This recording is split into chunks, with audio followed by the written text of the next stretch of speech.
Bong just wants to steal his thunder. Yeah, you're old news, Bong. me and my flat surfaces and balls. We're out of here. When he gets his thunder, he won't be old news anymore. I think Leo just had a pre-recording. He's not Is that all it equipped. was? Yeah, he's not equipped to answer any more follow-up questions. Leo, are you there? Come on, Leo. Don't let us down. He's a bot. We have high hopes for you. Hello. Here, pulse check. Come back if you're there. Old news. I just disconnected somebody else, dude. What the hell? Whoops. Hey, Indio. old news, everybody. I Old almost did, news. dude. Freaking Indio's name gone. right above his. I almost disconnected you Indio. disconnected Indio? No, I disconnected somebody else. Let's see. I'm gonna look at the bot who I disconnected. This just in. People have always known that there are no Shit. flat surfaces on balls. Old Was it news. Helio? Did you disconnect Helio? No, it was somebody else underneath Helio. Let me see. I mean, Okay. Indio, not Helio. I disconnected somebody. Who the hell was it? I know it looks Oh, flat, but sorry. can you guys? I know it looks flat, but can you guys prove to me how it's flat? Can you guys prove that it's flat? I know it looks flat. I was going to ask him. Do you think it's fair if maybe, perhaps, you prove to us that the globe first?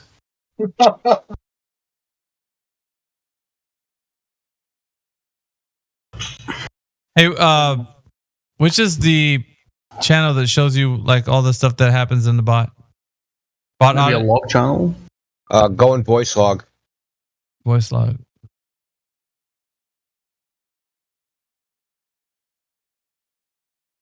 That'll show you who disconnected or muted or whatever they did. Oh damn, dude! I just disconnected Rion. Is Rion back? No. Oh shit! I was aiming for Leo and he got like friendly fire. I disconnected Rion. My bad, Rion. It's a fancy slogan name. Like a spray can or something. Rion. Trying to get someone from that's in the lobby in here. He just joined. He's new. Rion, apologize, man. Like my bad, bro. I'll be back Hello? in like 20 minutes if that's fine. I'm gonna pick up some people from school. I'm gonna think of some questions to ask you when I'm man. back. People will still be Alright, here. All right, man. Bye-bye. I actually need to get some sleep. I think I'm going to head off to bed. All right, man. It was fun tonight. All right, This good is a night. good night. I enjoyed it. Again, good seeing all of y'all in here. Yeah, good seeing you too, man. Yeah, I've been gone for a few weeks, so I apologize. But thanks for the welcome. We don't have mandatory attendance. Yeah, right. Well, that's the beautiful thing. Everybody's always on here at any given time. All right, so Leo's back. All right. So Welcome let's back, see. Leo. Oh, that's Leo, Leo, welcome in back. here, Leo. Yeah, he Yeah, I'm said tired. he said like a sentence, but like that's all he said. Leo, are you there? Let's get another check. Open your mic. Okay, Leo. Flat. He asked. In the lobby. He says, "Do I want to ask you if you think the shape of the Earth is flat? Flat's not a shape description." Yeah, but Leo, open up your mic. Go ahead and speak to us, buddy. Come on. We heard you say something. You can say it again. He's Don't obviously. be shy. Be gentle. Buy him Oh, we flowers. got our Spit on it first, or whatever you gotta do. we Kid gloves. Kid gloves. Passes the Vaseline to me. Bong doesn't like people taking his spotlight away from him, so Leo's better be good, you know? Oh, he dropped out. He said, "Give me a moment. I'll be right back." They all say that. They never do. They never do. They I'll be right back. You know, it's like the thing that your friends tell you that they'll come back to the party and they never do. They're just like, oh, dude, I'll be right back. And like, yeah, sure, man. All especially right. if they're leaving with a girl, right? Yeah, Yeah, exactly. We're just going around the corner to get a drink. Mm-hmm. Yeah, sure. You know you ain't coming back. Yeah, phone to voicemail. Yep. Going to voicemail. They're not even at the end of the driveway yet. Damn. People are funny, man. Come on, Indio. You We might gotta come turn back. up some more. We gotta turn up some more content, man. Get these guys. We need like 2 more Sarias to come in there. Oh my God, he was a train wreck, man. Yeah, you guys gave him way more airtime than I thought you were going to. Well, I was kind of putting him on exposition on, like, I don't know what not to do if you're a Glober. I mean, sometimes just like that was so. It was so bad and so obvious. It makes him look like a crazy person. Quite honestly, if I was just like a normal person listening, I'd be like, why are they talking to this crazy person? And he was patting himself on the back at the end there. Patting himself on the back on the way through it. We talking about several times. Yeah,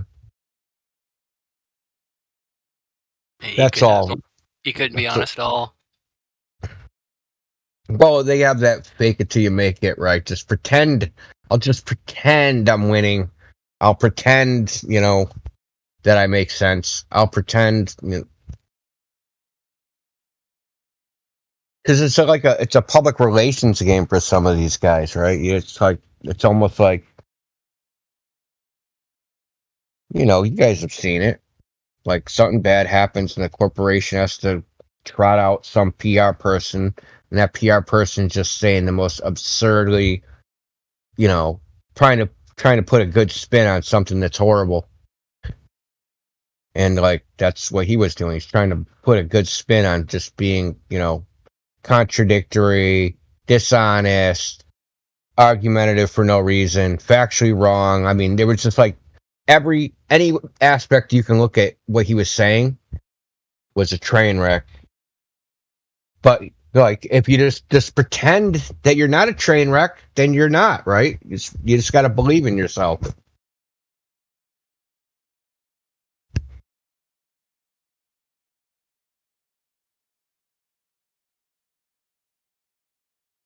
You're basically describing the old Joe Biden press secretary. Yeah. Oh, the fuck. Oh, what's her name? Psaki. Jen Psaki. The redhead? Yeah. Yeah, Jen Psaki. She was straight. Oh, God. How do they live with themselves? Like, how do they go to sleep at night? Like, I just got up there and I deceived 300 million people in half the world. Woohoo! Stream is up. It was down. So, how do Eratosthenes prove? Wait, how what? do you- Streams go up? Don't cross the streams. Yeah, Eratosthenes. No, dude, he did. This guy. Yeah. No, no. That was like a Jen Psaki was a Glober. Like you'd be like, okay, Jen, how did Eratosthenes prove the Globe? She'd be like, well, I'm gonna have to circle back to that.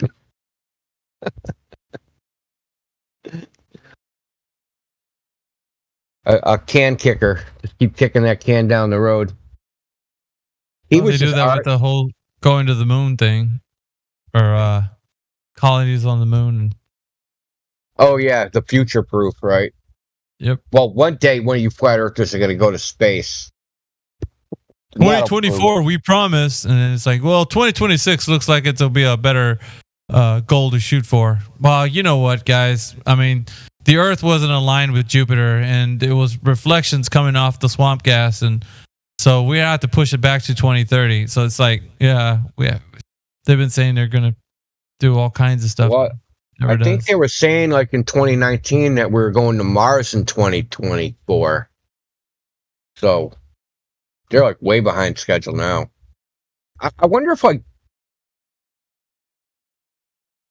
like I don't get it. Like why this stuff keeps ending up in the press and why the press keeps publishing it, because they should by now be like, okay, man, we've been publishing this horse shit for 20 years. Okay, every time you come to us and say, hey, publish this in the paper, you're like, yeah, 5 more years, 5 more years, 5 more years. All right, Leo, are you there? You back now? Leo the Lion. He probably has to be unmuted. Yeah. Okay, he should be good.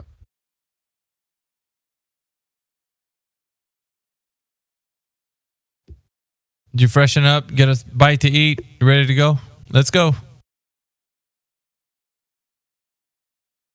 Or so I think. Come on, man. You were chatty Cathy just a while ago, and now you're just, we ain't getting nothing from you at all. Oh, yeah. Yeah, look at that little icon there in the live stream voice. Well, let me give him some rolls so he can see. Rolls. Unmute yourself, so- Leo. He's talking. Who? Okay. Yeah. Okay. So like, I just came here, and this whole thing is new for me. I don't know what this is, so I just want to ask you that, according to you, how actually the Earth looks like? Like, just tell me. From where? We Like, all see just the same Earth. Give me the Leo. description of the Earth according to you. We all see the same Earth. From where, dude? From where, Leo? So when I say, what does the Earth look like to you? What do you think of? I think that it's A ball. It's a ball, yeah, kind of thing, and it's Have you ever seen indexes, that? and we have seasons and Okay, all have this you- stuff. Okay, before you get spiraling down on your scale, have you ever seen the Earth as a ball? Well, I guess I've seen a lot of pictures online. Yeah, but that's the According- question. you don't you- believe? you- Yeah, Leo. Dude, don't listen. Don't fucking tell us what we believe. Okay, you've seen the Earth on a screen or in a picture book, right? You've never seen it with your eyes. That's why I asked you. no, I didn't. No, I Okay, didn't. yeah. None of us. I guess none of us did with our own Yeah. eyes. Nobody does. We have not seen the Nobody Earth. ever has. There you go. Yeah. So That's the point. That's what I'm trying to get at. Like that's why I say like from where, right? Nobody. okay, cares. so I'm like, say I know I'm gonna so say like if I go to a I beach, was- I see it from there. It looks flat. If I go on top of a mountain, it looks flat. If I go up in an airplane, it looks Yeah. flat. If I go up in a hot air balloon, it looks flat. Like so, the where right where it looks Yeah, like yeah. where it looks like a ball. so like we are just I've never seen neglecting all the other physics, right? Like Which every other law, every other like which the way one? light bends through different atmospheres, the way it is like. Okay, so you want to tell me? So you want to like, I'm asking. if I stand on a beach and I just look forward, I see everything is flat, right? If I go top of the mountain, it's flat. Damn right. Okay. Okay. Yes. I understand. Well, then Okay. Then That we can obviously just doesn't do one prove thing, it. you know. That obviously doesn't. No, you prove can just do one thing. Like we can just open up a charity, and everyone can just put their money Charity? into it, and we can just come do on, something. Leo. Let's go come back. up. Let's come back to build a reality. rocket ship, go up. Leo, let's No. come back to reality, bro. Let's dial it back a little. It's like you all No. can just So we have Leo, do a thing like Leo. make, Leo, you're spiraling. Okay. You're spiraling. You're Slow getting down. all emotional, bro. You're Yeah, getting relax. emotional. no, I just like So you saw this thing is new to me. I just came up. Yeah, I know, so man. You're very excited about it. Like this is old for us. So, like, we're not as excited. I think about like it. we are going back to the monkey age. Yeah. Monkey age. The hell are you talking about, bro? Like what the hell, bro? Do you think that Earth is flat? Like Hell yeah, bro. do you 100%. think what? Okay, then tell me what is Leo, gravity. slow down. Are you What- going to what is overtalk us, gravity? or am I going to mute you? Are you going to overtalk us, or am I Okay, going to mute you? okay. Okay. So Okay, listen. no. So your incredulity, like oh, I can't believe you think the Earth is flat. You just admitted that you've never seen the Earth that way, anything but that way, and that you've only ever seen the Earth as not flat on a screen. Yeah. So what's so unbelievable that if I walk out my door, go down to the beach, and I see a flat Earth, and I believe that is reality, but you go into your living room and look at a TV and think that is reality? Why is it unbelievable what I think? I think it's unbelievable what you think. That you think the TV set is the reality, and you think the outdoors is fucking an illusion. Okay. So can you just tell me what gravity So you're not is? going to address what I said. No, you have to address what he said. Okay, I understand the way you put this thing into me. Like, you are assuming that the Earth is flat, and so am I. Assuming anything. So am I. told you, I see it that way. I'm not assuming anything. Okay, so according to you, you see that Earth is flat. Okay. No. Okay, let me agree with you on this thing. We all, when we go out on the beach, we see that the Earth is flat. Even me. Okay. Yeah. And you think that's I not agree the with illusion. you on this. Yeah, I agree with you on this thing. Now, But you can you think please explain what gravity is? You explain it. It's not our theory. Well, I guess gravity, the way Newton explained back in the days, is not what today's scientists are believing. You know, we think that the Earth is not just Earth. Our whole solar system is moving at a speed of 9.8 meters square. Yeah, you're not explaining what through the gravity solar is. universe. Yeah, Yeah, but you're not explaining gravity. You're not explaining gravity. You're giving us the whole fucking heliocentric model fairy tale. You said, what's gravity? And like, we want your explanation. Yes, please. So, explanation. See, Mm-hmm. gravity is an attraction between two masses, right? When a big mass, like we know that space and then around big masses. Wrong. Sorry, but okay, this doesn't get into your brain. Okay. No. You're trying to mix. Look, you're trying to mix two models. Okay, dude. No, dude, Leo. Okay. You're trying to mix two models that are. I agree with you in everything. You're trying to mix two models that are incompatible. I agree with you. No, you're wrong. You're just wrong. You're ignorant. Yeah. Okay. You're ignorant about your own fucking belief. Okay, I'm wrong. Okay, because you're gonna keep talking over me. This Yes, is what I'm talking about. Because you're being a dick. You're being a Leo! Stop fucking over talking, dude. Leo, you're trying to mix the theory of general relativity with Newtonian's model. They're not compatible with each other. Okay. I'm wrong. No, there is no space-time in Newton's model. And gravity's not a force in Einstein's model. There is no pull. There is no attraction. Okay. You're just trying to like mix them together. You can't do that. They're two separate, distinct things. So which one is the correct one? Because we have two models. They both make pretty much the same predictions. Which one's the correct one? How do we pick? I think that Einstein, the way he explained this through this general relativity, I think that's the more the correct one, I guess. And according to the Newtonian physics, see, the science is not just a thing that's like, today I'm just gonna say this, that oh my god, just get to it already. Water is made of. Okay, I'll see. Dude? Just get to it. I don't want to debate. I You're don't not want to debating. debate. You haven't said shit, on Leo. this. My god, dude. Leo, you haven't said anything. See, I just wanna ask you one thing. You asked. Can you please explain how the Earth looks like according to you? Just tell me that. It looks flat. Like, where's the moon? Where's the sun? And all this stuff? It looks flat, dude. Like, what are you? Where's the fucking moon and sun? Have you ever been out of your basement? Ever? Look up. That's where they are. No, I'm not asking you whether the Earth is flat or not.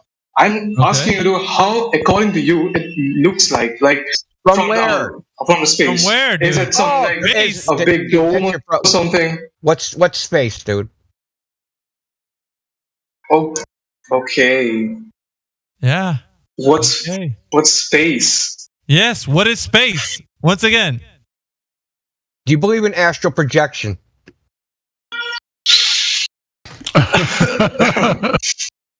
Leo, what is No, space? that's a serious question. Do you believe in astral projection? Do you know what Okay. you know what astral projection is? Yeah, I do. Okay. Kinda. So you think that we can astral project ourselves outside of the Earth and look back at it and see the sun, moon, and everything else? No. That's like a dream, you know. It's like Yeah, we imagining know all this that. stuff. Yeah, we know. We know Astral it's- projection is not a real thing. Yeah, we know Astral that. projection is not a real thing. We know. We know that. So, okay, it's like Yeah, Yeah. but you think that like you can get in a rocket and do it mechanically or something? yeah, I guess. Yeah. Yeah. Like You guess. you You can think just if- go up and in the space and look for yourself. Yeah, I because know, you know it's how not- many people do you know that have ever done that? I mean, yeah, quite a lot. You personally know a lot of people that have done that. No, I don't Quite a personally lot. know them. I know them through the television. I know them through You the know, internet. you know that. Can you Yeah, tell me now something, you Leo? can How do you? Let's Leo, say, Leo, now how do you're you gonna know say somebody? that the internet, this whole thing. Leo, have you ever seen somebody on Okay, TV say yeah. they saw aliens? Yeah. By that logic, Okay, Uh, by how that about logic, that? ghosts? How about ghosts? Yeah, I've heard a lot of. Okay, so Things you've about heard ghosts. people get on TV and tell stories, right? Yeah. Yeah, this is just So- another story. You're gonna say that this is a story? Yes, it's a Oh story. yeah, it is. What do you think it is? Okay. No, what do you think it is? Once upon a time, okay. in a faraway It is a land, story, there I was guess. a point I'm in gonna nothingness, agree with you on this. and it exploded. I mean, how Out would of you know the difference? explosion, How would you know the Dude, difference? What if you were raised and they said ghosts are real, but space is a fairy tale of bullshit, but ghosts are real, and then people got on TV and said, "Yes, I saw a ghost." You'd be like, "Yeah, that's science." And the fucking space shit, you'd be like, "That's a bunch of goddamn mythical bullshit. That's Fantasyland." Mm. Yeah, I guess I'm gonna agree with you on this. Well, you have to. There's no other recourse. Either agree or then sound foolish. See, we can Because- test all this shit, right? So we can test. We don't have to like go, "Oh, I have to trust this guy on television, or I have to trust this book, or I have to trust this person." You can test the shape of the Earth yourself, dude. You can test to see if the Earth is curving or not, because they say it curves at a certain rate. They say Earth is a ball of 3,959 mile radius.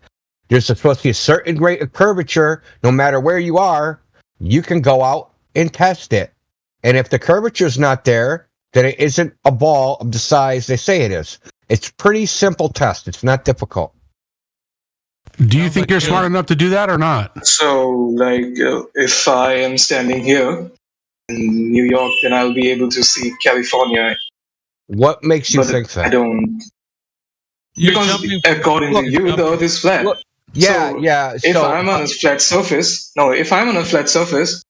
I'll be able to look through, like, You're not listening at all, are you, Leo? yeah. So Leo, is your hand made of atoms and molecules and cells and shit? yes, of course, Why can't you see them? Is it because of the curvature of the because Earth? they are too. No, they're like too small. Yeah. So Bingo.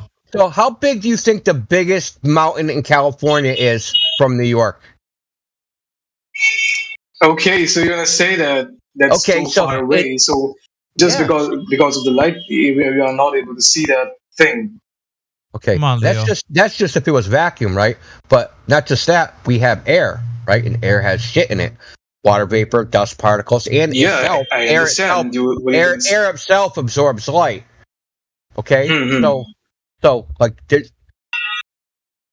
there's not enough light is ever going to reach your eye that because we see reflected light. So sunlight bounces off the mountain in California, has to reflect all the way to your eye in New York. That's ridiculous, man. Come on. Leo sounds like he's talking to us from an internet cafe in India. Is that true, Leo? Sorry. Yeah, I am from India. And you're on an internet cafe? Is that where you're? No. Okay. Anyway, back to the point. Earth isn't a globe, brother. Like, that's just something you have to deal with.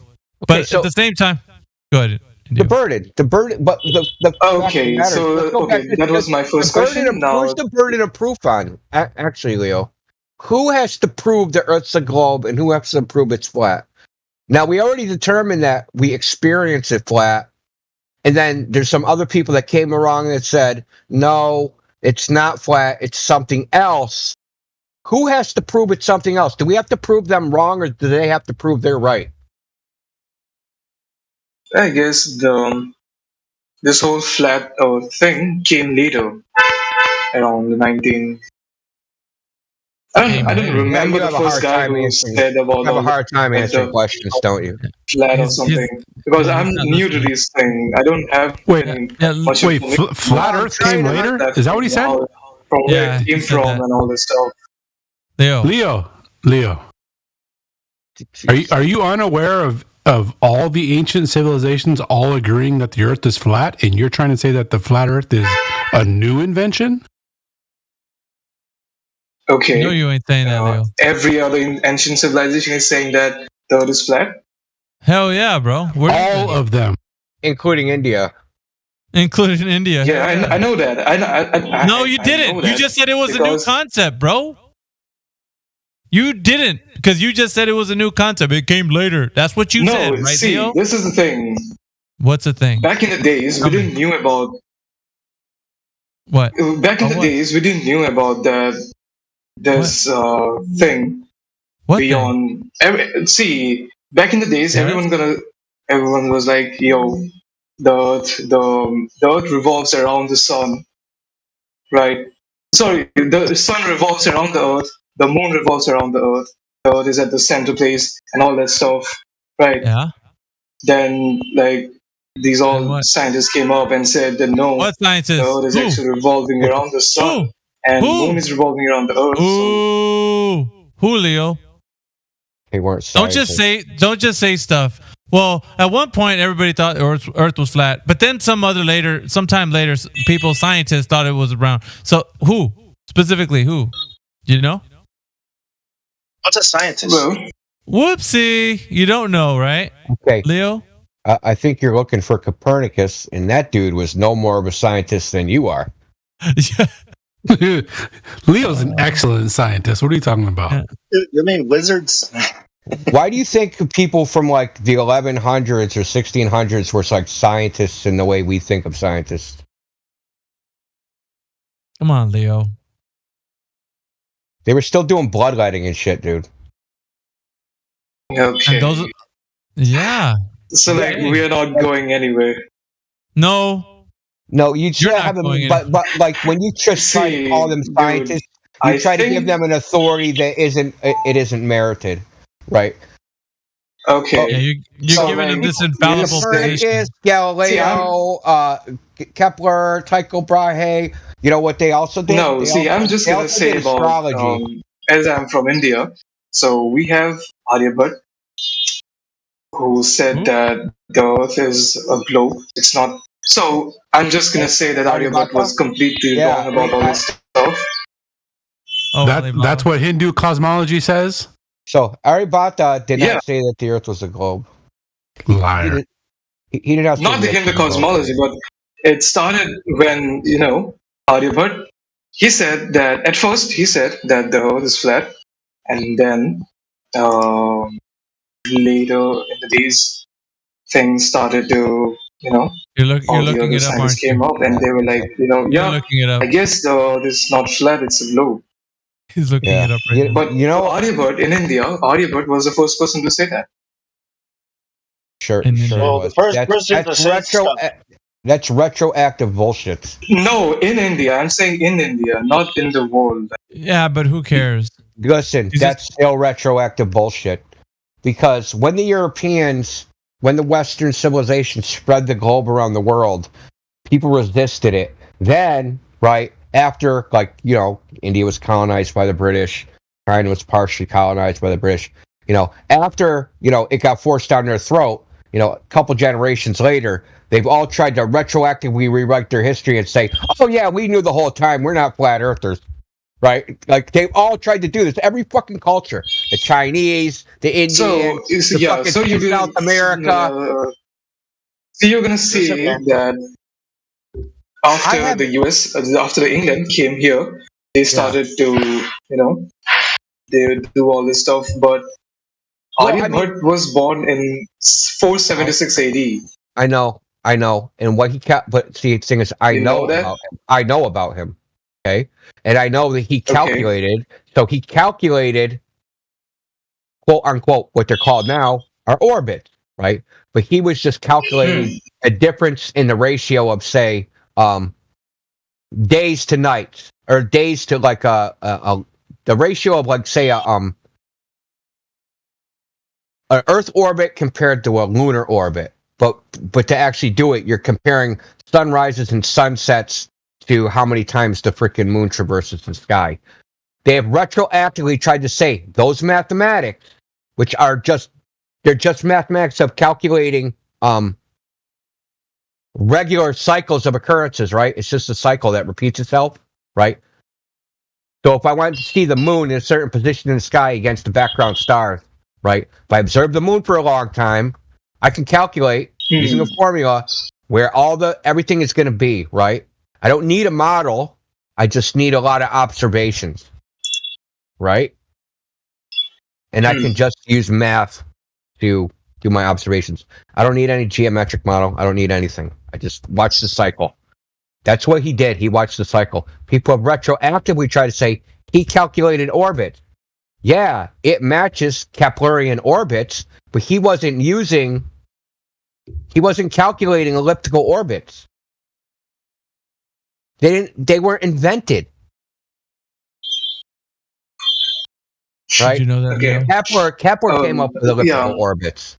So Aryabhatta didn't come up with elliptical orbits. He just I get it. And plotted the cycles and say, phases are this ratio compared to full moons, and eclipses happen this amount of times every 437. I get it. Yeah, so I get it that you were trying to say that the Earth is not a globe. I agree with you on this thing. So now you're just gonna say that the moon was fake again? You're not actually paying because the whole NASA and all this, everything is fake, right? They're just lying to us. Everything. Hey, when did I say fake? Okay, so what is? When did I say the word the moon landing fake? Is the moon landing fake, or it's just like an? Okay. Well, you answer my question. You answer my question, and then I'll answer yours. When did I say fake? You didn't, but most of nobody in here did. You're the only one that said it. So why are you saying before we said it, you're saying XYZ is fake when we didn't? That's called a straw man argument. I'm gonna say that it's not fake. So it's not fake, right? No, listen. It is fake or it's not? That's my question. Be specific. Is what fake? The moon landing. Okay. But you straw manned us before you asked that question, right? Okay, that's my You accused us of saying fake before you asked that question, right? Okay, let's be honest, Leo. Leo, are you capable of being fucking honest or not, dude? Dude, I'm just gonna ask you that.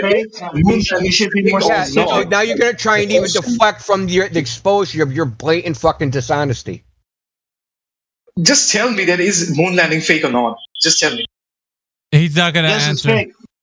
No, he's not going to answer that. Just say yes or no. What moon landing? Let me say this one thing. A marine biologist works. Marine biologist works in the water. Okay, you get that right. A geologist works with rocks. Okay, a pilot works with the sky and the plane. Okay, what do you think astrophysicists work with? Do you think they go to space? They work with numbers. That's it. In some freaking classroom. That's bullshit. I get it. Listen, monkey brain. They're like this, imagining all this stuff. I get it. Yeah, I get it. You're now just tell me. Okay. Then what do you think about the moon landing? No, the moon landing was a real TV show. It was 100%. Okay, it was a real TV show. That was on TV. 100% real TV show. Okay. So it was a radio show before that. There was a radio show before that. Listen, when you hold on, Bog. When you saw the moon landing on TV or anybody else saw it before it came on, did they say this is real? See, I just wanted to ask. Did they come on the TV and say this is real? He's not gonna answer. He's gonna go straight to his question. Watch.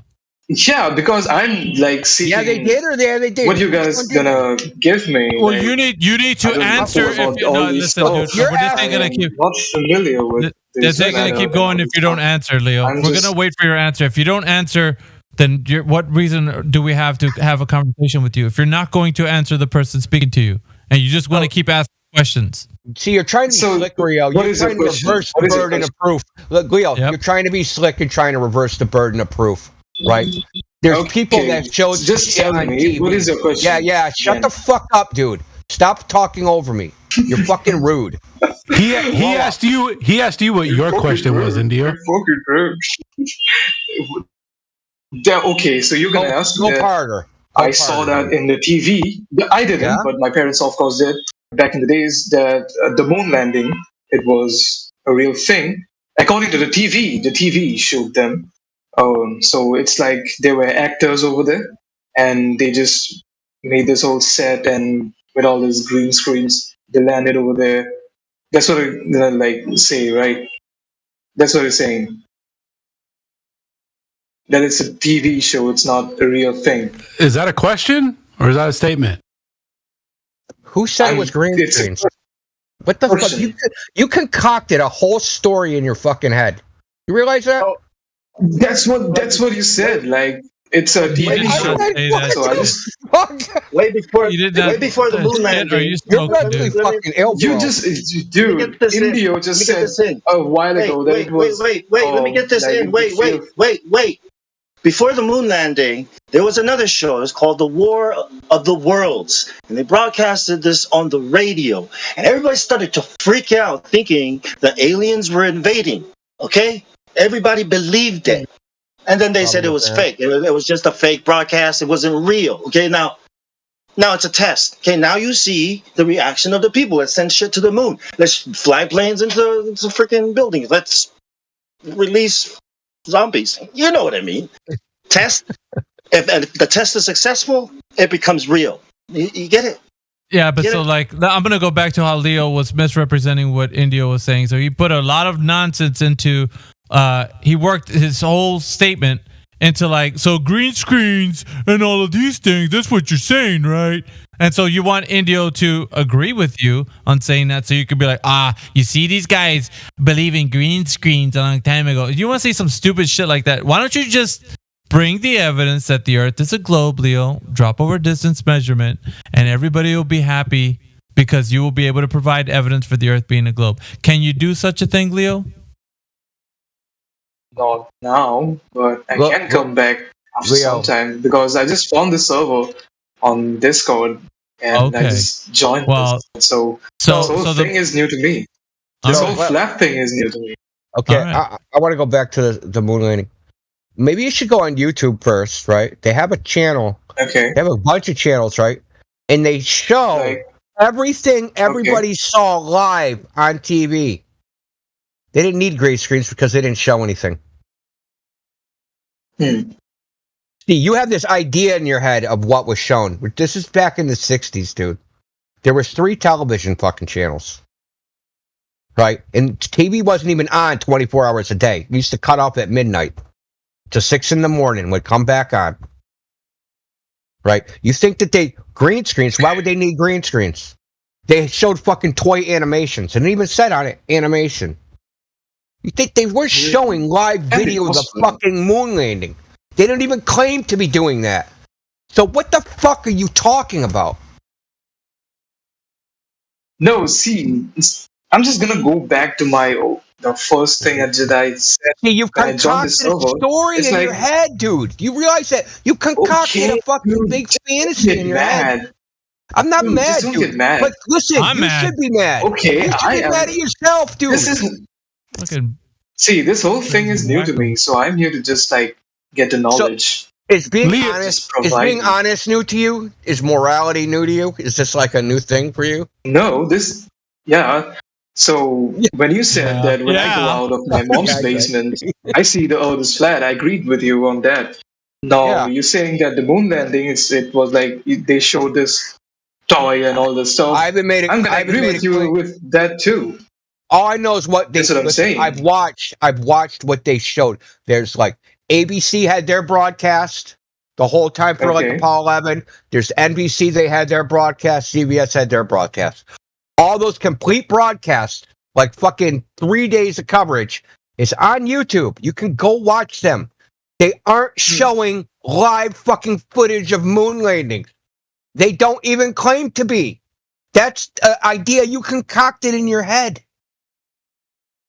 And thinking, oh, they must be showing this live footage. How could they possibly do that? Everybody saw it. Fucking shit. Most of the shit wasn't even broadcast on TV. It was on the radio.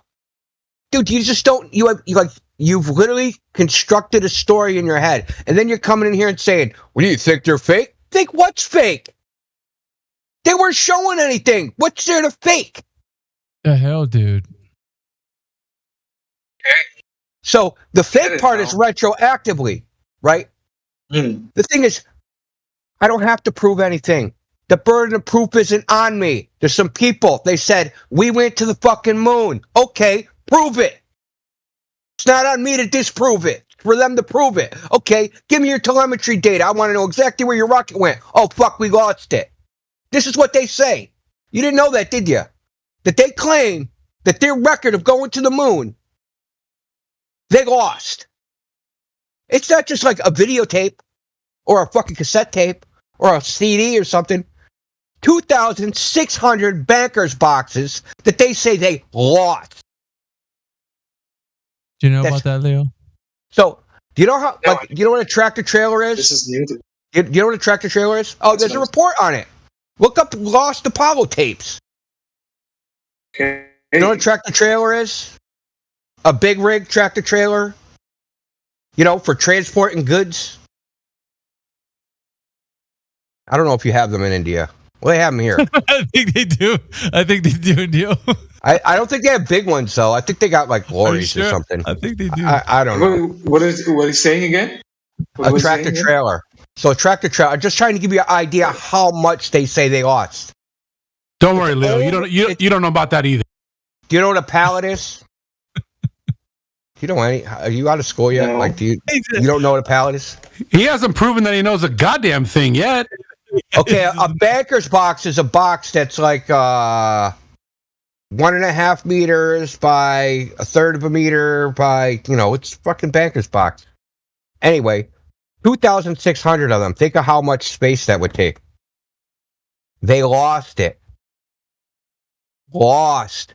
The only absolute proof that they had that they went to the moon, the greatest achievement in the history of humankind, they lost that. Okay? So, you sit there. Do I think it's fake? I don't have to think anything. There's some people, they're saying some stuff. I don't have to fucking believe them. They don't have any evidence. And then here you are, you come in here, and you're like, hey, do you think that's fake? As if it's some, like, you have this whole idea you concocted in your head about what the situation is. That's completely erroneous. But instead of questioning, how do I have this idea in my head? Where did this come from? You say, you fucking flat earthers, you're just denialists. You claim everything is fake, blah, blah, blah, blah, blah. Instead of saying, why the fuck do I believe bullshit? Poor Leo. Oh, okay. You understand you concocted a story in your head that's not true. It's not even true according to them. It's independent of whether the moon landing is fake or whether the moon landing is real. You imagined some moon landing scenario that never happened. Why? Okay, I get it. Yeah, you should I get get it it. by now. You get what, Leo? Yeah. What do you get? Yeah, what yeah, do you yeah. get? Go ahead, describe it to us. What do you get? So the moon landing, it's the way Indio put it. It's a animation that they That's what they broadcast, show. and that's what they show. They show us. Then we are just like imagining all this stuff, right? We never went there. No, you're imagining shit because you weren't alive then. No, I'm So you imagining don't have any shit. knowledge of what happened. So you've imagined what you think your parents saw. Your parents didn't watch the fucking moon landing, and you goddamn know it. You just made that shit up. Yeah, yes, I did. How old You are know your what? parents? Next time when I'm gonna, How old are your parents? sorry, next time when I'm gonna, How old are your on this parents, PC Leo? again, what? How old are your parents? They're not here. They don't. I don't live with my parents. How old are they? They're like How old 365 are they? kilometers away. How old They're like, are they? this, Their age. my You said they mom saw the is moon landing. I 45. know how. What fucking year were your parents born, Leo? You just said his mom was 45. That's what I'm. Your mom Yeah, wasn't and my dad alive is- when the moon landing happened. Yeah. When did she see it? Before she was born from fucking heaven or something? This guy is.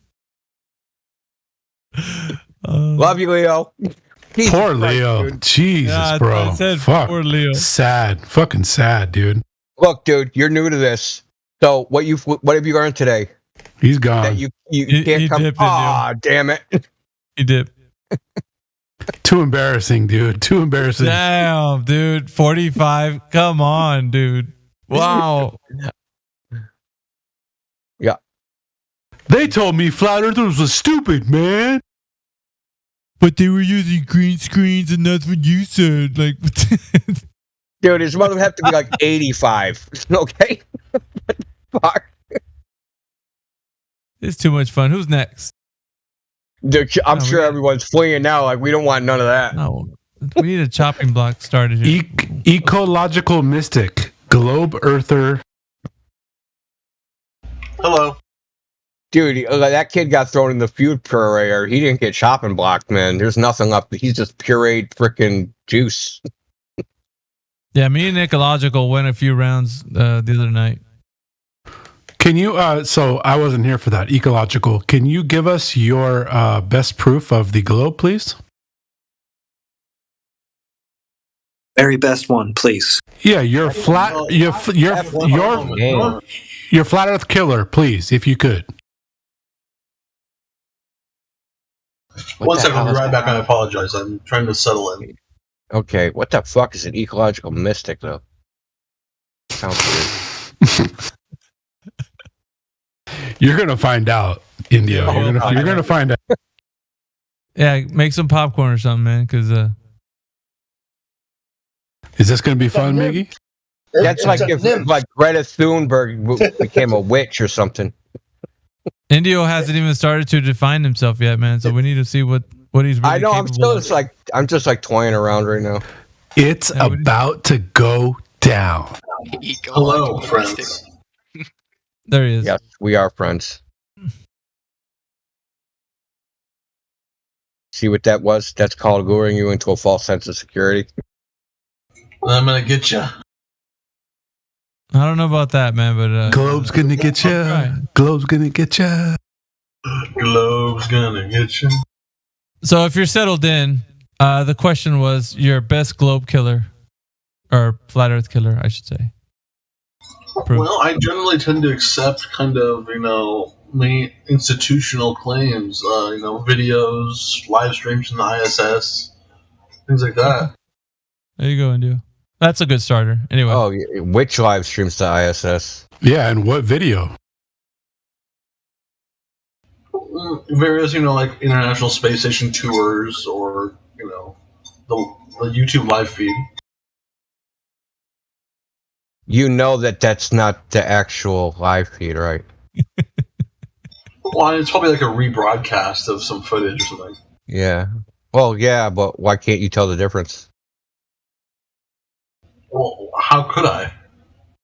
Exactly. Thank you. Welcome to Flat Earth. That was easy. Damn, dude. What's this microwave bullshit, man? Like, Just prove you can't tell the difference between any given video and any other given video as whether it's real, authentic, when it happened, or anything. Just Well, I blind thought you were faith, asking me, man. like, how can I tell whether it's actually live or not? Yeah, you can't. You can't tell if it's real or if it's not real. You can't say anything about it. You've never seen the Earth from that perspective, right? I've never been up there, no. Okay, so you've never seen the Earth from that perspective. So how do you know if the video accurately represents what you would see from there? I trust them. Okay, then. We have nothing to talk about. Go pay your taxes. What a chicken shit answer that was, dude. Fucking chicken Who are shit, you dude. trusting exactly, though? Oh, hold on. That actually makes me curious. Who are you trusting? honest. Who are you trusting exactly? You know, Who's them? Human organizations like NASA, you know, I think are largely incompetent, so they can't fake something to that scale, I don't think.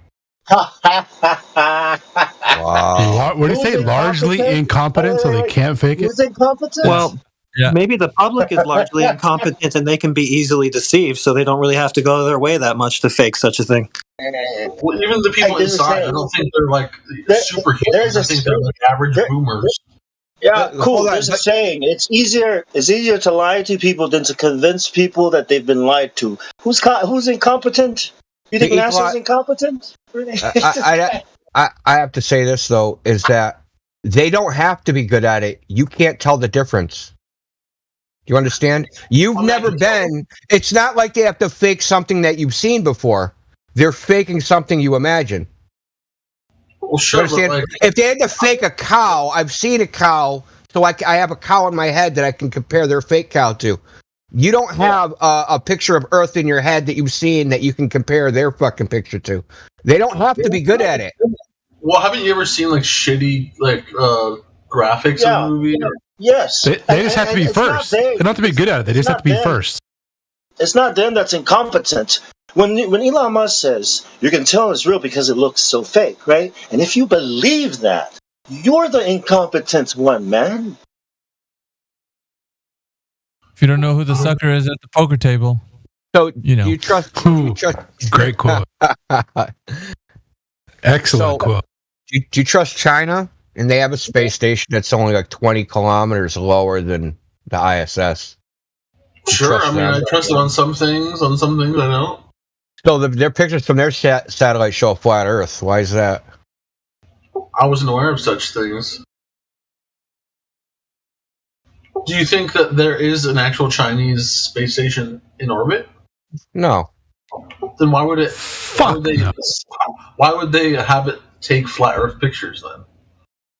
I don't know. Go ask them. I'm not fucking Chinese. Because they could probably because they can probably actually do math.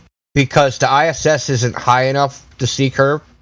If it was at that elevation, right? It's only at 250 miles up. That's what they say.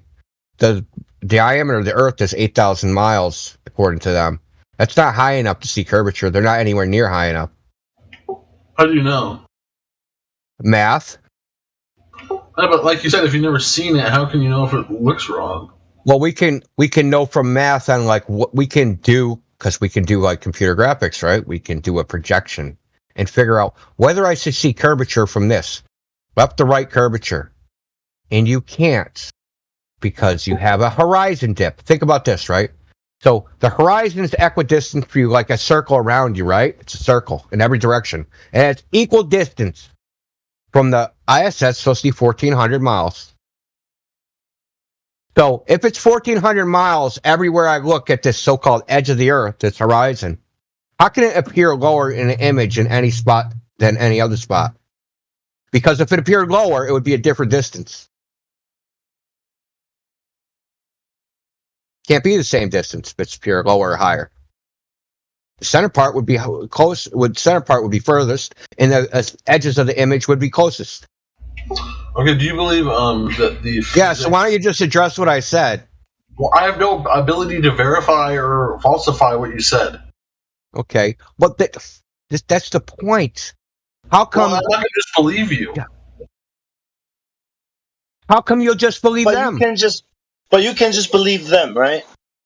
And you have no way of verifying or falsifying what they say. Because I trust, the numbers to some degree. One person says one thing. What numbers? The figures. I just gave you numbers. Fossil records. You mean 66,600 miles. That's how fast the Earth is moving, traveling around, orbiting the sun. You trust that number, right? Remove the logical from ecological right now. Making him and everyone else on Earth a bitch again. A bitch. You got me. Damn right, you ain't using no goddamn logic, brother. Just eco. Damn right. No, you're applying your logic inconsistently. Well, it's actually not logical to just believe someone and saying that's truth, but that's not logical. But you're not even applying the same standard of evidence. What I'm saying is, like, you have an organization that says something with like a lot of different members, and then you might have one. Are they bound? Is this organization bound to tell you the truth? They got the honors. Are they bound by the honor system, or what? What is this thing that you? They're just like. I just think at that scale it becomes hard to keep secrets. Oh, come on, it's not, dude. It's the opposite. Okay, at that scale, it's way easier to keep secret. Have you ever heard of need to know basis? Need to know basis, departmentalization, as in certain departments. Kind of thing. All right, then why are you saying that it's too big to be?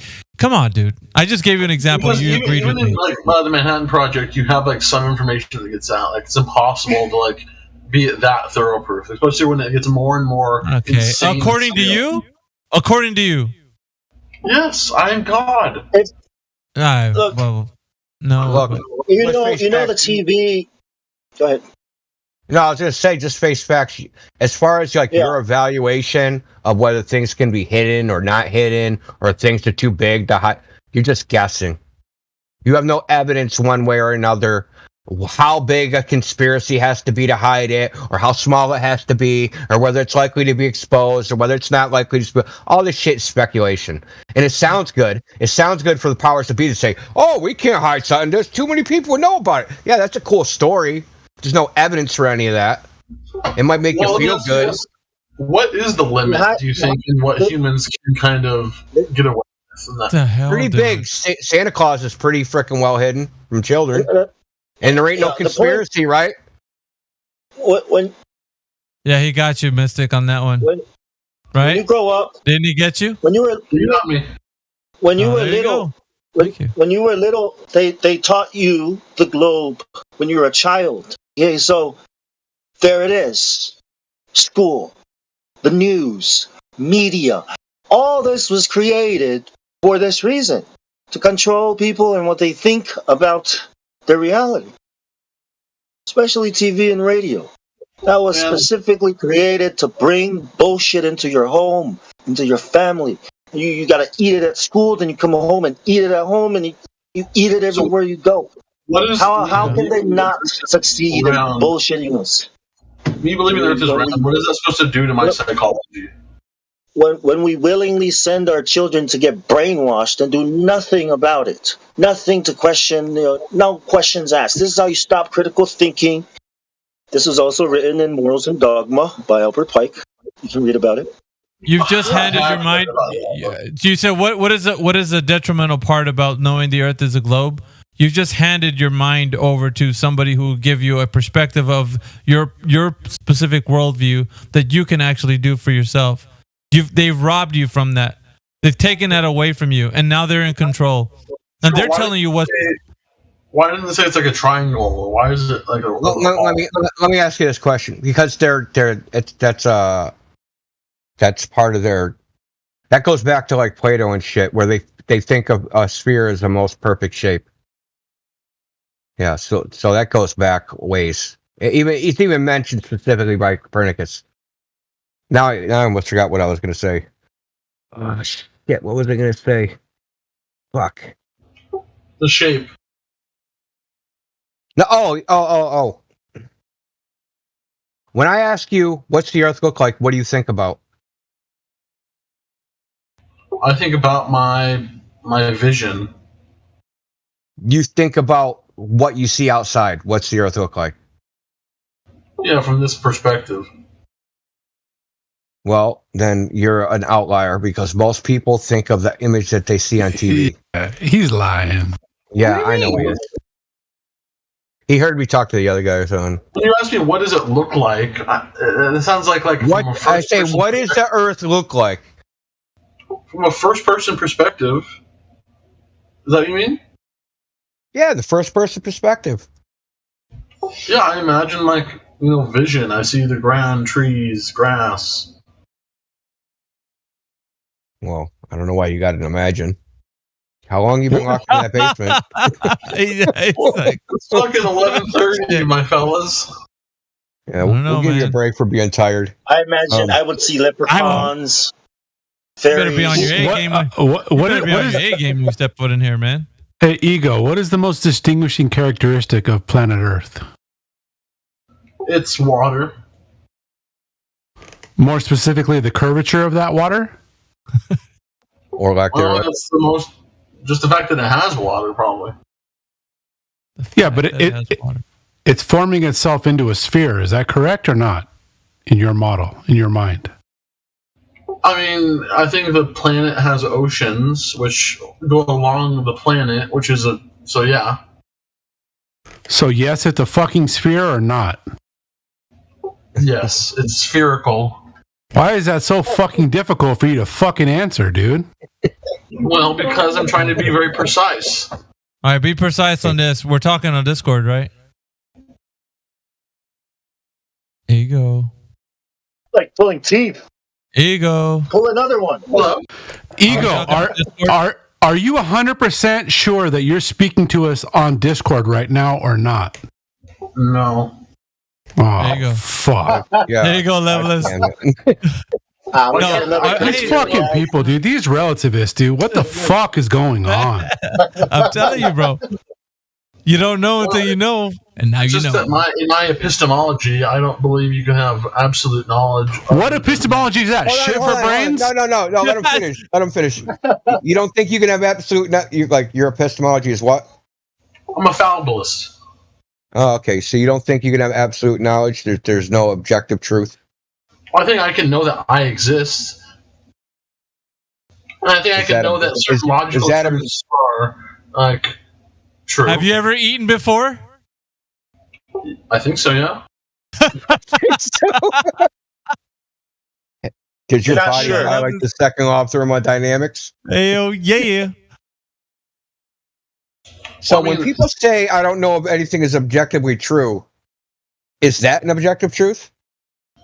Well, I don't like when you're phrasing objective. I'd rather know, what can I know for certain and what do I know probabilistically?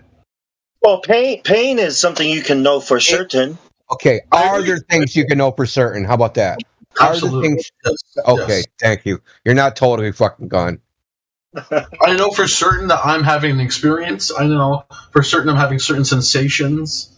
So on. There you go. You can throw your epistemology, whatever, out. Throw it out now. You just threw it out. Just now that you've recognized that you have perception and sensations, right? Can those sensations objectively determine facts about the world? For certain. Okay. For fuck's sakes, bro. Because I'm saying, because our experiences are always mediated through our senses, they could always be wrong to a certain degree, so you can't take them as certain knowledge. Okay. Wow. So what's more accurate? The interpretation or the senses or the mind? It's hard to know where one begins, when one ends. Well, I mean, we can sit here I can think 1 + 1 = 2. I don't need any senses for that. Right? Sure, I do think a priori deductive truths can be known. Okay. For certain. Well, all bachelors are unmarried. So if I see that the Earth is flat, right, but I imagine in my head that it's a ball, and then make some mental construct that makes that a reality. Which is the better form of evidence? Can you ask that again? So if I experience, say, I'll just use this, man. If I experience the Earth, it's flat, right? Everywhere I go, it looks flat everywhere. But in my mind, I can construct like, oh, this isn't actually flat.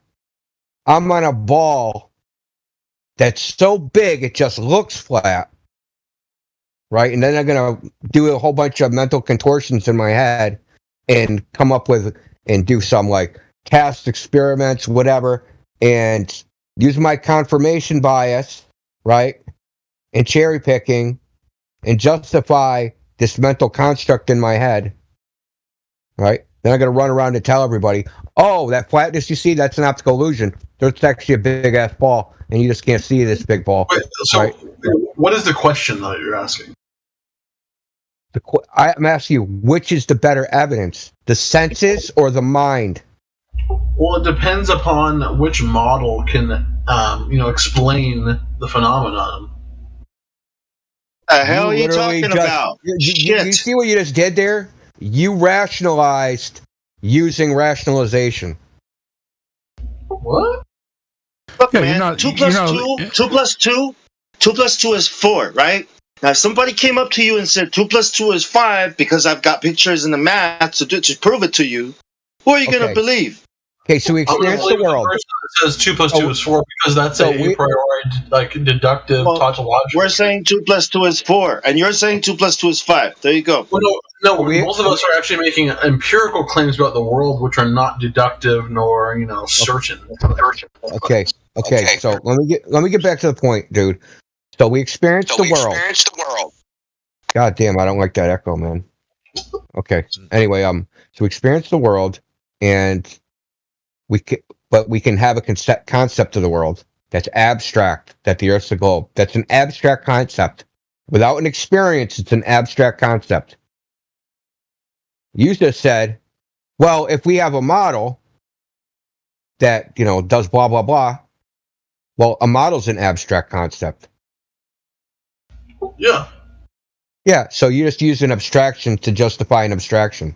Well, I think all of them are abstract models. Even the idea of a flat Earth is an abstract model. No, you can just observe that. Sure, but then you can observe your own, area. But if you're extrapolating that to the whole world, that's making it into a abstraction. Well, I mean, there's no model, bro. They're the ones that need a model. You've already admitted that most of the world has water on its surface. Where does the water start? Where does the water start filling?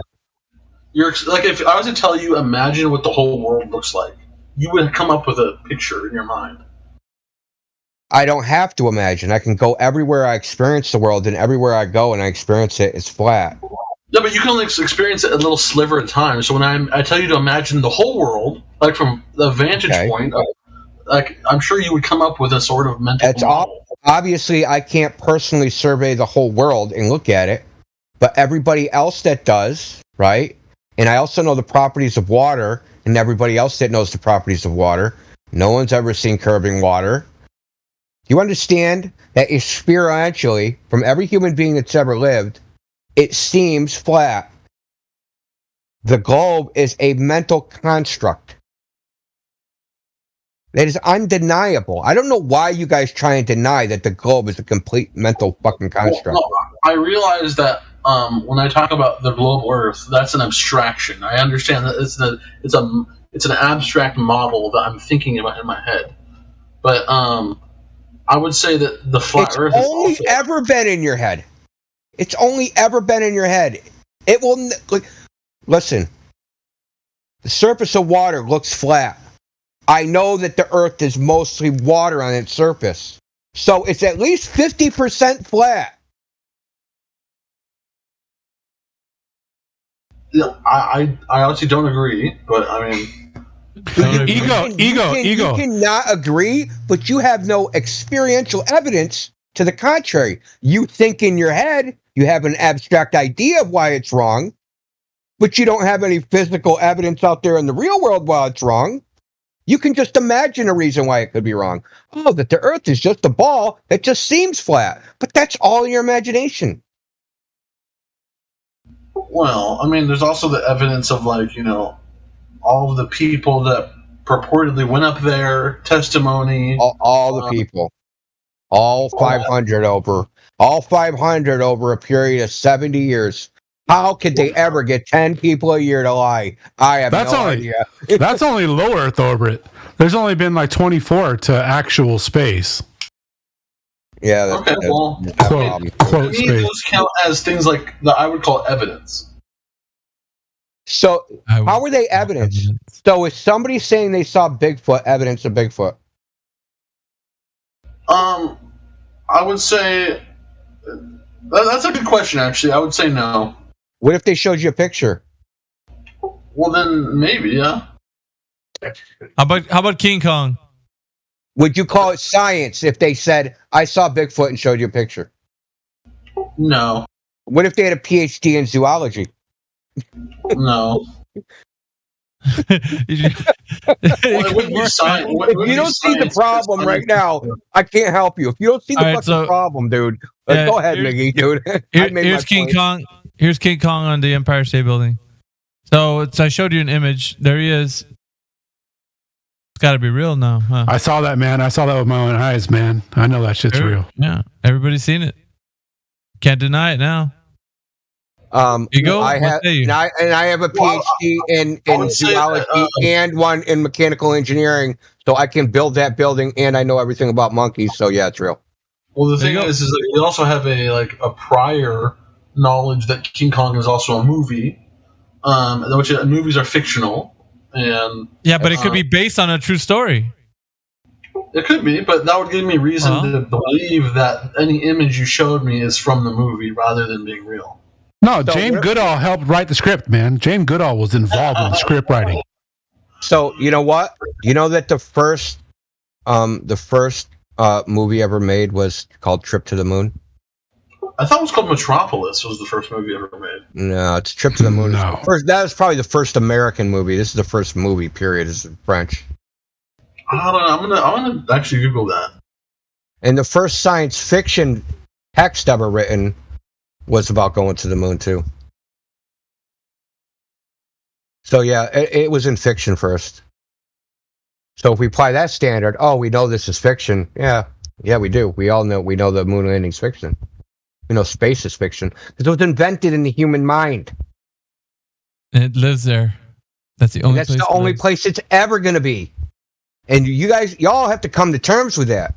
We don't have to come to terms with anything. Like, if I want to come to terms with my reality, I can open my window and look outside. It's that easy. It's so fucking simple. I don't have to live in delusion. Very confused people today. You know what? I think I did manifest this into reality. What's the more confusing, Miggy, most confusing part about the confused people is that they don't realize how confused they are. Which is interesting because ecological or eco-mystic sounded like he knew what he was... he sounds like an educated human. And then you take somebody who's educated and fill their head... It's like pouring all this nonsense into them. And then they just regurgitate all this like incoherent, just babble from this. Babble. And it's crazy, right? Because I feel the same way about you guys to some degree. But you have like this... It's so strange, Ego. Like, honestly, man. Like, how are you so confused about reality?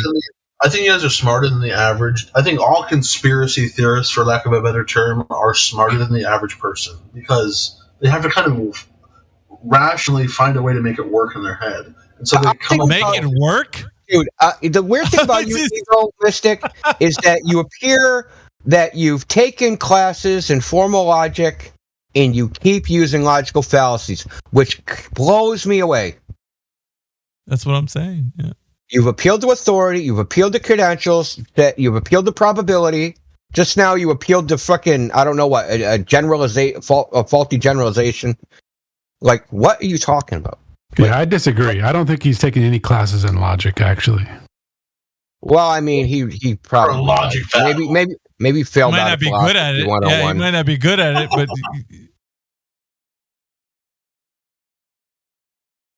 See, even when even people that you guys you start applying reason until that reasoning leads to the conclusion you don't want, and then you guys just veer off, man. You just turn off the road.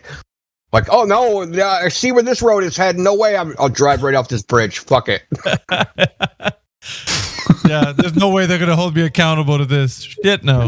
Let me ask you this: on Earth, on our level, do you agree that the general Newtonian laws of physics describe how objects move?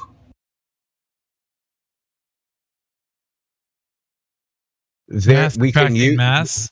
Look, we can use them as a useful model to describe how physical objects move. Yes. Sure. But yeah, are they reality? That's another story. That's another question. But why are these particular equations useful?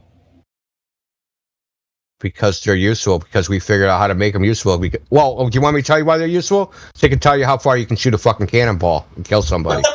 That's why they're. What I was gonna come up with, where it's I agree. So we can use this amazing equation. Given you put in the certain. Don't dress it up, man. Don't put lipstick on the pig, Ego. That's what you're doing. Yeah, and you're too busy sucking humanity's dick. Because egg mystic, so ego mystic. Well, I don't know why it's called said egg. Anyway, so if I just shot cannonballs and recorded where they landed and recorded the freaking cannon and just recorded everything and fed that into artificial intelligence, do you think that at some point it'll be able to tell me where the next cannonball lands? I'm sorry. I said again. If I if I take a cannon, right, and I freaking throw 1 million cannonballs and shoot them off into the cannon, and I record all the places that it landed, depending on which way the gun was tipped, blah, blah, blah, blah, blah. You think an AI, a machine learning algorithm, can figure out where the next cannonball will land? If it has the initial conditions, yes. Okay. Will Newton's law spit out of it? I think so. No, they won't. They won't spit out of it. Why not?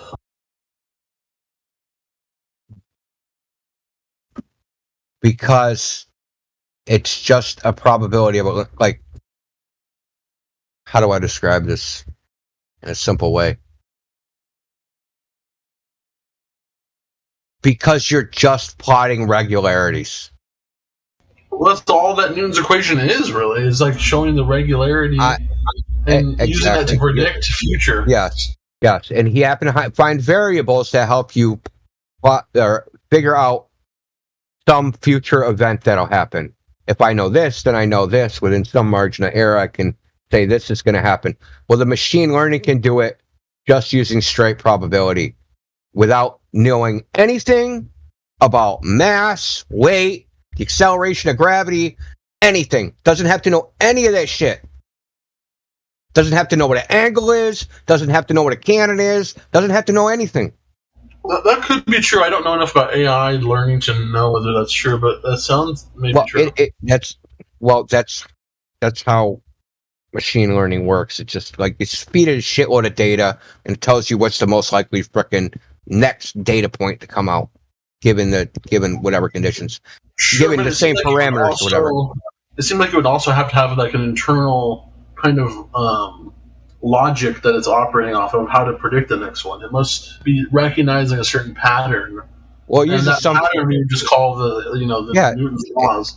And it's but it's just a pattern. So that's what we're doing, right? We're using mathematics to figure out a pattern, right? But it says nothing about reality. And it seems to freely admit how much it lies about his answers as well.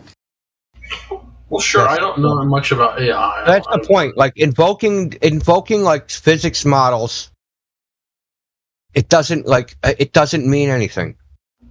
Because that was just one question I had. There's just no truth. There's just no truth in a physics model. They are made purely for utilitarian purposes, and that's all they're made for. Yeah, but even saying that, to say a certain model has a utility kind of says something about the world, doesn't it? No, it says something about human beings. Well, it does say something about the world because, like, if a certain model is useful in modeling the world and guessing how the world is going to behave, I mean, how useful it is. Okay, so I got Newton's fucking laws, right? And that can tell me how I can shoot a cannon and, like, shoot a building, right? But now there's a civilian in the building. Newton's laws ain't useful to them. It's useful to me that's shooting a cannon. So what's useful is a human property put onto it. It's a subjective human property. This is useful. This isn't useful. This has utility. This doesn't have a utility. That based upon our society and our sociology and psychology. Has nothing to do with anything empirical.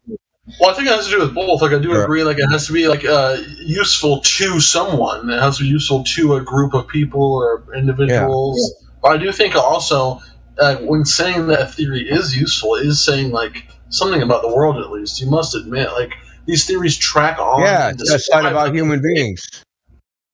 There's something about human beings. That's what it says. Really, I can do some math and guess where a cannonball is going to land, and then it lands exactly where that is, and it says something just about human beings. Is that useful to anything other than a human being? No, but I don't see how it doesn't say something about the world, namely the cannonball and how it behaves.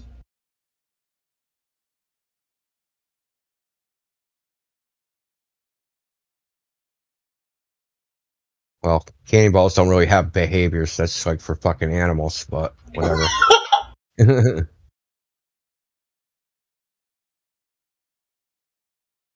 Yeah, we can plot the trajectory within a margin of error.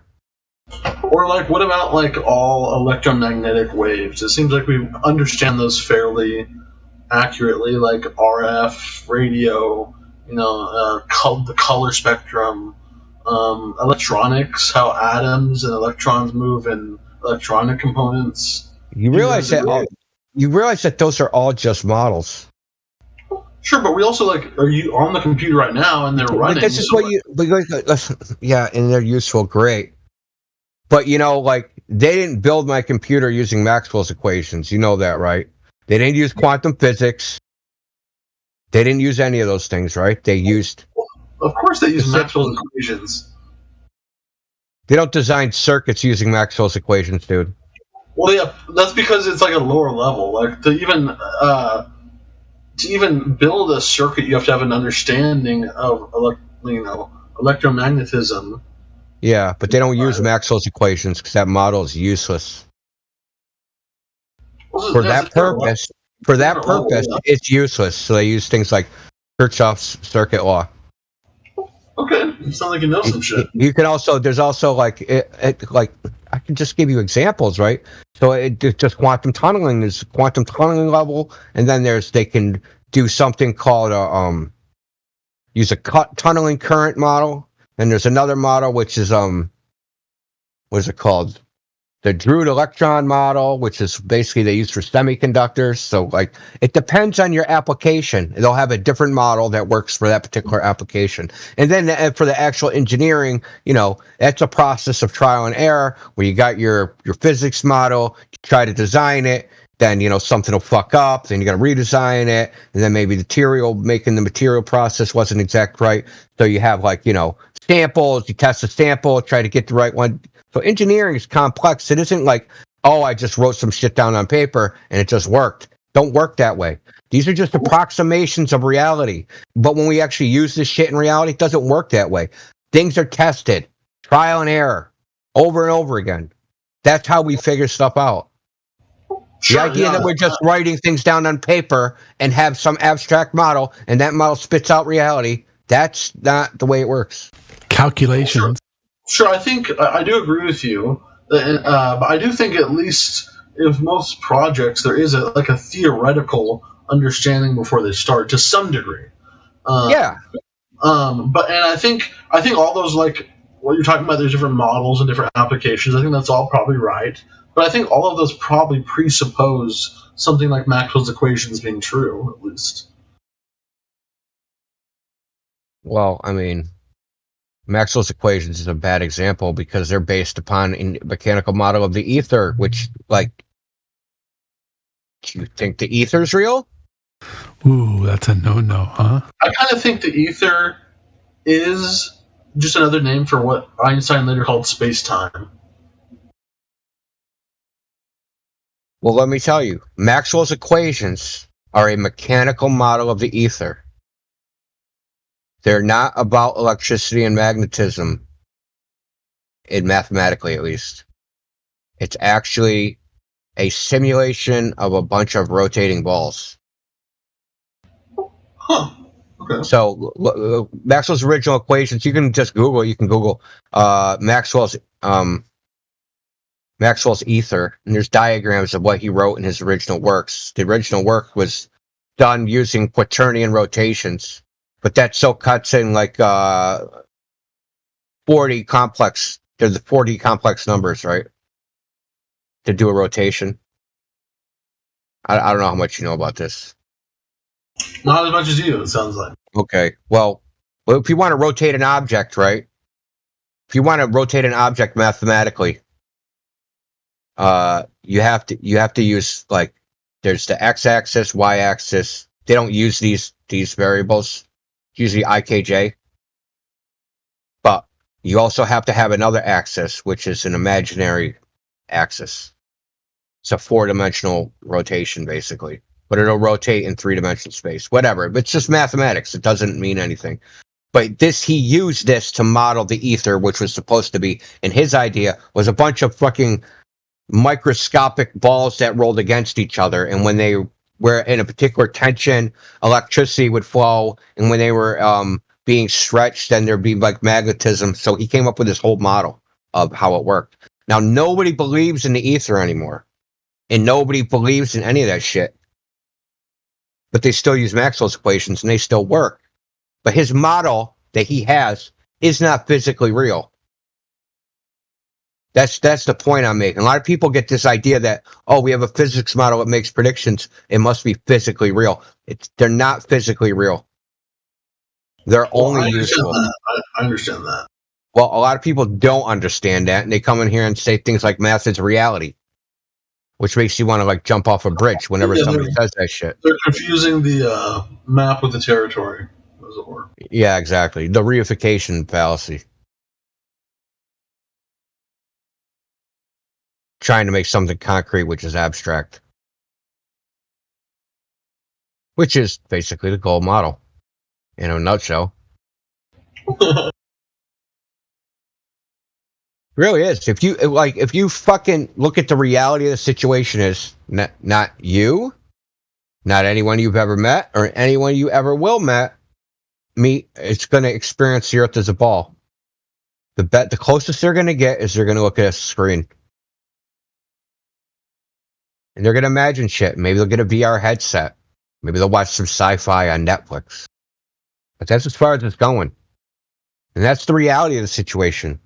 And we could all play games and pretend that, oh, you guys are crazy. You think the earth is flat, man. It's so obviously a globe. Don't you even own a fucking TV? Like, literally, that's what they're saying to me. That's what I hear. When someone says, oh, it's obviously a globe, they're really saying, watch more TV. Yeah, I can prove the globe to you, but I just need a television to do it. Well, I think the thing that like stops people is like you guys have to have this, deception part where mass deception is involved. Who pushes that? No, well, you guys, right? What? No, globe is pushed that. The average people are being deceived by media, education systems, so on. Okay. So, you personally, have you ever been to the ocean? Yep. Okay. Does it look flat? Yep. Is that an optical illusion? That's a tough question. Depending on what an optical illusion means. Well, you're seeing something that isn't accurate representation of reality. You see something, and it's not really it. It's not like a mirage, but I'm not at the scale where I can see the curve, I think. Okay. Why do you think that? Because you didn't come up with that idea yourself. You didn't go to the beach one day and be like, this looks like a giant fucking ball that I can't see. You didn't think that. Someone told you that. Yeah, I've been taught that, and I think. So if they're wrong, is it a deception? Not necessarily. So you could be a flat earther and not think the whole world's being deceived. You could think a lot of people. That seems even more improbable. But like, it's just a bunch of that people are being wrong. They're wrong, and also propagating that wrongness without like questioning it. So how long was bloodletting a thing?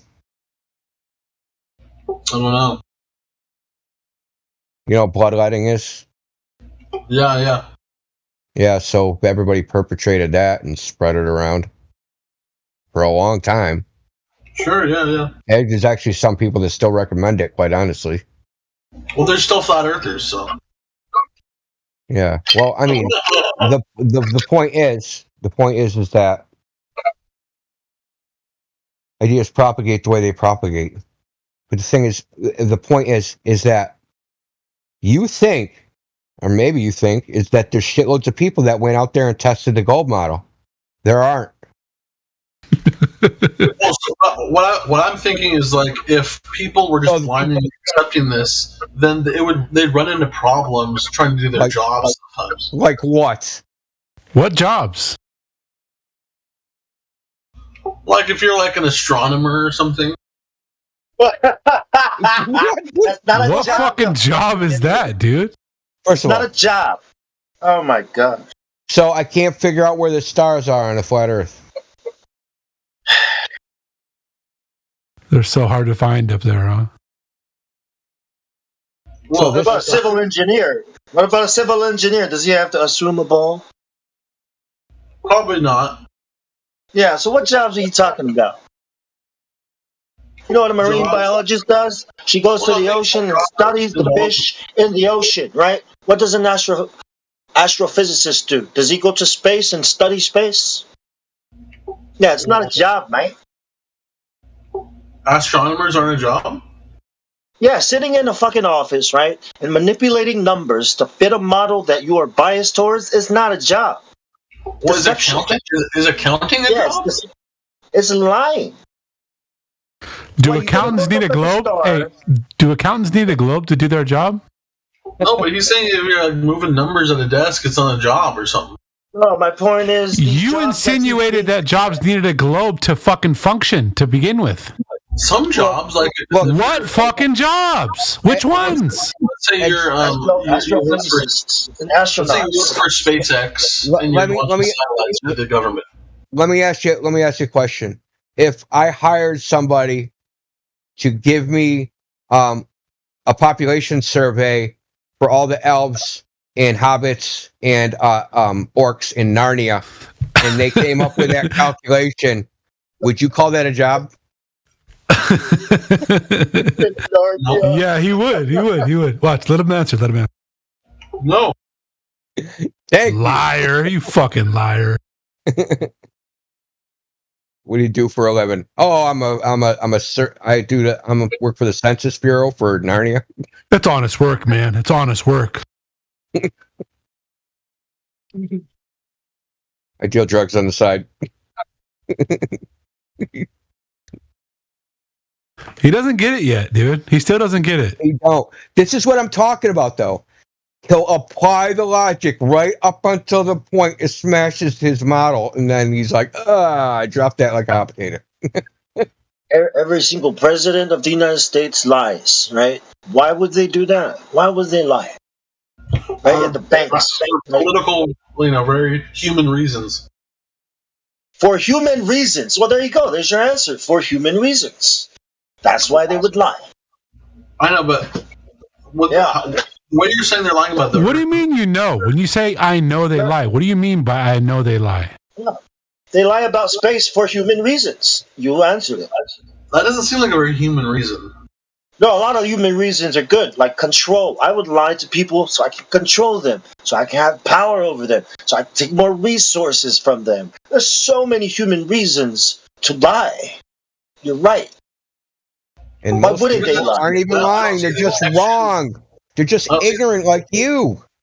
I just don't see the connection between the power of control and the specific round Earth theory. Why does one lead to the other? Yes. Okay, Eggstein. Listen to this. Okay, now your reason for believing in the globe is basically incredulity. I can't believe it. Why would all these people lie? Now, there's 150 million people that all think that somebody else must have the evidence. And like, why would they lie? It's too big, and all these mental contortions, which are basically sociology arguments, right? Oh, I can't believe humans would do this, or they can't hide this big of a conspiracy, or like all these things, these opinions you have about human behavior, right? And that's all they are. You have opinions about human behavior. Okay. I mean, I agree. I do think it's kind of a sociological argument, and No, it's not. So you're saying that the figure of the Earth is determined by sociology? I'm saying that I don't think humans can produce that mass scale deception, and that seems to be a crucial. So we can use sociology to figure out the figure of the Earth. No. Take a second to fucking think about your answer for a second. Okay, because you're saying you don't think there's that big of a conspiracy, whatever. That means that sociological statement can determine what the figure of the Earth is.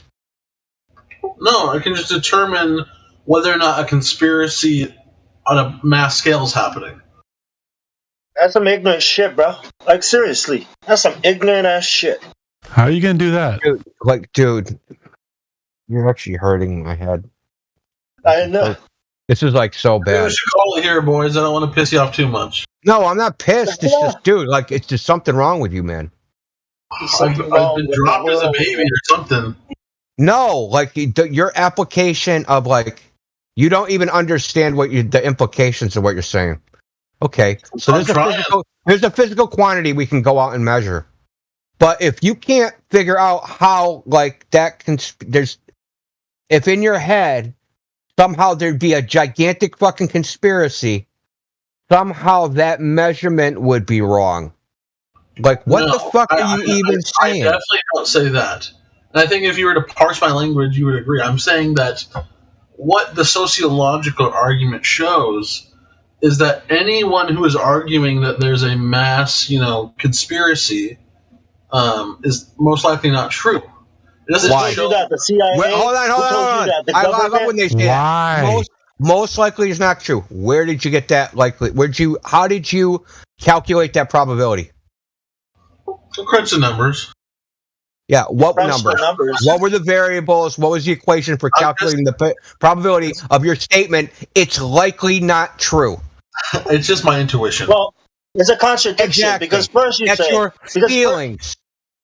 Your feelings. You think that you don't like things. You don't like the idea that there could be giant conspiracies. Therefore, they're not true because they hurt your feelings.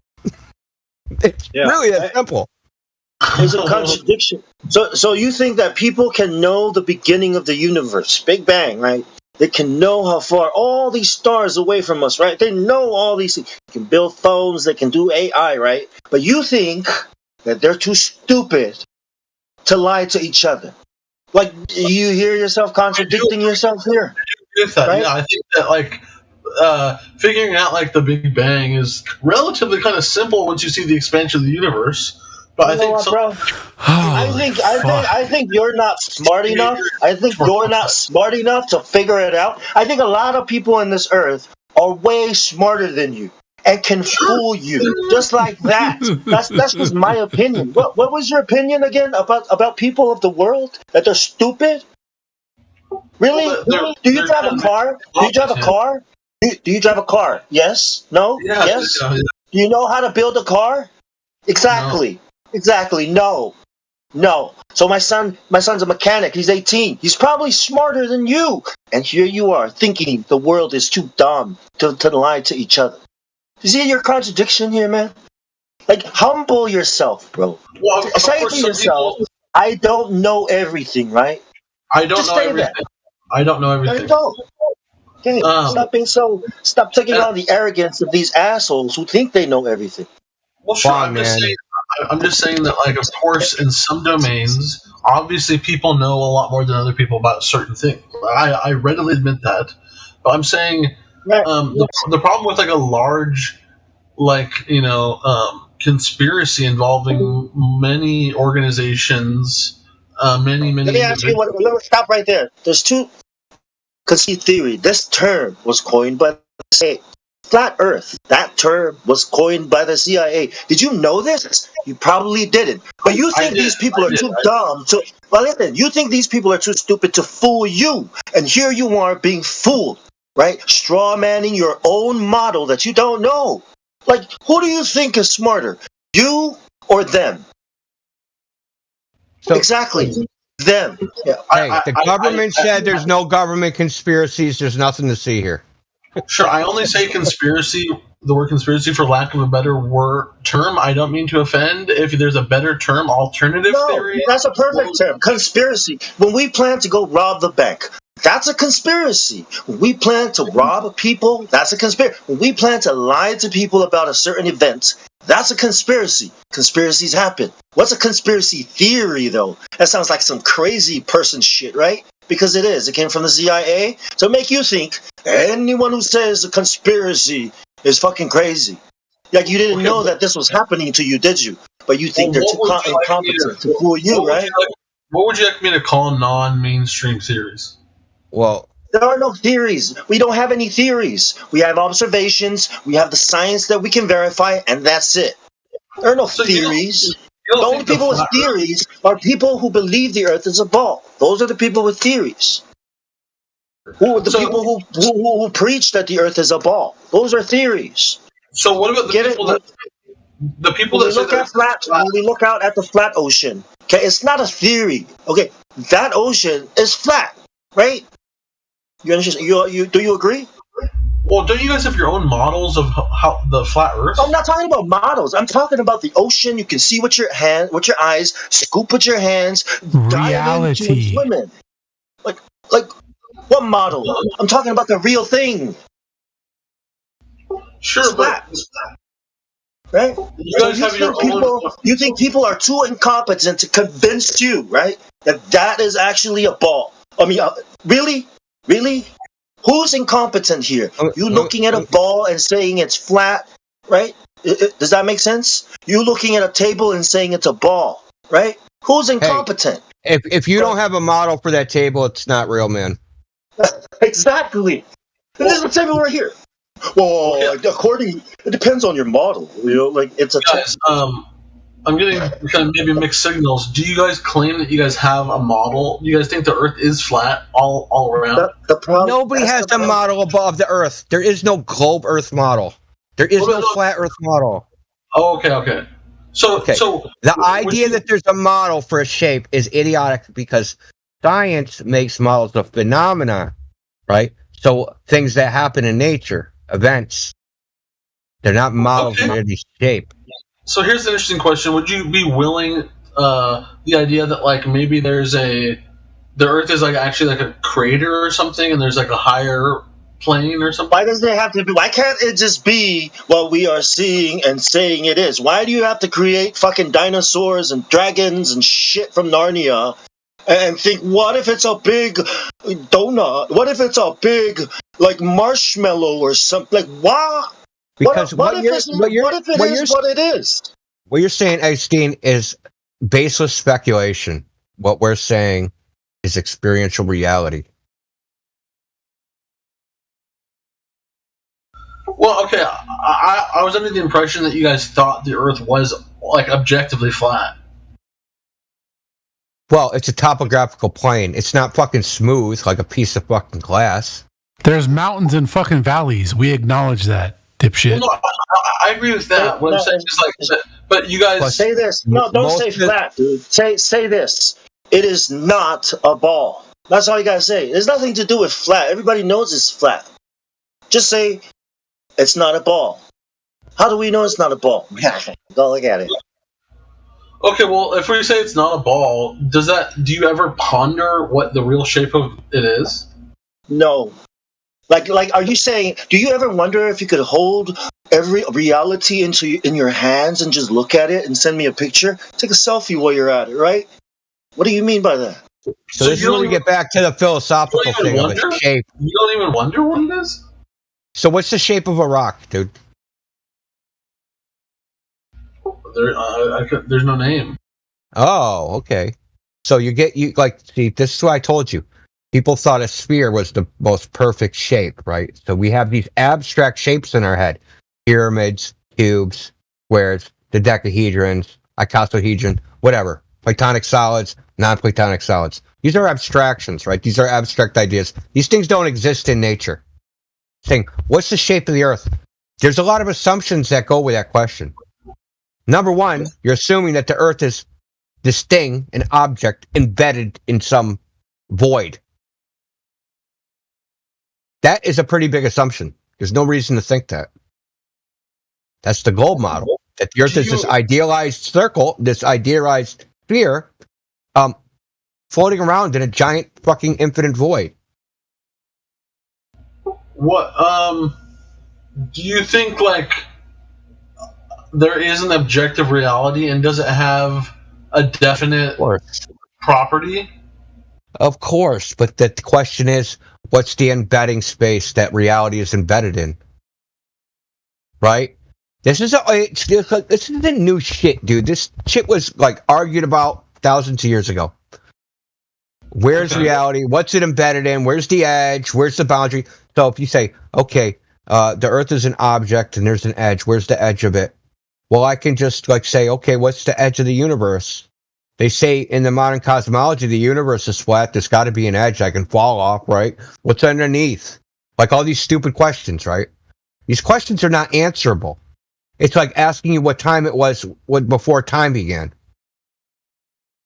I don't know. I think that those kind of are answerable. I think some would say like space is finite but boundaryless, kind of like it comes in on itself. I think that those are at least coherent questions that people can ask. Well, Zeno proved with his paradoxes that you can't prove that space is bounded or unbounded using mathematics or logic or anything. Or geometry. Take your pick. Can't prove it. You can only speculate. And this bounded concepts. Yeah, these are just concepts, so idealized concepts in our head. When you taught geometry, say, okay, draw squares on this piece of paper. Okay, draw a line. Oh, man, I ran out of paper. Oh, you just left the flat Earth. When you ran out of paper. Or fucking, oh, you left the universe. I ran out of paper. That's how we think about these things. And it's oddly enough, like you guys say, well, at this scale, you can't see things. Like, it just looks flat. Well, maybe at this scale, at our scale, when we look at objects, they have boundaries to their edges, right? So my table has an edge, my computer mouse has an edge. All these things have edges to them. They have a boundary, a limit to their extent. Well, there's no reason that the Earth should have that. If the Earth is reality, it's like the only reality you know. You were born. You've walked around the world. You've looked out of your eyes. You've smelled smells. You've tasted things. So it's kind of like a Minecraft, It's not like Minecraft. Fuck, these fucking video gamers, dude. I thought it was a good analogy because it's like it's a there is no like end to it.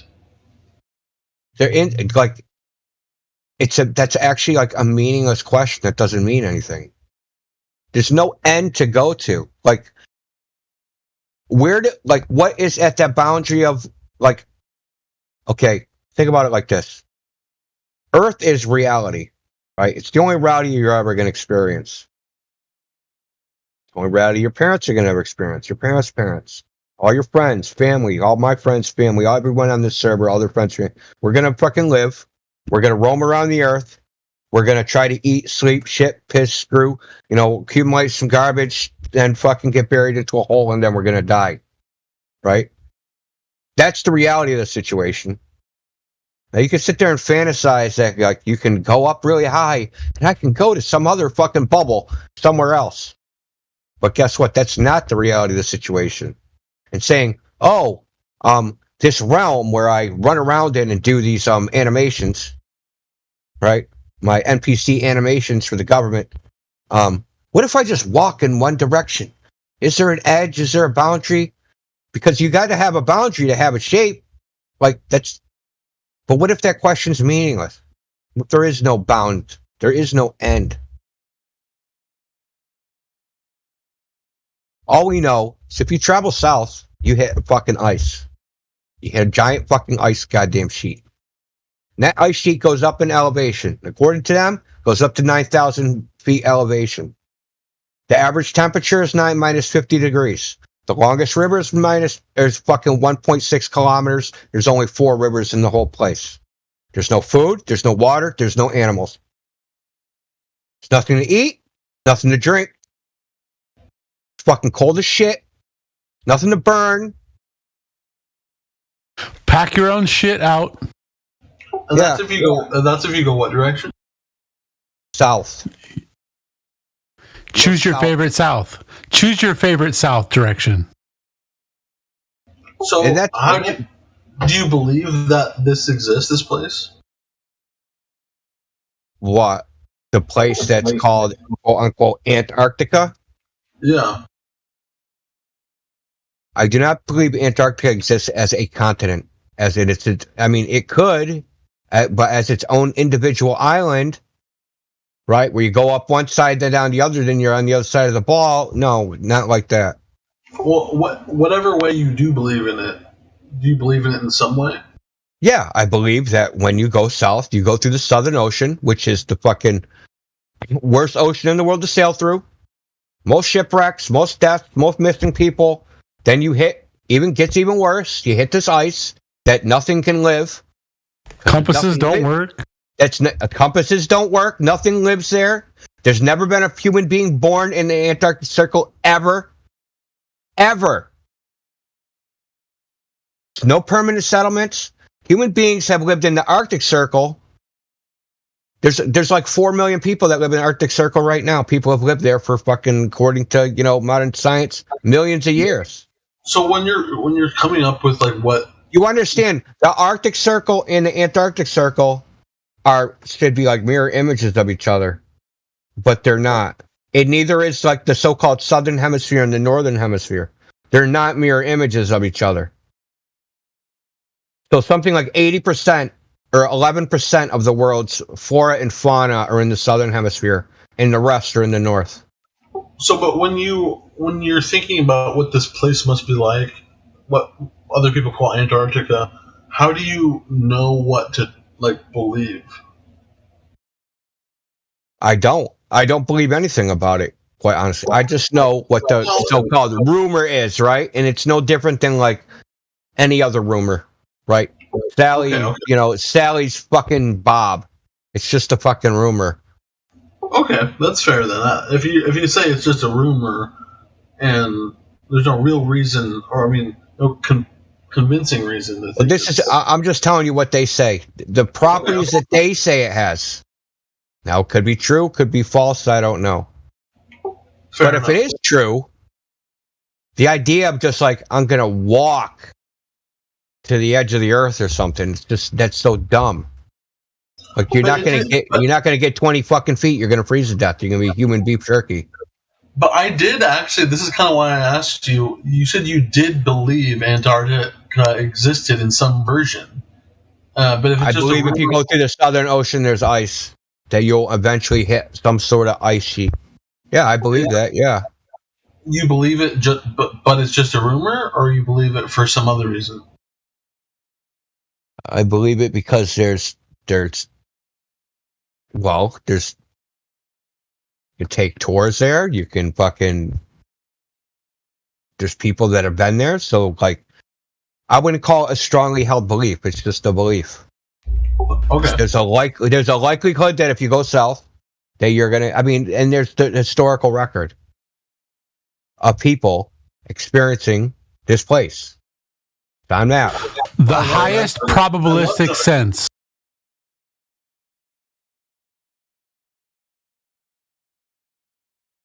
But I mean, I'm moderately sure frickin' France exists, even though I've never been there. I've met French people. True. I've seen pictures purporting to be France.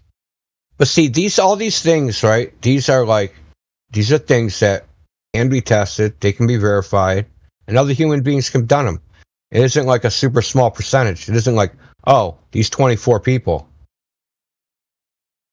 Oh, and they just all happen to be Freemasons, and they all just do some super secret handshake. And the fact that no one's ever sworn on the fucking under the penalty of perjury that they've been to space, that's a big red flag to me. They've never testified before Congress.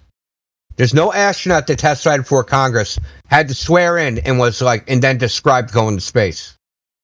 You would think, though, if they're willing to lie about it, they'd be willing to swear under oath. Who do you think is lying? I'm going to ask you this: who do you think would have to be lying?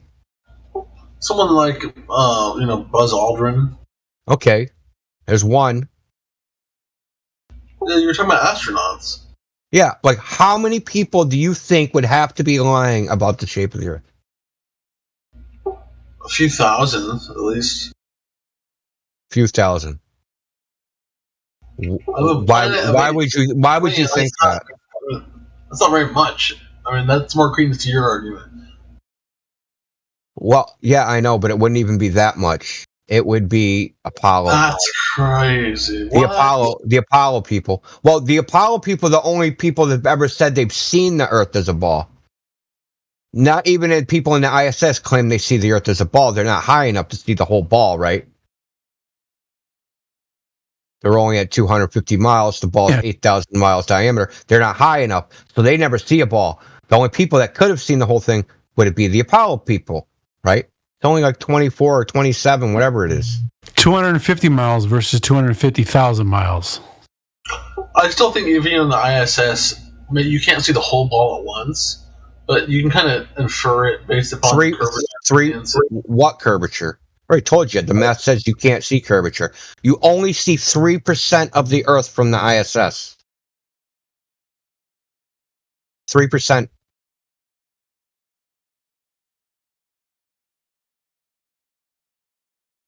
Listen, maybe you're not good at math. 8,000-mile ball, 250 miles. Okay? Think about that. If I had a ball that was 6 feet tall, that would be 2.5 inches above that ball. Now think of the images you've seen of ISS. Now imagine if you took a camera, stuck it 2.5 inches above a ball that was 6 feet in diameter, what that image would look like if you took a picture. Now think about the images that they claim to be from the ISS. Especially the ones, right, that are outside the ISS and take a picture of the Earth and the ISS in the same frame. Those images, they look like they're fucking goddamn a quarter of the radius away from the goddamn Earth. Right? The point. These images, they don't make sense. They're inconsistent between each other. They're inconsistent between other countries. They're inconsistent between, year they were taken. There's just ridiculous amounts of problems as far as the imagery goes. And on top of it, the main component is they're not falsifiable. Can't prove them wrong, can't prove them right. It's trust or don't trust. That's where you're at.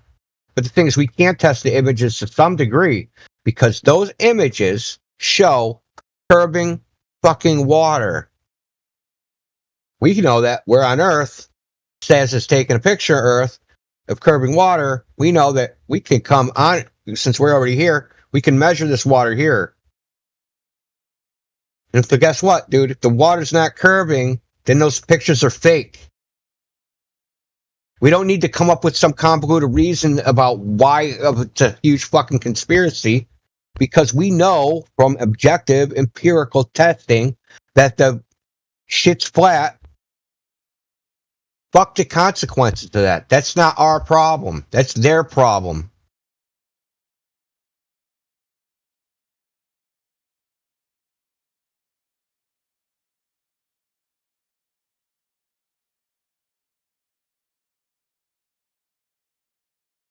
Eggstein, are you crying yourself to sleep right now? Is that what's going on?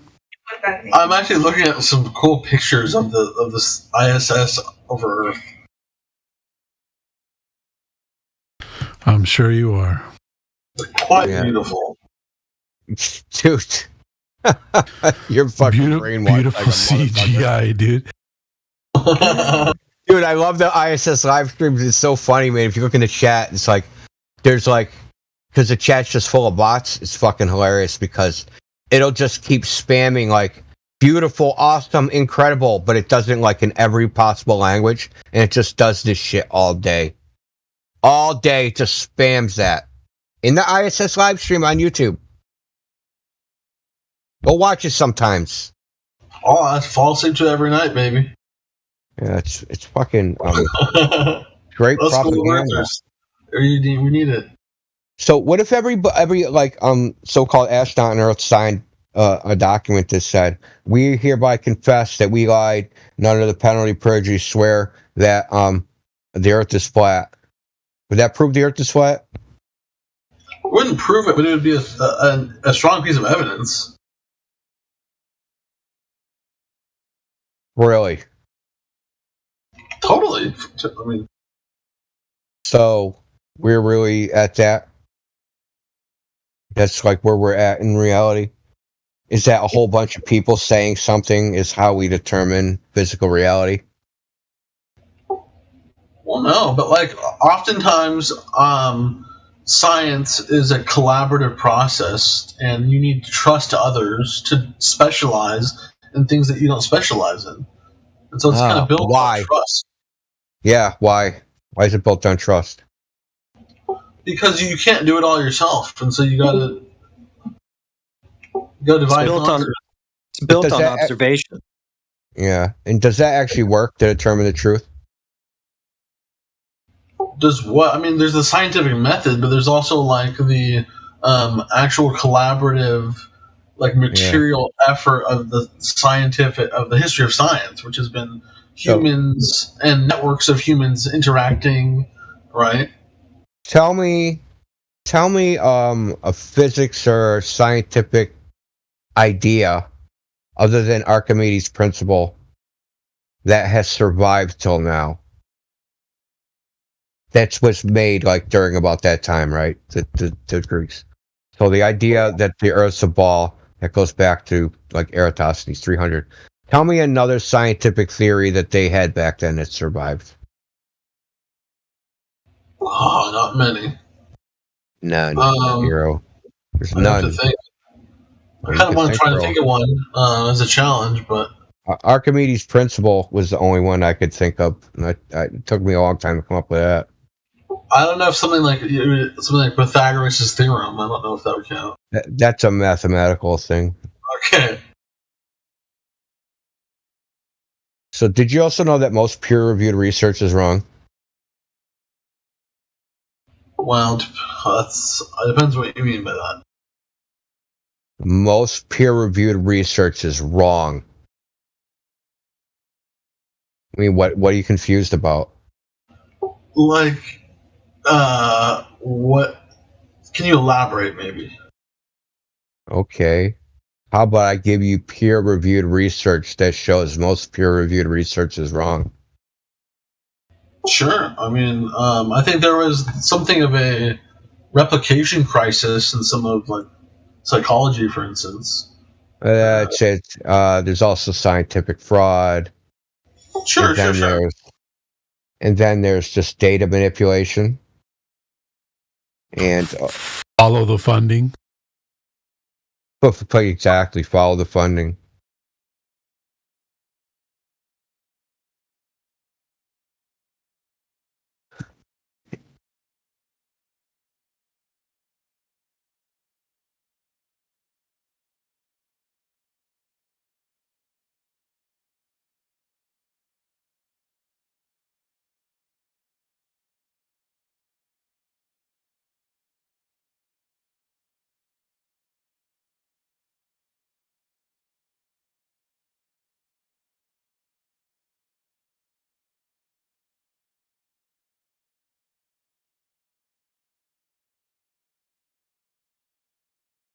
Why base a position on what the Earth is by or on what people say, though. Why not just look at it? Because under both theories, it should look flat. Not really. From our everyday, ordinary perspective, yes. Not Are really. you saying humans are incapable of developing measuring instruments that are capable of measuring Earth curve? No. Yeah. And are you saying that there wouldn't be perceivable geometry to it at all from the surface? I'm not saying that either. Well, then it wouldn't look no different then. There would be a difference. Well, everyone that believes in the globe Earth admits that the Earth looks flat, at least. It shouldn't really. Should have a geometric. Not Brenda. Yeah. Should have an observable geometric horizon. It's not supposed to be that far. It's only supposed to be a few miles out. Oh, look, everybody's jumping on the cliff. You better go before you miss it, bro. I just heard Left Lane say today that he could see the curve of the Earth from the ground. So if everybody's jumping you off should the be cliff, able. You kind of should be able to, in a way, or you should be able to see effects of it, right? You should see the geometric horizon from only a foot off the ground. That's really as high as you should really have to go to test this. So basically, you go to the beach, you go swimming in the water, and see if you can see anything beyond 1 mile.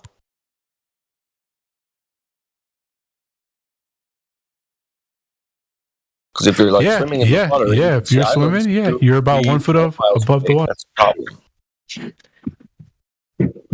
But if you're not observing that geometry at all, no matter what people say, why would you believe it? It's not observed. Well, I think it is by some. By who? Who, what, when, where, how? People that have gone to space. Is that the claim, though? Is that how they claim that they determined that we're on a ball in the first place, by going to space? That's what the Greeks did in the 3rd century BC? Like, they would have to have known it was a ball in the first place to even get the concept of space, to have that claim about the medium that the ball is supposed to be in. They'd have to know all that to begin with, so how did they do that?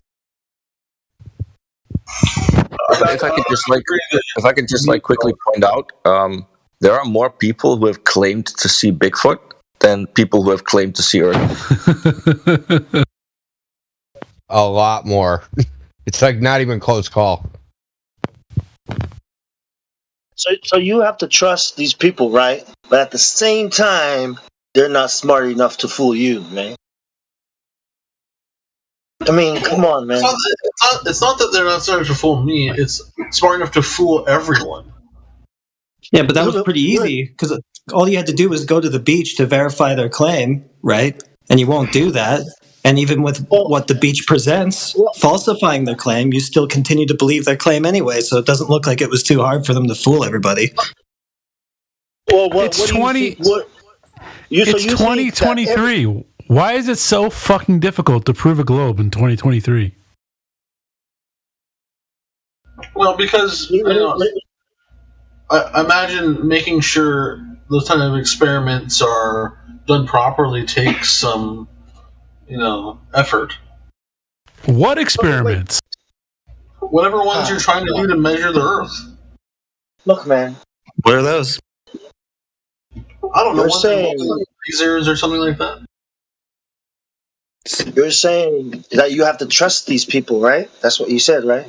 Yeah, I think that science as a, Okay. So based on that, if you have to trust somebody, right, and not be able to verify what they've told you, and if you have to trust them, do you think they could also fool you? And what would fool? 100 people are in the room, right? Somebody comes in from NASA and tells 100 people a lie, right? How many of those people are going to believe that lie, do you think? There are 100 people in the room. How many of those 100 people do you think are going to believe the lie? Because NASA is saying it, right? NASA is saying it, right? And then you hear it. 100 people. How many people are going to believe? It depends. All of them. No, it doesn't depend. All of them are going to believe. Do you know why? Because these people are authority on the knowledge that they were taught when they were little children. This is the authority. Okay? 100 people will believe it.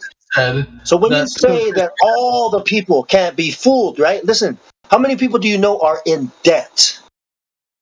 All the people, right? If not everybody, almost everybody, 99.9999%, right?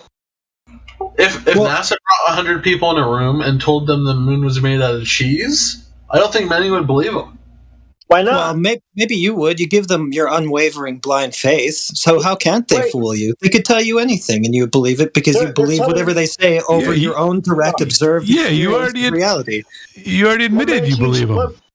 What makes you think you're smart enough to figure that out, but you're not smart enough to figure this out? Like, what makes you think these people are smart enough to figure out that the Earth is not a cheese if they can't figure out it's not a ball? Like, is there something that's different? They show you a picture of a cheese in space, okay? When you come down to Earth, it looks flat like this. But when you go to space, it turns into cheese.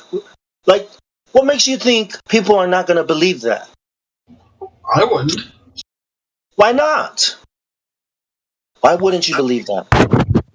Because it's such a thing. If that's hold on, like if that's what you'd been told all your life since you were a kid, that's exactly what you would believe. This is exactly the case. You would have They're to. telling us that it's cheese. Okay, it can be anything, right? It can be a ball, and your eyes are telling you it's not cheese. But then you're telling yourself, I trust these people. They showed me a big cheese when they were in space, and they taught this to me in school. So why would they lie to me? They could never fool everybody. Yeah, if you've got that kind of trust, if you got that kind of trust in people, how can't they fool you? You're forced to listen to NASA. You're not in possession of the skills that necessitate figuring out whether they're lying to you or not. Well, I can at least compare their claim about the moon being made out of cheese with exactly. That's what we're doing. Cheers with all their other statements and all. You can do that though. You can do that with the ball. That's exactly what we're doing right now. We're comparing their claim that the Earth is a cheese, and we're saying no. Get it? What's the difference?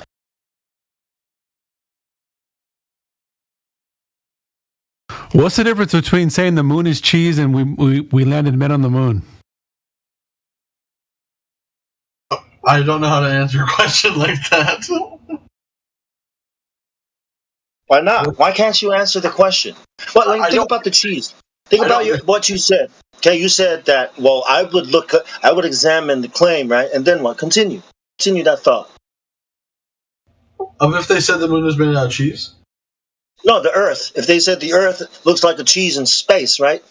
You wouldn't believe it because you were saying you would examine the claims, right, and compare it to what? To the real thing? No, I would compare it to the broader theoretic understanding of reality and whether or not that. So you're not gonna go look. There's a table in front of you, and I'm telling you that's cheese, right? Then you look at it at the table and think to yourself, well, if I imagine, you're not even looking at the table, bro.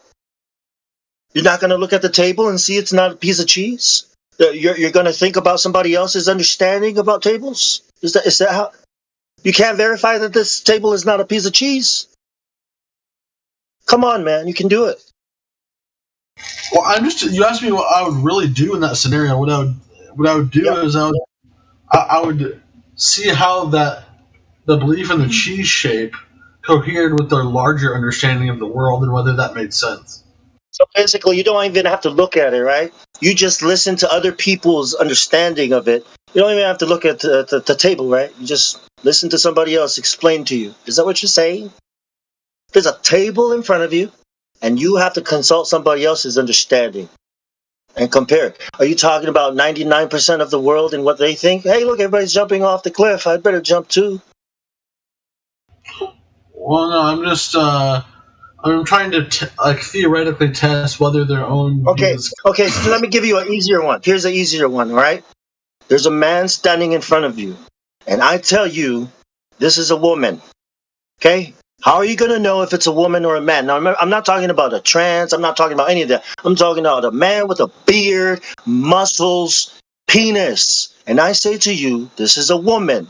How do you know that it's not a woman? Or that is a man or a woman? Are you gonna like consult somebody else's understanding about men and women? Or do you think you can make that decision? I think I believe in myself in that one. Yeah, exactly. And you can believe in yourself on everything else. Okay, like when you go look at something and it doesn't make sense, and it doesn't make sense. When you look at something and it makes sense, then it makes sense, right? You get it? That idea? 1 + 1 is 2. Does that make sense to you? Yes. Yes, I am 1 with you. + 1 equals to 3. Does that make sense to you? No. No. It's as simple as that. But when somebody says to you 1 + 1 is 3, are you going to consult somebody else's understanding of this mathematical equation? No. No. You know, if you say that I trust these people, they couldn't or they wouldn't lie to me. You know, you're the easiest possible target for them to lie to. That's a fact. So I want to ask this one question. When won't you believe them? Like, how far do they have to go? Like, if you're watching an ISS live stream and you see Superman fly by, like, then won't you believe him? Like, I would believe that was not real. what if NASA says they discovered aliens on the moon or something? Would you believe that? Of course. I think I'd be open to that. On the moon, it would surprise me, but it would probably be like cellular organisms or something. They've only been pre-programming his alien agenda for 25 years now. I don't think like sentient. I mean, I don't think like self-conscious aliens exist. I think it's probably like animal life, if any. Animals in space? That's what you believe in? Hell yeah. Space yeah, animals. you would, wouldn't you? I'm just wondering, like, how far, like, because you guys just believe things, and it's like, I always wonder, like, how far. You're like, well, I trust them. Like, how far do they have to go for you not to trust them? Like, what do they have to do? Like I said, I wouldn't believe. They told me the moon was made out of cheese. I would not believe them. That's your line? That's your line in the sand? That's at least one I can. That's my first stake. At least. If planetary bodies are made out of dairy products, that's his line. Fondue. He says no to fondue. Yogurt, right? Kimchi. Right? It's made out of kimchi. You're in a very dangerous place, man. Very dangerous. Are you scared of making your own decisions? Is that like a fear for you or something? No. Are you sure about that? Sounded afraid right there. Yeah. Well, they my said advice is don't jump. That's so my when advice. they show you a picture of Pluto on Pluto and tell you that Uranus smells like farts, and that the moon is inside the Earth's atmosphere, and that it rains diamonds on Jupiter, and that there's a star that spins at 70,000 rotations per minute. Wow. Yeah. Wow. Like how you buying it? Like, how far do they have to go? Like how? Like when do you not believe them? Well, I kind of gave you some sort of criteria as when it doesn't like cohere with the larger kind of theoretical understanding. What if they just change their theory, and then you just say to yourself, "Well, I'm not a scientist." Well, that changing that theory kind of is the progress of science, kind of. Nah, bro. That's Fuck. Jesus Christ, dude. We're fucking doomed. Changing a theory is the definition of science, according to Eggstein. I'm saying us like changing over time our understanding, little by little, in different domains. Progress, And right? Progress. The way those, theories interact with each other and cohere. Well, they don't. The larger so-called theoretical understanding doesn't even cohere with a trip to the beach, dude. What are you talking about? Why did the theory of relativity supersede Newton's? I mean, come on, man. Well, really? I agree there. I think that's a rhetorical question. You don't answer that, man. I'm just saying shit. I kind of want to hear it again. Eggstein, are you 100% certain that you're speaking to us on Discord right now? Oh no. Jesus. So do you know what? Do you know why dark matter? Do you believe in dark matter and dark energy and all that shit? I think those are more kind of mathematical kind of fudgings. Maybe I'd be open to that idea. Okay. But they could exist. They're kind of like variables almost in my mind. What about space? Do you think that's calculations too? Math? Do I what? Never mind. No, Yes, I was interested in that space one. was just like a mathematical calculation. I believe space is kind of like a substance that everything originates out of. You think a vacuum is where everything comes from? Life comes from space, huh? Or Dyson? Like, which one are you talking about? The I kind of think like matter and particles are activities of underlying fields or the space underlying. So the space is fundamental, and like a piece of matter is an activity, a concentration of that space, basically. Concentration of nothing is matter? What? I don't think space is nothing. It's empty space. It's empty space, but it's not nothing? What? No. Okay, look, there is space between me and my coffee cup. Is that what you're talking about? Yeah, it's a physical reality. This space, yeah. So you're not talking about a vacuum somewhere? It is a vacuum. Vacuum is its properties, but like it is kind of. Where is a vacuum? Where do we find a vacuum on Earth that we can go and check it out? Well, I plugged one in earlier to clean my carpet. What? Like industrial vacuums, they're awesome. You pick up water with. Go ahead. What was that? Industrial vacuum cleaner. Yeah. Is your girlfriend a Hoover?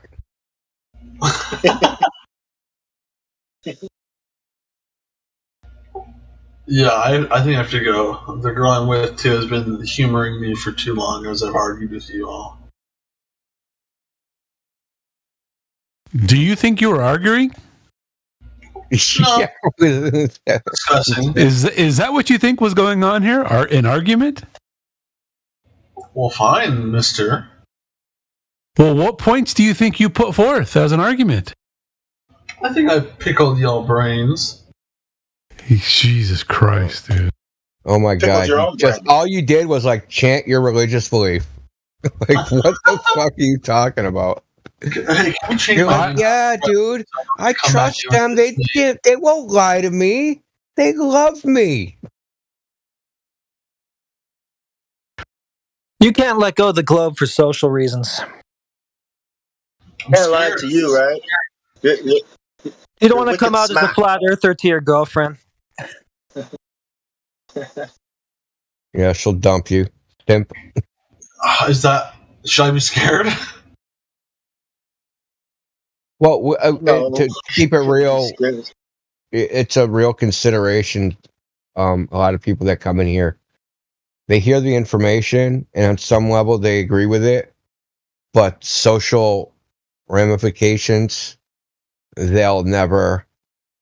It can never get incorporated into the psyche because they don't want to be like get picked on, right? They're like, oh my God, I'm a flat earther. Oh my God, everybody's gonna call me names. Oh my God, people are gonna think I'm stupid. They're gonna call me retarded. I'm gonna be ostracized from society. It's a real consideration. Yeah, I'm starting to think that's one of the larger considerations. Maybe the biggest consideration. Yeah, it is. I think it is too. Quite I'm honestly. more of a contrarian, as you guys can tell, being in here for so long. I'll tell you something, man. You're not a fucking contrarian, bro. Barack Obama said on TV, "We don't have time for a meeting with the flat Earth Society. Okay, there's this thing called the Flat Earth Society. It's a disk in space that goes up. There's these big channels on YouTube that talk about it. Vsauce.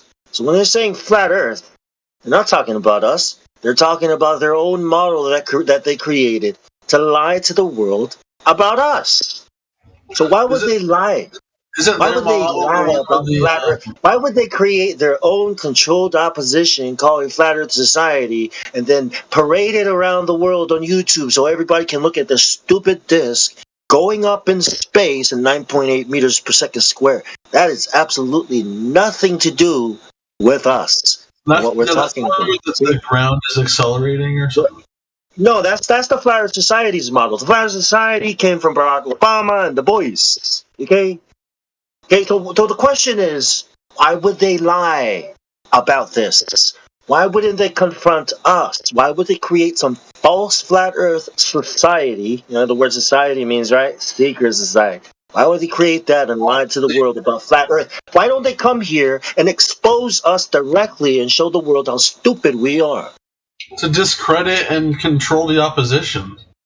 Exactly. Who is the opposition? Us. Let me tell you something. If they came here and try to expose us, the whole world will know that they are fucking liars. This is why they created the Flat Earth Society, controlled opposition, because there's nothing they can do against truth, because people will recognize it, see their fucking bullshit. They spend billions of dollars on this fucking lie, dude, about Flat Earth Society. So, what the fuck for? There are billions of people. There's fucking Ukraine. There's all these fucking problems where these motherfuckers want to spend effort, time, resources creating a lie about Flat Earth instead of just confronting Flat Earth and putting everything back in its place, right? Or how about just proving their globe? How about just proving that that's reality instead of having to shoot down the straw man version of reality? Yeah. That's what they would have done if they would have came here, right? They would have proven the Earth is a globe, right? With their boats disappear bottom first arguments.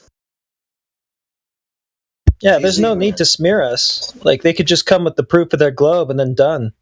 Everybody's on board. They clearly proved it. If somebody doesn't want to get with it, that's their issue, right? And Obama's right. We don't have time for a meeting with the Flat Earth Society, right? Eggstein is so confused, he called himself a contrarian. He's a contrarian with reality, I guess. I'm a contrarian in the sense that I'm the one opposition in the room. When This Neil time, deGrasse Tyson This gets on is the only thing TV. you'll be in opposition in like this, though. When Neil deGrasse Tyson gets on TV, right? When YouTube starts talking about what are you guys doing about Flat Earth, right? They're not talking about Flat Earth Society. They're talking about us. You get it? You get it? Sure. Yeah. They're not censoring Flat Earth Society shit. They're censoring our shit. If you want to be a contrarian, mister, why don't you go to the beach and assert that horizon is at 1.2 miles even when it appears at 10 or whatever? Argue with the horizon. Argue with the Earth. Argue with flat bodies of water.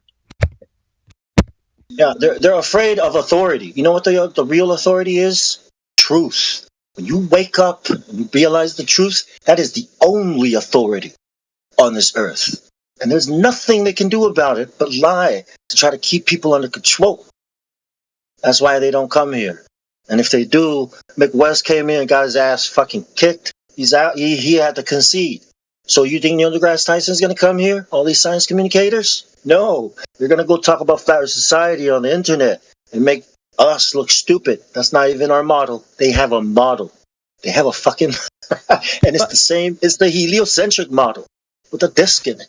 Yeah, it's a little easier arguing against straw men.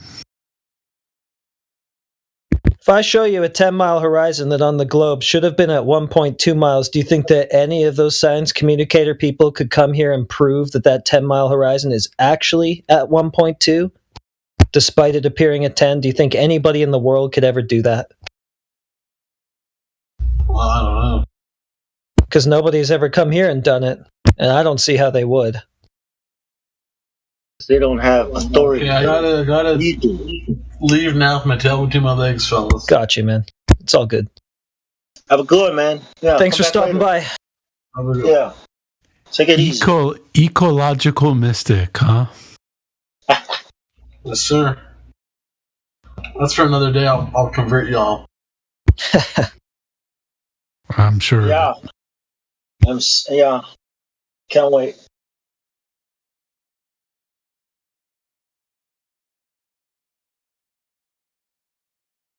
Goes another happy customer. A satisfied customer. Thank you. Come again. I have a question, if that's fine. Shoot. Okay, so in your worldview, how does the tidal waves happen? Or I'm not sure. How do they happen? I don't know. Anybody else? All right, I have another question then. Yes. If it's, I don't know. Yeah? Yeah, I mean, the long period waves, I don't really know exactly what causes them. Okay. The problem with that is that there isn't really anything you can test to figure out what causes them. Yeah, I mean, we could speculate. You can only observe. Yeah, you can only you have to observe and speculate, and maybe try to. My best guess would be something to do with the sun, but I have absolutely no way of validating that. So Yeah, like thermal expansion of the water and stuff. That could be a variable, sure. Makes sense, but yeah, we can't test it. All right. At night, how does the moon have it have light? Because in the globe, the moon is just the moon's light is a reflection of the sun. But on a flat Earth, how does that work? I don't think anybody here knows the mechanisms behind the luminaries in the sky. I could be wrong, but I don't think so. Well, how does the sun have its own light? We can't answer that too, but we know it's giving off light. The moon gives off light, and the stars give light. Yeah, I mean, on a globe, the explanation is the sun is a burning star. It's like a burning. It's a plasma. It's just burning all the time, and yeah. Have you ever tried lighting flashing a really bright light at a rock and see how far the rock can reflect the light? Have you ever? Because it's kind of ridiculous, right? I mean, it's not very reflective, but if the moon is white, and it doesn't shine the way the moon shines with all its details, right? Like rocks. Yeah, I understand. It needs to be very, like the surface needs to be soft for maximum exposure. And just one more question. How would a rock be able to hide from the sun for 3 days every month?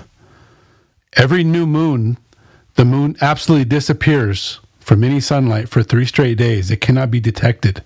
Where would it be able to hide and the sun not get to it and for it to not be visible on Earth? How would that be possible? That's a good question. Yeah, because the moon is bound to it's bound to Earth, so it should not go anywhere. We should be able to see it all the time. It doesn't matter if it goes up or down. Yeah, we should be able to see it all the time from somewhere on the Earth. I don't know. I have no idea. But There's some question. Pretty fundamental questions here that need answering still, like what even is the moon? Oh, well, the explanation that I know is it used to be a planet. Of course. Yeah. But that's presupposing the whole globe space paradigm. Yeah, I know. If we get rid of that, we're literally just right back at the basics of like what even is that thing? Is it a solid object of some kind? Is it just some kind of effect, an apparent phenomenon? What even is it? How do we test that?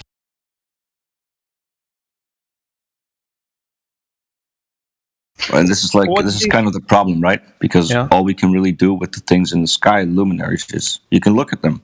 You can maybe speculate or make up stories, believe in stories, but that's about it, right? So like the globe has an explanation for a lot of these things, but it's not something you can actually test. So Yeah, I it's know. just an explanation or a story. Like we could also make up something and call it an explanation, but that wouldn't be any more valid than what the globe is doing. Right? It would actually be pretty dishonest. So why would we do that? And there are people who do that. Yeah, of course. I mean, yeah. I mean, it's like you can't disprove it or prove it. This is where it gets tricky for a lot of people, because they want to say like, well, the globe has an explanation or a story for this, and you don't. Therefore, the story that the globes give must be correct. But there's no way to determine that either, because either way, you can't really test it or verify that the story is real, right? Do you think the Earth has an edge, or is it infinite? I don't know. I've never seen any end of the Earth or whatever. Of course. I think infinity is a mathematical concept. I've never seen anything that's infinite, so that seems like a stretch, but I don't know. When you say edge, are you kind of like imagining a place where it just cuts off and there's nothing, or? Infinite doesn't exist. Like, it's an idea, but it's not real. Nothing is infinite. Yeah, that's how I imagine. We don't know. The answer is we don't know. But if you think about how light and heat propagates, there's going to be a place out there where the sun doesn't reach, and we're not allowed to go past the 60th parallel.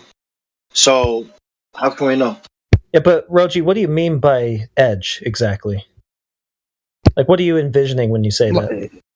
The end of the Earth. Basically, like we're when not you go allowed to there. go there. Yeah, it's like when you go there is like either you fall off or there's like an invisible wall. Well, Like we say that the place must be contained. So you say that the place must be contained. So I don't visualize a place where we would fall off or something like that. Okay. So it's either like an invisible how about wall. just darkness and ice, or cold darkness? Yeah, freeze to death maybe, but not fall off. Yeah, the end of the world. You remember when Christopher? You remember when these explorers were going out, right? And they say, "We have reached the end. Behold, end of the world. The ends of the world." All right, now let's go tell people it's infinite. What? It's got to have a finite volume if it's contained. It's one of those things, that only special people can know, right? Like, if it were infinite, would there be gas pressure? It'd have to be infinite gas. Yeah, that's true. Well, so, go ahead. Yeah, what was your next question? if the Earth was like, the Earth is created by God, so it can. I don't know how it can, if He wants to do that. So that's why I'm asking. Which God created a ball Earth? Do you know any gods on this Earth? That people know of that has created a ball Earth, or their model is a ball?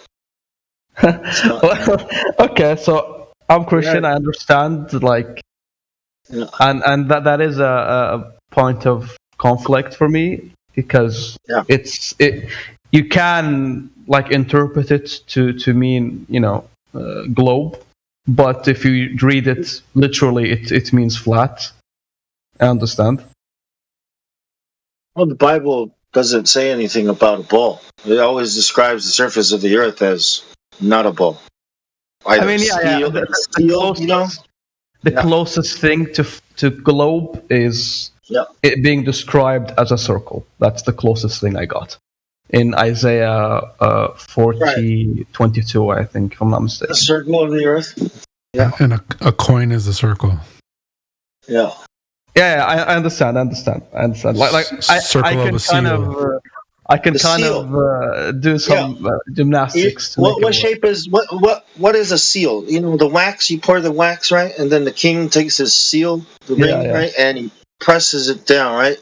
Most of them are also circle. Yeah, maybe it should be square, but circle of the Earth. I mean, so if the sun goes around. Flat surface, there's your circle. You got all this ice and water, and here's some heat. It's called the sun. All right, doing life. Seasons, life. There's something I want to point out. I don't really think of Earth as like being a thing embedded in a place, right? It's more like the opposite way around. Earth is the place that things are embedded in. The embedding space. Yeah. Joshua 10, right? Joshua commanded the moon and the sun to stop moving, stay still, right? He didn't command the earth to stop spinning.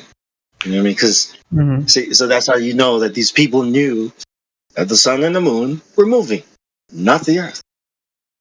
Why do you think pretty obvious. The Greeks like switched, after some time to the globe? Philosophical when they preference. believed. Yeah. How do we know that? Yeah. How do we know that actually took place during that time?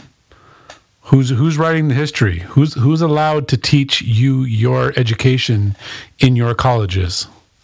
Who approves the curriculum? I do understand that point. Mostly the people who control things, like the government or emperor or whatever person who wants to shape the narrative to be to their advantage, mostly. There's this guy named Pythagoras. It was a cult, and if you read about it, a lot of people back in the day would have totally, like, this guy is crazy. It was a secret society. So the ball comes from Christians.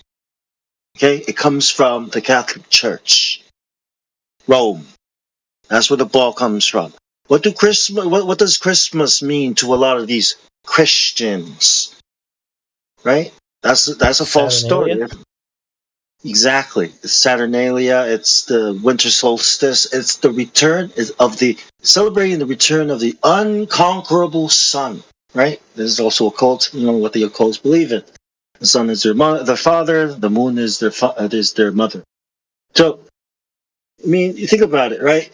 These people who are called Christians brought out this religion called Ball Earth, Globe Earth, right? Heliocentrism. Killed a whole bunch of guys. I don't know, Galileo. I don't believe that shit. But the point is, it came from these Christians. The globe. You get it? Christianity that we know of is not real. What's on the other side? Atheism. So it's theists versus atheists. And theists caused a lot of wars. They got this ball model. They're wrong. Atheists, they're wrong. So something new is going to come up in the middle. You know what I mean? A new religion, a new spirituality. Call it Luciferianism. It's from the Kabbalah, by the way. These are the people that gave us the globe model. So-called Christians. I like it better when you say Catholic, not Christian, but keep going. Well, Catholic Christians are actually from Catholics. Like the word Christian, right? The vicar of Christ. That's the Pope. All these denominations are all established by the people from those secret societies. I mean, in the past, yes, they were not called Christians. They were just called followers of Christ, followers of the Messiah. Even in Arabic, we don't say someone is Christian, someone is Masihi, from the word Messiah. So exactly. And you know that could be new. It wasn't Sorry, go ahead. The word a Christian is new. It was not called a Christianity. It was just called followers of the Messiah. But do you think that in societies where they were predominantly religious, like that they went around thinking of themselves as like religious zealots and thought that their ideas were untenable and just kind of like religious and airy-fairy? Or do you think that they put like faith and stock in them the way that people do with so-called science and stuff today? It's the same sort of thing. It's all ideologies. It's just that they think that now it's not religious. Now it's really based on something, but it's not. It's just another ideology, and they're just thinking it's like that. Yeah, deceived, man. The globe is the perfect definition of a religion. Yeah. No one can prove it. They all have to just rely on their experts to give them the next narrative, the newest narrative.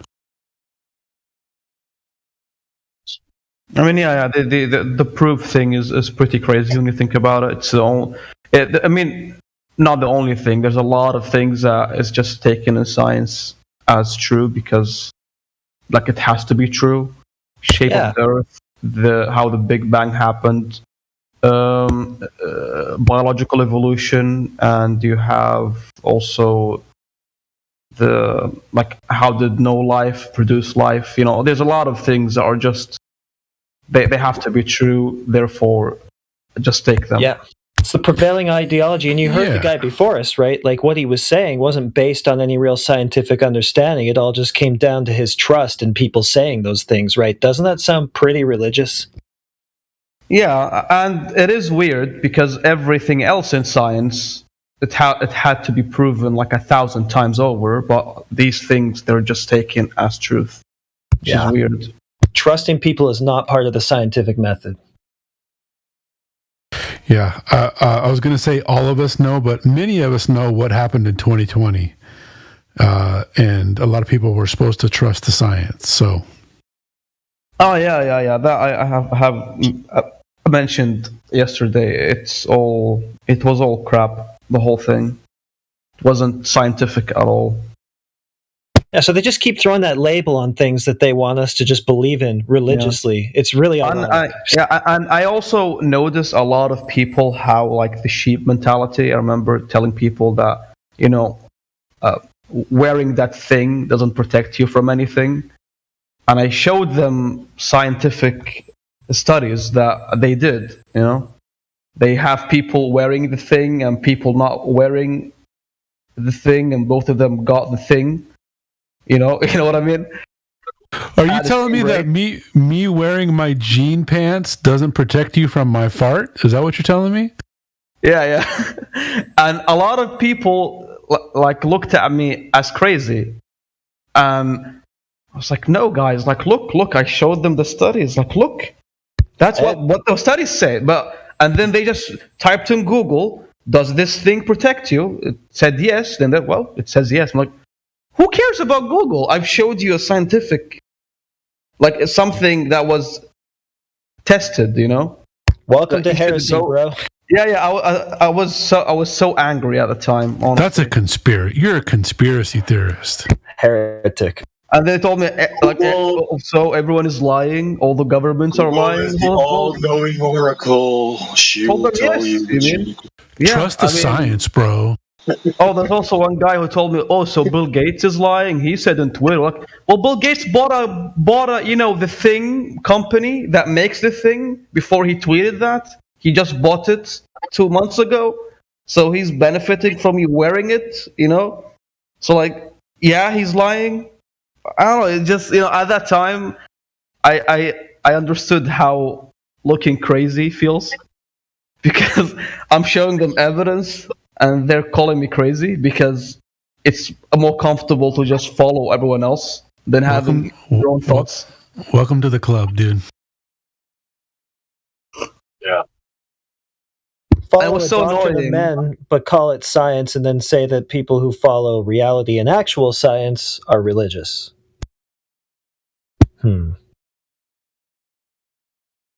Also, for me, for those people that I'm talking about, like, their whole lives, because I wanted to be a doctor, but I'm in IT now. But, I like to read in biology a lot. So they always ask me when they're sick, what should I do? What should I do this? You know what I mean? I'm like, okay, you have been asking me for years, and I always give you advice, and it shows to be mostly correct. But on this thing that is the opposite of what everyone is saying, you don't believe me, because it's less comfortable. That's why I got very angry at the time.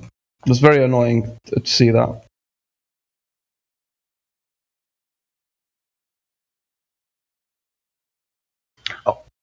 So, what are things on like the flat Earth that you have had troubles with?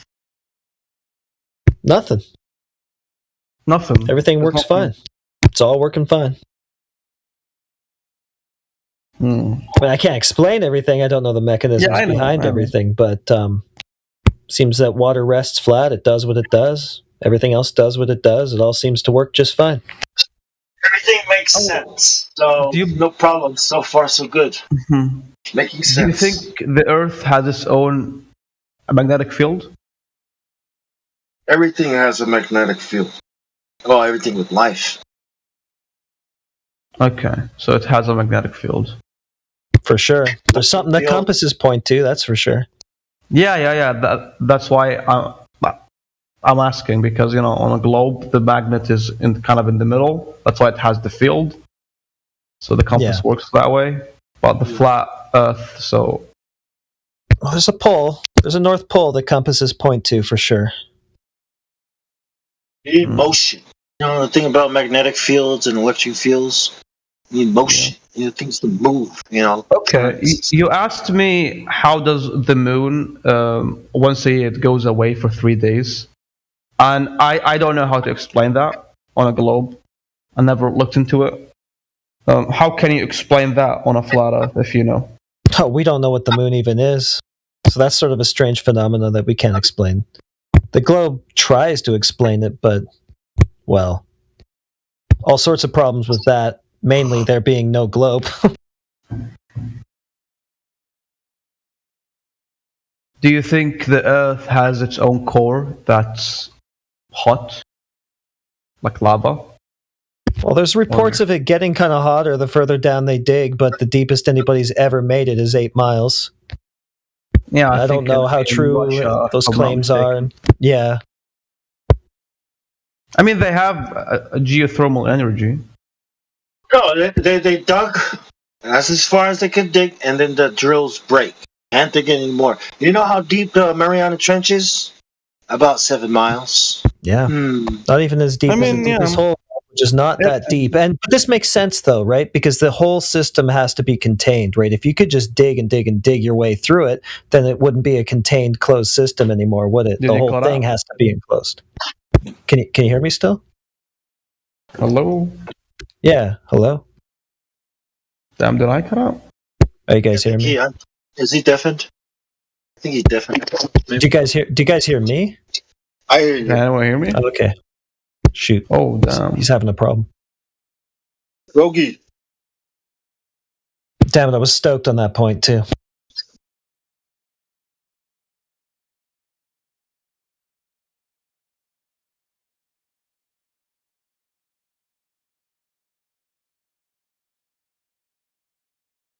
Hey, you were stoked? You were stoked? What does that mean, stoked? I was pumped. I'm sorry. Discord just stopped working. Okay. I was pumped to share that. I was just saying that you just can't dig and dig and dig your way through the system, or else it would no longer be a closed, contained system, would it? There's got to be a point where you hit an impenetrable place, a barrier you just cannot go beyond, and that applies to... Honestly, I have thought about it before. Like, if we have geothermal energy, why do we care about solar or like nuclear? Why don't we just dig holes everywhere and just get the energy from the earth? That's the most sustainable one to me, But they never did that. Only in Russia, apparently.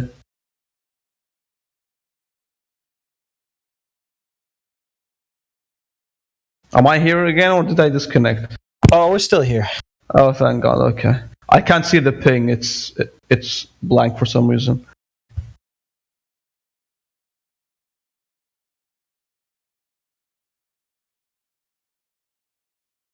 I'm trying to come up with questions, but I don't know what to ask you more. So can you ask me if you have anything?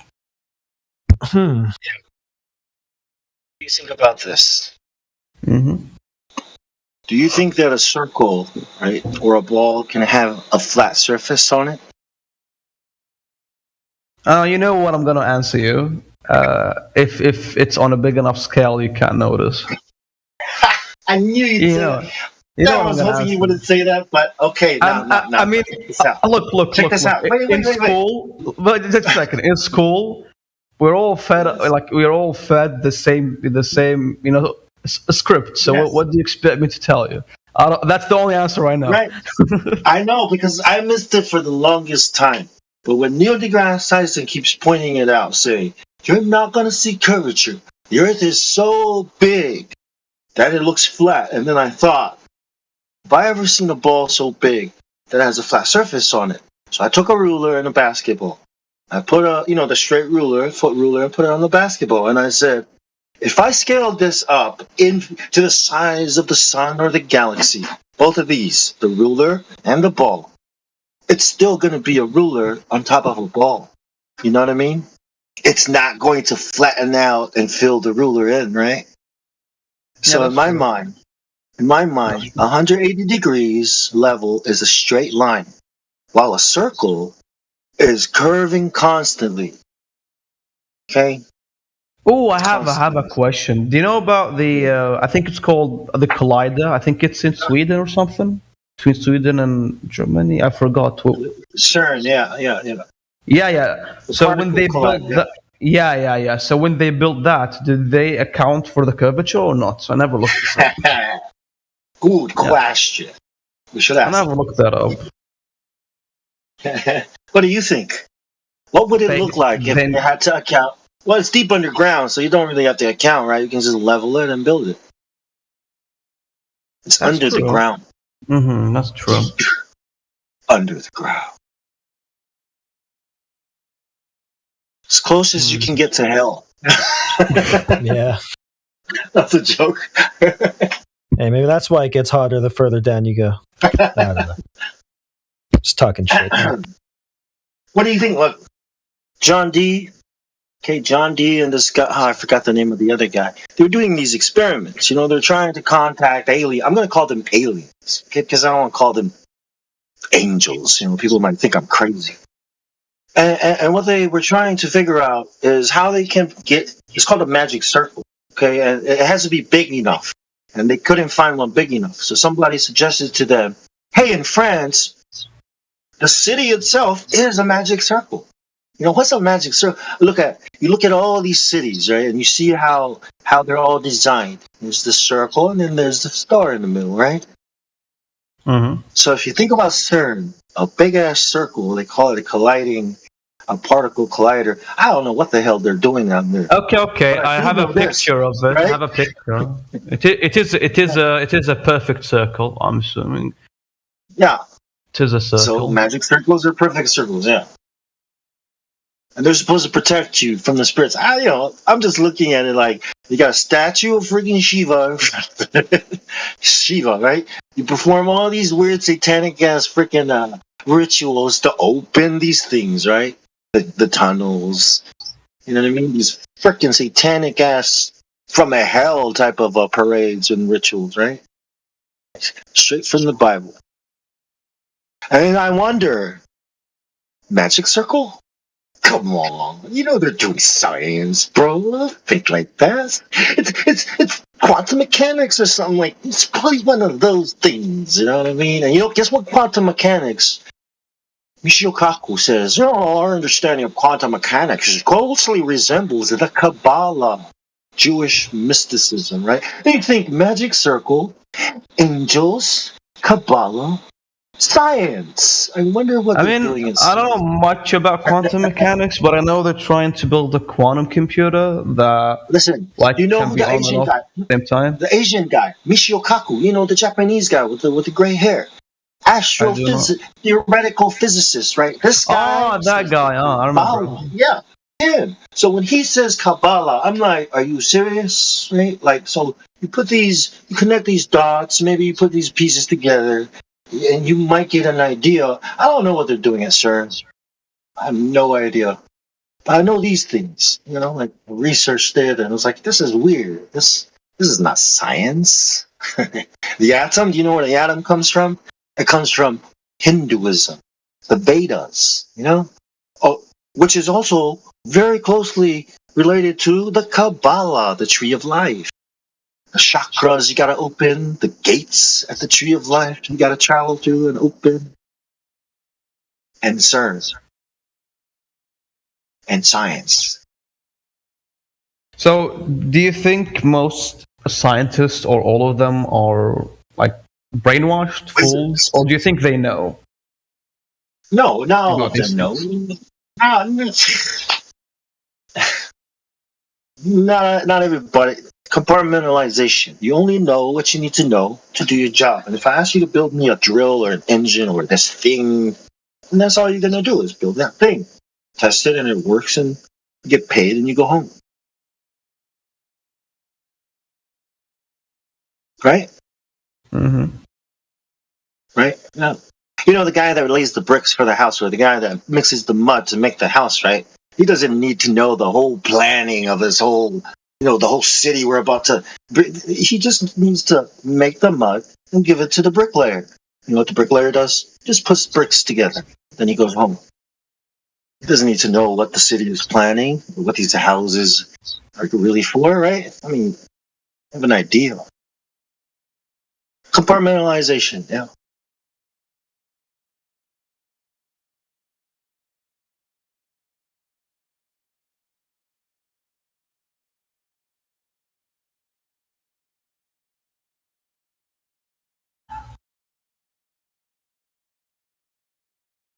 It's way darker and way, way worse, than what people think. This lie. Some people think it's not going to change their lives. Have you tried it? I'm trying to think of something like that, like accounts for the curvature of the Earth when it's being built, instead of just making the bottom flat. You have to make the bottom building, flat. Yeah, something like that. Magic circles are drawn on flat surfaces. Yeah. Well, circles are. But what do you think? The ruler on top of the ball, right? We scale it up to the size of the sun, okay? And they say, well, locally flat. And then we go to check the ruler, and where it's touching the sun is so small, right? And when you look out into the horizon, you're like, yeah, this is totally stupid. What do you think of mountains then? How do they form? Because on a globe, like the plates clash, then you have a mountain. How do you think they form on a flat Earth then? I just go with the Bible. Genesis. What part? Well, that's just me. I don't know how everything was formed, but I do trust the Bible because it tells me a lot of truth. Okay. How about earthquakes? How does that happen? If it's not like the tectonic plates also clashing. Does what happen? Earthquakes. How do they happen? It shakes, things fall down, people die. I don't know how it happens. Yeah. I'm not asking about the aftermath. I'm asking about tectonic plates the how. Theory. Tectonic plates is theory. The Navy sent signals down and bounced back, and then geologists were like, "Hey, this is useful. Do it again." And then they came up with tectonic plate theory. Okay. S&P waves. Never mind. You can look it up. It's crazy.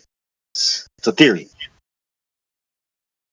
Yeah, I know. I mean, theory is like the explanation of the world around you but using words. A rule is using math. I understand. But no, I mean, I'm just seeing, like, how do you explain things? By experimenting, by observing. Yeah, I mean, yeah, it's very difficult to make an earthquake happen. I don't know. Maybe if you. Well, I just ask this: how did they do?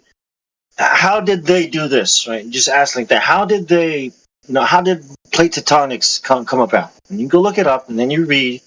Holy crap! Is that it? They just sent some signals down, it bounces back, and you come up with a theory.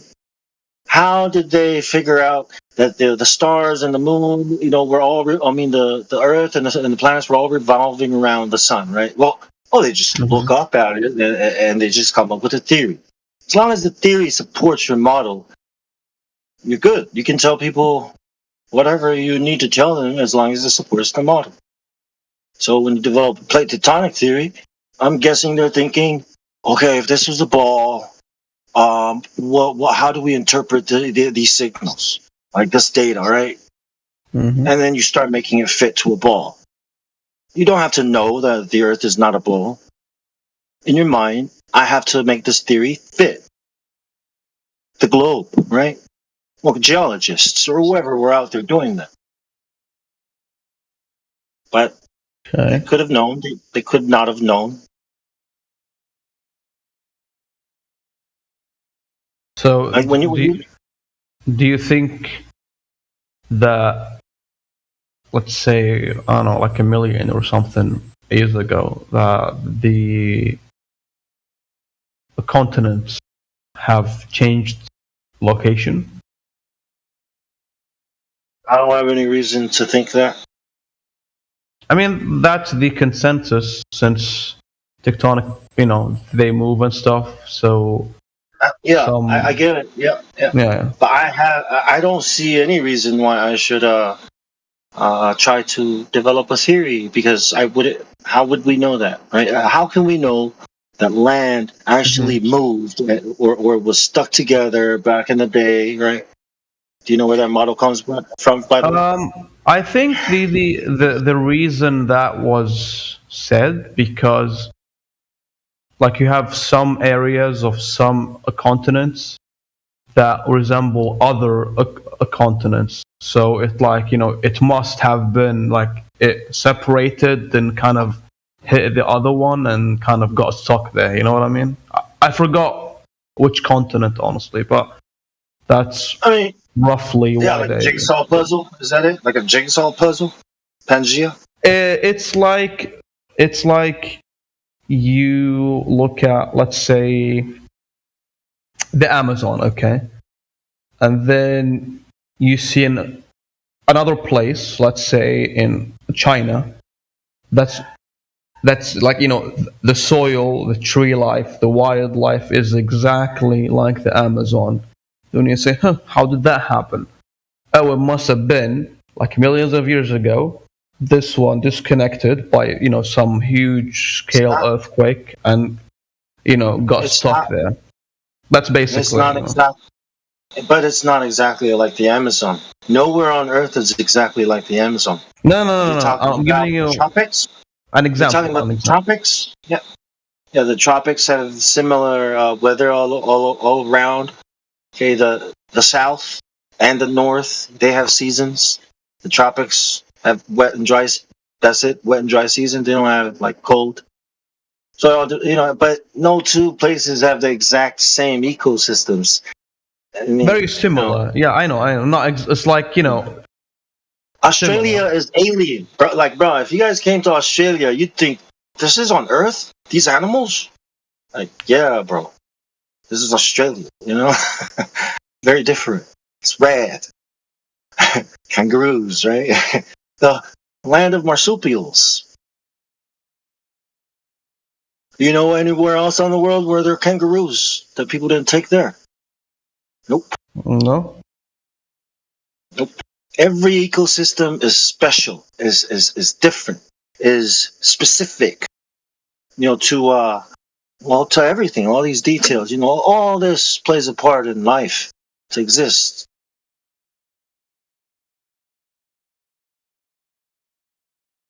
The kangaroos are criminals because they banished them there when they broke the law.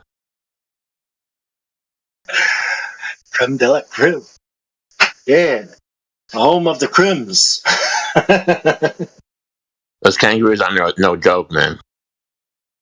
Yeah. Those are the big reds.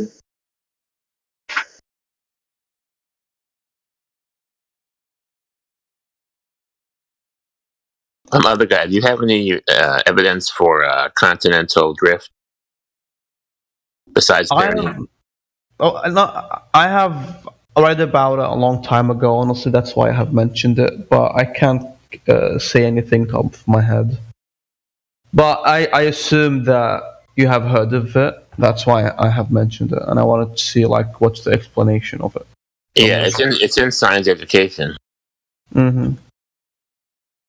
Now, does it matter whether it's true or not as far as, the world? What does that do for your argument, that whether it happened or not? I want to see if it did happen. Like, how can it be explained from a flat Earth? Because you can't explain it on a globe. What would be the difference on the flat Earth? If the planes are shifting, right? Yeah. What would it matter if it's a sphere or flat? How would that make a difference to you?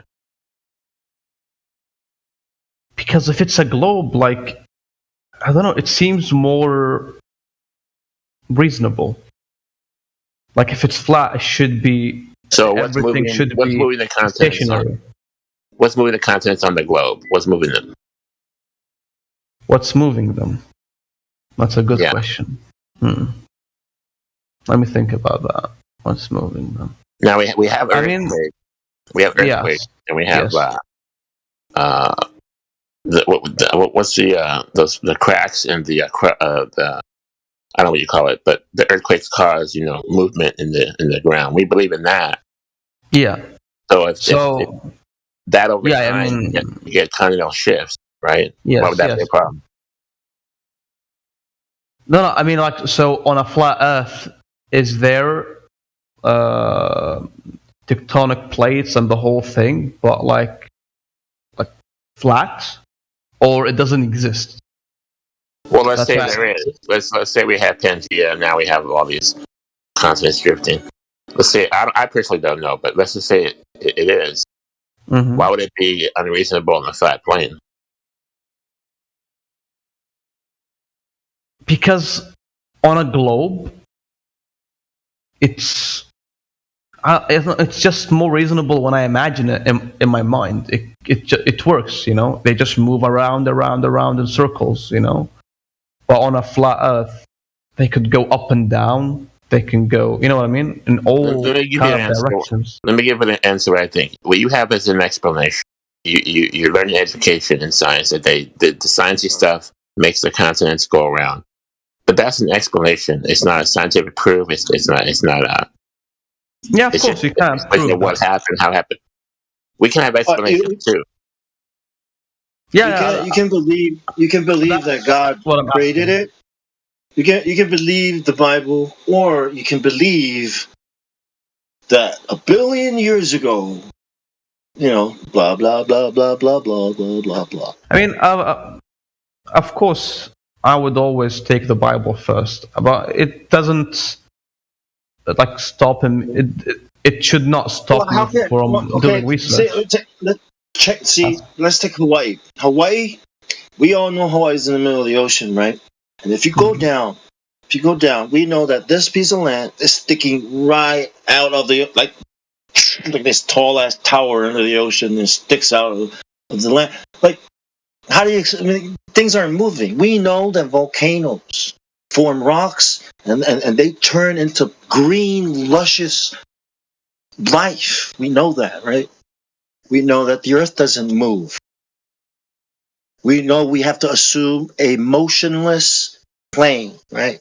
So to believe that, you got to believe that it's going to take another 1,000,000 years for you to notice that the earth, that the continent has moved 1 inch or something like that. You know what I mean? I don't know. So in other words, it's moving, but you can't feel it moving. It's the same thing, right? How can you say that the earth is spinning and at the same time the ground is moving and at the same time the sky is moving with the earth spinning? Like, how can you not notice? Oh, by the way, you won't ever notice it. Oh, that's why. I get it now. Like, it doesn't make any sense. I'm just gonna Google how long does the Earth take to spin around itself. I forgot, honestly. I think a day or something. I forgot. No, should be more. I'm sure it's a day. I forgot. What that long time ago. Oh, it's a day, man. It's a day, huh? Yeah, 24 hours. Okay, a day. But it takes the ISS 8 minutes, apparently, to go around there.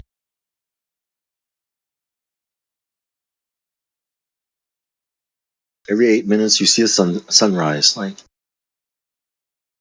yeah. And you guys got no pictures, right? Every 8 minutes, you see a beautiful sunrise, but y'all got no photos. None of you brought a camera up here to take photos of these beautiful sunrises. Where are the selfies? Where are the videos? Where are the YouTube channels? Aren't astronauts supposed to have YouTube channels? Like, shit, if I was an astronaut, I have the biggest YouTube channel ever, sharing all the content from the ISS. But, you know, they don't have any of that stuff. It's kind of weird, isn't it? Climb Mount Everest. Get a video. I just have this thing in my mind. I mean, I didn't bring it up. It was a different person. But I think it's a valid point, and I can explain it to myself here. He said if the Earth is moving around itself, like, you know, why can't we just go there in a plane and just, you know, stay stationary in the sky? And I should, you know, since it takes only 24 hours for it to spin around itself, so it's plausible that we can, like, I don't know, take a helicopter, you know, and just stand still in the sky and, you know, see the Earth moving. Or maybe I'm just thinking about it in a wrong way. That's not the right way to think about the globe. It's the right way to think about the globe, okay, is that it is virtually, the ground is not moving, and the clouds are moving. So, I don't like that too. Well, I could just fly up and hover. It's like, that's not how the globe works. Mm-hmm. You're not supposed to notice the spin. Like, the spin is not measurable. You can ignore it, right? It's so that's not, it's not really a good way to think about it. But you know what's a better way to think about it? You got to go farther. You got to make it harder. You got to make it more impossible. You got to tell people, but you can't feel it. You can't see it. You can't measure it, but it's there. You know, you gotta tell people something crazy like that. You know what I mean? I mean, yeah, that's what I'm thinking. Why can't we, like, test it? Yeah. If it's only 24 hours, so that should be very easy to prove. Here it is again, because it's so big. I thought that was the explanation for curvature. Oh, no, it's also the explanation for spin. Yeah, because it's so big, we can't feel it. Like, that doesn't make any sense. If it's so big, it should be spinning way faster, right? Like, it should feel like we're spinning faster. You know what I mean? It's so big that it looks flat. It's so big that it's virtually motionless. But it's only 3,959 miles radius. Not even that big. It's actually too small.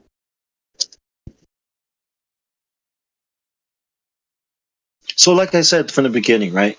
Do you think that there can be flat surfaces on a ball, no matter what the size?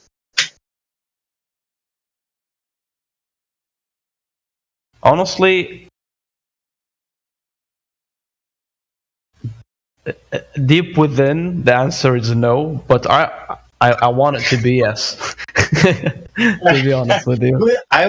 I wanted it to be yes, but then I was like, you want to be stupid? I was like, no, I want to be right. Okay. If you believe in gravity would make everything a sphere, would it not? Which means it would preclude large flat areas because the gravity would pull it into a ball. Yes? Mm-hmm. Yes. Gravity is the reason for the season. It's not Jesus. It's why everything's a ball, because of gravity.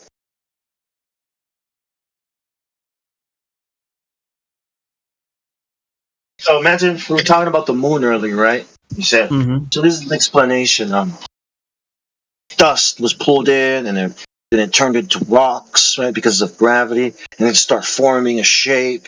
And it turned into a perfect circle. And then one day, a meteor hit it, boom, right? Well, wait, it hit the Earth. Boom! The Earth cracks away and becomes the moon. It's this ugly-ass looking rock cracked away from the moon.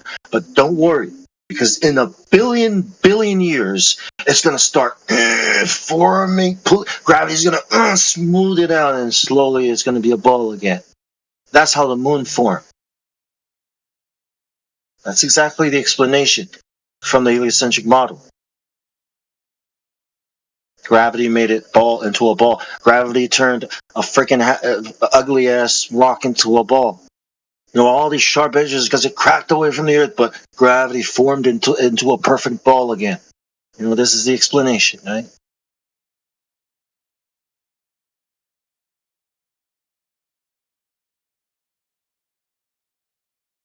Okay, I have a question. So, let's say theoretically I have this like camera, you know, that can zoom in infinitely. Okay. If I zoom in any direction, if the Earth is flat, I should be able to see like nothingness, you know, the edge or like whatever it is. Yeah. So let's start like this. Okay, let's remove the floor, remove the walls, remove everything. There's nothing. There's just empty space and us. Okay, we're right in the middle of it. Okay, we got this camera. We got this camera that can zoom infinitely, right? We zoom into an object that's all the way over there, and we can see it when we zoom in, line of sight. Yeah, we can see it. We zoom back out. We bring a floor up beneath us, right? We start bringing it up, right? We can still see it. But as soon as the floor starts getting closer to our feet, it starts disappearing. This is a flat floor, by the way. It starts disappearing. Okay, like why did it disappear when the floor, the plane, started getting closer to our feet? Like what caused it to just disappear, right? It's called It's called, let me finish this one, it's good. A horizon. That's what that's called. It's called because the plane came up, right? We saw this line coming up to the object. And as it got closer to us, this line started blocking the object. But when we go up, let's say we had some boosters on our boots, right? And we boost ourselves up, we see the object again. And then we bring the floor up again. It disappears, right? We can do the same experiment here with the walls, right? We start bringing the wall in from our left. And then we see this line moving in from our left. That's the horizon, but it's vertical now. And then all of a sudden, what? I can't see it. Now you want to move to the right so you can see it. Oh, there it is. Because the plane blocked it. Because it's so far away. Okay, now if you zoom in, you're going to hit the plane. But if you move to the right, oh, there it is again. The boat. And then the plane comes in more closer to us again to the left, and it's gone. Okay, let's do it on the right. Let's do this with the ceiling, right? We see the light up there at the ceiling. We look at it with our camera, infinite camera, and there it is. We bring the ceiling down. And all of a sudden, what? We can't see the light, so we want to get closer to it, or we want to go down more so we can see it again. So what is blocking our view? The plane. You gotta go higher if you want to see farther. You get it? Yeah. Now let's put all four walls on. Okay? Put all four walls on. Now we're stuck in this hallway, right? Now we can't even see as far because the walls, right? We can't move left to see more of the right. We can't move right to see more of the left. We can't go up to see more of the ground, and we can't go down to see more of the ceiling. We're kind of stuck in this box. But you know what we can do? We can walk to the object, right? And as we walk towards the object with our infinite zoom camera, it starts coming back into view, right? Like, oh, there it is, right? Put this object on the wall. We do the same thing. Same thing happens. We gotta go closer and get as far to the right as we can so we can see the object on the left wall. We do that with the ceiling. The same thing happens. Just a second. I'm having doing this thing in Paint, and I'm gonna explain. It's theoretical, but I wanna understand like how do you process it. So the right one is the flat Earth. The left one is the globe. The red line is like when you use this infinite zoom. Okay, so on a globe Earth, because of the magnetic field, the light is going to be bent. Yes, the same way that No. That's not right. That's not right. You can't bring that argument in here because that argument does not exist. Okay, that was created by these people, these anti-flat earthers. No. They're straight up lying about refraction. They created something called terrestrial refraction, which is already assumed that the Earth is a ball. How the hell? Yeah, I understand. No, just a second. I didn't get this argument from anyone. I just made it up yesterday because I know CRT TVs, the ones with the big back. That's how they work. They're big because there's huge magnets on the back of the TV that bends the light so you can see on the screen. So I thought, okay, so the light must bend on the Earth. So if you have like an infinite zoom and it bends all around you, if you zoom infinitely, you should see your back from the other side. Yeah, so you're saying you did not come up with this yesterday. Okay, I'll tell you. No, for real. I didn't. Multiple people can have the same idea. That's fine. No, not this idea. You did not come up with the exact idea that these bullshitters came up with yesterday. I really did. That didn't look. Can I say something? Yeah, sure. Yeah. You have this zoom camera which is consumed, forever. But there is no camera that can do that. There's always a it's all theoretical. I understand that. But right. So instead of this ultimate zoom camera, you have a horizon which you're gonna have on a flat. Right. What I'm getting at is on a flat Earth, if we get to such technology, where the horizon is not a factor, we should eventually, we should be able to see nothingness or something like space. Check it out. Hang on a second. One second. How is the horizon not a factor? We don't have technology that can see. Yeah. I understand. If it is not a factor, if I can go up as high. No technology is going to do that. Okay, there's nothing. This is science we're talking about. This is perspective we're talking about. What's taught in school, what civil engineers use, what painters and artists. This is perspective we're talking about. You're not gonna look through the plane and see something that you gotta go up. But wait, our thought experiment. We have to do it with a ball now. Now we've done it with flat surfaces. Let's go back into this empty space and bring a ball up beneath our feet. Now there's an object. Okay, we'll put it 1,000 miles away. Infinite zoom, right? And we're gonna zoom at it, and then we're gonna bring the ball up beneath our feet, just like we did with the plane. Okay. Now, can you picture or visualize what that would look like if a ball just started approaching beneath us and hit our feet? Hit the foot of the guy that we're looking at 1,000 miles away, right? Guess what's going to be between me and him? This big ass hump. Okay, I may as well look up to look at the horizon, but I'm going to be looking down because we're on a ball. Okay, the ball is not going to look like a horizon. You're going to always have more sky than ground because the ground is curving away. I'm sorry. Down, I don't want to cut you off. I'm sorry, but I just want to say one thing before you continue. Yeah. I didn't get this light refraction, whatever thing you call it, from someone else. I really thought of it yesterday because I know how CRT TVs work. They use magnets to bend the lights, So right. Continue.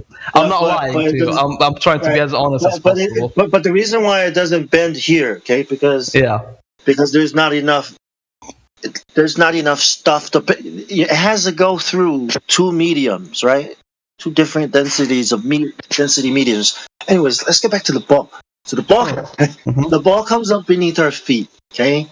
And what we're gonna see is more sky than land. Okay, let's talk about why we should see that and not a horizon.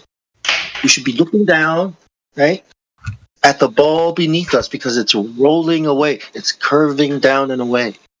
Are you following so far? Mm-hmm. Okay. Then we put this guy on the ball that was 3,000 miles away. 1,000 miles away. Okay? What would that look like? If you point your camera out, well, you already can see that there is no horizon. That you're looking down at a ball, at the edge of this ball. That's what that looks like. Okay? Does that make sense? So on both cases, flat and ball, you're not going to be able to see so far. Like anyone who comes here and says to a flat earther, well, I should be able to see from here to China, it doesn't even, has not even, they're preaching, they're spewing anti-science. They're denying science. They're denying. I do understand. I do understand perspective, since you can see this on like a very long hallway. You just put something. Farther you go, the smaller it looks, and it just disappears because you can't fathom it. I do understand that. That's why I said it's an experiment. Theoretical at the beginning, like theoretically, what should happen if I can zoom in infinitely and the horizon is not a factor? If you take a camera and you find as flat a floor as you can find, right, like maybe a warehouse, I don't know, a street somewhere, a basketball court, put the camera on the ground and walk away from the camera, right? Let it point at your feet. You'll see your feet disappearing bottom first. But the difference is you're not angling away, like you're on the ball. So you're going to understand, hey, the ground is actually covering my feet when I'm walking away. And when you lift the camera up and then walk away again, and now it's not covering my feet because the camera's high enough. You can do that. You can make that observation. That's what's happening to the boats. That's what's happening to all these, these things we're looking at. Now, if you go up, you're going to see more. But the horizon is just going to keep going. It's not going to drop down like it's a ball. It's going to keep going like it's a plane. I have a question for the guy. Yeah, sure. Do your observations tell you it's curving? They tell you it's a ball. Your first observation, so you can't see this curve you're talking about. Yeah, when I live my life, I live it as if it is flat. I do not. Okay, so you accept that it could be flat. At least from observation. Yeah. It can be. We didn't ask to show us what the Earth looks like from space because we can't go there ourselves. So that's a problem. Yeah, it can be flat. I'm not saying it's impossible. It is possible. It's highly possible, yeah. It's just every evidence that I have been told isn't evidence. I cannot test myself to verify. I appreciate that you're being honest. Thank you. Yeah, I'm trying to be as honest as possible. If I'm not honest, then what's the point of talking in the first place? Yeah, true. But it is a very hard thing to prove that the Earth is globe or flat, honestly. Like both of them. No, but you don't have to prove that the Earth is flat, bro. Like you're not getting it, man. You the flat one has something where it is my life observation, so it makes more sense. You don't have to prove the Earth is flat. You're told it's flat. You're told to use it as flat, motionless plane. There's nothing to prove. What needs to be proved is the Earth is a ball. That's the claim. It goes against your experience and your common sense. That's true. Yeah, we don't have to say the Earth is flat, okay? Like, we don't even have to think about flat Earth. We only need to think about proving that the Earth is a ball, right? That we want to know stuff, right? But we can't prove it. It looks flat. We don't have to say it's flat, but we can definitely say it's not a ball.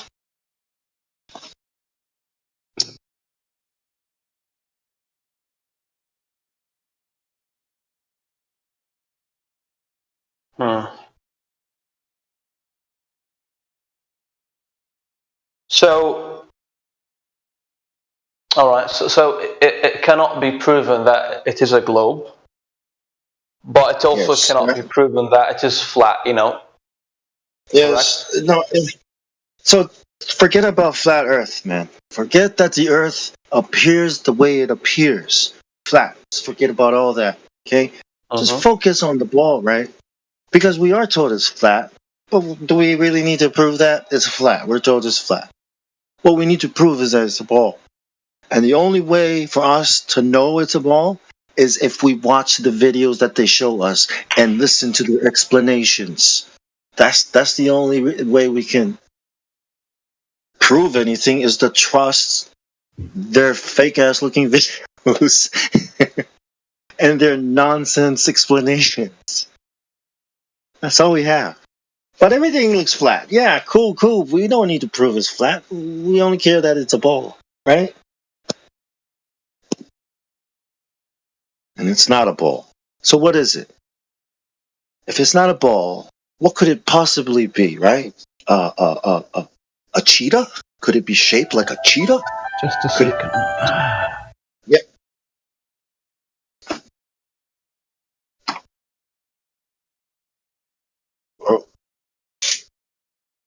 I'll be back in about 20 minutes, 10 minutes, and I'll think of other questions on the way, if you don't mind. Yeah, well, think about this one. If it's not a ball, what could it be, right? If it's not a globe, it has to be flat. That's just a given. Honestly. Cool. Yeah, man. Go ahead. All right, man. I'll be back.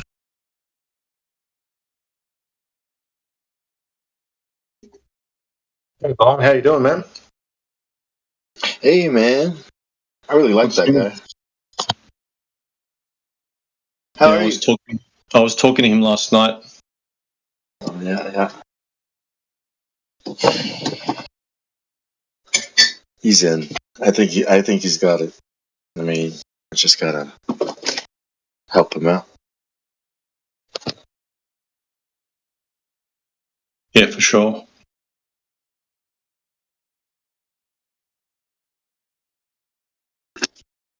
Yeah, these are the people we want to talk to, you know?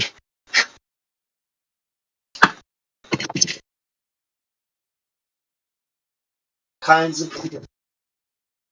Some kind of integrity.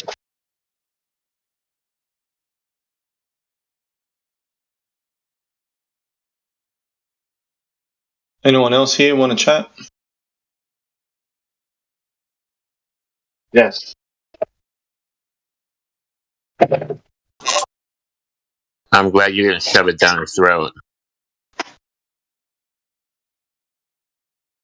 I didn't have to. We didn't have to. He knows how to eat, I think.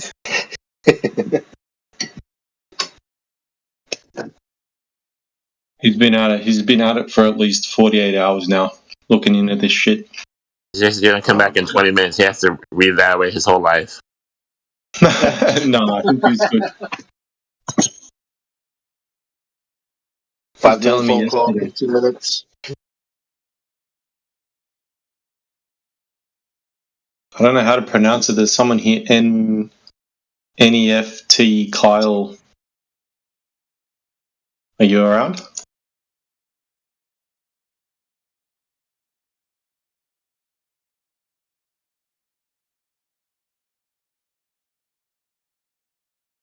Let me check his roles. Oh, yeah, he's verified. I can chime in. Little Daddy, not verified. And then, yeah. Oh, he's server muted. Let's unmute you. Hey, little daddy. Test your mic.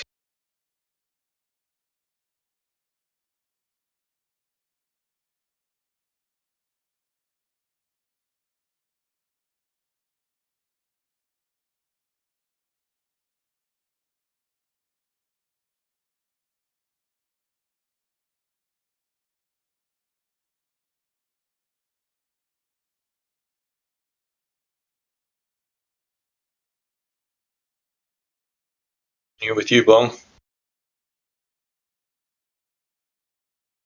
I'm just trying to figure out a role to give him so he can chime in. I'll just give him verified. That's a good way of using it.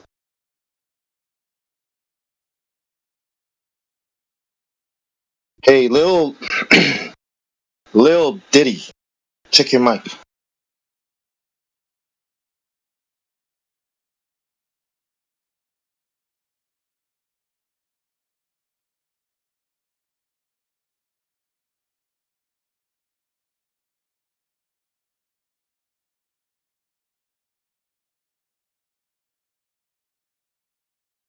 Shouldn't have made popcorn. I'm so addicted to it.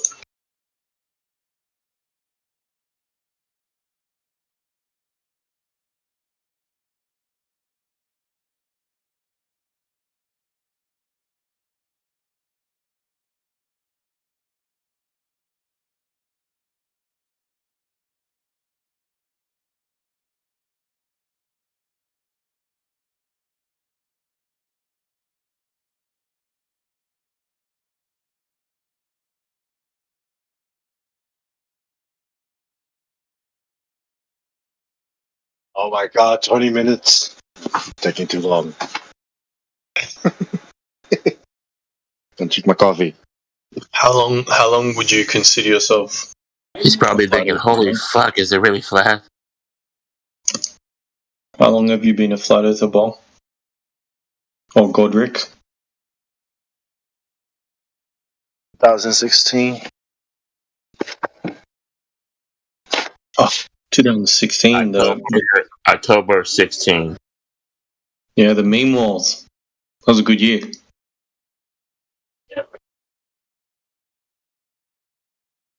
Do you remember what was happening in 2016? Everyone was whinging about how much of a shit year it was.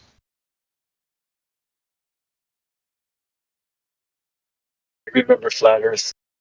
Everything kind of like blacked out for me. It's just Flat Earth research. Bro, I felt like I found a way. You know when you like found like I found a way out, and I couldn't stop until I knew it was a way out or a dead end. So it was one of the craziest research. Man, I'm so glad I got through it. I almost imploded. Man, lost my mind.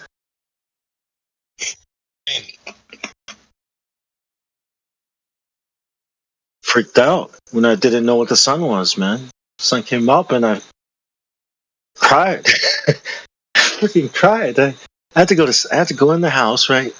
I put a pillow over my head. I was having a freaking panic attack. It's like, go to sleep. Maybe I'll be gone when I wake up. I swear, man. Wake up. What's that? You had that kind of reaction. Yeah, it was, anxiety, all kind. It was panic. Panic. Really? Okay. Yeah, it was like I didn't know because I realized nobody knows what the hell the sun is at any time. What if I started panicking like, what if the sun doesn't come up tomorrow? I was like, listen to yourself. Go to sleep. But the next day, is the Earth really flat? Nah, you run to your research. Oh my God, oh my God, it's still going. 2023. Yeah, it's still going.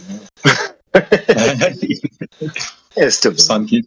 Sun keeps coming back around. Yeah, I didn't die. Like, oh my gosh, I thought I was gonna die. Like, You quote the Bible and you seem relatively religious. Would you say you were like that before figuring out flat Earth or after? I was the guy that tried to explain the Big Bang could only happen if a God created it. And I would go into detail, like fine-tuning, my friends. Imagine 1 million switches, and every switch had 1 million positions, and every switch had to be in the right position. That's what it takes for the Big Bang to create life. And this amazing solar system we live in to be right at the right place. You know, the Goldilocks, area. Yeah. Oh my God. I was that guy. You know what I mean. Well, I wouldn't say you're completely wrong. Like, if that is the case, then, in my opinion, that would be the only feasible way that it could happen. Is intelligent design still? It's not illogical what you were saying and thinking.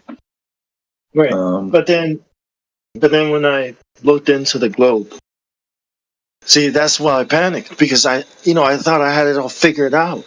You know what I mean? The Bible, science, Satan, Catholic Church is evil. And when I found out the Earth was not a ball, it's one of those things. But, what the fuck? Go to sleep. You know what I mean? But yeah, one of those fucking I thought I was gonna die moments. Really? Full on? I've never heard someone have that kind of reaction. Yeah, I'm intense like that. Like so passionate about life and what you know about it, and then one day you're like, what did I just spend 33 years of my life? Like, what?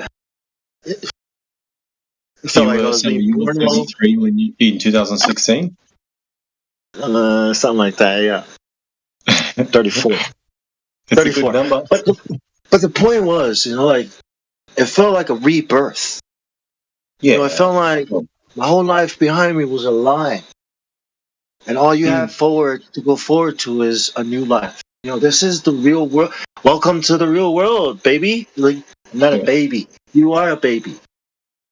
Okay, I'm a baby. Because you don't know what the world is. The hardest part for me was realizing you don't need an answer for everything. Yeah. That's a hard part for me. Big. Exactly. Not that I'm very smart and all that, but when it comes to, you don't need to replace the one model with another. That's, Yeah. That's why I'm so that's why I'm so that's why I'm trying to stress this thing about flat surfaces or straight line on a ball, right? Because this is it. To me, so far in my journey, this is it. This is where it started. I heard you today going off at Irishness. You couldn't. I'm working on it. I'm trying to work on the way to deliver the thing.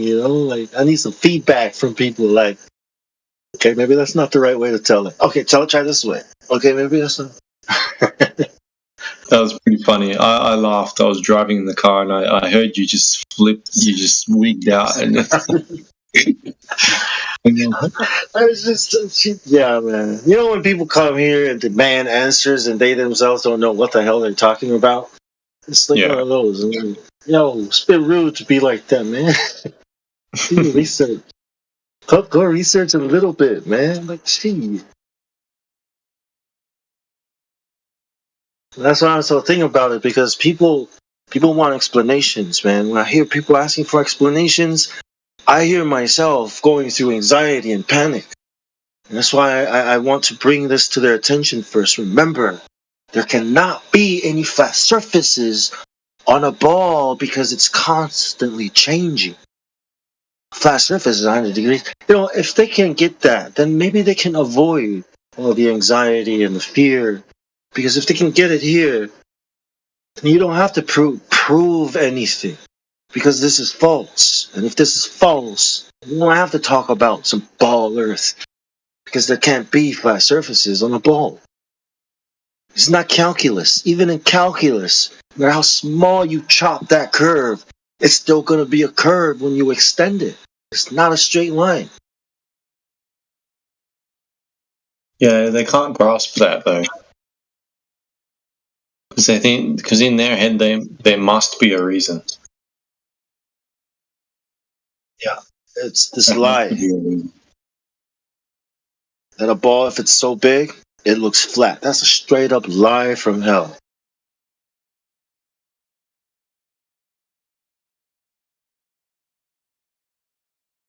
Yep, I said it. You can say it too. Anyone can say it. Just say it. Speak truth. It's okay. I think it's pretty free when you say it. Yeah. Say it. You know, open your window and say, I'm not gonna take it anymore. just shout it out. There are no flat surfaces on a ball. Balls will never look flat, no matter how big they are. I mean, look at my balls. Do they look flat? They're really big. Yeah, well, I mean, the older you get, the flatter they do kind of get, but it's not gravity; it's buoyancy and density. It's a kind of freedom that you'll never really experience on a ball. You know, it's like I feel a little more free. I don't know everything. I know it's not the old truth, but I'm a little bit more free. You know, I got out of that fence. Now get out of the next fence. You know, an onion, lies, layers. Yeah, man. Well, for me, it's the most important thing is that you're not an infinite. You're not a speck of dust in an infinite void. That's the most important thing for me.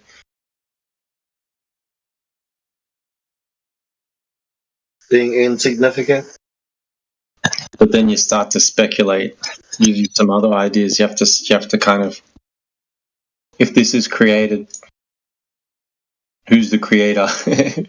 And who created the How about you're the child of the Most High God? What was that? Sorry? So you're the child of the Most High God.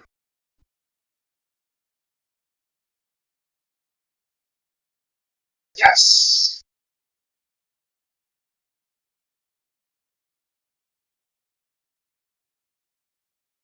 He created you too, and me, all of us. Yeah, that's what I think. It's my way of thinking. I've been thinking lately about, what this place is, and my conclusion is it's just a big filter. You either get returned back to the creation, or you just get dumped in the bin. That's my opinion, anyway. Yeah, I agree. You're either wheat or you're weeds, right? The wheat and the chaff. Yeah, chaff. Yeah, and what do you do with the chaff? Chuck it in the fire. Exactly right. You want that shit growing again on your field? Trying to grow some food here.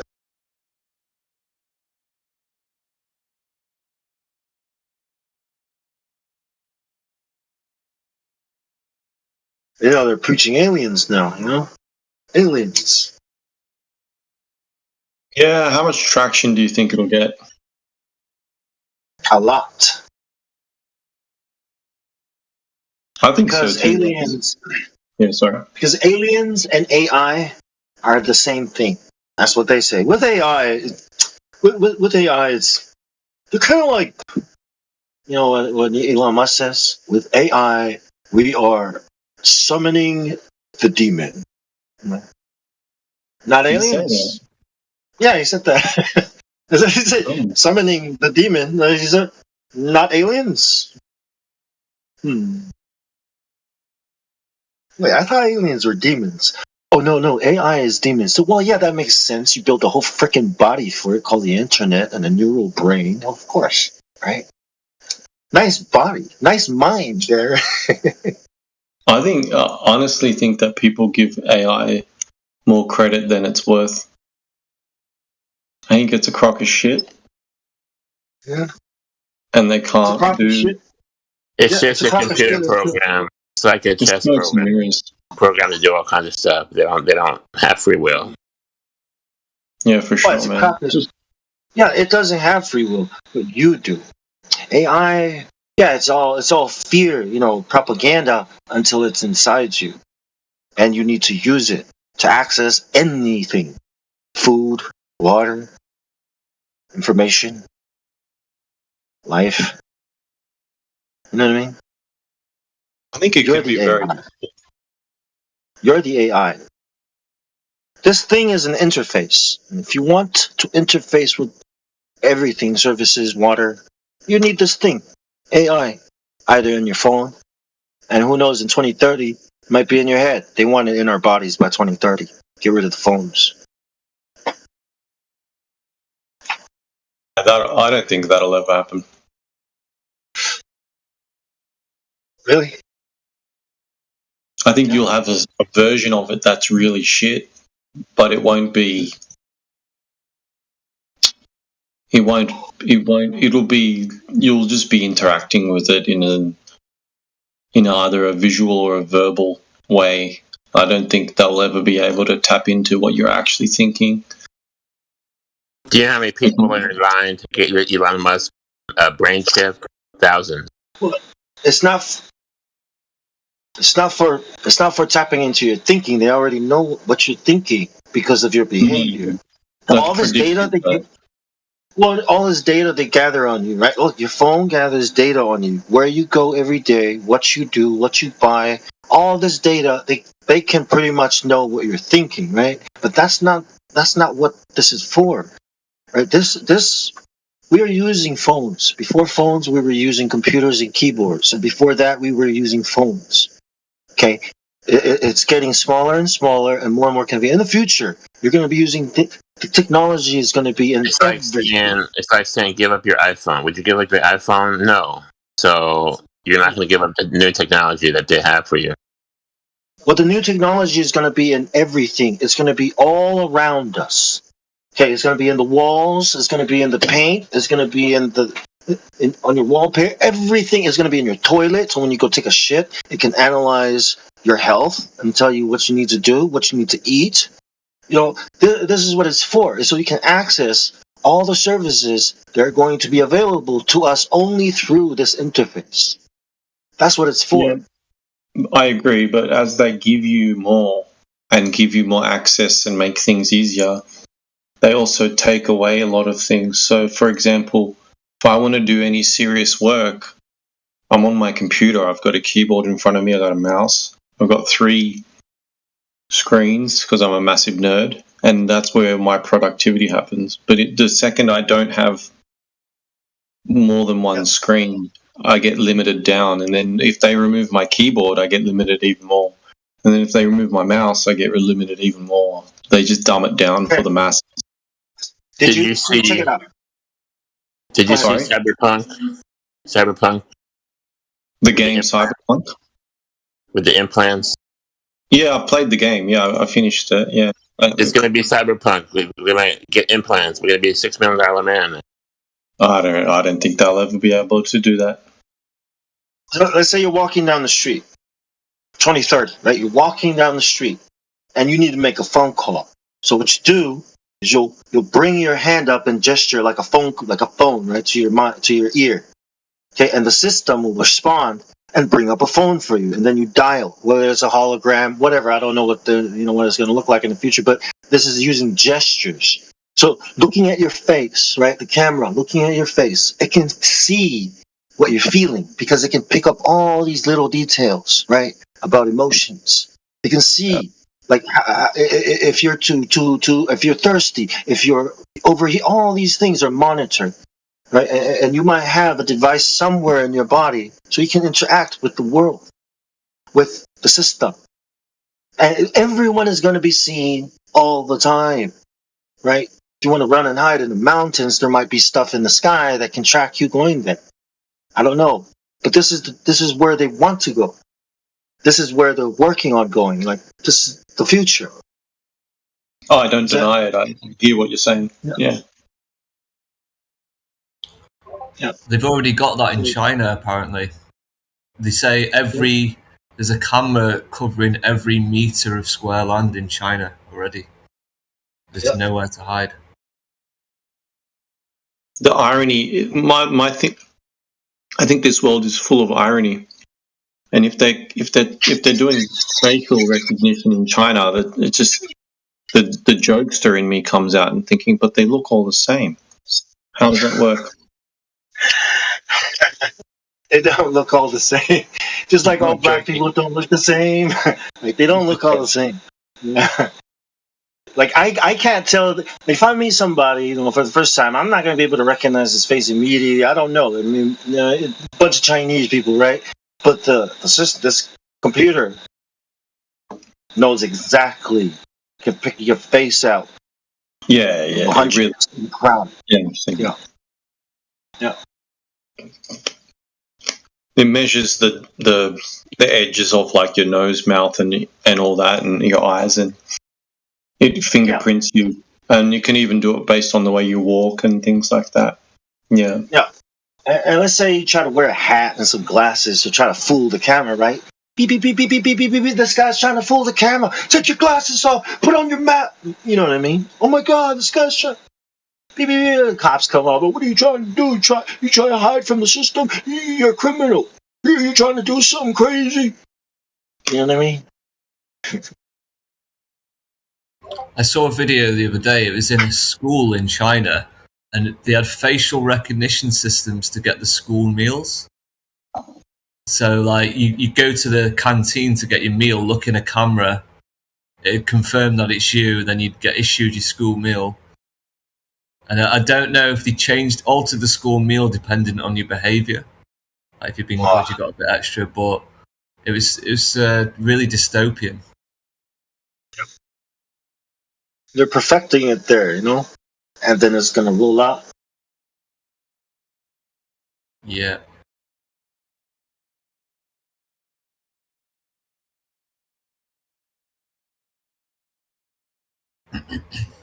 ChatGPT is here, man. 2016, I wondered too, doing coding stuff. Like, I wonder what coding. I hate typing. I wonder what coding. I wish there was a voice to text. I don't have to do this. Voice to text so stupid. Can't even write the right code. Ken doesn't even know what code is. But look at ChatGPT, man. They've laid off 89,000 ITs in America. ITs. Those were the first jobs to go. Right?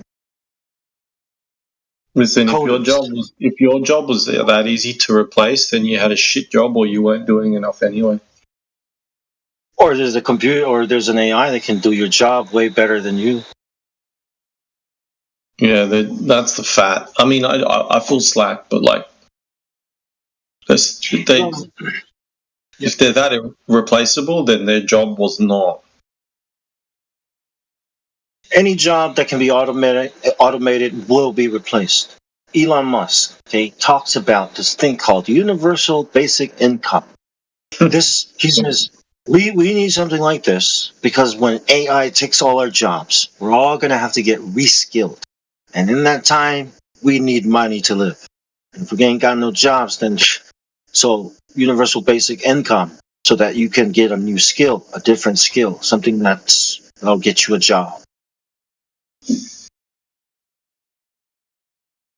I'm not saying I believe everything Elon Musk says, but I can tell you right now, UBI will not work. I think it'd have to work. It will. If there's no jobs, how are we going to get money to? It'd make us completely dependent on the government, which gives them control. That's the whole point, genius. It'll make it it'll make it worse. Productivity will decrease dramatically.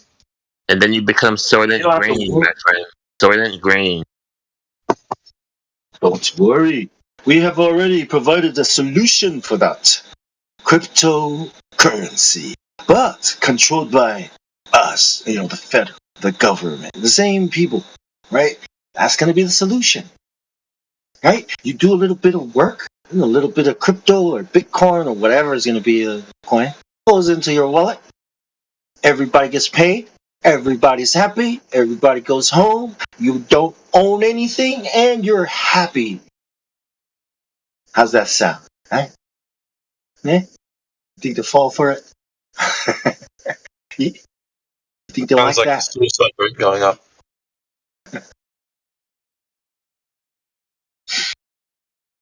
Let's say you need a hammer, right? And you only need a hammer to put a painting up. And you don't have a hammer because you're a computer programmer or you're a dentist. You don't have hammers. So instead of buying a hammer and then leaving it in your house, and it's just going to do it, you only need to use it once. Why not just lease it and then give it back? Own nothing and be happy. Sound good?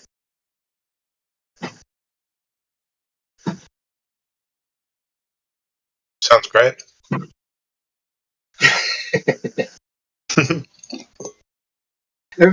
It's going to be great. Everyone is going to be happy. It's going to be peace on earth, just like we've always wanted. It's going to be great.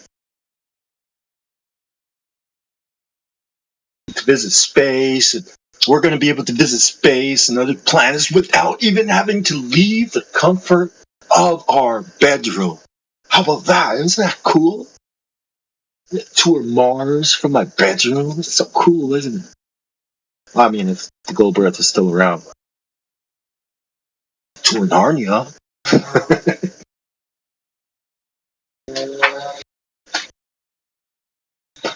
The new Disneyland. Space.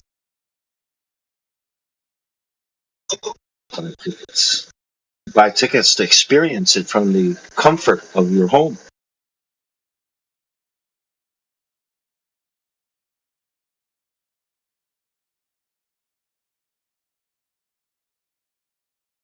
Well, they're kind of making this excuse now that they're saying AI is going to get so advanced that when it pretends to be a real person, and it probably already does this, you won't be able to tell if it's AI or a real person you're speaking to online. And their solution to this is that we all need these digital wallets, digital IDs, to differentiate ourselves from the AI. Yeah, they're pushing the digital bullshit in Australia at the moment. Yeah, here in the UK too, they've already announced that CBDCs are coming. Yep. Commonwealth Bank, right? You guys seen? You got anybody bank there? Oh, never mind. Yeah. Yeah, they got crypto. You know, same. What was that one that failed in America that they took out? But now, anyways, yeah, crypto. It's not gone. You know, blockchain is not gone. It's there. It's waiting. You know, they're just trying to smooth things out, right? I think the clue's in the title with it as well, block and chain. It's like slavery, innit? Yeah, from the crypt. Yeah. No more liars. See, this is the beauty of the system. No one can lie anymore. We can see all the transactions and they're so secure no one can break into it. Except us.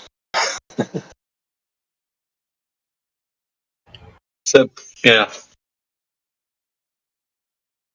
So all your purchases will all be transparent. Everything you buy, everything you do, it's probably all going to be connected to this, you know, identity, I guess, this thing that identifies you. And if it ends up in your body, I mean, what are you going to do? Say no? Take your family and run to the mountains? I didn't understand why they need this because we've already got it. We've got the birth certificate, we've got a driver's license, we've got all these things that is already a number that we're associated with anyway. So they just, it's like, you know, when they do the census and they ask you all that information, they already know all of that. They know your religion, they know how many kids you've had, they know how much you earn based on your tax. They know absolutely everything in that fucking census form. It's retarded. They don't need to know it. Why ask again? Well, you know that birth certificate you're born with, that's an entity, right? That's the, when you go get a job, right? When you fill in an application, and you sign your name there, you're saying you are doing business as that entity. On behalf of the persona. Yeah. Right, with that name. But that name is not you, right? Your body is not that name, right? But that name is being traded. It's being used as a, it's a corporation, pretty much, But the point is, like, when that thing is in your body, because it's out there, it's in somebody's computer, it was in somebody's cabinet, the file paperwork. If I could scan your face and get all that information, that would be so much cooler, right? And if that information can be stuck to you and you can't shake it off, then you might as well be that birth certificate, right?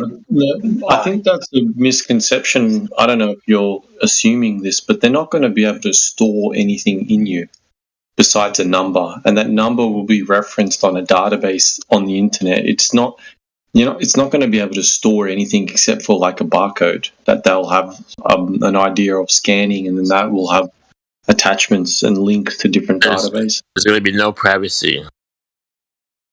It's going to be because they'll know if you're lying, what you're going to do next, where you are, what are you doing. Yeah. But the idea of getting chipped, it's like a dog and a cat. Like when you chip them, it's just an identifier. It doesn't store any data. If you want to work, you got to get chipped, like the number of the beast. But you don't have to store data on it. That's crazy. We store data in the cloud, and in the future, everything is going to be real time, less than 0.01 milliseconds. Or is it 1 millisecond? Less than 1 millisecond. Real time. Right? No storing stuff in these things is for us to track us, where we're going. You put a tracker on on somebody, and when he does something, it transmits a signal, right? Yeah, I'm doing stuff. And then it uploads it, downloads, upload, download, upload, upload, upload, upload. You know what I mean? You're not saving anything. Here, I don't save things on my computer. I save it to the cloud. You know what I mean? Exactly. That's exactly what I mean. Yeah. Because I won't lose it. Because if I lose my computer, I lose everything. But if I save it to the cloud, I can pull it down from wherever in the world I am. Yeah. And they're better at maintaining their servers than I am at maintaining mine. And they got all the money to do it. Scale it up. The Matrix is all around us. Morpheus. When you watch your TV, when you go to work, when you pay your taxes, it is the world that's been pulled over our eyes to blind us from the truth. And Neil said, what truth? That you're a slave, Neo. Oh, straight up, just call him a slave, eh? Like for real? like, you know what I mean? Slave. They can't use that word anymore. No, I mean, it's the idea that people can be slaves in the land of the free in 2023. Like, how am I a slave? Like, I'm free. When you pay your taxes, when you go to work, you turn on your TV.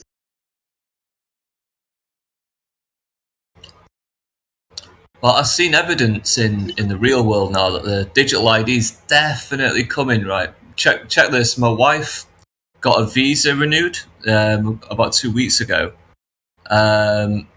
It's a residence visa in the UK. It's her ID in the UK. And on the ID, it says it expires on the 31st of December 2024. And I asked her, why does it expire so soon? And they told her that by then, everything will go digital. So her physical ID will have expired by the end of 2024. And there won't be a physical ID for her. It'll be a digital ID. And if there's a digital ID, I'm guessing it'd have to be on the blockchain, right, to stop people copying it. There's these things called smart cards. The military, when I was in the Navy in the years 2000, early 2000s, They changed their ID from the green one to this white one. And this white one had a little gold chip in it.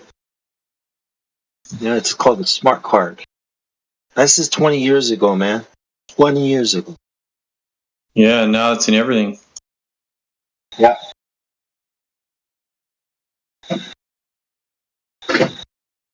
And it's going to have everything, most of the information you need.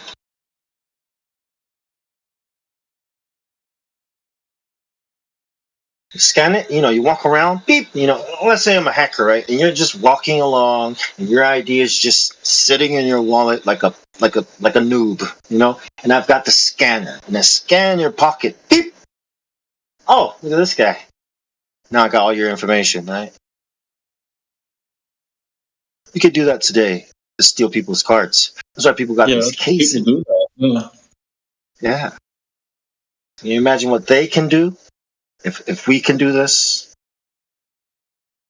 I don't think the digital ID is going to be on anything that you would actually consider a blockchain, because from what I understand, the blockchain, you need majority rules in a sense. So if you've got, for argument's sake, you've got 100 servers and all of them are saying that Bong is spelled B-O-N-G, and then if out of nowhere 60 of those 100 servers start adding an E to the end of it, then eventually all those 100 servers are going to start saying the same thing. So it's kind of like democracy for computers in a sense. Yeah, but it depends on the network, isn't it? Some are democratic, some aren't. So. Sorry, what was that? Yeah, they're all different though. If you've got a government-controlled one, it's not going to be democratic, is it? It's going to be centralized. But then it's not blockchain then. I mean, Bitcoin's democratic, sorry. But it wouldn't be blockchain then. It would. There's all different versions of it, isn't there? I get what you're saying. Yeah, say they control all the servers, but then technically there's no real need for it to be blockchain besides redundancy. Like, look at, for example, XRP. Like, no one's voting on that. That's just one, for example. Like, there's no. It's just run by a company, right? You can use blockchain to store anything. Point of blockchain, like that's not going to happen. Everything is going to read the same. That's the point of the blockchain. But you don't need blockchain. The digital ID. Go ahead. Yeah, so your ID is going to be like an NFT, basically. It's going to be all your details stored in an image on the blockchain, and it'll probably be connected to a wallet, so your ID and your wallet are the same thing. Yeah, you lose your wallet, you lose your ID. I agree. I just don't see any need for them to use a blockchain besides the redundancy sort of factor. Just control, isn't it? They get way more. Yeah, I know, but it's like decentralized control centralized. It doesn't make any sense. It kind of removes. You don't need. I mean, the wallet is a wallet. You put money in a wallet, right? A digital ID is not the same thing. Like, digital ID is your information, and if you want to buy something, you have to get a wallet, and now you're attached to the wallet. The ID is attached to your body, so that's your wallet, and everything you buy with that wallet, everyone can see it. Well, the guys that want to see it will see it. They can control your spending. They can control who you can send money to, who you can receive money from, what you can buy. If you step out of line, they can switch off your wallet. If you're dependent on the government by this point in the future, if there is some sort of universal basic income, they can reduce it, they can increase it, they can just completely control almost every aspect of your life. Yeah, no, I see. This wallet. That's crazy. So true. If you don't get the ID, you don't get the universal income.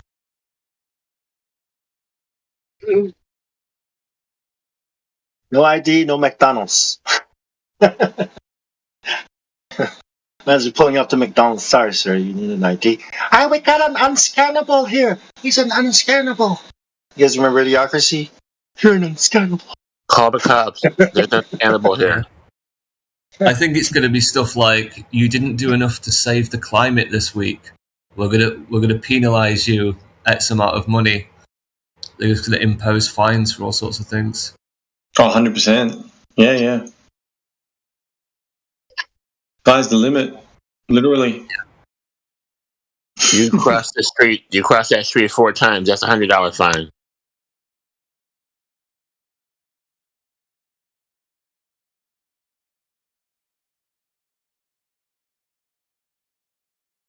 I think it's all about Depop, in my opinion.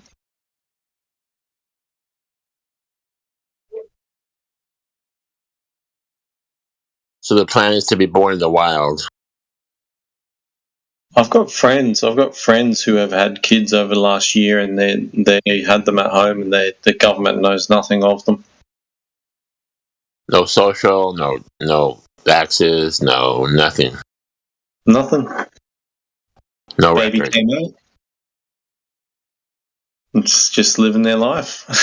Yeah, they're born in the wild, man. That's what it's all about. Yeah, man. I envy them, but it gives me great stress as well thinking about, if they need help.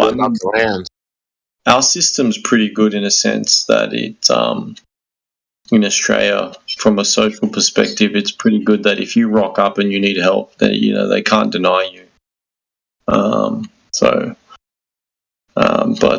They're not living out in the wild. They live in suburban places, but yeah, their kids have never been registered.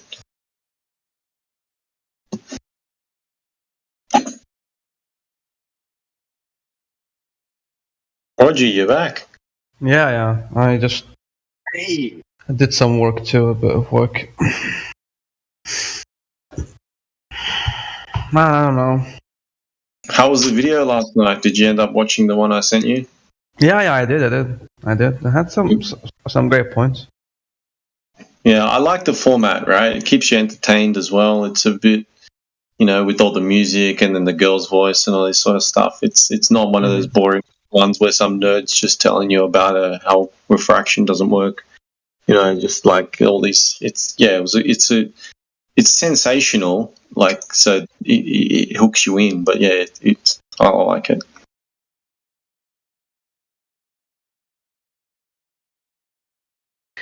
The light refraction thing, it actually came up today. Can you explain to me how it doesn't work? I didn't get that. So I misspoke before about. So just keep in mind that everything you see, no matter how close or how far away from you, is basically refracted in a sense that it has to travel through a medium. So have you ever seen that experiment where they have water and they put it in a fish bowl and then they put sugar in the water and then they let the water settle down and it bends the laser? Mm-hmm. Have you ever seen that? No, honestly, no.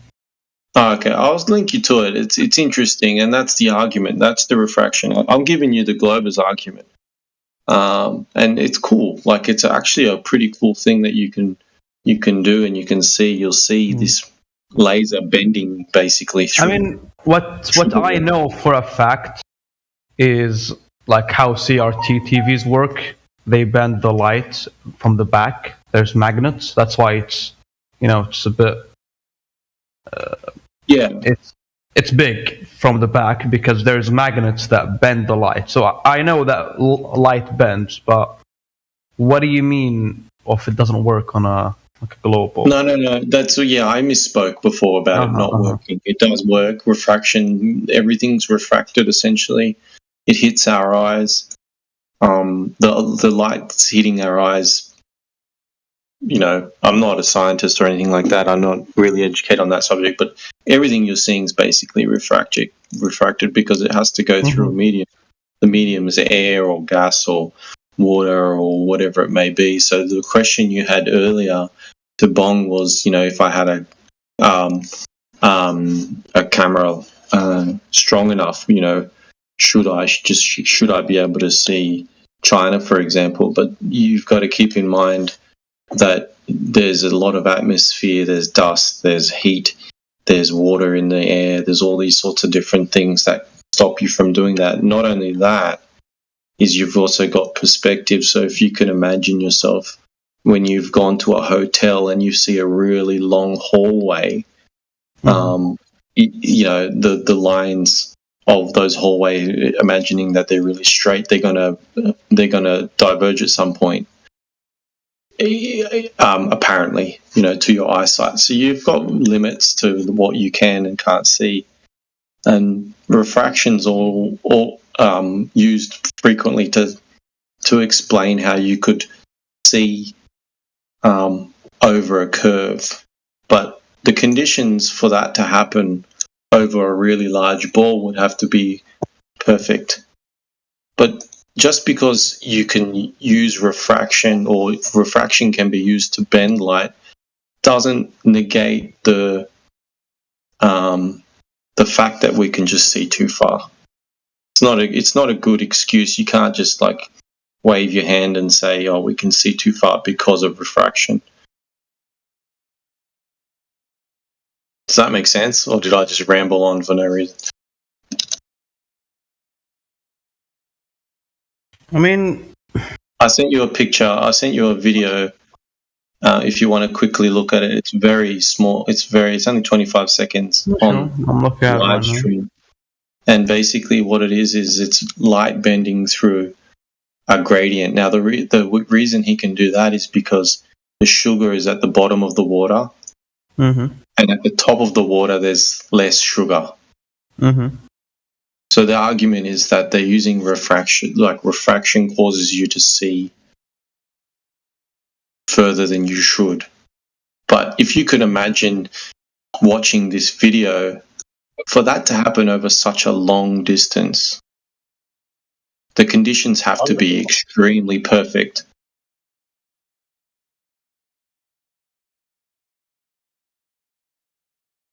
Yeah, I understand. Like The problem with that. you can't control. Yeah, go. Problem with that argument is that you've already assumed, right, a ball Earth. That's the problem. I don't see it as a problem because, like, if you assume it's a globe, you can do tests and see does your assumption work with the outcome. You know, like you have to assume. No, any kind of hypothesis that you have, it has to start with an assumption. Then But you can't move on, right, to explain how light works on a ball if you haven't established that we are on a ball. You get it? Mm-hmm. First we need to see that it is a ball, and then we can start explaining why are we seeing too far on this ball, right? So how can we even verify it's a ball if we're all saying it looks flat? If we're all saying we have to use it and as a non-rotating plane, right? How then can we talk about light refracting around the ball when we haven't even verified that it's a ball? Why don't you look at it like from a different perspective? Like, if it's not a ball, then how is this happening? What do you mean? The light. That's exactly refracting. Light's going to refract no matter what, whether or not it's a ball or if it's flat. Once it goes through a medium and it changes from one medium to another with different densities and all different factors, heat and cold and whatnot, it's gonna refract. It's going to cause you to see mirages and all different sorts of artifacts and things that aren't necessarily Shouldn't real. it, though, like refract downwards if it's a plane? You know what I mean? Like to the ground, you know? Because if it's a globe, although the light goes down, because you have a curve, you know, you can still see. But if it's flat, when it goes down, it's just going to hit the ground. Can you imagine that? You're making the assumption that the medium at the closer to the ground is denser, which is a fair assumption to make because in most scenarios that would be accurate. Is that what you mean? So when the light travels from one source to another, it's going to cause you to see, if refractions like the denseness at the bottom of the gradient is closer to the ground for all sorts of different factors, then you're not going to see as far because the light's not going to hit your eyeball. It's going to fall short. So refraction as a reason as to why you can see far can also be used as a reason for why you can and can't see far. It's different scenarios. That's not a problem. For you to be in the real world. On a plane, that's not a problem. That's only a problem on the ball. When you put a straw in a glass of water, and you look at the straw, right? You see refraction. The medium, difference of the air, the density of the air and the water, is what's causing the straw to look like it's a little bit to the left or to the right. It's not. Yeah. It doesn't look straight. Why your hand looks bigger in the water or certain things, because you're observing it go through different mediums. You got this light, so you can see the straw, but you're looking at it go through different medium. But what they're saying is that it's like you're looking down at the straw, but it's not going through a different medium. Refraction only happens when the light travels from one density of the medium to another density of the medium. So there's going to be change in speed, and then there's all these effects that's going to happen because when you. So imagine a car that's on a pavement road, right? Like on a concrete road, and there's a dirt road on the left, right? And as soon as you turn left onto that dirt road, right? See how the left wheel is on the dirt road and the right wheel is still on, and then as it goes on to that dirt road, there's all this change in the medium. You got to slow down. You're going, so it's it's not a good analogy, but you're going through a different medium. The light is traveling through a different medium. It's not the same thing as looking out into the horizon and expecting the light to bend down because there's light coming from the top. You know what I mean? You would see an object, right? That would look, because the light would come down and hit it, but you're not going to see around the ball. You know what I mean? Does that make sense?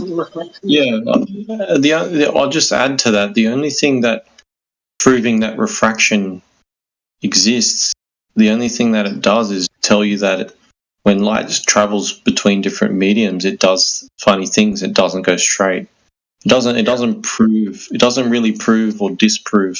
No. I'm not using it as prove or disprove. I'm just seeing, do things make more sense on a globe or on a plane? Understand. So the next logical step to take is, because we've already established that refraction exists and it does funny things to light, is let's try to do long distance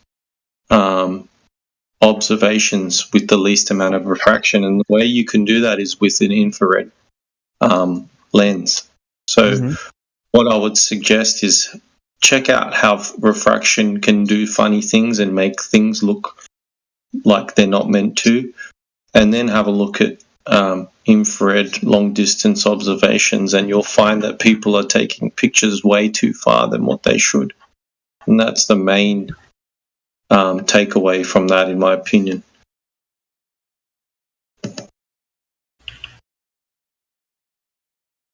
I'll look that up now. The frustrating thing is you're never going to get an absolute answer to say either way. You know what I mean?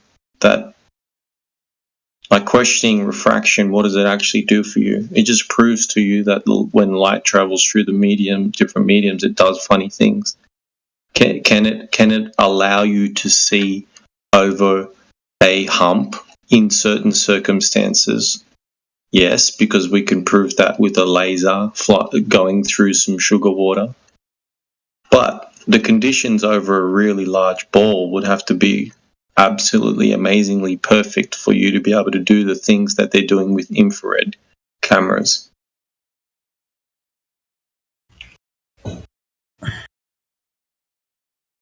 So the sunlight up there is less stuff in the air, so as the light comes down. Sugar water doesn't happen in the atmosphere, does it? I don't know the distance, but how, like it on a globe Earth, how long am I supposed to be able to see something, an object? What's like the max? Live. Okay.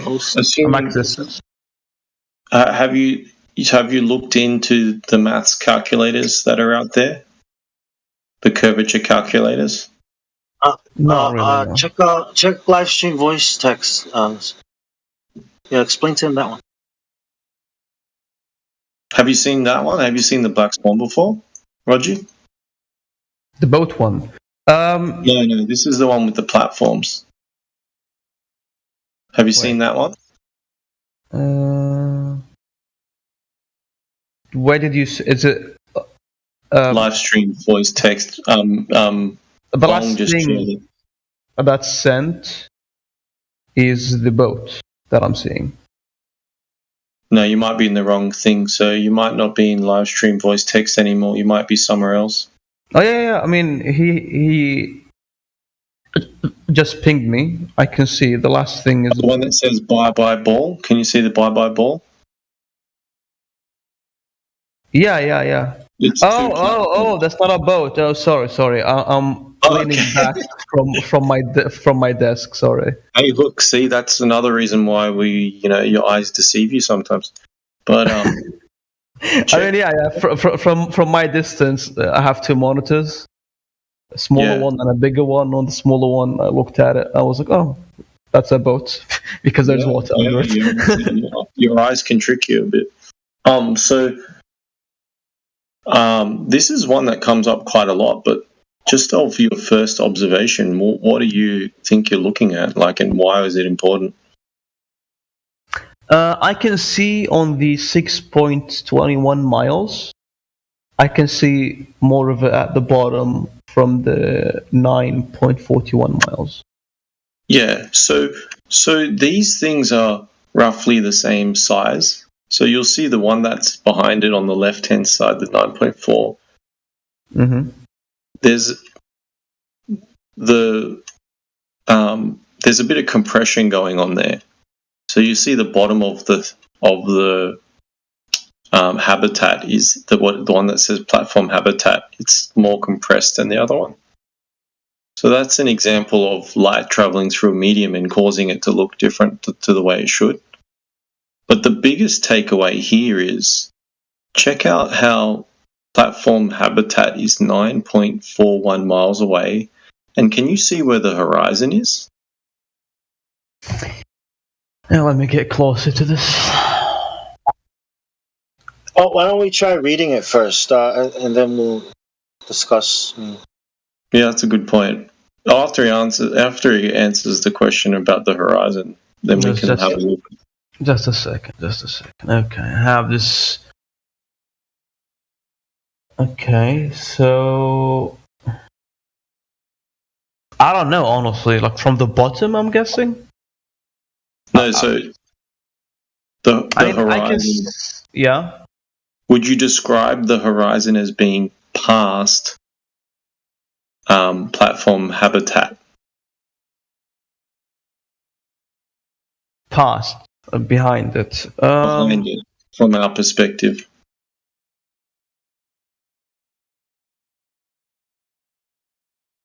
I think so. That's why it looks like shorter from the bottom, I'm guessing. No, but, yeah, okay. But my point is the horizon. You know what I'm talking about? The line where the ground meets the sky.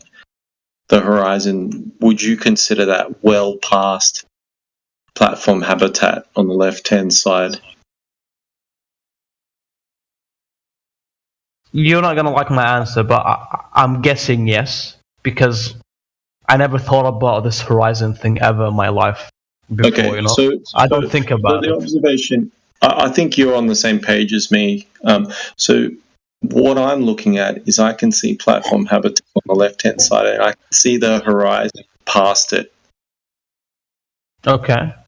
So the horizon's past it, and if you read the bottom one, the bottom text, it says the observer's height is 1 foot. That means the camera is set up 1 foot above that water.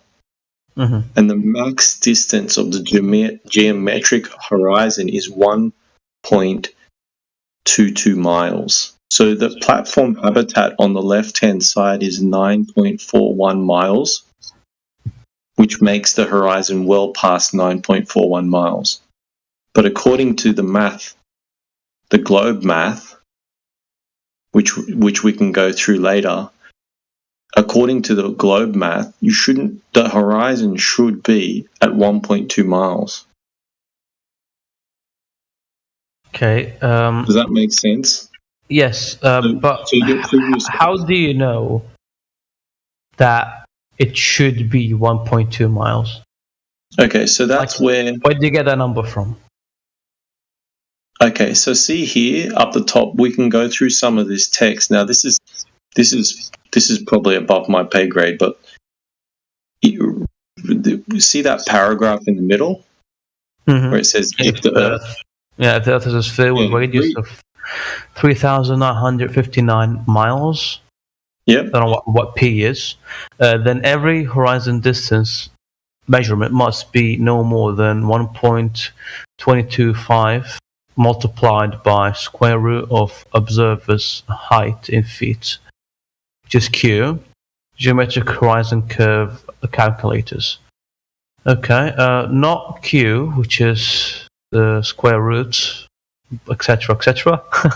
Yeah. So basically, what they're saying here is just to summarize here. So it goes if P, then Q. Not Q, therefore not P. Mm-hmm.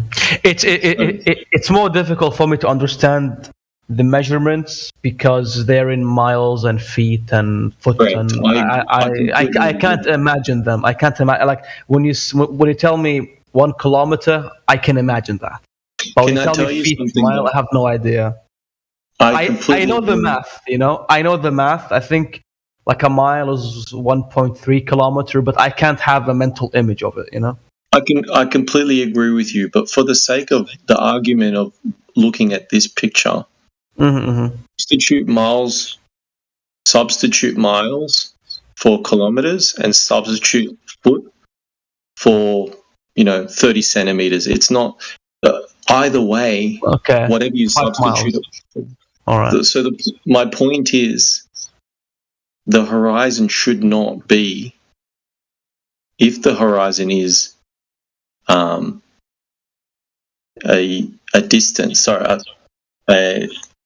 is not apparent. It's actually a physical place. It shouldn't be behind the platform on the left-hand side. The point of this exercise is to show that you can see too far. Mm-hmm. I mean, I what do you? I'm butchering it. I'm not doing it justice. No, it's fine. It's fine. When you told me about the infrared lens or whatever, I just I saw a video of a guy zooming 30 kilometers into the distance, which I guess I guess it shouldn't happen. It shouldn't be possible. 30 kilometers is since you've been doing me favors, 2 miles. My God, why can't you just miles? I'm sorry.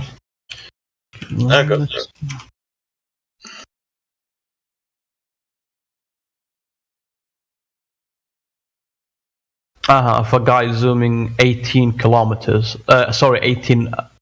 miles with the infrared camera.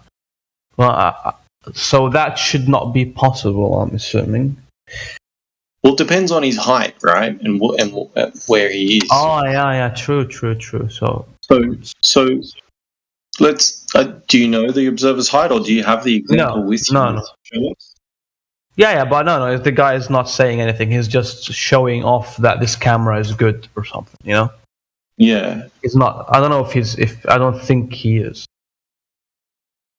Well, this is Timbo's just posted one that I think Mimus might have showed you yesterday or today during the day. Yeah. The infrared one with all those lines on it. Yeah. Yeah, so that's another example of something. Yeah. So the thing is, when I try to research a simple question like how far should I be able to see or something, it's not a straight answer, you know. It's not here is the numbers, you know. I have to see which one is the correct one, and I don't know. It's not as straightforward when I try to look it up. Exactly, and that's why I think I said yesterday, you're not always going to be able to get an answer, and that's the most frustrating thing. But there are calculators out there that can show you. So can we use that example? Do you want to go through some of the numbers really quickly on that habitat one? Sure, but I just want to point one thing, because isn't there a possibility that these calculators that have been used are inaccurate? Yes. You know? Yeah, so that could be a factor too. Like, let's say according to your height, and you know, like you should be able to see 10 kilometers.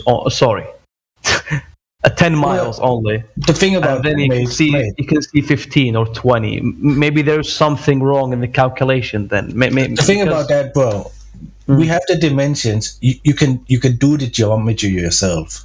You can check. You can double check, and people have done that. The calculators works according to the dimensions given. Okay. Can you link me a calculator that you know works so I can maybe do it myself? I don't have a camera. I'm gonna pick on you a little bit, but all calculators are gonna work. You know what I mean? I'm not what do I Google? No, it's not rude. I'm not taking it as rude at all. You're very cute to take it as rude. That's not rude at all. It's fine. What do I Google? I've given you one. I've given you one. Oh, you have? Oh, okay. Oh, it says not found. Shit. Remove the plus at the end. Oh, yeah, I have done that. Okay. Sorry, that was me. I pasted it wrong.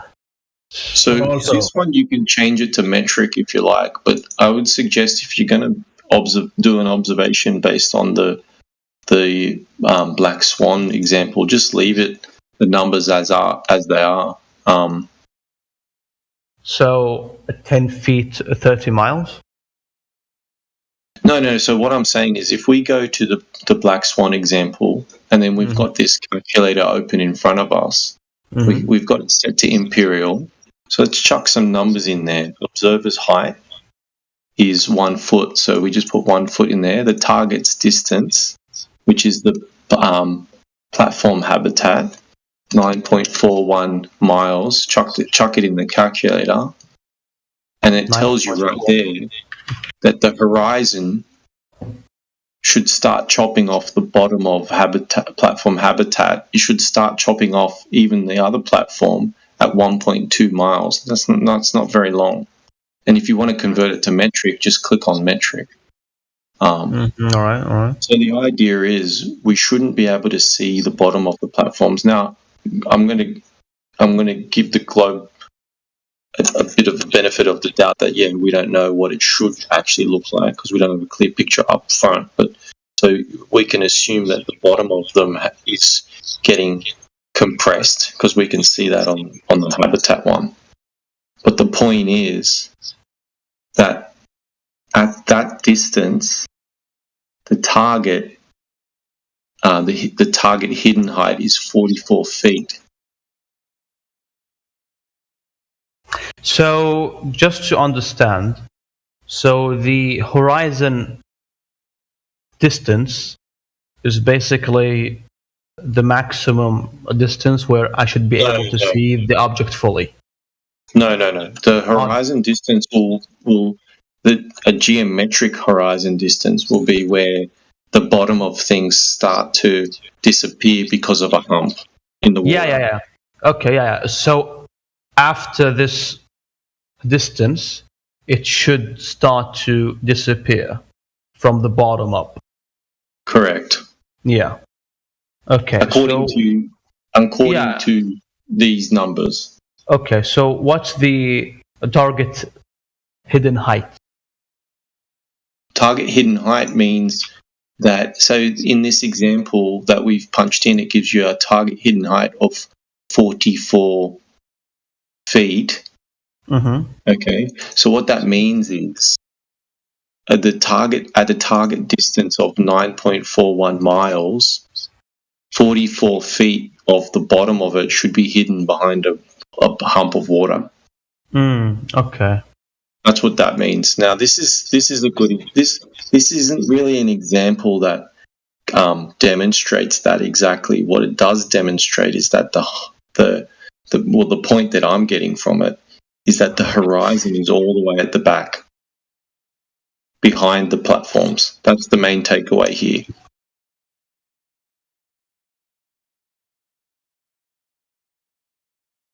I don't know if there's other examples as well where, I don't know, have you seen any examples of where they zoom back, a boat disappears from the bottom up and then you zoom it back in?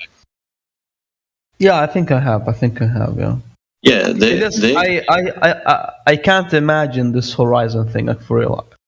But I do understand what you mean, but I can't imagine it. Yeah, I can imagine a globe. I can imagine gravity. I can imagine all these things, but I can't imagine this horizon because I never what's the word? Never consider it. You know. Yeah, I would suggest this one is of really importance and interest because these are the types of proofs, or I don't know if proof's the right word. These are the types of observations you can do to say, hey, we can see too far. If we can see too far, then the calculations they're giving us for the circumference of the surface of this sphere that we're meant to be on are bullshit. I think that's the main point.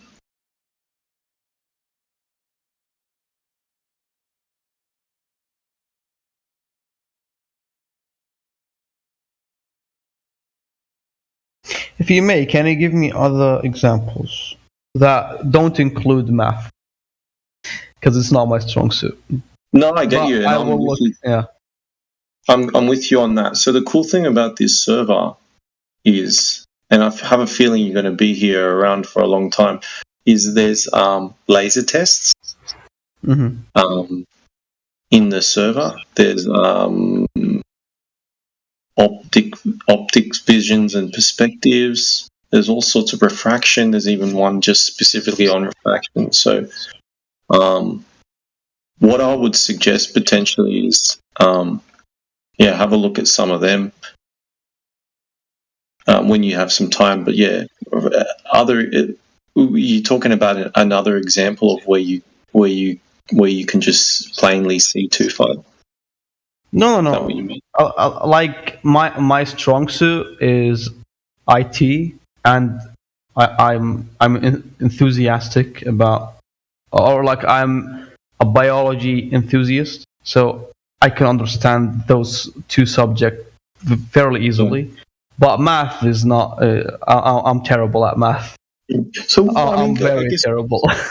What I would suggest is have a look at this in your own time when it comes to that. But were there any other questions or any other directions you would like to lead the conversation towards? Because I guess we're pretty chill at the moment. There's not many people around, so you know the floor's yours if you want to push it into a different direction.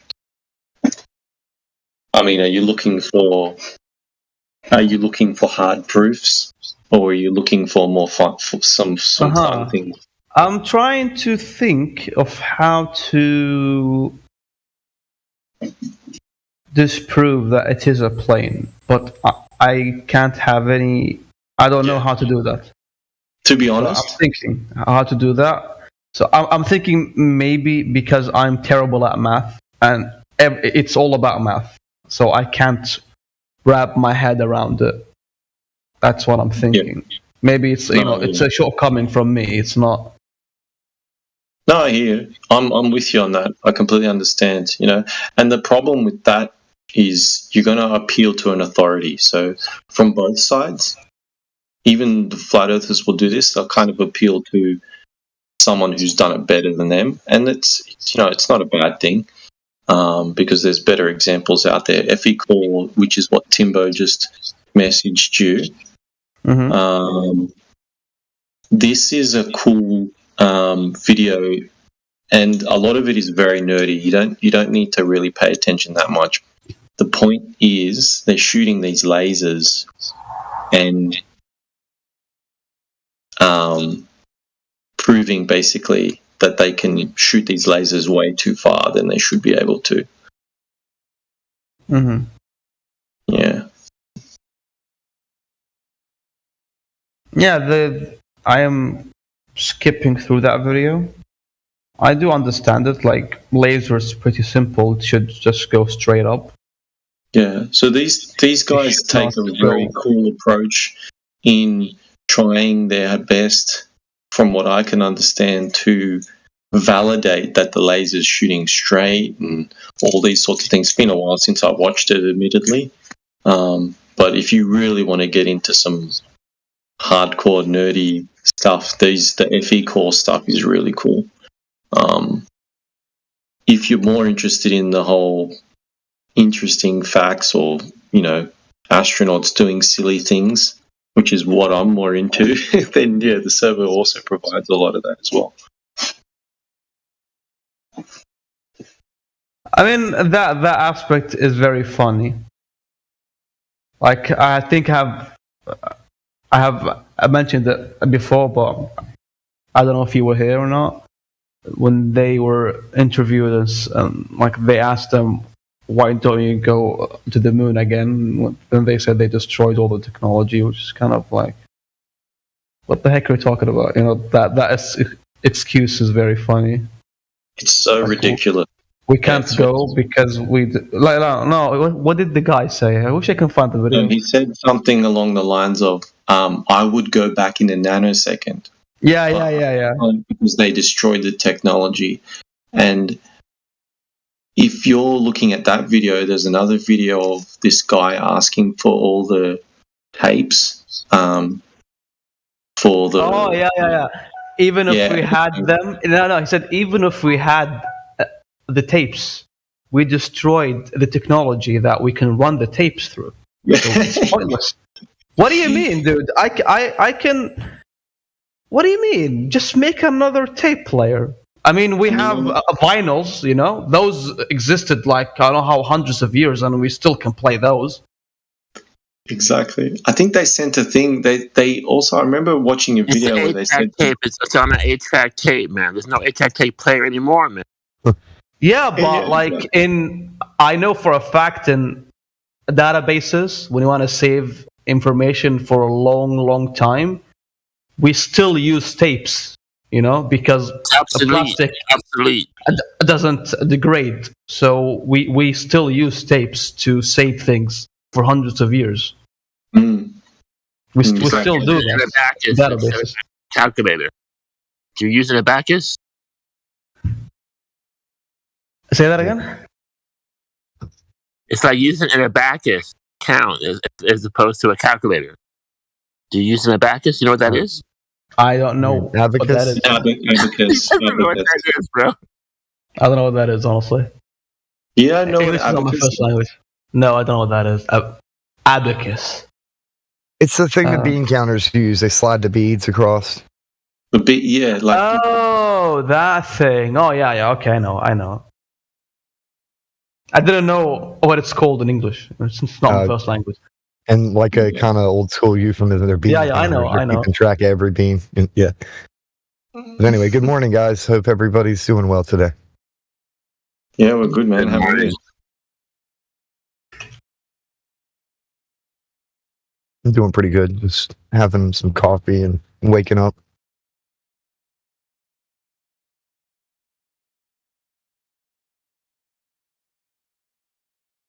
So you're still kind of, Roger. You're still at the stage where you want to disprove things. I'm trying to, but I can't think of anything, to be honest. I don't know how to do it. Yeah. Like I said, I think I said yesterday, watch the when you Google for it and watch the YouTube stuff, you watch how ridiculous their excuses are for things, and the way they picture. They're not nice. They'll come out. They'll say that people are idiots and stuff like that. From the bat, they won't have a good argument. Yeah, it's the easiest way to not answer a question is to discredit the other person and just make them look crazy.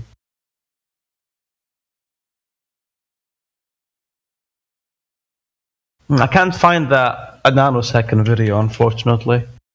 It is very funny. Timbo just posted it, I think. Really? Yeah. Yeah. Okay. Oh, there it is.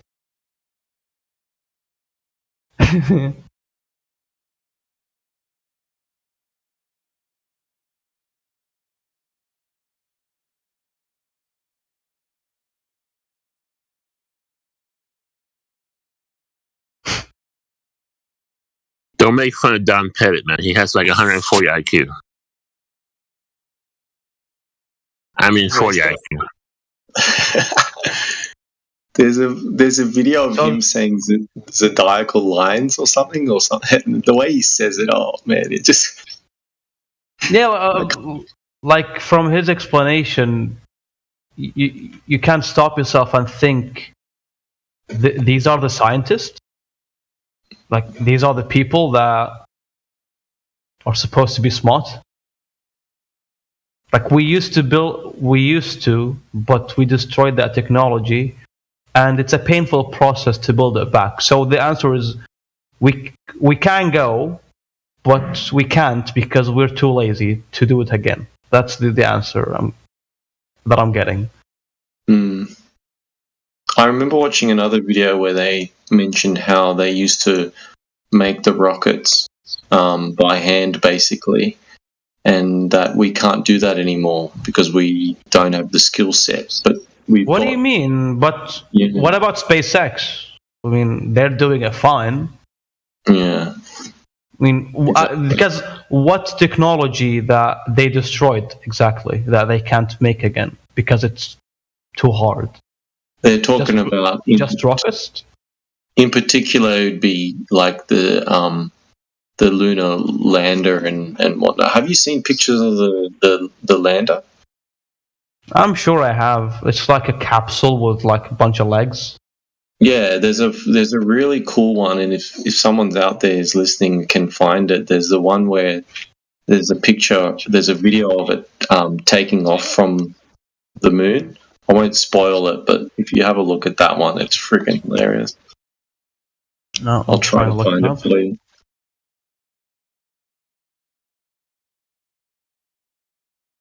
Timbo, you would know what I'm talking about, which one I mean. The homeless shelter? Oh, I've got it myself. I found it. Check out this GIF that I just posted of the lunar. That's it? You see it taking off?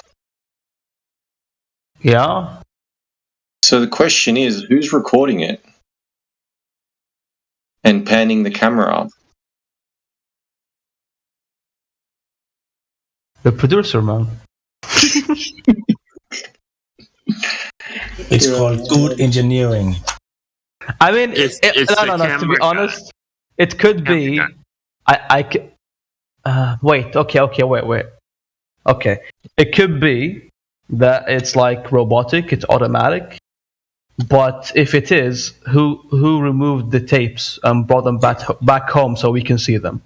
Exactly. Well, the official explanation is that they did it with wireless remote control. Yeah, but you have a very how good does point. Wi-Fi signal go through space if there's no air? Yeah, how does that? What do you mean? Nixon called the moon. What's the problem? Oh yeah, wait. How does radio work in space? That's interesting. I want to look that up. Well, what happened was the long distance from the moon to the White House was the bill was so high they had to impeach Nixon. Well, no. For real. How does radio work in space if there's no atmosphere? How does that work? Well, the thing is, like, atmosphere means, gas pressure in a sense. So just because there is no gas pressure in this alleged space doesn't mean that there isn't stuff like radiation, Yeah. Which is pretty much what a radio wave is, in a sense.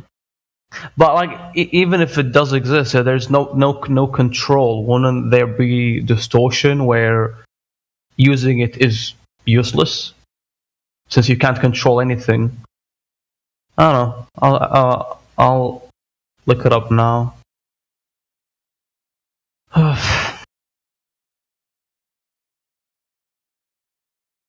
All this explanation, I have to pay to see it. Okay. Let me go to a different website.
You guys still there? Mm-hmm. Yeah. Okay, so it says that radio waves are like light, they travel forever. But what about distortion?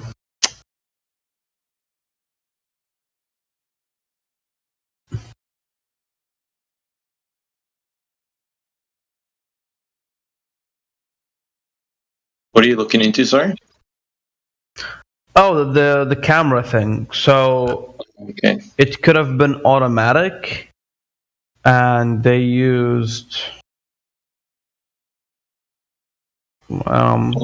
guessing something like Wi-Fi, or I don't know. You know what I mean? Like using radio waves to transmit the digital data into the shuttle itself.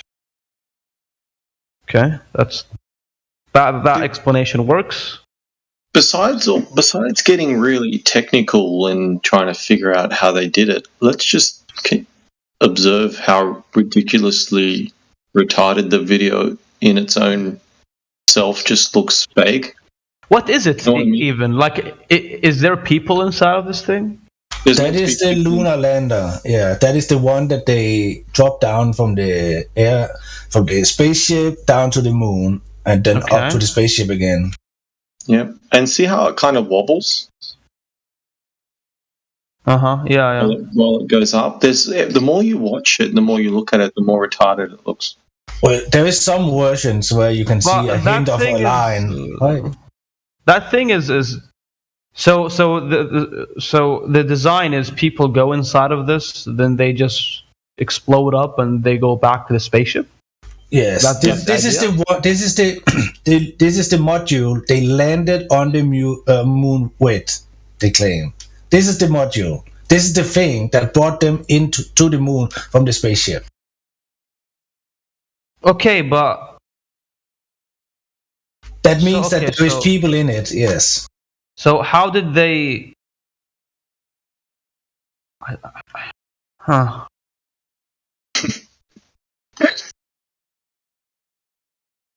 I don't know, it just seems reckless to just explode people up and it's just gonna perfectly fit back into the spaceship. That's what I'm saying. Have fun with it, man. Have fun with it because it's lots of fun.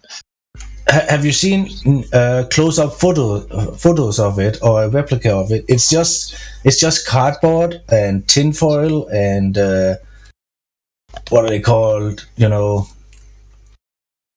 it's like very, very fragile stuff. So nothing I would trust. Like you could probably poke a hole in it with your fingers.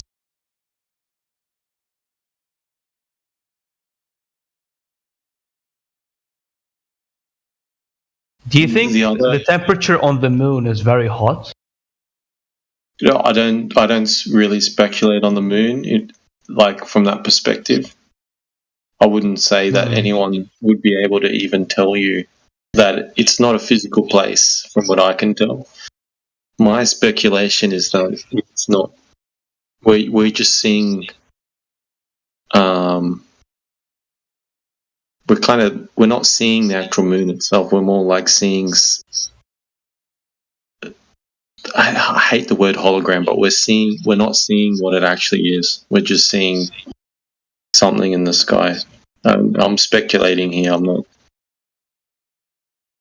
I don't think it's physical.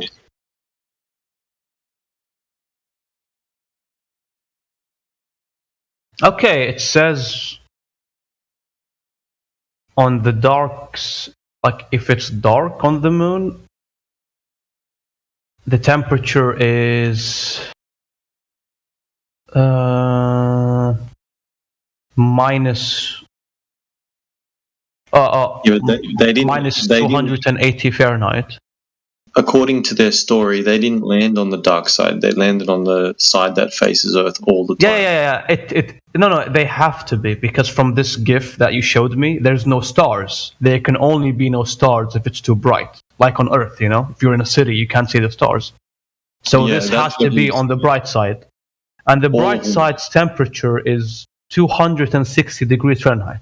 So they must have been cooking on the moon then. Yeah. Another thing that'll freak you out, if you have a look at some of the pictures, the horizon seems very close. So they had an AC inside of this thing? I mean, the official story about why heat and cold doesn't really matter in space is that there is no matter for the heat and cold to travel through. So it's all relative. But we have seen space. What does that mean? That there is no matter for the heat to travel through. The radiation have nothing. So it's so when they're writing these numbers, they're only relative to the non-matter. But for example, there is space walks they have shown us where they couldn't make something to fit, and then the sun hits it and it expands. Or I have a question then. So you're telling me in space doesn't matter the temperature? I'm telling you the official story is it's fine. Temperature doesn't really matter in space because there is no matter for it to radiate heat off from or cold off from. Okay. So the heat. So only light travels, not the heat from the light. Well, I mean, we still have heat on the Earth, so at some point when there is matter and stuff like that, it will heat it up eventually. You know, like Yeah, but the moon is there, so it should be hot. You know, what does it mean? It's relative. What does that even mean? but there is no atmosphere to keep the heat. So there will always be a heat versus cold battle in their model. You know, therefore you don't feel it as much. Okay. So what about the space stations that they have? Do they heat up or like cool down? I can't give you all these answers, bro. I know. What do you think? So they have to be then, because there is an atmosphere. There's like it's enclosed inside of it. You know. Well, I mean, your questions is the same questions we have. So when the sun is shining on the ISS, won't it boil inside of blah blah blah? But then they will probably say, that's what I'm saying. We have fixed that with good engineering. If you ask a NASA employee, you know, we can't really tell you the specifics, but it's really really good engineering, something like that. You know, that's what they would tell you. Can I steer you on a slightly different path regarding the moon? Sure, yeah. So, is it nighttime where you are at the moment? No, it's midday. It's about 2 p.m. 2:30. So when it's nighttime and it's full moon, the moon's pretty bright, right? Yeah, I can see it fully, almost. You would say yeah. So, would you agree that the closer you get to a light source, the brighter it is? Closer you get to, yeah. Yeah. So imagine how bright the moon is when you're just standing there at the moment. It is bright. I mean, sometimes between the day and night, I can see the sun and the moon at the same time. Correct. That's how bright it is. It can make it through the atmos and you can still see it even though it's really bright outside. So at night it's seemingly brighter. So my point is, the closer you would get to the moon, the brighter it would be. But when you look at these photos and these videos of the moon, it doesn't seem like it would be bright enough to travel the distance they're saying. Like, you mean when they're on the moon, it should be so bright that they're like blinded. They can't see anything. Correct. That's the assumption I'm making. Sunglasses there, so they can even see anything. Yeah. Would you think that's a fair sort of observation? Yeah, that's fair.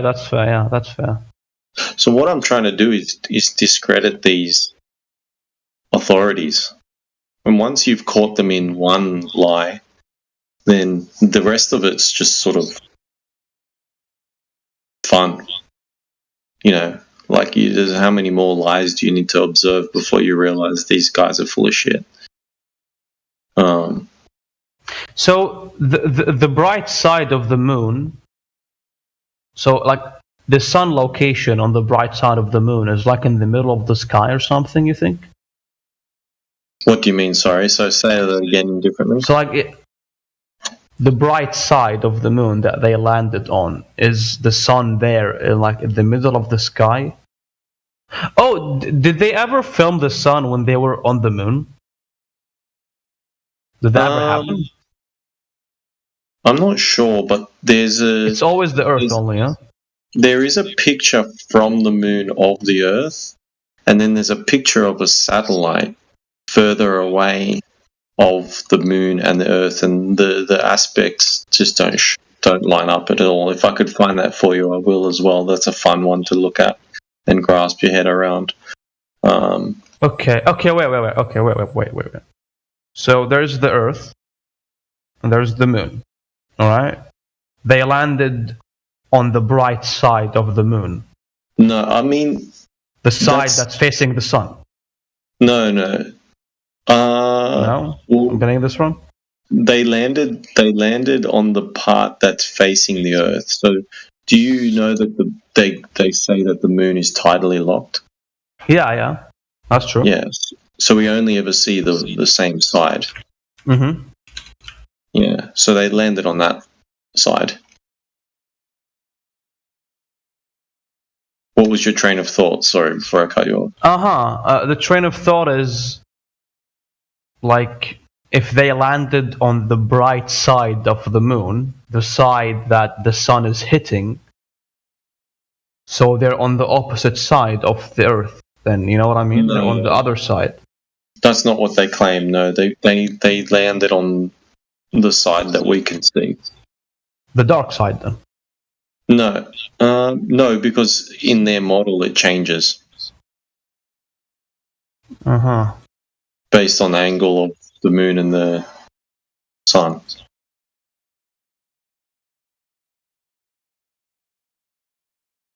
I feel like you were going somewhere with that, but we kind of lost it. No, because like why?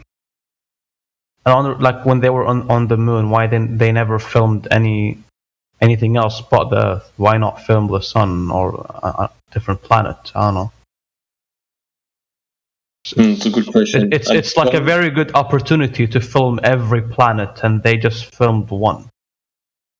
Yeah. Oh, here I found the picture that I was looking for. This is kind of an eye opener for you. I'll post it in the text. These are two official photos. So the top one is from Earth.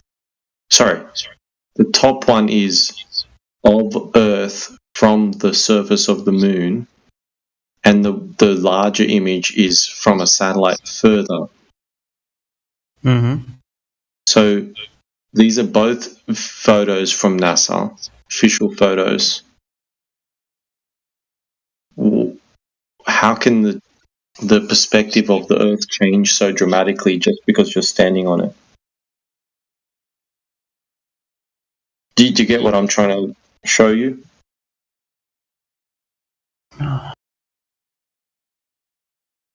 Wait. So the zoomed in one is when they were there. The zoomed out one is from a satellite. From beyond, allegedly beyond the moon. This one's actually claimed to be from the lunar orbiter, from the spaceship.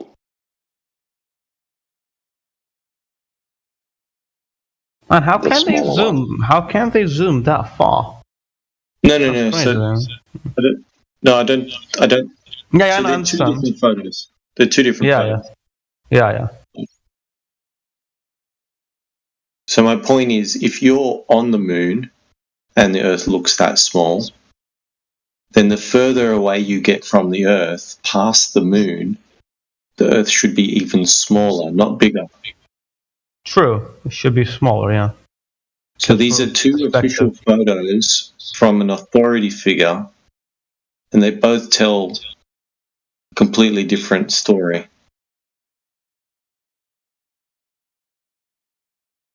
You know what's the annoying thing is to me? Like they went to the moon, etc., etc. Like the evidence, the videos, the pictures that they got back are so underwhelming. You know, it's so like two pictures. This fart thing that's blowing up, going back. Like if I was on the moon, I would be taking. Like I would have like a podcast or something. Hey guys, we're walking up. Look, this is Mars. You know, this is Jupiter. There is the sun. There is the moon's dark side. We're gonna document everything. You know what I mean? Like, I don't know, it's just so underwhelming. I'll tell you what their argument is. It's like boring. They allegedly the cameras they had didn't have a viewfinder. What does that mean? So you know, with the camera, yeah, even an old camera. Think of a camera 20 years ago when you were a kid, right? And you wouldn't have a screen on it. You would have a viewfinder. You would have a little window that you put your eye up to, and it would roughly take the picture that you're looking at through that viewfinder. Okay. So allegedly, these cameras that they used didn't have a viewfinder. I mean, they can make a rocket. They can't make a camera with a bigger screen so they can see without putting their eye towards it. Yeah, with a little mirror. They didn't have screens, mate. Yeah, I mean, I feel like you're putting 2023 view on something that happened, 60 years ago also. So you also have to go back in those days. So yes, it might be simple, it might be underwhelming, but it should be in that time. But that doesn't matter. That really doesn't matter. I don't know, man. Even at that time, we had supercomputers. I mean, they're not as powerful as the ones we have now. No. Oh, we did. The supercomputer is just a cluster of other computers. 1969, mate. Talking about 1969. Let me look that up. I'm sure we did. It wasn't that strong, but we did. There's also another issue. There's also another issue with this. No, you're right. Just with this photo. Look at how the Earth is lit up, yeah? Shouldn't the moon be lit up as well? Because the sun is directly facing it. I mean, the moon should be lit up. Yeah, but what's missing? What's missing? I can't see.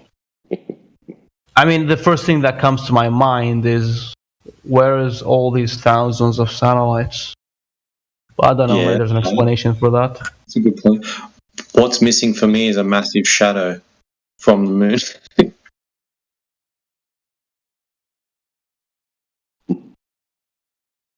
I don't know if that's what you were getting at, Timbo. Also the Timbo, light reflection off the moon. We had supercomputers since the year 1964, but they were kind of dog shit, but we did have them. And they felt that they were so big. They felt I know. No. What I mean is, I'm sure they could have found a way to make it work. I'll tell you, man. I mean, my dad's been in software writing since computers started. And I used to go to work with him. This was only in the 80s. And the computers were in a room the size of an office building with air conditioning units all the way through. And this was in the 80s. So, 69, I doubt that they had anything powerful. Yeah, I mean, the processing capacity they used to get to the moon was like one of the good calculators we have today we use in school. No, I didn't think it was that bad. Yeah.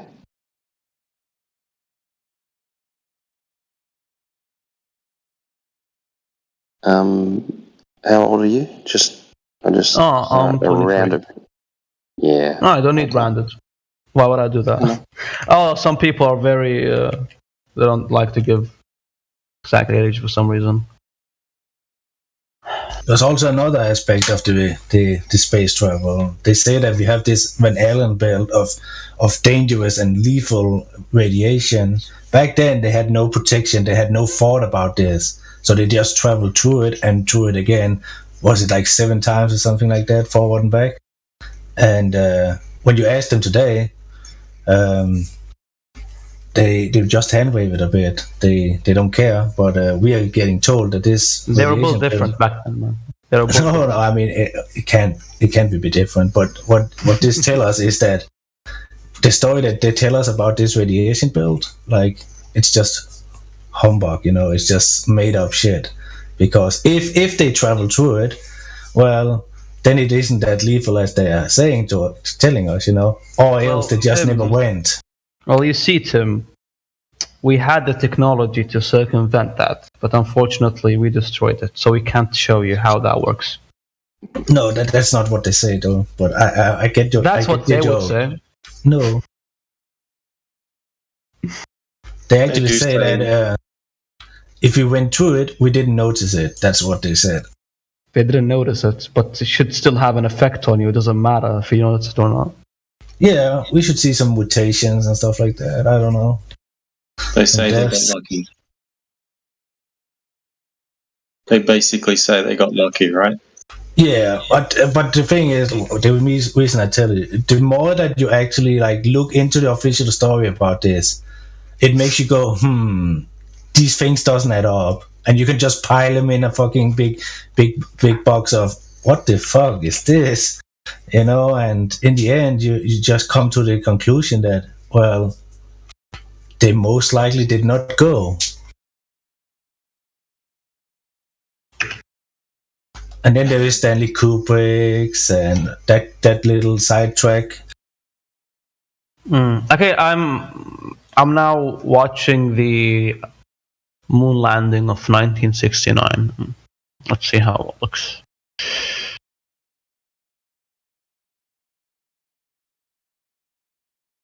There's even one of the astronauts that said that what they sent to us in TV was not their actual moon mission. That happened in a studio. That was just an animation.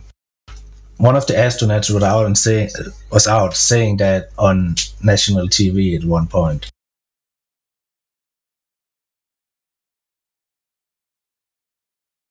I have a question. I mean, it could be the video that I'm watching, but why is it black and white?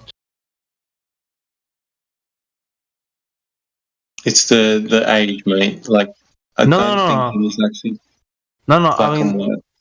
I know, like, that TVs back, at that time couldn't, show you the colors, but the footage itself had colors. I can't find. I'll go and find a different one. Let's see. It should have colors in it. Apparently, everything that you're seeing as well was a recording of a camera pointed at a screen as well. Yeah. That's what I mean. If it's black and white, then they're just recording a screen because TVs back then couldn't show you colors. So it's not like from the tapes directly. Well, I think you've got pictures where there's color, like you've got the lunar module has this bronzy, goldy looking crap just wrapped around it.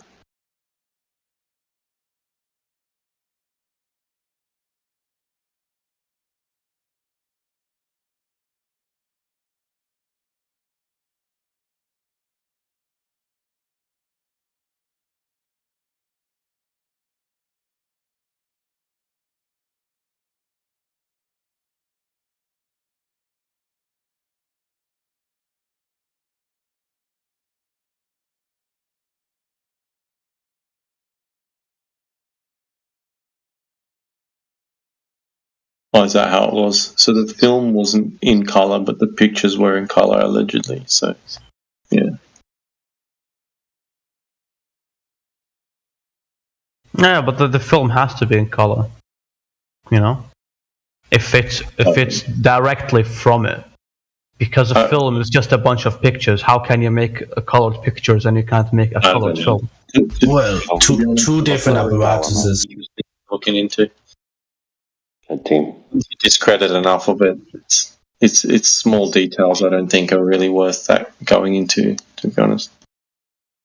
What you should think about is why didn't the film go poof in the radiation? That's a good idea. That's a good point.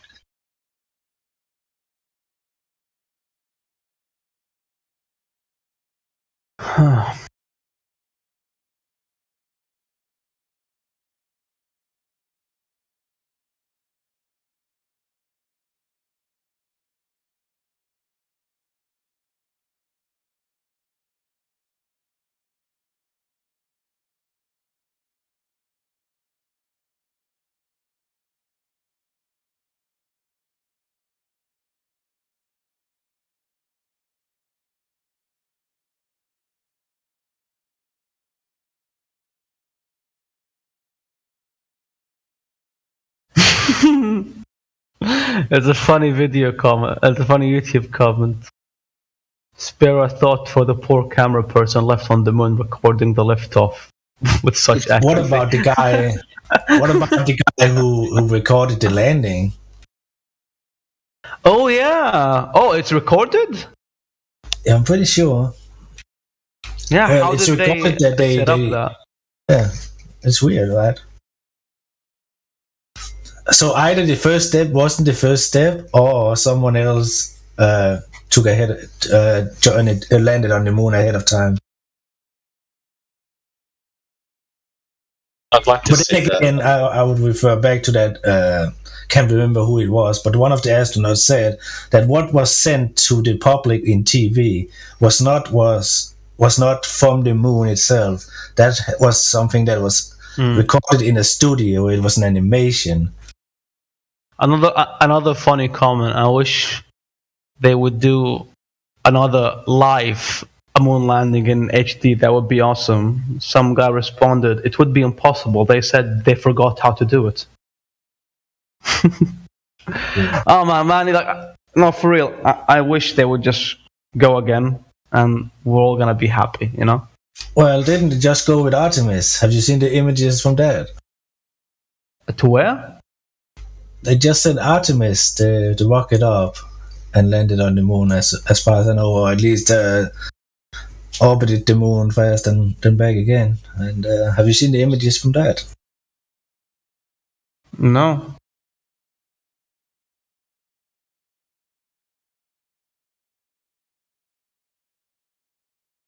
The irony is going through this and pointing out all these little things. We're just helping them perfect the con. Yeah, this is also why I say that people should stop using, for example, ChatGPT and stuff like that, because every single time anyone is using that, it is giving them data that they can work from. So when we are asking these questions to it, like something like where we try to trick it into telling that the Earth was flat or something like that, like, I mean, that data is going directly to them, and they can, twitch the codes and stuff like that, It's a deep learning AI. So the only reason it's publicly available because when you speak to it, you're actually making it smarter. So that's why they're making it free. I don't think that's true in a sense that I get what you're saying, but I think when you're interacting with it, it's not learning at that point in time. You're interacting with a small instance of it, and they can just blow away that instance, because if they left it on and it was learning all the time, it would turn into Tay AI essentially, like they did in the past, where Microsoft released an AI and they turned it racist within 24 hours. So, it depends. It depends on how you program it. I don't think it's learning anymore, or if it is learning, it's learning just in that instance, in a contained instance that's specific to you, and then after a couple of hours of you not interacting with it, it blows it away, and then it could be that explains why you have to register an account, so it will have that instance connected with your ID. Yeah, that's the way I understand it from happening, because I don't think they would allow it to be manipulated that much if they've seen what happens in the past. There is something called enforced learning, so they can pick like what direction the AI goes towards when it is learning. Correct. But, it uses a reward, like a reward system. A reward system. Yeah. But they could take the mass data of people interacting with it as like free resources. Correct. They could, but the data would be so shit that it's not useful. Yeah. I mean, mostly it's like when you ask a question, it's taking the answers from the internet, so it doesn't actually need you. Maybe they're just testing how does the interaction work and how, people can find loopholes into making it say things, and they're just patching them. Correct. Well, all I'm saying is be wary about it, you know. I completely agree. Well, unfortunately to me, I'm in Saudi, so I can't even use it. It's banned here. It's haram. Yeah, for so I wanted to use it for marketing. I was like, I was supposed to write a lot of big paragraph, and I said, well, screw that. Let me just open this AI thing, and it's blocked. I tried a Serbian IP, American IP. It just located me from my MAC address, I'm assuming. I said, nope, you can't use it in Saudi. Only for Americans and Europeans, I think. Try Jasper AI. Try what? It's called Jasper. Jasper AI. Try that one. Jasper. Yeah, it helps with marketing and stuff.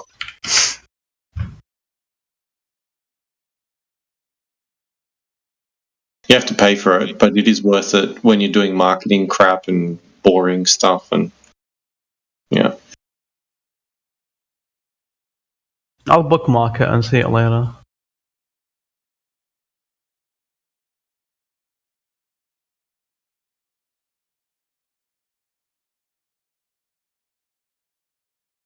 you have to fill in a lot of content for websites. It's useful. I'm gonna see this NASA video interview, the second one that was sent. Oh, that's interesting. New picture from the Artemis moon mission. Why does it look so drastically different to anything else? That's weird. It looks highly overexposed. Yeah, correct. It does.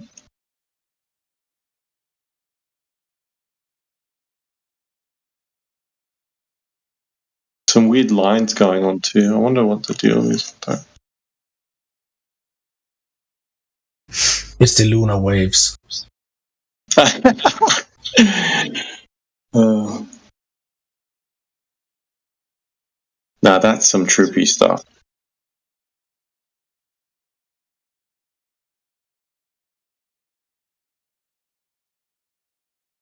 Well, I always say the moon is a deceptive bitch because at points it looks like it's a hologram, it's see-through and all that kind of shit. But at other times, it really fucking looks like it's a physical thing, like something you could actually touch if you came close to it. You know, that's why I call it a deceptive bitch. It definitely is, and it has attributes. It does have attributes that make it look like a sphere. Like, there's no denying that, but, you know. Yeah.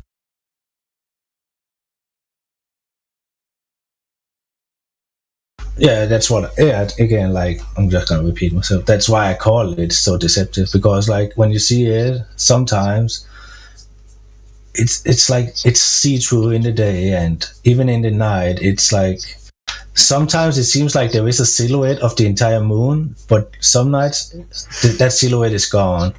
And sometimes, especially on the, what's it called, the line where the sun and the shadow ends, it seems like the quote-unquote craters, you know, they have shadows and stuff like that, but it's non-conclusive for me, at least. Yeah, correct. I remember a long time ago, before I got into Flat Earth, David Icke videos about it being hollow. That shit just blew my mind, thinking, oh, this is cool sci-fi sort of shit. I don't know if I believed it. Oh, really. the alien base inside the moon? Interesting stuff. Like, I'm into sci-fi. I'm not going to deny that it's interesting stuff. Like, it's fun to speculate and come up with weird stories. And that's why I think sometimes it's very sensational. Well, it is the good old grifter trick. If you look like some of the documentaries from like the 70s and 80s about ancient civilizations and stuff like that. I have a video you can watch, and you can see the entire grifter trade. And when you look at, for example, the alien agenda that roamed from like 2010 to 2015 and still does, it's the same grifter trade. When you look at stuff like the Tataria stuff and stuff like that, it's the same grifter trade. When you look at all these lost ancient high technology guys, it's the same grifter trade that they used back in the 70s and 80s on national TV. The same what? Sorry, I'm not catching that word that you're using. The same. Oh, grifter, like a snake oil salesman, like they're using. Okay, yeah, no, understand. Yeah. It's the same kind of trick. So when you see it being used 50 years ago, and you still see it being used today to promote ideas and fantastical tales and stuff like that with very little evidence, it just makes you go, there's a lot of shit out there, Yeah, I agree, man. But you know what? It's if you just want a bit of escapism and watch an old school documentary or something like that, they're very sensational. They're very, they can blow your mind a little bit. But after researching Flat Earth, I see it, Timbo. I would because I used to watch. I don't know if you ever had like the Discovery Channel. We had cable TV. Oh yeah, we had it. And we would have the Discovery Channel on 24/7 essentially, and it was just the stories that would tell were just amazing. But today we know how dangerous that shit is. Even if you're not watching it, if it's just in the background, your subconsciousness is still storing it,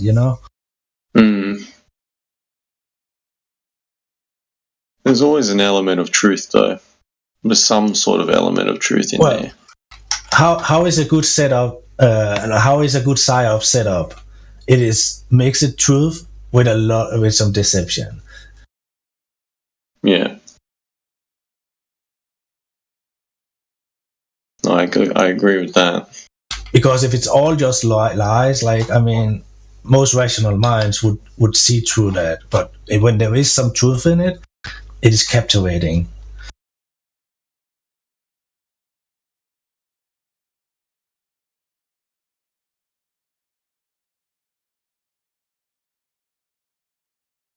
I remember a little while ago, I don't know if you've ever seen it, there's videos of how big Earth is compared to the sun, and then the sun compared to all these other different stars out there and stuff like that. And I just remember thinking, wow, this is so cool. This is so crazy. We're just a little speck in the universe. Yeah. And I used to think it was amazing. Like, I thought, oh, wow, that's so, we're pretty lucky to be here, and such an amazing coincidence. And just, the odds of it happening are it's just spectacular. And when I talked to my wife about Flat Earth, the first time, it was different for her. It was a load off. So when she got into it, she was basically a convert, for lack of better words, pretty much straight away. And she's like, I feel so much better now. And I said, what do you mean? She goes, I no longer feel like, I'm just going to get hit by an asteroid and this place means nothing and it's just a coincidence and all this. She felt really good. Yeah. Well, there is other things to be scared of, if you look at Rome's history, for example, and the story is pretty much that the empire crumbled at 500 AD, and then 1,000 years later, the Renaissance guys, they kind of found it and started to restore it. But there is another story to it that isn't being told in mainstream, and that is that there was a lot of earthquakes back then that pretty much sacked the entire city of Rome and big parts of the Western Roman Empire, and that there is actually the entire Dark Ages, in some sort of sense, has been added on to the timeline to give the Catholic Church like a leg up on that, like give some distance to those events that actually caused Rome's demise. Yeah, and because also like if you look into history, like in 600 or 700, Latin was a dead language, but that was that was brought back with the Renaissance, like with the medieval ages and used by the Catholics. So this story entails that a cataclysmic event happened, the Roman Empire crumbled, and to give and in a religious world, that would mean that was a sign from God. That was God's doing, So the Catholic Church, they added on some years on the timeline to give some distance to that, because if they didn't do that and this cataclysm happened, like within a few generations and people still recall it, they would be skeptic towards this central religious power, because if they were in power when this happened, well, maybe their God is not the God to follow, something like that. No, I get what you're saying. It's a side thing. I'm not claiming A or B. I'm just saying that there is a lot of evidence that is suggesting this. Yeah.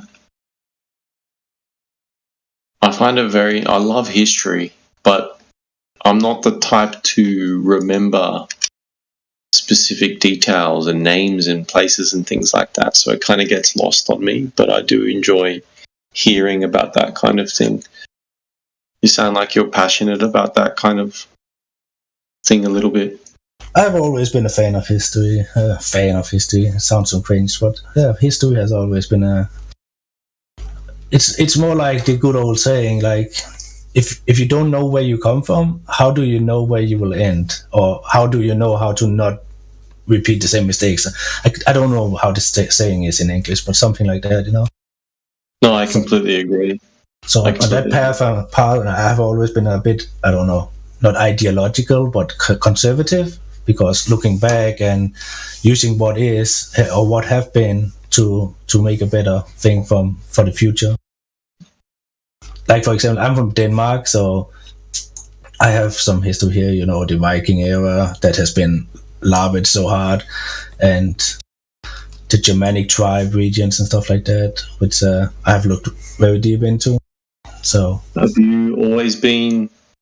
Your family has always been from Denmark? As far as I can tell, I mean, my last name is kind of specific. There is only like 90 or 100 people in entire Denmark that has this last name. It's not like a common last name, so it's fairly easy to trace, and it's actually traced back to England around 1400 or something like that. Okay. So I am 100% Anglo-Saxon, Nordic, Germanic. Yeah. And we also know that a lot of the Scandinavians were in England prior to this and did settle over there. So, I mean, yeah. Like, I envy you that you know that about your family history. That's really cool, because not a lot of people can do that. Yeah, I mean, a lot of people, they have these, especially in Scandinavia and Northern Europe, they have these surnames, where you just say, oh, your dad's name was Tim, well, then your name is John Timson, and that's pretty much just how last names was given back in the day. So for many generations, it just changes from Timson to Jensen to Hansen, and suddenly it just settled with Hansen or something like that. So it's hard to trace. They can trace it back to something, but yeah. I mean, it's just hard. But when you have a specific last name like mine, it's easier to trace, because it's not something that is given by the dad's name or something like that. Yeah. A little side note is actually like my last name could be derived all the way back to maybe some of the great Viking King Canute's bastards, maybe, or something like that. But that's just a big maybe. That's just something I have on my side, but I don't go around relying on that. But I can trace my name back to a migration that happened from England to Denmark or Scandinavia back in the 1400s. Have you ever watched the? I think it's American, like the show called Vikings, the TV show. Oh yeah, it's a big lava show. It's a big what? Sorry. Oh, it's very loose, not very accurate. Yeah. I mean, there is characters based on sources, but the depiction and it's very much off from what I see. See how it is, you know. For example, one aspect is what's it called? The female, what is it called? Shield maidens. Yeah, that's what it is. Shield maidens was not warriors. Like back in those days, men wouldn't let women fight in that kind of sense. What shield maidens was wives and females that took with them on trips and stood on the side of the battlefield with new shields if shields on the battlefield would get broken. That's pretty much how it is. That is not to say that some of these females wasn't fierce and couldn't fight off like an invader in a city or something like that. But they were not fighters, they were not warriors, because Vikings itself was a profession. It was not the people, it was not an ethnic group, it was a profession, it was a class. Yeah. And there's a lot of I don't know is it Norse mythology that seems pretty cool, and their depictions of a flat plain and the tree. People often miscue these kind of things because most of these depictions of these let's say the Hebrew cosmology, the Norse cosmology and stuff like that. These are drawings that was made, you know, like in the 1800s. They were not drawings like if you look at, for example, the rune stones that depict, you know, something they doesn't look anything like it, you know. Yeah, that's why I use the word depiction as well. Like it's So it's often it's often more confusing to look at these modern renditions of it instead of just looking at the remnants of the text. Yeah. You know the story of how the Normans became, you know, a power in France essentially from the Vikings, right? Yeah. Like, how much of that, from your perspective and your growing up, is truth, and it is an actual thing that happened? Oh, Rollo was a real dude, and he did get Normandy, but it didn't exactly happen in the sense that the mainstream is telling us. It was more like the entire Viking era was from like 800 to 1100, and it actually wasn't just random raids. It actually happened because the Catholic Church, and I think it was Charlemagne or the Franks, was imposing their Christian faith or Catholic faith on some of the Germanic tribes, because there was an entire border there of different Germanic tribes. The Germanic tribes and the Scandinavian, they were a same brotherhood kind of. So when they started to impose their shit and attack Germanic tribes, like something had to be done. So they sailed west and they found the Christian or the Catholic monasteries in England soil.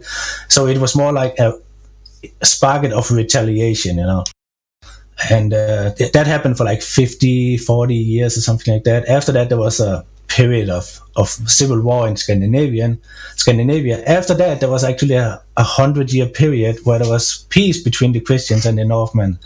And in that time, Rollo was given Normandy pretty much just in a sense like, you are king, I'm king, you have a daughter, I have a son, let's marry our offspring so we have a bond together. That was kind of how Rollo got Normandy. Okay, cool. Yeah, that's the understanding I basically had of it. I'm not really that versed on it. The reason I ask is my parents are from Malta. Do you know where Malta is? Yeah, that's a little place. It's a little tiny island just off Italy. So according to history and relatively recent history, they were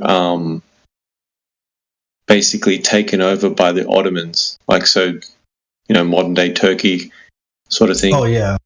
And so they were Muslim for like a good 400 years. They've taken over this little country called Malta, and according to history, the Normans were the ones that took it back. So I like to tell people that I'm a Catholic instead of a Muslim because of Vikings. Yeah. Well, you can always see in a loose kind of way. Yeah, I mean, for example, like the Norse conversion into Christianity, at least up in the upper class, like the king class, it happened very early. It actually happened somewhat in that 100-year period. I mean, it was still it wasn't like clear cut that now everyone was like, it was more like freedom of religion started in that time, where some of the kings, they converted to Christianity to have that relationship with their quote unquote enemies, and not all the common people and all the Vikings and stuff like that converted, but it was more like the first sense of a sense of freedom of religion at that time. Mm-hmm. So not that's to cut you off, I'm sorry. I did some Googling to get some ideas to talk about. So, how do you explain the time zones on a flat Earth? Do you want to get this, Tim, or do you want me to do it? Yeah, I'm just looking for a visual representation because that's easier. One second. Sure. While you do that, I would like to share a picture that I found very funny. It's from one of those websites that make fun of flat Earth, but it's very funny. So it's in live stream voice text.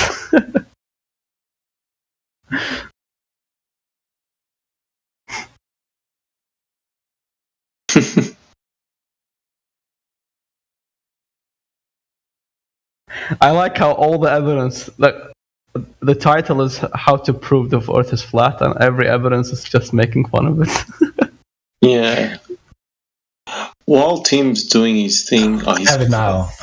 As you see here, pretty much, this is just a visual representation. I'm not claiming this is the map or anything like that. But as you see, the sun is moving, and as it's moving, it becomes day at other places. So in this, no. What I mean is how there is a time difference between me and someone else. Like how in one country it's like I don't know how to word it, but how is there a time zone differences? Well, if it's like one flat thing, one flat. Are you asking why one section's lit up and why another section isn't? No, for example, my friend is in Montenegro. Right now there is 2-hour difference between me and him. But we're both in the morning, So how is there a time difference between countries? Well, can I ask you firstly why there would be a time difference in a globe? Why would there be a time difference in a globe? Yeah. Because I don't want to be rude, but it sounds like you don't have. No. I don't know exactly why, honestly. I never looked it up. But it's supposed to be like that, So you'll have to grant us the same sort of. I can look it up if you want. No, you don't. Honestly, you don't really have to. But what I'm trying to get at is, if you're going to question the flat Earth and look at it as if it's a model, and you don't really know how the globe is meant to be working, then it seems a little bit unfair in a sense. It is. I mean, okay. Wait. I'll just look it up right now. Wait.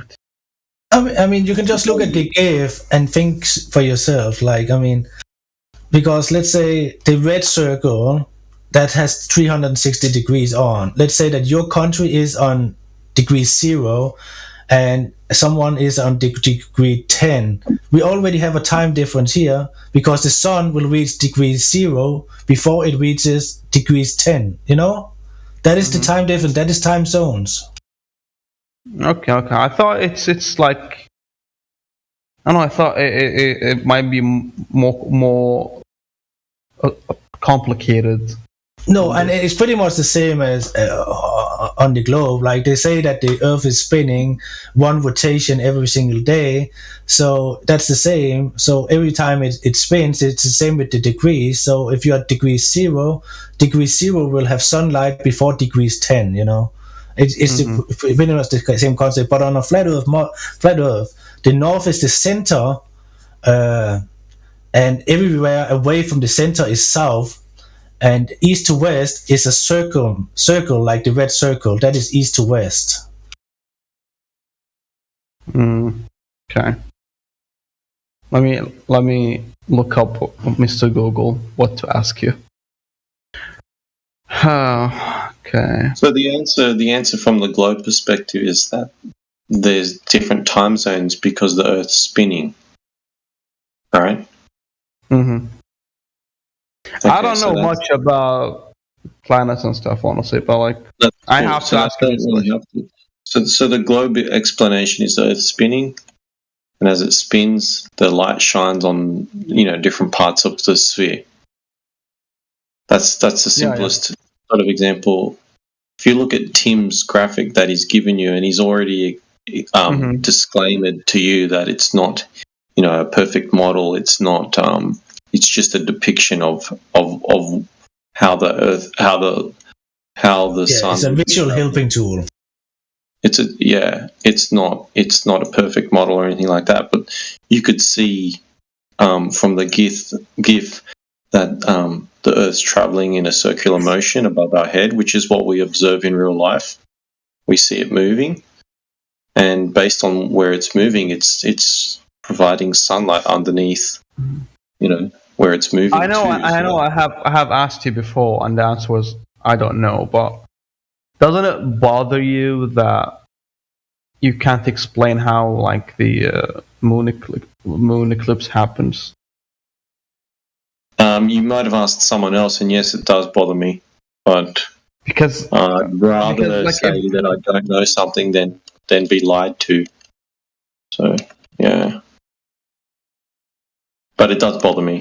That's a fair statement. Honestly, like the points that I'm finding in websites are not helping me that much. I mean, I don't know what to ask you.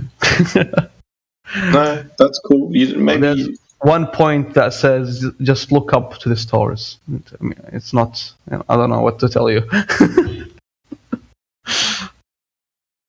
Look, you're on a journey. You don't need to hit it all at the same point. You also don't necessarily even need to ask questions. One of the cool things about this live stream is, and you found that out today, is if you join, you're going to get people having different discussions, and sometimes sitting back and just listening is more important than asking questions. Yeah, true. But the problem is, when I try to do some research on this subject in particular, I can't find a lot of material. So I have to kind of interact with people. I can't. Yeah, 100%. And the cool thing is, there's hundreds of different channels here that show you all the different topics that people have covered. Now, they're not specific, and that's why I gave you that video yesterday, because it kind of has 40 minutes worth of cool things to watch. I also think maybe people have forgotten to tell you, but if you look over here in the left side of Discord, where our names and we see and stuff. I mean, the bottom side. Yeah, you can go down there, and there's a full archive of a lot of stuff. A lot. Like if you have questions about eclipses, you click the eclipses, and you see these kind of things for themselves. For the and yeah, you can do some research like that where it's already pinpointed, because back in 2016 it was easy to come across flat Earth content, but in 2018 or 19 I think there was this entire flat Earth censoring part, so it's really hard to get any legit search results. If you search flat Earth, like the first 10 or 100 results would be like how to debunk flat Earth, why people believe in flat Earth, all this. I mean, yeah. When I googled how to prove the Earth is a globe, the first 4 websites is how to debate a flat earther. So yeah, I get you. Exactly. So on that kind, I would, if you have like questions and you don't get a sufficient answer from us in the live stream, there is these 100 channels down there with different subjects, from seasons, selenium eclipse, South cycle, satellites, mirages, moon landing, magnetic field, all that kind of stuff, gas pressure. It's all like in there. I have found the eclipse one. Hopefully there's an explanation. What I would do when I'm looking into these things, I would scroll all the way up to the top and see the first post being posted, because they would most likely be the one explaining some of the basics. The newer stuff might be just new observations and stuff like that,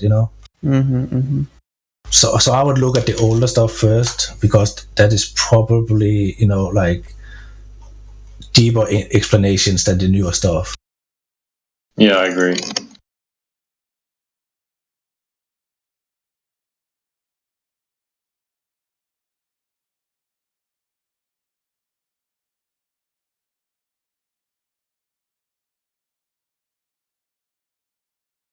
I think I think the other thing you have to keep in mind is sometimes you can't replace one model with another, and you just have to be content that there's something bigger than you that's in charge of everything else out there, and there's not always a good explanation, or there's not always a clear explanation.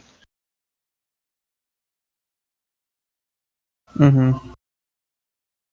Yeah, like one of the dudes like to say, falsification is independent of replacement.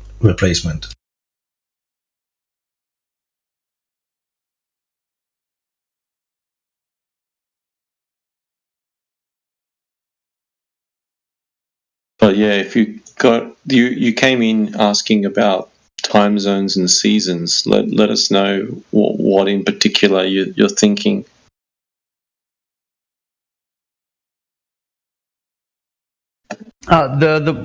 My main problem is I don't understand how to explain to myself the globe thing.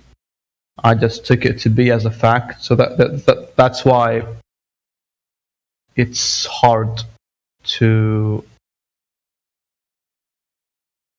like pick it apart, because I don't understand it fully. I mean, I understand some things, but not everything.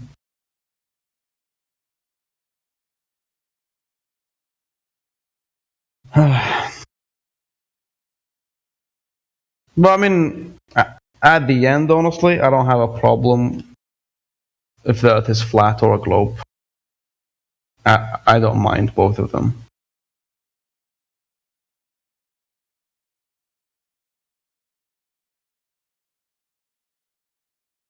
I can tell you now the reason they have seasons on a globe, if you want me to give you a bit of a shortcut.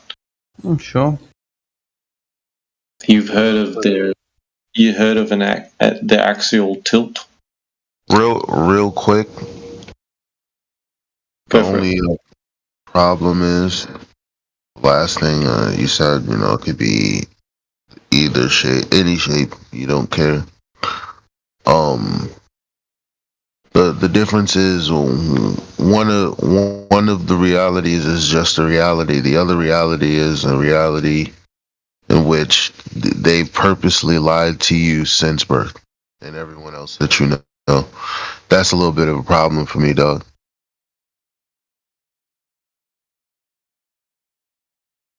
I understand your view. And even like I do fully understand the globe model. You need to have trust, basically, but the flat model is just what you see. You don't need any outside forces, or like ideas to make it make sense. I do understand that.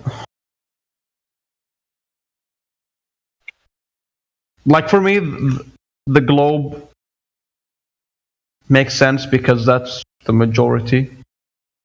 Honestly, even if I don't understand how everything works, the flat makes sense because it's what I see and my reality.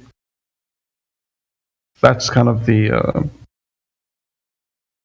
how I see both of them. I'll ask you another question then. Yeah, when sure. has it ever been a good idea to go with the majority? Oh, mostly never, honestly. Since I was born in a Muslim country and the majority, is wrong. So yeah, that's true. I don't know if that's a fair statement. I'm a Christian myself, but I wouldn't necessarily say that the Muslims are wrong. But I get where you're coming from. I understand. I don't live in a majority Muslim country, so I can't empathize with you on that point. But yeah, I understand what you're saying.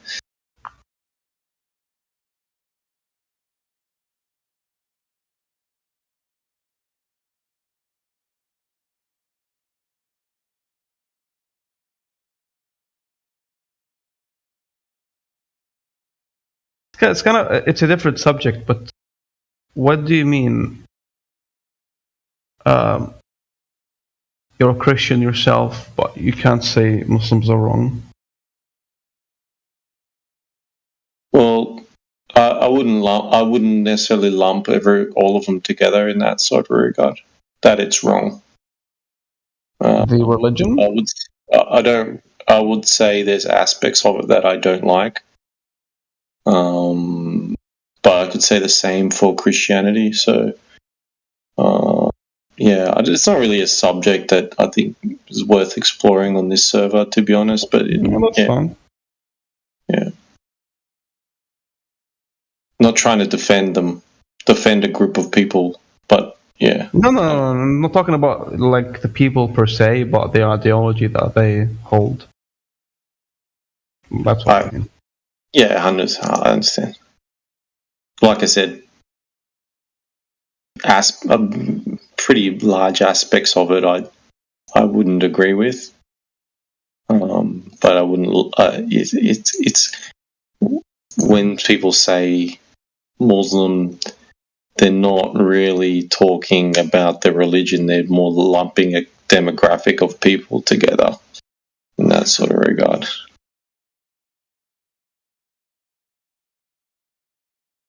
I like that GIF you sent, Tim. That's funny. It's good.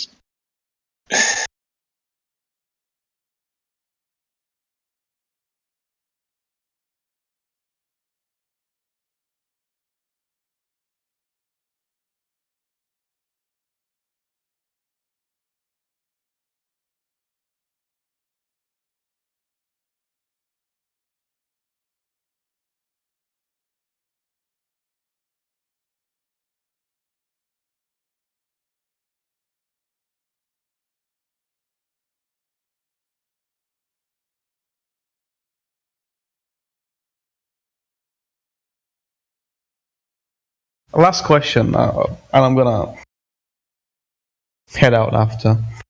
So, what's evidence that would convince you that the Earth is a globe? It's a great question.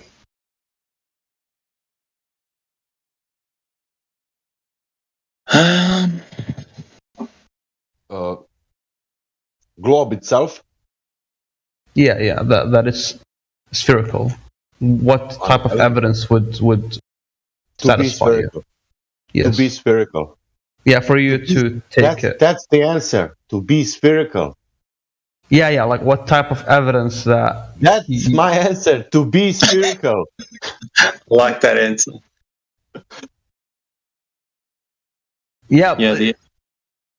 The evidence would have to point towards it being spherical. Yeah. Yeah. That's What the type best of evidence? To be spherical again. Like, I don't know. Like, what do you mean? Like, you want me to get you? I like, mean, if I want to, it's spherical. No, if I want to realize what is something is spherical, I need to or measure or see the spherical. I don't know that thing. That's hard, though. It's not hard. I don't have enough money to fly you up to space so you can see it. You don't need to fly over space. It's only that you show me that it's dropping over distance. That's all I need to see. Because every sphere is dropping over distance. Every sphere. Yeah. And doesn't matter how big it is. It must drop over distance. I'll answer your question. I would have to, and by the time it happens, it won't matter. Just give me the easiest one, okay? Don't give me. I'd have to be dead and told by God. Oh, dude, come on! I can't arrange that. Honest, like. I mean, maybe I can arrange that, but it won't help anyone. I would like to say an actual photo from very, very, very up high that shows that it's a globe. But the problem is, if let's say I can find some photo, if you don't trust the photo itself, I mean, then the photo will not. Correct. Won't help. Well, you will have 1 million photos if it's correct. You will not have only one. Yeah, that's true. That's true.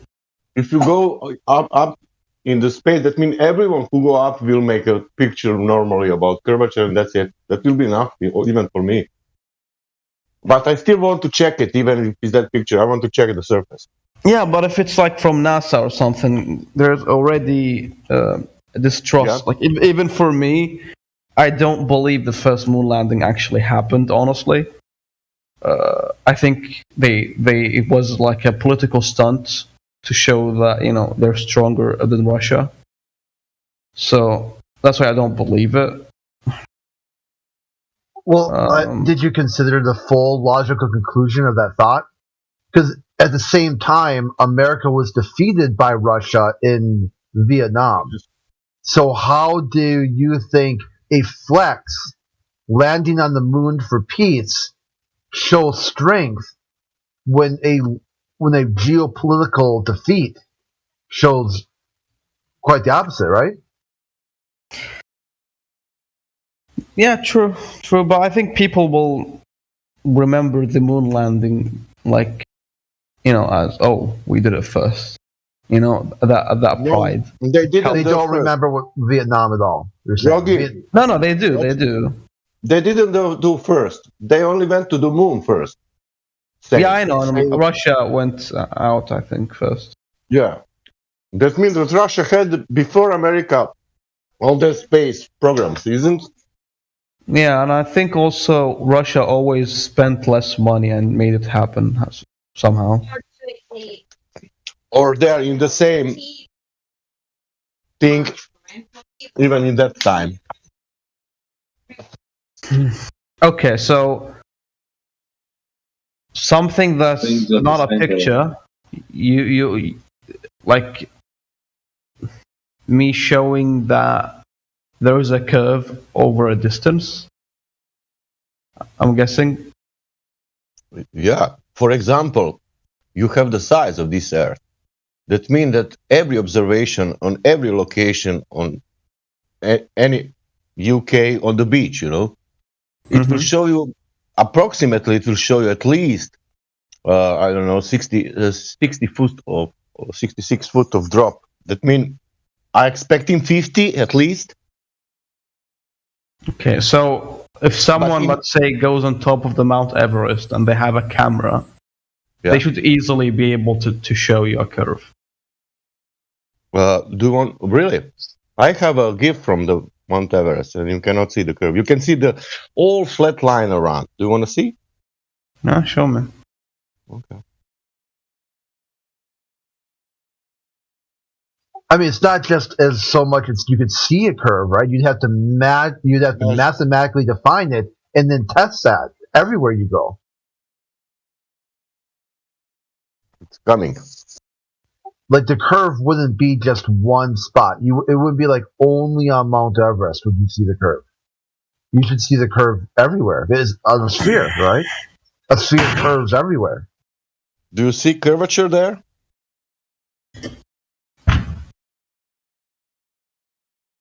I do not see a curve. Maybe okay. Maybe there is, but because of the clouds and stuff, it's not very visible. Yeah, but you have still blends in. You have still Neil deGrasse Tyson, and he will say that you will not see even if you go up. You can go whatever, how much, 200,000 feet. That doesn't matter how high up you will not see the curvature. Then how the heck can you prove it exists? You need to imagine. Okay. You need to imagine, or you need to think. If I go to the space, I can see for sure. But if I go up to I don't know. But even if you go into space, you cannot see the curvature. Where is ISS? You can see the 3% of air. So, okay. So it doesn't matter how high up I go. I can never actually observe a curvature, basically. Yeah. They are saying that. Not even we are saying that. They are saying that.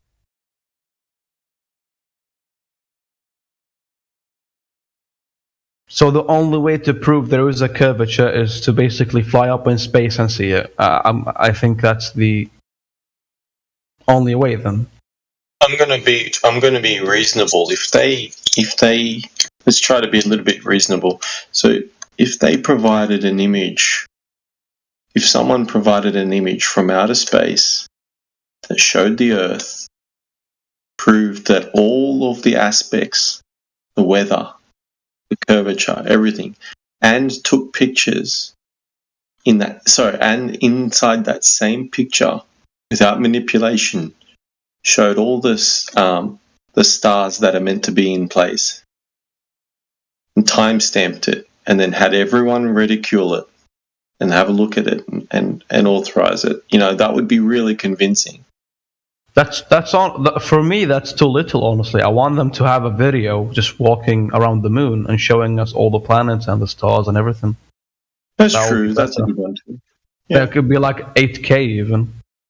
Why even HD? It could be 8K, 16K. They can do that now. So it doesn't matter how far you zoom in. It's always, it doesn't get pixelated, so you can study it more. Yeah. No, you cannot do that. With the cameras? You can do with the cameras, but you cannot go out. That's the problem. You cannot go to the moon. I mean, yeah, if they do, I would appreciate it with like a video of them walking, holding the camera. If they do, also you need to imagine now what moon is. Is that thing to go around, or what the fuck is that? See the problem there? You'll never get it. Stay on Earth as a topic, and as soon as you go off Earth, you're no longer on Earth. And the problem too is that observations of the moon were used by people who thought the Earth was flat and geocentric, but they never used it as proof. This idea of using something other than Earth as proof of Earth, that is a heliocentric flaw. It's an error in their logic. Because it doesn't matter. You could say, well, look I got a pizza, therefore Earth is flat. That's how bad the logic is. Like you see so you think you see a sphere in the sky that everyone's seen for all of recorded and unrecorded time, Earth is a sphere. You haven't even proven it's a sphere yet. Like, how did you'll prove that? Show me that you know what the moon is. Then you can double back and then try to connect it back to the Earth. You haven't done the first thing you're supposed to do.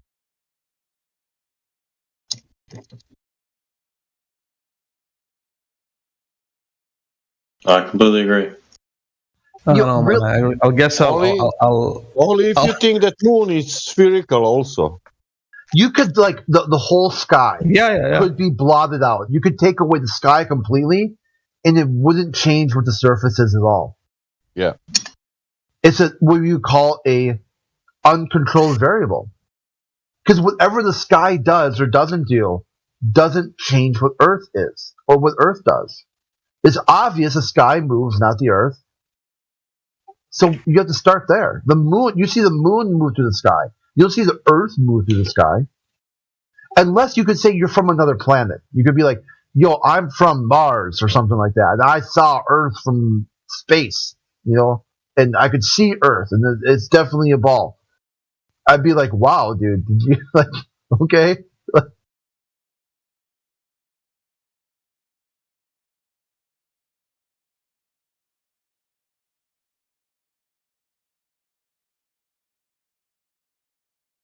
Oh, damn, man. Okay. I was very excited. I was going to sign up to the Saudi space program, but the registration has ended, unfortunately.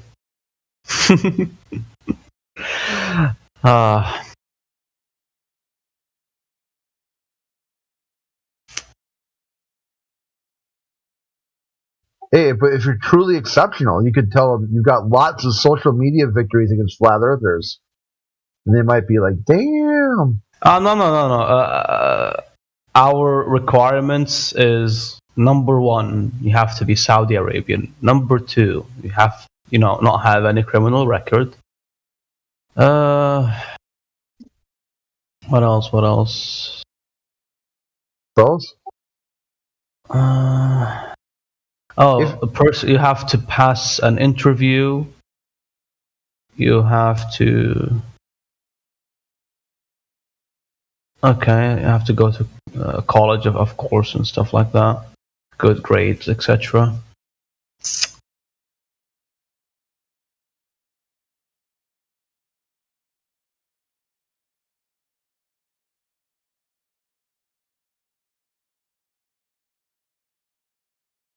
You have to be Muslim?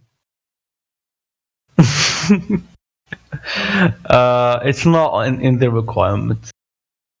But we have space policy. I don't know what that is.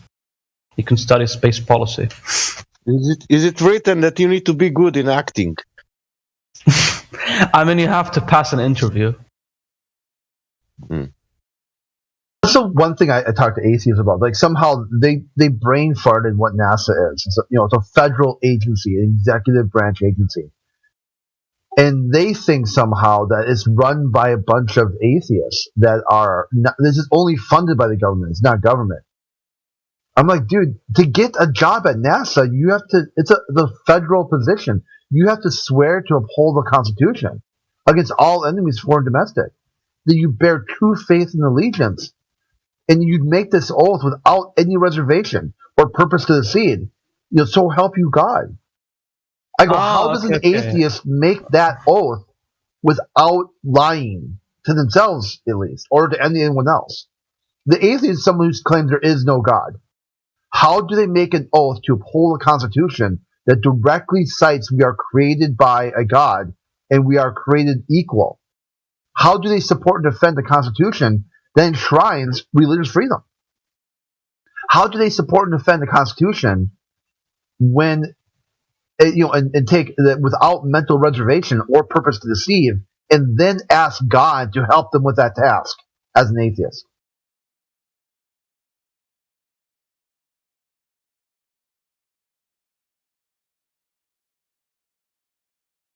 Oh, actually, we have a prince of Saudi that went to space.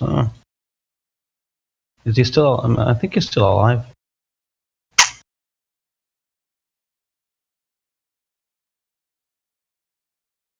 Let's see, did he take some selfies there?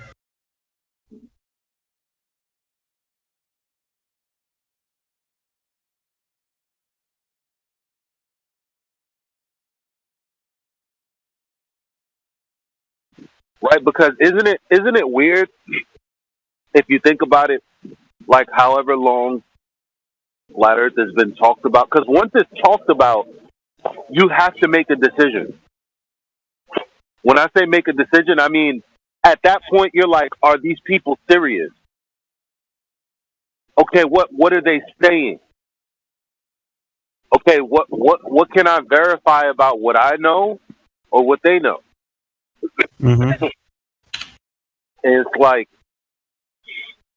when you really think about it, as much money, as much power as we expected from celebrities, think about it. The only people that have been advancing the conversation is flat earthers who are getting more and more data about long distance observations that debunk diversity of the globe. Sorry. So then you have us doing that, and then it's like when you think about, well, damn, couldn't like somebody famous have went to Antarctica and did like the most amazing documentary, or just alive from there for a week straight? You know how many people would pay for that? Like, you know, like certain things that we like wonder, why aren't the celebrities out there like really demystifying it with all of their money? Because that's what I'd be doing. Because it's that same money that keeps them from talking. Just a second. I'll be back. Just a second. Sorry. But I get your point. It would be nice that some celebrity do not go to Antarctica to start to speak that there is no drop over distance.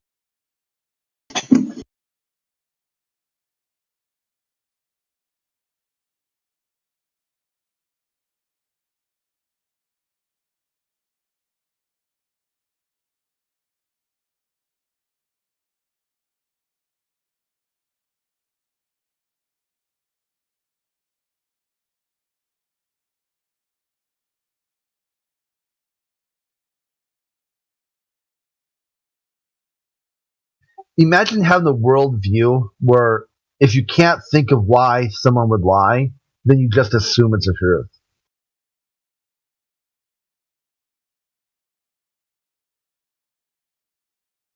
Yeah. That baffles me.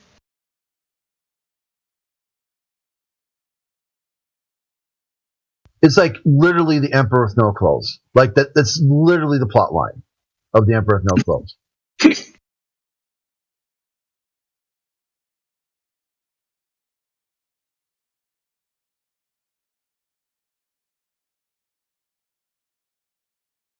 It's like if your worldview is completely mocked and debunked by a child's book, you might want to rethink it. Just a little bit. Maybe, you know? Take a second to do an internal critique.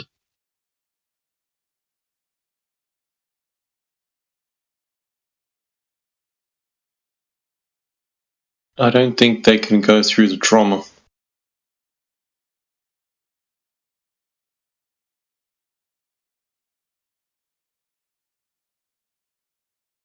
I don't think when they're presented with some information that completely destroys their worldview, or at the very least discredits their authority figures, that they can physically go through the trauma cycle of realizing that they've been lied to for so long. I don't think they have the capacity to be able to go through that trauma.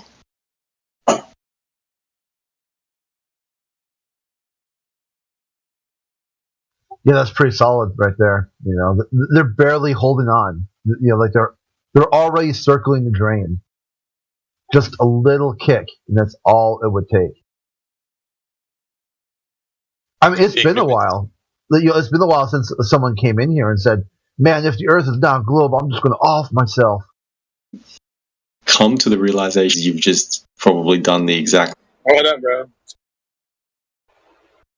All right, guys, don't make it weird. I was just saying, ask me if I would be. I'd be 1v1 maybe. I said I'm pretty busy in the next couple of weeks, but yeah. I would say you've probably got better lower hanging fruit than to waste your time with that. But it seems like they're looking for a shit show. Yeah. Oh wow. Well, it's like this like right wing, but they cover like the conspiracy. Like they cover what's going on with the jabs and stuff.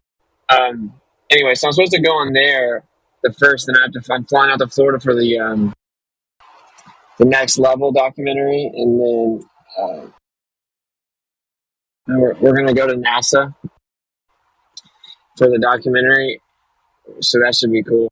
And then Jared and I are doing the summit, so that's really all I got coming up.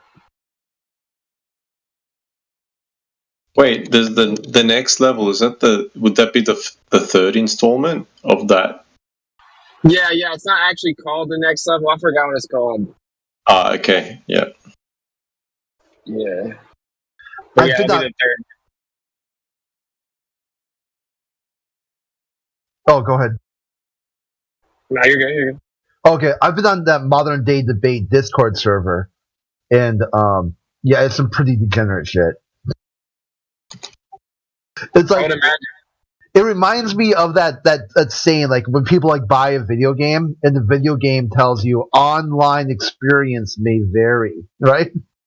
Like you watch Modern Day Debate and you're like, hey, this is all right, you know, it's not too bad. It's a little back and forth, and you know people are somewhat respectful. All it is just everyone calling flat earthers retarded, or atheists calling religious people retarded. It's just nonstop degeneracy. And then at some point, I guess they wanted a flat earther to get you on the server. And I was like, why would Witsit join the server? Like, you don't think him and Iron Horse have ever talked before? Because they banned Iron Horse. So I was like, you've had celebrity flat earthers on the server, and you banned them. So why would more celebrity server? You priced yourself out of the market. You made membership to this server worth less than non-membership. Non-membership is worth more. And then I posted screenshots where it's just virtually the only argument they offer is like, oh, I can't believe it's 2021 and people still think the Earth is flat. And then I just showed screenshots one after another of people just saying, wow, imagine 2022 and people think the Earth is flat. I go, after years of debating this topic, the only thing that's changed is globalists are identifying what year it is, and they can't believe that someone else disagrees with them. That's the only thing that's changed. And after all this time, why would a celebrity flat earther join that and actually try to interact with that? Whoa, celebrity? Well, yeah, I guess celebrity, the term well-known or universal. I don't mean like celebrity as in like the Hollywood colloquial sense, you know, like lifestyles, religion. Yeah.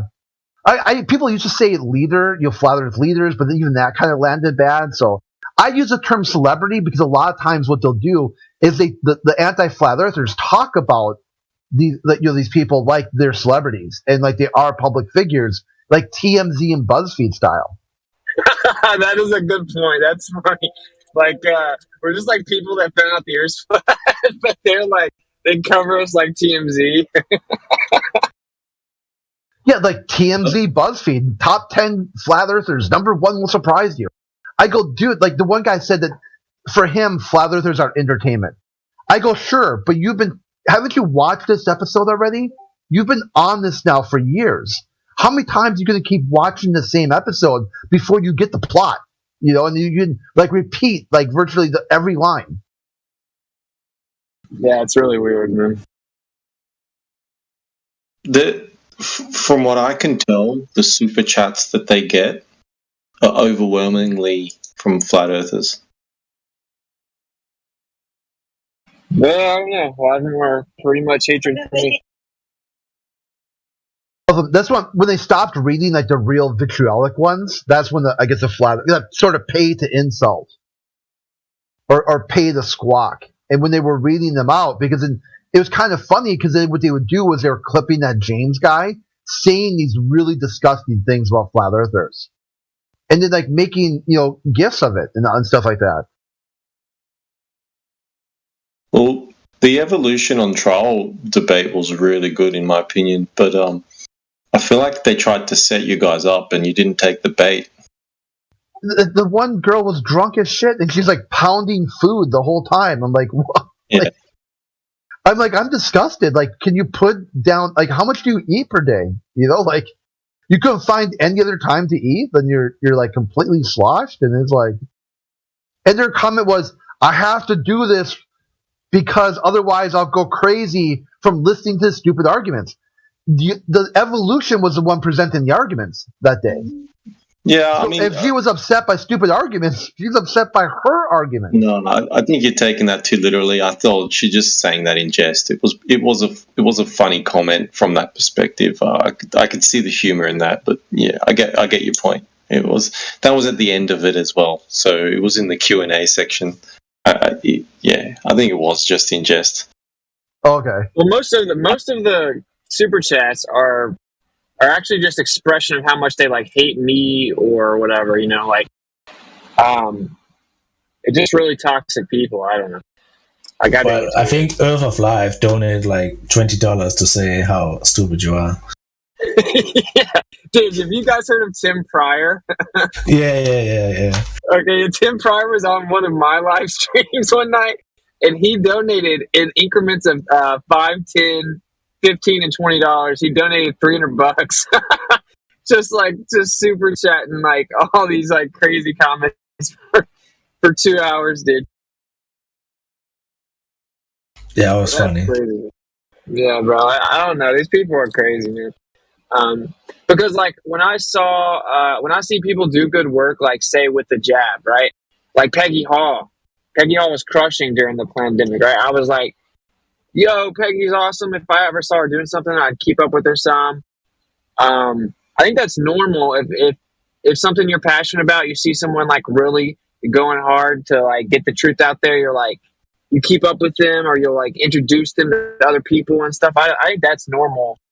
I think that people that love the jab and stuff, like being obsessed with Peggy Hall, I think that's not normal. You know what I mean? Like if they were like stalking Peggy Hall and sending her emails, or if she had a website, like I launched auditnasa.com and the anti-fighters are spamming the application messages with like all kinds of hatred, like that's super weird.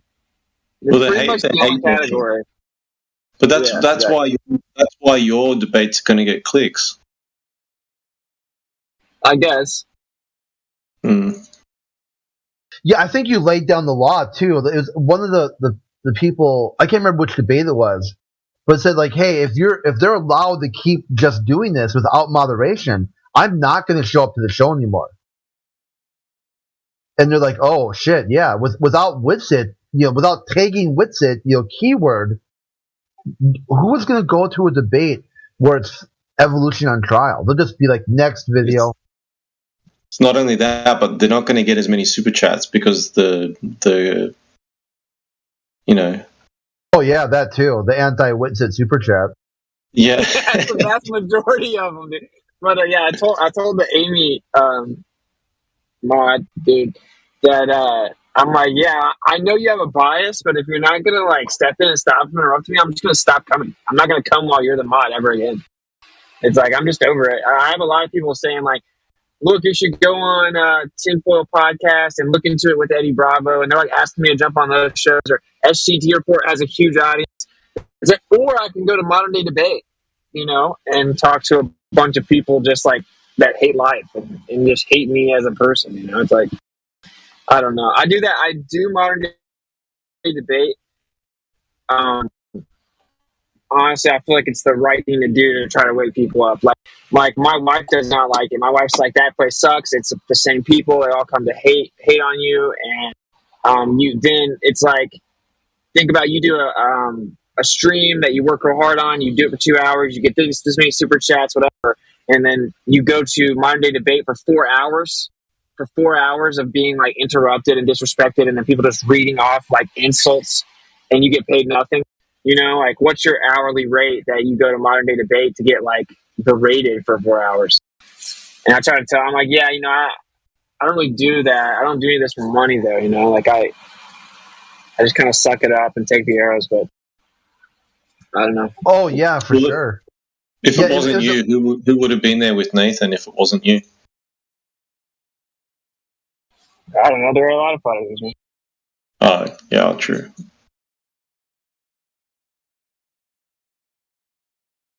I like the Nathan kid, though. Yeah, he was pretty solid. I watched a debate, just a random debate where they had the young Earth theory on trial. And that guy, Katz, whatever, he was going to be like the judge, jury, and executioner. And all he did was repeat the same taglines he does for Flat Earth. You presented nothing, and what you presented was wrong. I mean, one logical inconsistency after another. You know, if the guy presented him nothing at all, then what did he evaluate as right or wrong? What is he using to make some sort of judgment?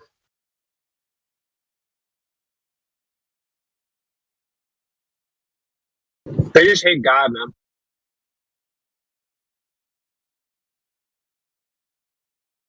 They hate a creator. Like, that's all it is. And in that sense, flat earthers are doing them a solid because it's teaching them how to interact in society. In a society that values God, that values a creator who gives human rights. Yeah, I mean, they wouldn't have any freedoms without that acknowledgement. They don't understand any of that, though. They 100% would fail a 5th grade social studies class, bro. Like, they don't know what the Declaration of Independence is or anything. But I don't know. I just think it's crazy because if you watch any of my debates, they just hate the creator, man. Right? Like, that's it. It's like, it's evolution on trial. It's specifically not about creationism at all. It's about provide positive evidence for your claim of evolution. The whole freaking intro is them just bashing creation, talking about the ark and all this stuff. It's like, what? You just hate God, you know? Like, and specifically, you hate the Bible. And so you just like see red. Like, you can't even like have intellectual conversation. You just gotta let everyone know that God sucks. You know, that's all you can do. I don't think Netflix should do a documentary how they did Behind the Curve. You know, and Behind the Curve it said, meet the growing worldwide community of theorists who defend the belief the Earth is flat while living in a society that vehemently rejects it. You could do something like Behind the Veil. Meet the shrinking worldwide theorists who defend the belief there is no God while living in a society who vehemently rejects, you know, or accepts God. It'll just be a stitch up from a Netflix point of view. It'll just be a stitch up. They'll have an agenda and they'll stick to it no matter what happens. Yeah, but I think really kind of in the past, you know, when I kind of dipped my toes in atheism for a little bit, one of the most powerful things I thought was like, this is what an atheist looks like. You kind of to really give a humanizing face to that. But now atheism has gotten so nasty and so disgusting, they gotta kind of hide behind their computer screens. Because if you see what those people are really like, cheese it. You know, like the reason why I dipped my toes in atheism was a real bad reason. I kind of was involved with the anti-war movement and kind of dealing with, you know, evangelicals and stuff like that. I'm like, you know, how could these people worship the same God I worship? They're complete assholes 6 days of the week, and they're kind of nice Sunday morning. Then when I got involved with atheism, I'm like, these guys are assholes all days of the week. Like, give it up. Like, try something else. So if you really got a chance to look at how atheists act and how they behave themselves and what they look like, people would be like, wow, that is mental illness. And that's kind of what happened in the 80s. People were thinking that atheism was going to be defined, you know, during the whole Reagan Revolution and the moral majority, that they were eventually going to classify atheism as some sort of, uncompliance disorder or something like that, or, you know, social, you know, uncompliance or something. I'm trying to make the exact buzzwords they were going to use. I don't think that the average atheist thinks about it that much. I think they just have a resent for God, a resentment, or a resentment for a religious practice that their parents forced on them or whatnot. It's not. Yep. Yeah. Yeah, I agree with you. It's not like they don't have like this logical foundation for their belief. It's they have a bad experience with religion, and religion does suck, you know. So I guess you can see the progression of, oh, this man-made belief sucks, and then you just get away from that, but then you don't realize that you get swooped right back in like man-made beliefs of scientism. Exactly. The irony of it's crazy.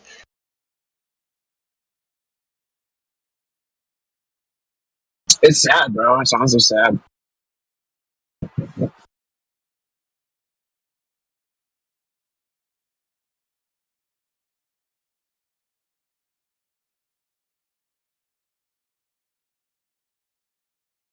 It's like, and if you claim to be like, you claim to believe in a creator, but you're constantly defending like atheist attacks on creation, then like, I don't even know what's going on. Like MC Toon or that girl that was in the evolution debate or whatever. Like, to me, Oh yeah. Yeah, James too. That James do the modern day debate. Be like, oh, I'm a big theist. I believe in God. Only because you're looking to get some sort of professional license after you graduate from college. Like I guess he's in college for law or something. What, the mod? Yeah. Yeah, supposedly he's like a big time, you know. He definitely believes in the Bible.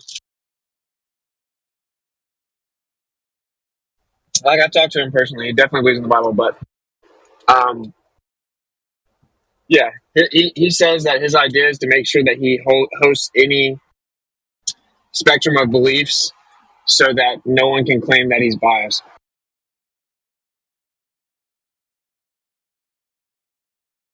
I understand the standpoint, but how can you not? How can you not be biased? That's a self-defeating worldview. So Yeah, as long as nobody claims you're biased, then you're not biased. When in reality, you're biased. Everyone. Well, yeah, he means right, but just like in the sense of hosting a debate, right? Correct. Yeah. Oh yeah, just in that one hat. He puts on that one hat, and then asks you, "Hey, with my unbiased hat, will you come on and debate Nathan Thompson about diet, plant-based or animal-based?" Like he can't find one other person. He knows that it would be. Yeah, it's like he knows that Nathan Thompson gets really emotional about that, and that we have a history. So he just knows it would get clicks. I'm pretty much interested in that whole thing. So, I think you guys have too much mutual respect that it'd probably be boring. No, I think it'd be good because at the end of the day, you could be like, you both agree to disagree, and then like be civil about it. Where the atheists can't do that. That's boring. Nathan Thompson will not do that. 100% will not do that about that subject. So, you know, it would be like a blood would be on the ground, you know, and like I could try to keep my cool, but it's just I know how that would be. Sure, it would be blood or like a kale smoothie. Yeah, there you go. It's just like it's going to be this moral thing. It's like you're immoral for killing animals, and you know, yeah.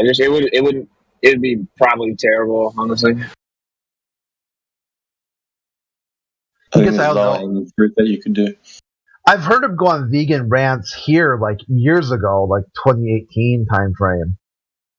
But yeah, I don't remember exactly what happened from it. It's just like, yeah, it's kind of like a religion, you know? So it's like, you're going to hell, you're going to burn in hell, I'm better than you.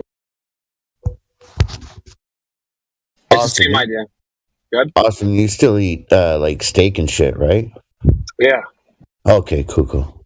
No, I was just curious. Like, I'm not into killing animals either, but I mean, cows are food. Yeah, like I don't eat tons of meat. Yeah, like honestly, I don't eat tons of food. Like I think that eating all the time is actually the problem. So So I do intermittent fasting and stuff. But yeah, I have no moral confliction with eating meat, but I do think though that there's something to it. You know, I wasn't really trying to, but yeah, I think that like people should be kind of connected to what is required to have food. You know, like people should understand like you have to kill an animal to eat the food, and should probably be made to do it and stuff like that. And I know that the current process of how we get meat's really messed up and blah blah blah. But of course, the move is not to be like Bill Gates, give me fake meat, you know. And it's just it's a complicated conversation. I think diet is like a dude. You could talk for 4 days straight about diet, and you could hear well researched positions from sides. I want to give you a heads up on your grounded too. That was awesome. After watching that, I went out and grounded myself, and I felt a physical change for sure. That's awesome, bro. That's awesome, man. Yeah, grounding is super cool. Can you link that for me? Sorry to cut you off. Can you link that for me in the live stream voice text? I've been doing that a lot, like in the past too, like where you just meditate and then just keep your feet on the ground and sit and. I'll get it for him, Austin. Yeah, thanks. I'm driving.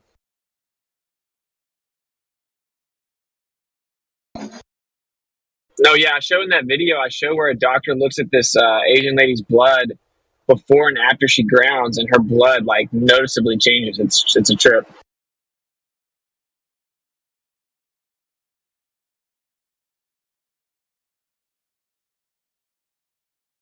I mean, I'm being lazy. I could probably find it myself. I mean, sorry, it's on my lives.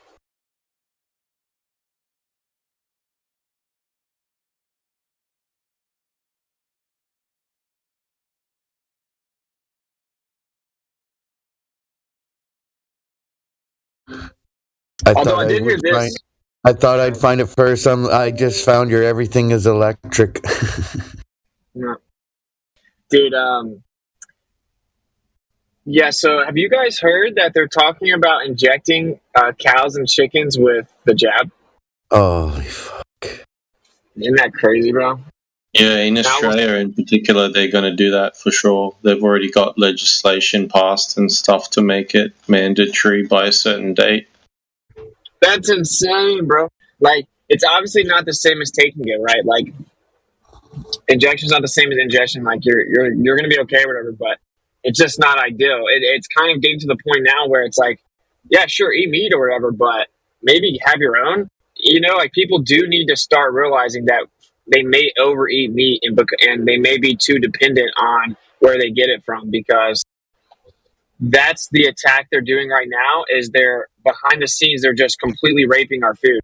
Like, if you go to Whole Foods, they have something like 70 to 80% of their organic food is from China, and China does not get checked by the UDSA. Like, it isn't actually proven to be organic. In fact, they just found out tons of Chinese food isn't organic when it claims to be organic. And so they're just kind of doing that behind the scenes where people don't realize. They just go to Whole Foods and they buy organic food. And then they're talking about doing this, injecting the chickens, injecting the cows, and then they want to swoop in and save the day with this fake processed synthetic nonsense meat that's vegan or whatever. And I don't know. I'm not trying to be a black pillar. I'm just saying I think people should like at least kind of be aware and start considering, like, maybe I should grow a little garden in my backyard, or even if I'm in an apartment, I have a window. And, I'm also in the process of trying to figure all that out, but I'm just throwing that out there. Like, that's clearly where they're attacking right now while everyone's distracted. And that's a pretty big deal. Obviously, we all eat food to survive. So I would say if you have any spare land that has grass, you're wasting it. Yeah, just grow something, and like also kind of train your body to not need to eat incessantly. Like if you're eating food nonstop around the clock, like, it's bad for you, bro. Okay, hate to break it to you. You're not supposed to eat food nonstop around the clock. Like, your body was not designed to do that. Your body is in fact so amazing that if you'll just stop shoving food in your mouth for a little bit, then your body will just like turn up its gears and all of a sudden like begin to heal itself, and it's like incredible. You don't need medicine, you just need to stop putting stuff in your body. So that's my take. Of course, I'm not some expert, but you got people with cancer and they just fast, allegedly, not medical advice, right? So that's what I think. So say you have your own food supply. Well, it takes time to build over time and then put it into jars and preserve it and figure out a process where you're going to consistently have an abundance of food, right? Like that's going to take some time. And I think that a big help with it is be like, you know what? Maybe I don't need to eat every 2 hours. I'm just saying. I'm not trying to judge anyone, but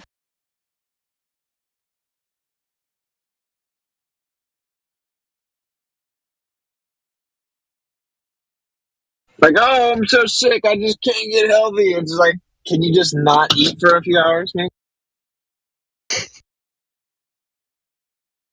I grow a lot of food at home, or my wife does anyway, but the quality is just amazing. Like food that I hated in the past that I would never even touch, and like she grows it and it tastes amazing, like tastes so much better.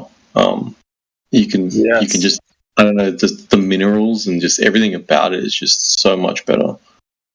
Yeah, dude, you can almost like taste like the electricity. I know it tastes weird, sounds weird, but like if you eat food out of a garden that you grow, it's almost like you can feel the energy in it. No, it's so true.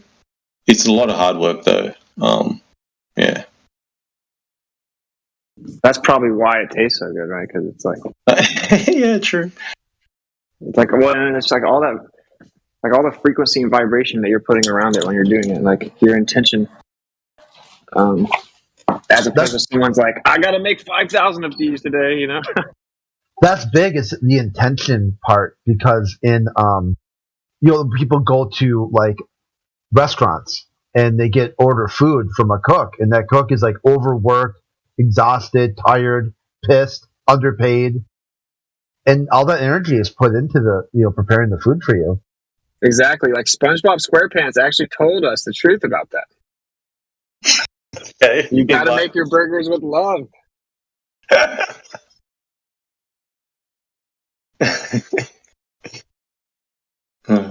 I hate tomato, and when my wife grows them, they actually taste legit. Like I could actually eat them if I didn't have like 38 years of hating them.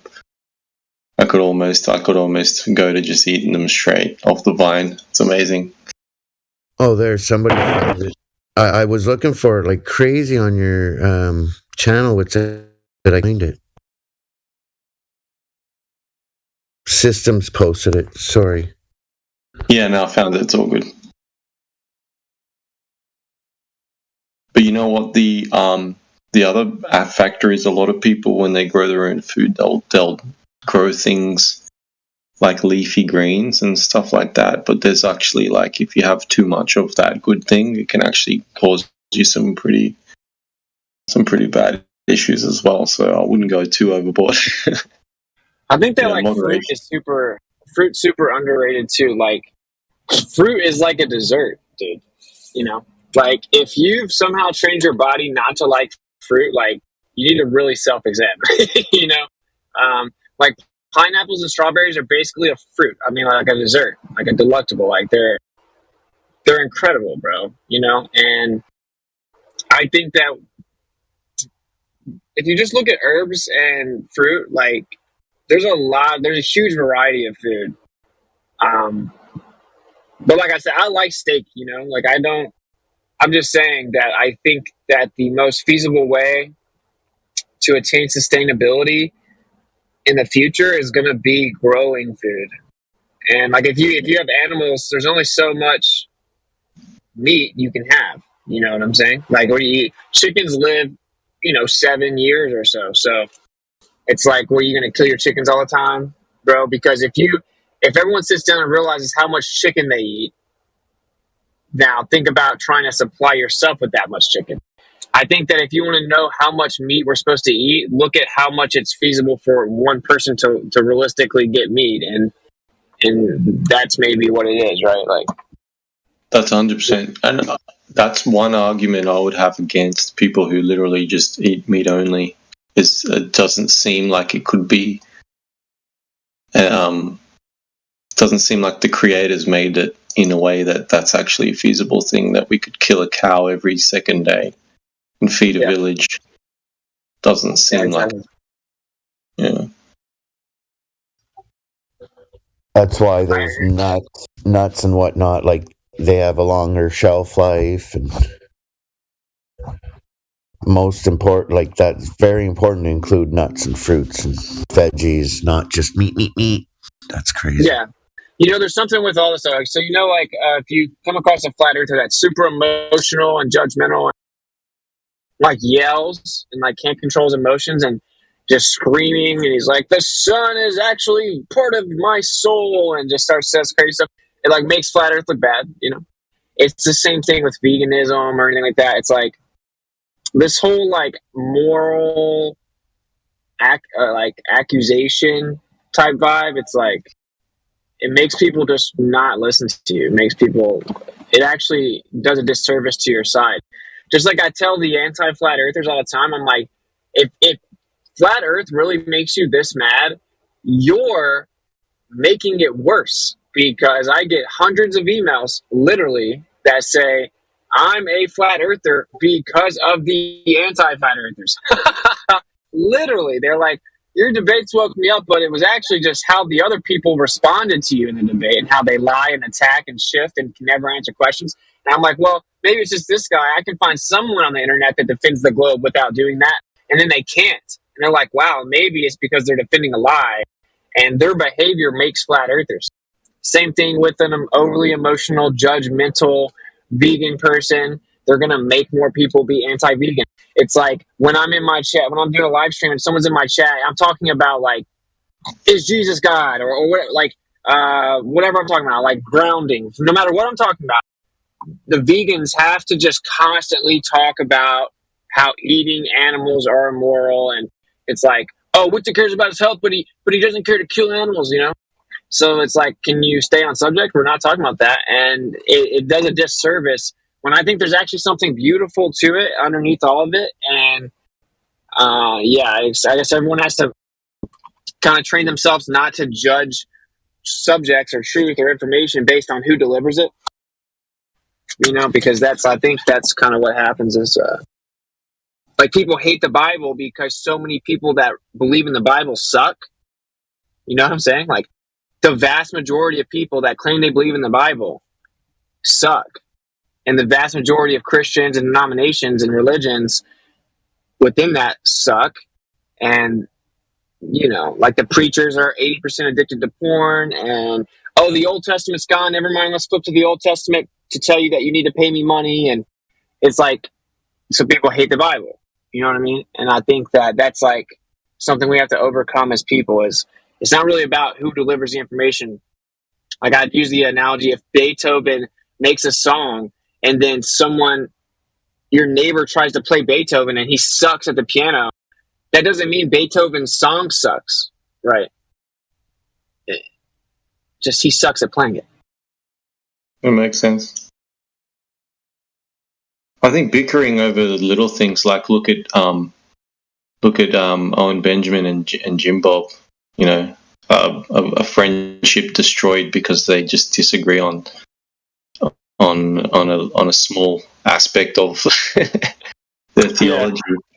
You know, and it escalated from there. So yeah, that's sad. But I will say sometimes stuff like this shows people's true character. You know, I mean, that's true.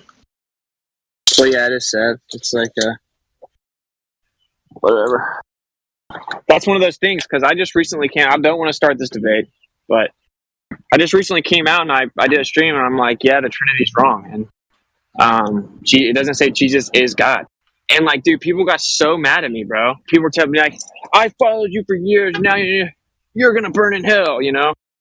And it's like, what the hell is wrong with you people, man? Like, if I was wrong, you're not like helping me see it. You know what I'm saying? Yeah, that's the irony.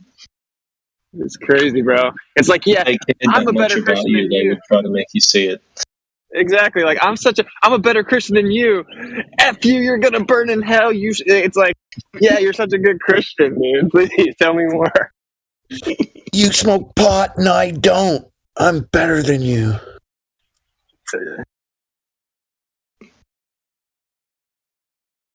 I think the veganism thing's a good analogy, and I remember a friend who was vegan for a little bit. He told me he stopped telling everyone because they got offended.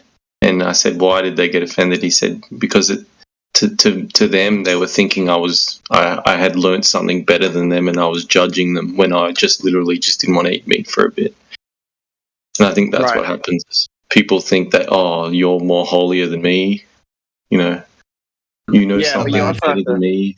I've spent 30 years of my life doing this, and now you're telling me I'm wrong.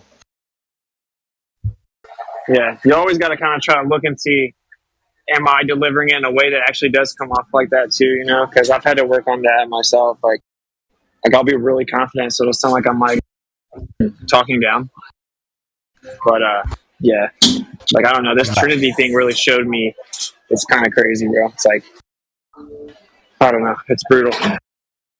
Imagine that. God'll love me more than you because I don't smoke pot. You just get to the pearly gates and the big guy's up there with the big blunt.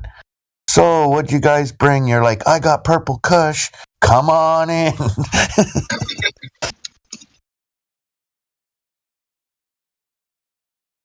I think everything's just about moderation. If you have like any emotional or spiritual crutch on substance, that's what's bad. I don't think anything that naturally grows is bad. Like nothing. Even stuff they claim is poisonous and stuff.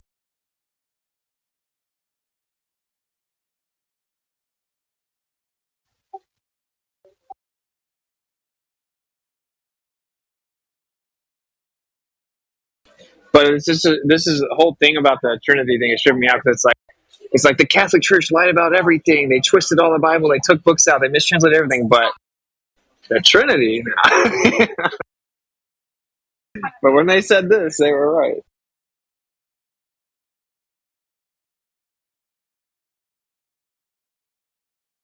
Oh, by the way, I think we're going to try to get Robert Sungenis to debate a PhD heliocentrist astronomer, and we're going to host it.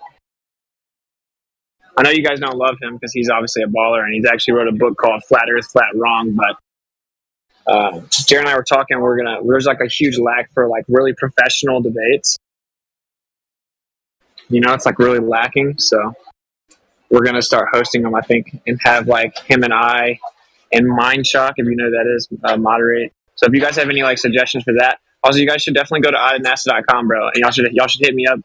So I have like a WhatsApp on there, and I have the application form on there. There's also a chat bot on there that goes to my email.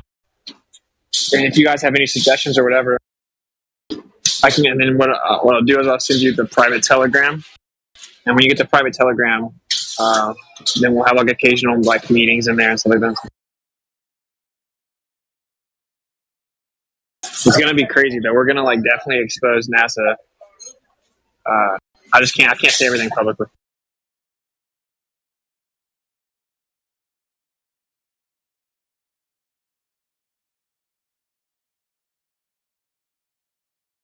No, don't do that. You got to keep it sexy.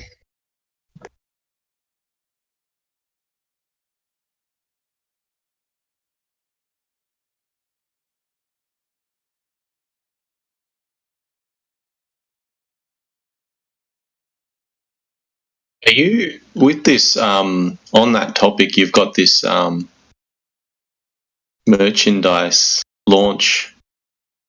Are they going to be based on the graphics that are already on there, like the dude like playing golf and the space the space guy on the skateboard and whatnot?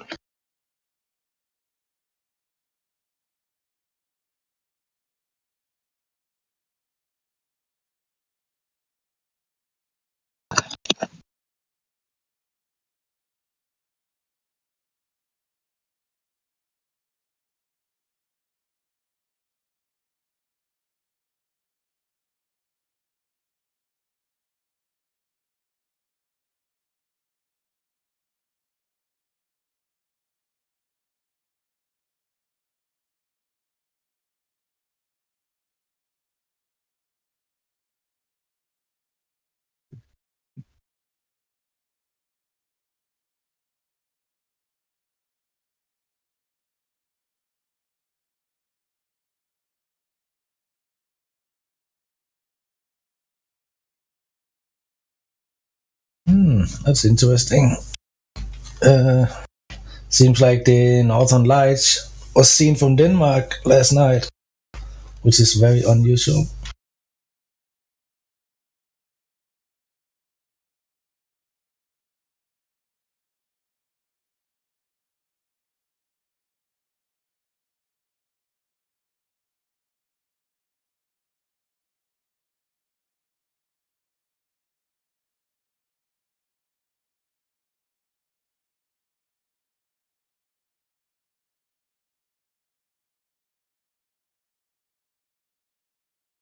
I'm going to head off.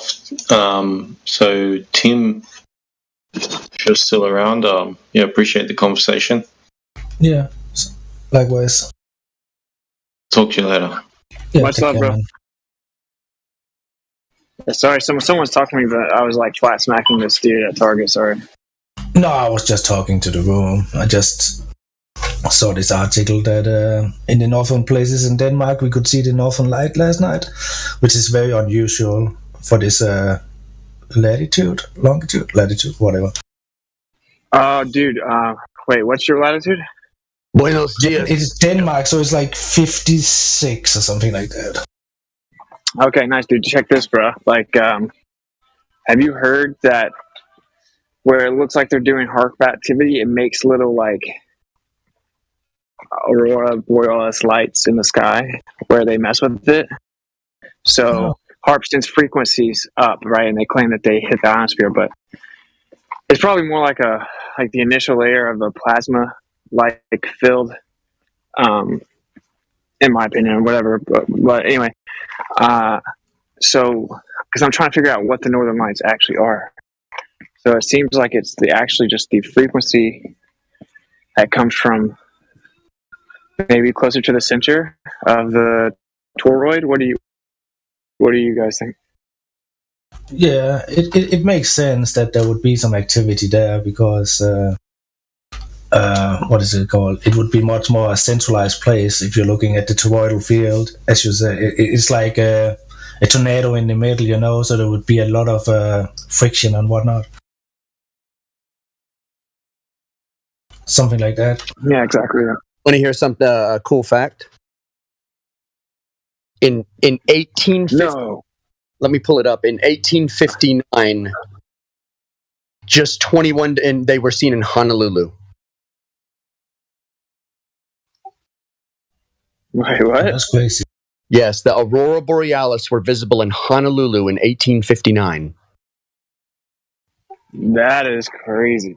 Yep, and the aurora australis, which I don't think there's an aurora australis. I think those are part of the same.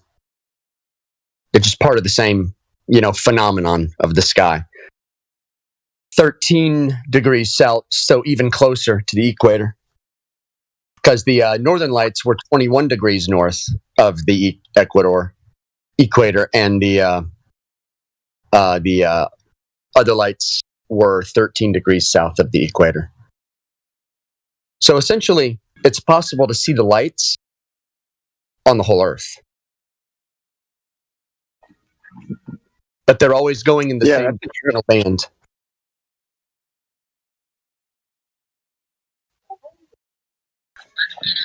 Yeah, I'm trying to figure this out. Like, this is it's a lot of speculation, but like, I was looking at, so Michelson Morley was redone by a dude named Dayton Miller, and he kept doing it, and he found that he disproved that it was instrumental error, right? Because he put radiant heat sources beside the device and all this stuff. And what he found, Elias looked at his report, and he found that the fringe shift in Michelson Morley changed throughout the year progressively. It progressively changed throughout the year, and that the minimum and maximum fringe shift fell right on the equinox, the spring and fall, right? So there's no way it's a coincidence. Like, something to do with the cycle on the Earth, like, is causing what you're detecting, right? And I'm just trying to figure it out. Isn't that why the atomic clocks aren't accurate? Is because of something called the Stark and Z-Man effects? I don't actually know. Okay. What's it called? It's called the Stark and Z-Man effects. One is an unknown effect that can interfere, and the other one is the change of the unknown change of the electromagnetic field, which of course changes the so-called decay rate, right? Right. And Yeah. because the atomic clocks are similar in principle to the Michelson-Morley. It's just on a tiny little scale because they're measuring the decay, like wavelengths. They're not really measuring them; they're theorizing, but you know what I mean. It's like 12 nanoseconds, which is 12 billionths of a second, right? And so they look at that wavelength, but from the other direction, if there's electromagnetic interference, it changes it, and so it's immediately inaccurate. It becomes a rubber ruler, and that was, I believe, a similar problem to some of the Michelson-Morley stuff, right? Am I right? In that when you put a source close to it, it made it it changed it. So yeah, whenever you put the radiant heat sources specifically close to it, it messed with it a little bit, but it didn't do it in the way that would explain the interference pattern. Well, okay. Yeah, like I'm walking to the store, so I can't really say anything right now. But what's interesting, because this is pure speculation station, okay? But so Elias, of course, the Elias effect. This wasn't some like random crackpot, right? I mean, he won a Nobel Prize for economics science. It's like a little mathematical genius. And so that's why he did what he did with the pendulums, the Elias effect, because he got obsessed with Dayton Miller's work, and he found out that the rate works perfect with the year, blah, blah, blah. So if you look at the maximum fringe shift they detected, that's 8 kilometers a second. If you take that and you put it into miles per hour, you get like 17,800 miles per hour, which is, of course, right at what they claim the ISS goes. And then it starts to get really kind of crazy, because if you look at the ISS trajectory over a plane, it's a perfect toroid. It's like the flower of life right within the toroid. And, of course, there is something in the sky, right? Like, you can track it, and it's where it always is supposed to be. And it's obviously not what they said it is. It's obviously not got people in it and all this stuff. But long story short, it looks like if you take Dayton Miller's experiment, I think we should redo it. You may actually get the same speed drift that the ISS goes in this like loop. I don't know. It's like I said, a speculation, but it's just kind of interesting because I'm trying to look into that and think about the Northern Lights as well. Because I think we're just in a toroid, and I think it's like maybe going to fill a lot of gaps. Does that sound crazy? You guys think I'm crazy? Because if you look at the ISS, like there's something there, bro. Like if I'm in South Carolina, say someone's in Texas, and I'm like, okay, look, I'm going to look at it, and then you look at it.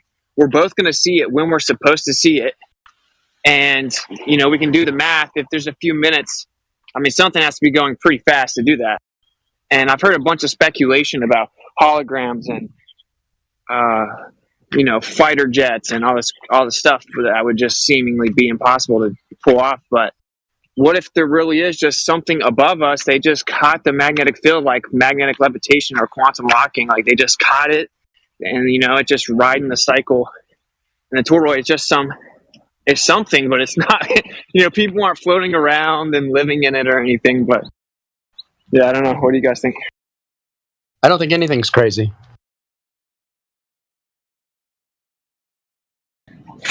Or yeah, I think it's crazy. Like what's crazy to me is like it equals the same. Ideas aren't crazy. Bad conclusions are crazy.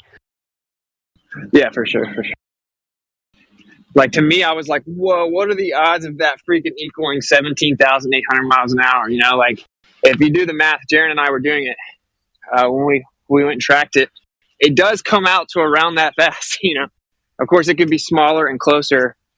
It could be a drone type thing. It could be all kinds of stuff, but it's one of those things that Flat Earth kind of like turns its head from a lot of times, and and reasonably so. It's like, well, you're just making up stories and assumptions and you can't verify it. And look, we've caught them faking and lying, and what they claim they're doing defies physics, etc. But we never really address what it is.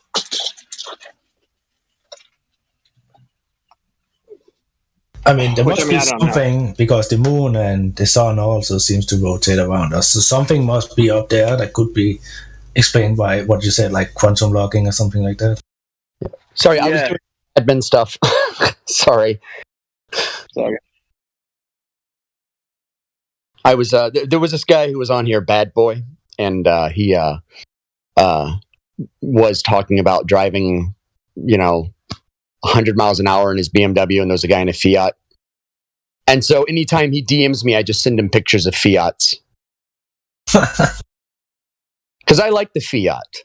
I love the Fiat. It's just the most practical little car ever made. Perfect for the roads of Italy. This little 4x4, like a Fiat Panda. These are great little cars, Fiat makes Ferrari. Come on.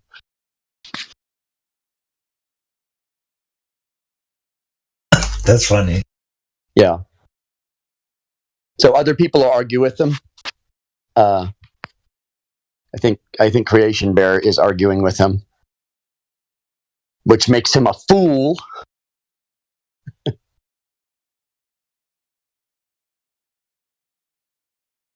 So let's see. Oh no, it's Morvis. Morvis is the one who is foolishly taking the bait. Morvis, the bait taker.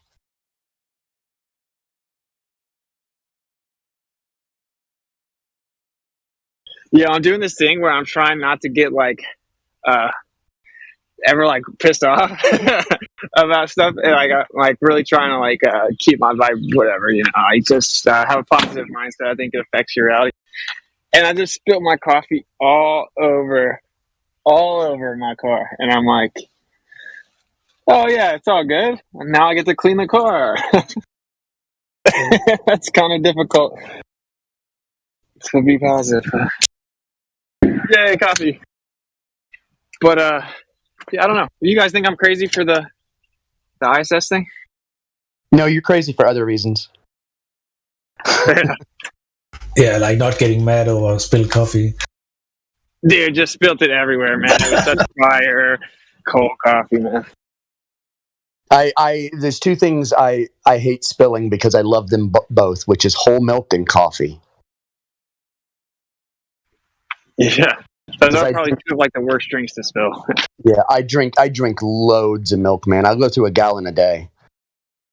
So, yikes! It's it is my personal addiction. You do like milk, man. I love milk. Like when it's really hot out, when it's really hot out, I chug cold milk. Like I'm that guy. That's impressive. It is impressive. I've never thrown up either. So it's great. You ever drink goat milk? Yes, I love goat milk, but a little bit more expensive. It is, yeah, it is. But it's really, really good. Yeah, it's delicious. It's like sweeter. Yeah, it's almost like sorcery. It's so good. But like my favorite raw milk is definitely cow's raw milk because it's the exact perfect mixture of perfect combination of creamy and sweet. Like it's not too much of either. It's right down the middle of everything. It's delicious, man. Yeah, man. We have a cool spot down the street, and we buy a raw cow milk and goat milk. Though they won't have goat milk all the time, but it's super good. Like we get Kai bakes with it and stuff. It's like a game changer. Yeah. Here, tell me this isn't just the most practical little car. Look at that. Look at that. Who would want a BMW over that? I'll tell you who. A douchebag. Wait, where's it at? Oh, wait, that's in the locker room. Hold on. Right here. Little Fiat Panda.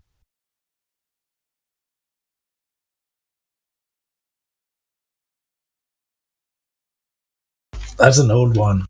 Yeah, I love the old ones, man. Little 4x4 cars.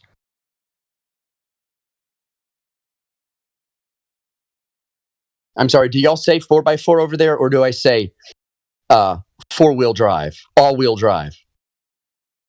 Yeah, I think we say 4-wheel drive. Yeah. Well, I'm American, so. Yeah, well, I'm Danish, so I have to translate it. But I think, yeah, we would say 4-wheel drive in Denmark. Okay. I'm in 4x4 country. Everybody's got a 4x4 truck. So everything that's 4-wheel drive is a 4x4.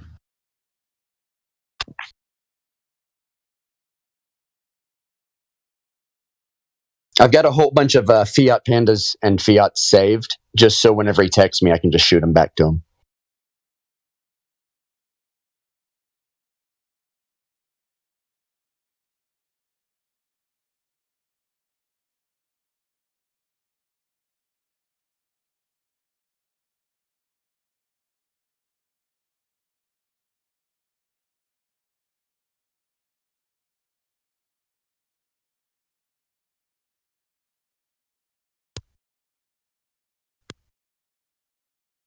So let me bounce this off you guys. If I wanted a person, right? Just say there's a random person in the text chat right now, and I want them to give me something, and that something is a link to an article they're talking about. Would timing them out help me get that? Yes. Hey. Right? Okay, how about with blocking them help me get that? Yep. That is the mind of a globalist right there. Hey, you're like, what do you guys say? I know I'm just like bringing random stuff up, but so I was looking into like the dynamo model. You know, that's what it's called. Supposedly the magnetic field of the globe. Yeah, the geodynamo model. You know, the idea you have the liquid magma core, iron and nickel as the primary composition. It spins, causes a current, convection currents, then create a magnetic field. Blah blah blah. Okay, it's also a science. It doesn't work at all. But so I was looking into this because like they're like Fire doesn't have a model. But they don't have a model. Like they don't even have a model from like the core of their belief, like quite literally. And I was looking into this, and I found something because what I found out was there's all kinds of problems with the model. Not just the Curie point because they've already fixed that, right? They say it's the outer core, not the inner core, and blah blah blah. But the magnetic field doesn't match a globe at all. So this is like a death blow to the globe, in my opinion. So if you have a sphere and you have the magnetic field coming from the center of the sphere, right, and it loops out, then it should be symmetrical.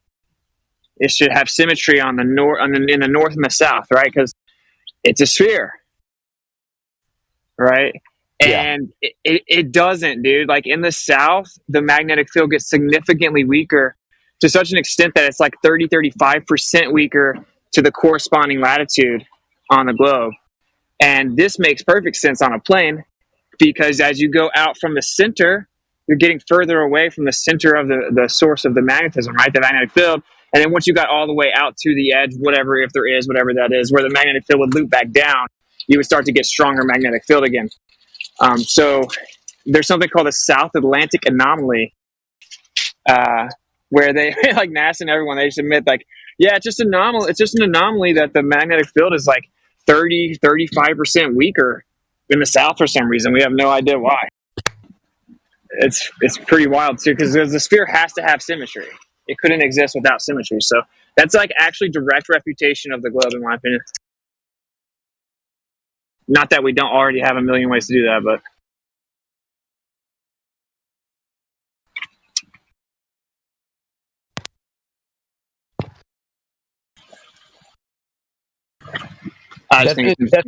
Definitely anything they claim is 100% falsifiable.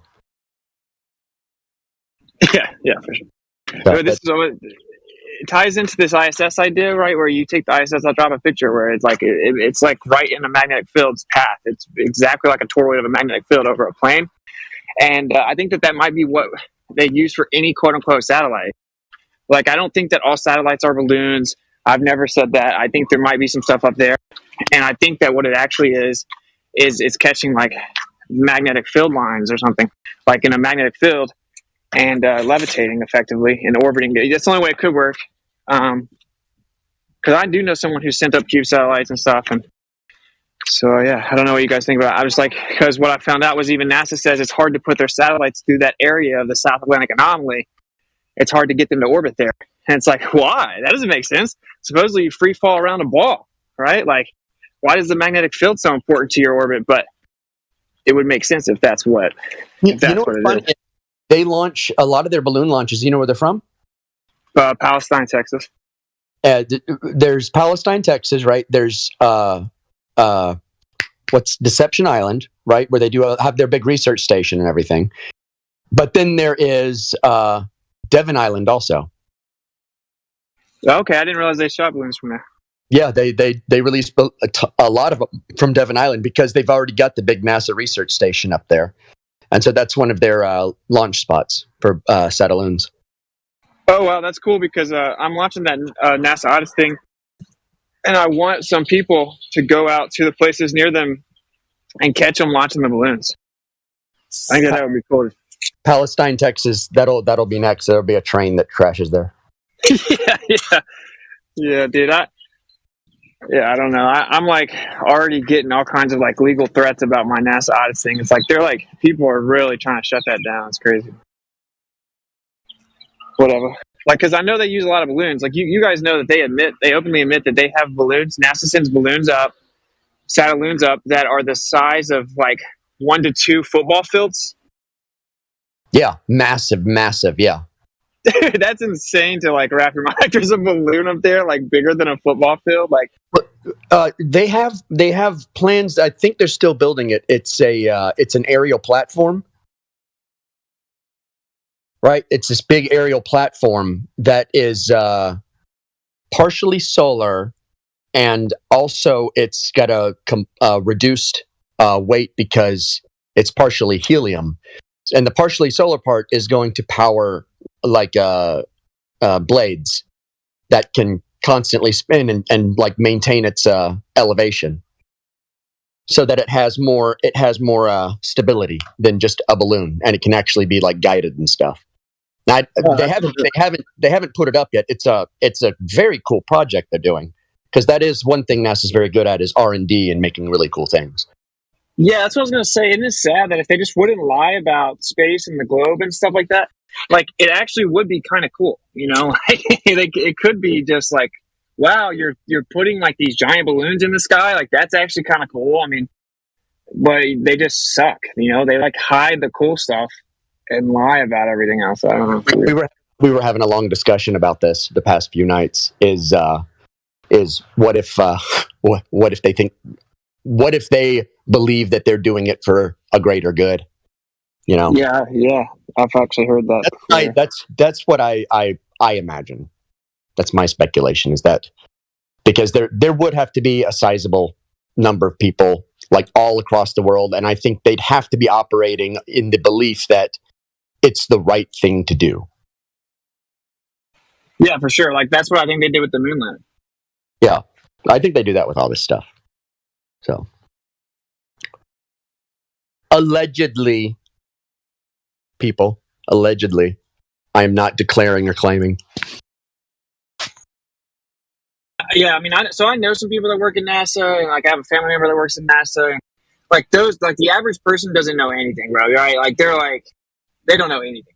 But I think that the ones that are in the heart of some of these lies, and yeah, it may just be like what you're saying. Just like someone in the military will think, oh, well, I know that we're misleading the public about this and we're actually doing something else, or I have to run up in this house and there's a child there or whatever, but they're convinced that it's for the greater good, you know, like it's for national security or for, you know, the idea of patriotism. And the same way they're able to get people in the military to do things, to lie to people, for sure, I think the cover story is that it's for the greater good.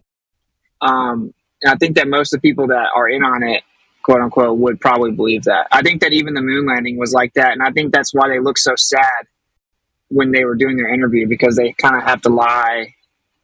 That's why Neil Armstrong's only done 2 public appearances ever, you know? Because yeah, that's why I kind of am like, I would just leave those guys alone.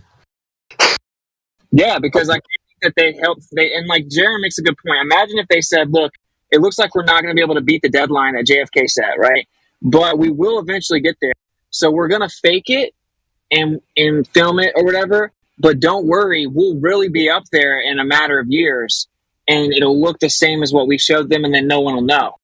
and then they just never went back, and so they're just like sitting there like getting pissed off over time, you know, where then Buzz is like, why have we never been back? That's my question. You know, I think they may have told him something like that, where they didn't think that the lie was that big of a deal. Yeah. Or they told him the truth, but told him we were in alien prison and no one could know. Yeah, I guess that's a good part of all this too. That does make sense. Like, yeah, maybe people would freak out if they found out that they were like trapped.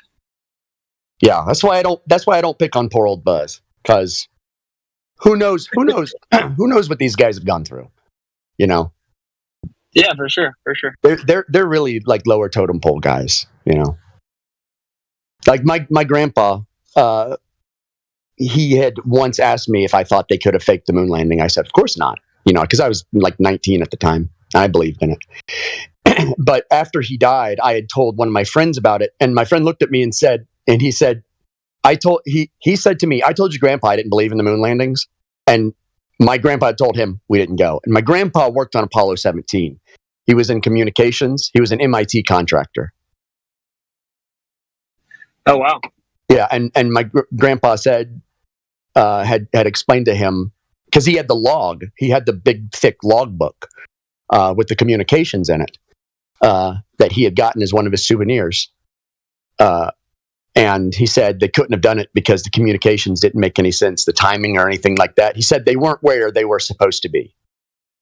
And that's what he told my buddy. And this was back in 1999 that he told him. That's crazy, yeah. Yeah, but like a year and a half later, my grandpa died. So, and like it was just, I didn't know that until about a year and a half after he died that he had said that to him. And that year and a half later, I was off the moon landing also. Right. And think about it, dude. How many people probably like your granddad like knew that, but what are they going to do, right? Like they're like, am I going to blow the whistle and make the United States look like a fraud to everyone when we were going against communists and stuff, right? I can definitely my grandpa was military. He was military. He wasn't going to say anything.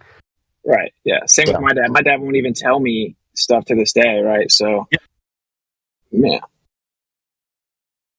And although I don't like war and stuff, but I do admire that like noble ideal, like when men are willing to kind of take the brunt of stuff for the better good. Like if that's what they truly believe they're doing, that's admirable, you know. Maybe this is instinctual, but this is just like how I feel. Like if it doesn't matter how noble it is, the moment someone betrays someone, I see them that way. Like it's great that you betrayed a secret, but then again, to me, I'm like, but that means I would never trust you with a secret. Yeah, exactly, bro. Like even if someone's in like a biker gang, if they snitch on everyone, you're like, yeah. Like Sammy the Bull, you know, snitching on everybody. Yeah, he was afraid for his life, and yeah, he was afraid for his family. But at the same time, you know, you're like, you're a snitch. Exactly. Like, I agree with you. You should have snitched, but ultimately, you know, you are a snitch. Yeah, and it sucks for them too. Imagine like if you go in the military and you're there for however many years, you know, and then you're asked to do something like this. It's easy for us to say that they should have just dropped everything and left and said no. It's easy to say that, but yeah, I'm sure it's a lot different. There is something. I don't know how metaphysical or spiritual it is, but when you make a vow or an oath, there is something there that wrecks you, like internally, no matter what it is. And so I kind of understand why even the people who get out don't say anything. Like you'll lose part of yourself. You'll lose part of yourself by breaking an oath. Yeah, for sure. I guess it really comes down to you should just be careful with what you make oaths to. It's don't make an oath unless you are like morally certain about it. Exactly. I was wondering, so you think that they maybe knew to the extent that like, oh well, there's, you know, the Earth seems to be contained and it's flat and stuff, or like, because I've heard some people from the military come out and they're like, or intel or whatever, and they believe that there's like aliens, right? They believe that there are like alien bases and all this weird stuff where the government has to lie to us about space because of that. Do you think that they really told him like the extent of the lie? I think that's far more likely. I think it's likely because if you were to look at it from a certain perspective, that's almost true. All you have to do is replace alien with gods. Yeah. And you're like, well, okay, that is kind of what it is, isn't it? If you're in, enclosed area, then anything from the outside would not be an alien, it'd just be a god. Yeah, dude, and say that they're saying that they're in contact with them, and then you see evidence that they actually are in contact with something, you'd be like, wow, maybe. You'd be like, okay, you're right. I am going to keep this secret, and I don't like it, and it's going to make me depressed. So I mean, that's why, like me, even like in more recent years, I've kind of thought, think about the elite too, right? So let's say you were born into the elite, and then one day they hand you this giant machine that has all these spinning, like this big, giant, ridiculous machine that you do not understand. You don't know how it was built. You don't know exactly what it's doing. All you know is that you got to run it. And how many generations of the elite have been doing that? And it's just what they do. And to me, I can't always ascribe good or evil to their intentions, because sometimes it's like, well, as humans, we get stuck in routines and we just do them because, quote unquote, that's the way things are done. Yeah, I've actually thought of that too. Like, if you were born into these families, again, it's really easy for us to say something about it, but yeah, because I view them just like us. Because if you're down at the lower caste of society, like all of us, because we're all plebs, you will see murder, rape, you'll see defrauding, you'll see all the evils of mankind, right? And they're just like us. So I mean, evil doesn't know class or ethnicity or nationality. And since all men are capable of evil, and all men are capable of good. Yeah, absolutely. Of course, it does. If it's to such an extent that they know where we live, and they're like, I'm waging war against the creator that put us here, yeah, that's where they're going to cross the line. But yeah, and see, even that could be from our perspective. Maybe that's what we think they're doing. Maybe they don't. Maybe they think they're doing something else. It's all it. I realize I'm putting up a lot of philosophical fog of war here. Because in the end, I know that I can't get in their minds. So I don't really know what their personal motivations might be. And so I try and cover all the bases. Like the worst results are always with good intentions, right? Right.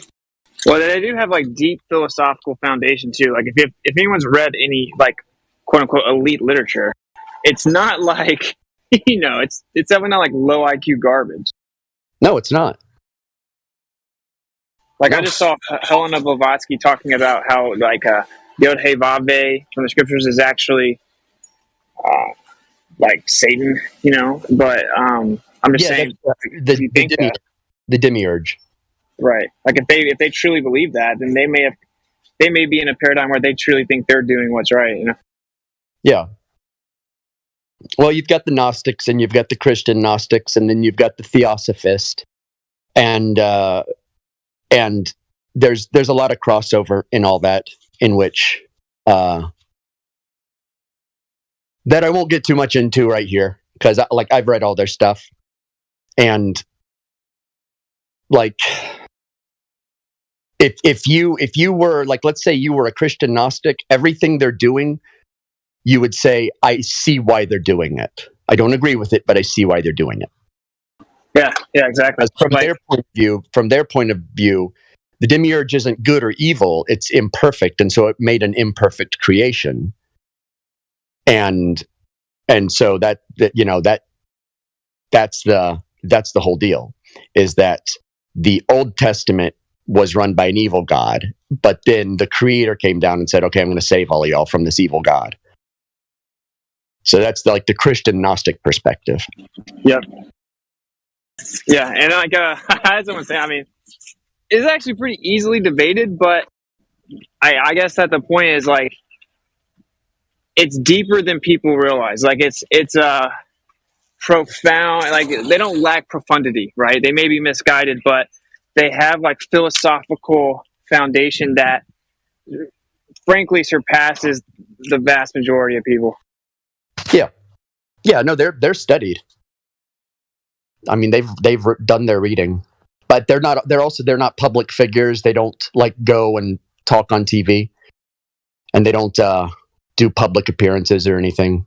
Like to me, the only thing a person can really fix in this world or change is themselves, and that's really all it's meant for. Like the struggle of life, what we do, it improves us. And maybe that's like the whole point of it. Because the struggle is what builds the character.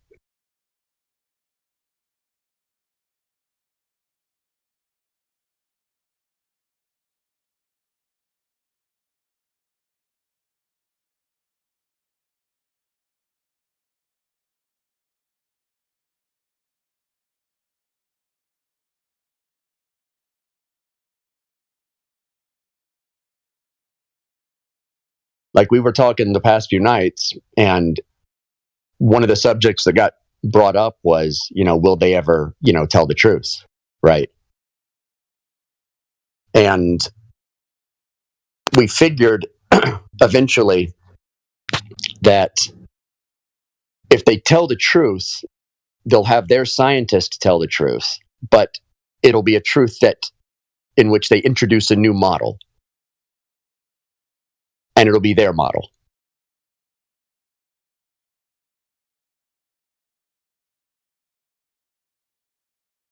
And we'll still be on the outs.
Connected to my Jeep. Sorry if I was messing with talking over someone.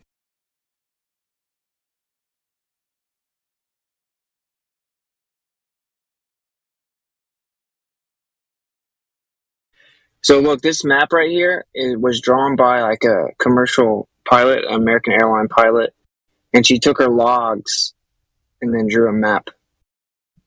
So it's kind of interesting.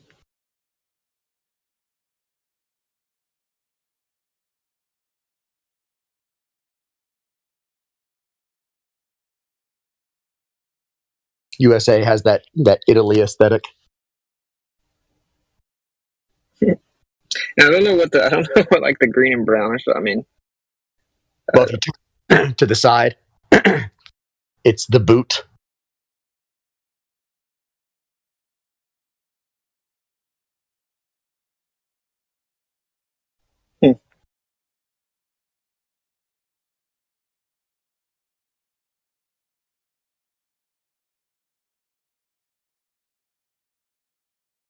Oh, dude, what's so crazy, bro? So I did this NASA Odyssey thing, and I have like this applicant portion or whatever. And dude, I'm getting resumes from like crazy qualified people, dude. Like a few pilots, but like engineers, physicists, professors, PhD this, PhD that, someone that works with the Japanese Space Agency. It's pretty crazy, man. It's really pretty crazy how many people have kind of figured out about the Earth that you wouldn't realize because they stay private, you know? Yeah. Yeah. This whole narrative that it's just a bunch of like high school dropouts on the internet is just completely absurd. Like it's some of the higher end on the spectrum.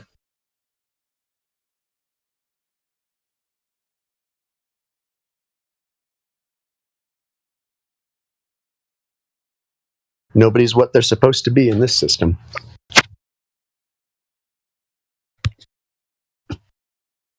That's also true. Yeah, that's the toss up. That's the toss up with. That's the trade off with when you get to high civilization, is people get stuck into things that they're not built for. You know, so you have artists who are laborers, right? But then you have people who should have been laborers who are pretending to be artists. Yeah, exactly. It is the trade-off with civilization. Sure, life is easier, but also people are less fulfilled. And that's why I always say we're programmed to destroy ourselves. And there's enough ruins in the ground to prove that true. Yo, speaking of, have you ever heard of I recently came across the idea that the Garden of Eden was in Florida, and I'm like, wow, that's retarded. And I started looking into it, man, and it looks like the United States may be very, very important historically, and like the Fertile Crescent being the Gulf of Mexico, which is actually a crescent, and then you have the Bible says that the ark was made from gopher wood, and gopher wood is only found in one place in the entire world, and it's in this small section of Florida, and right at that, it's on the east side of the river, which is interesting. And then the only place in the entire world that has 4 rivers going into one source is on the Florida-Georgia line, right? It's right there. You have 4 rivers going into one mouth, and that doesn't exist anywhere else in the and then 27 of the 28 trees laid out in the Bible are found in Florida already in like the 90s. Blah, blah, blah. It's a whole lot to it, but it's pretty crazy because you said the ruins thing. When they excavate these giant mounds, they find out that they're like pyramidal structures. Yeah. And they're all over the southeast, like all over it. I'm perfectly willing to believe that the Mesoamerican and American ruins are the oldest ruins, or at least, of the most antiquity, because they are actually the Mesoamerican ruins are the most complex ruins on Earth. They are the most complex. So, like this continent, I would assume would be the older one. The only problem I have with anyone, like really trying to ascertain, the location of like of Eden, would be simply that if there was a flood, the entire geography of the Earth is different. Yeah, absolutely. Yeah. Yeah, and so I kind of take the story of Atlantis as not a city, but that was the structure of the world. And so if you start from a central point, that would be the logical thing to me would be that the 4 rivers would have been issuing out of a central location out to the world. Yeah, and I actually still hold that at the top of what I think is like the older depictions of the center. Yeah. Yeah, I think a lot of people who are looking for a location, like a specific location, they're overlooking this one little problem, and that is the entire world got destroyed. Right, but then you get into, so the land, basically the water came down to the point where land was up above it again. Like, I think we actually just live surrounded by water, I just think water's everywhere, and we live on some land that pops up out of the water. So it's like, would the land have been the same? Or it obviously would have been changed a lot, like the Grand Canyon, for example, right? But it's like, is the land we live on the land that was already here, and then the water level just dropped to such an extent that a lot of the land that used to be inhabited is still now underwater? I'm like, this is just my opinion, my speculation. I think it's still flooded because if you leveled off all the land, we'd be under. The whole world would be underwater. If you just made an average height, like averaged out the lowlands with the mountains, everything would still be underwater. We'd be completely underwater everywhere. Exactly, bro. Exactly. So, I think the same thing. Yeah, so I'm of the opinion that there are surviving antediluvian structures, right? But they're all wrecked. They're all buried. And so when the upheaval happened, land lifted up, all sorts of stuff. And I mean, that just works more into, like, I guess, my perspective. Because I look at the world and I see a destroyed world. It is completely destroyed. You got canyons. You've got the frozen tundra. It's all like this slothy runoff, right? And nothing will grow there. And it's like several feet of just this muck, like slurry. Right. And then the concretious formations that don't make any sense. The bending strata that don't make any sense.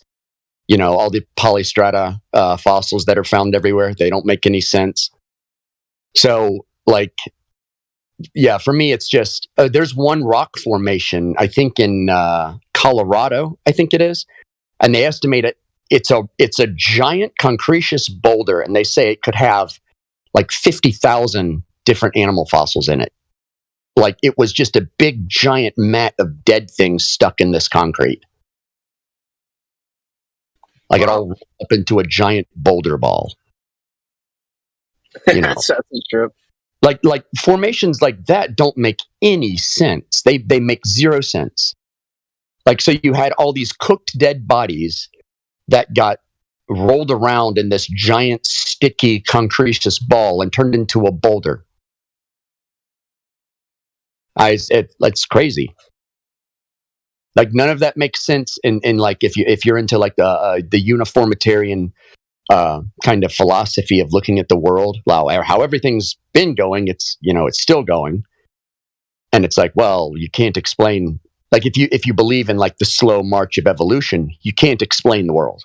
You can't explain it. It doesn't match reality, because there's these punctuated anomalies that immediately falsify it just by existing. You know, we talk about the philosophy of the black swan, and you've got just black swan after black swan after black swan, where, you know, you have polystrata fossils, you have these giant rock formations that are full of animals.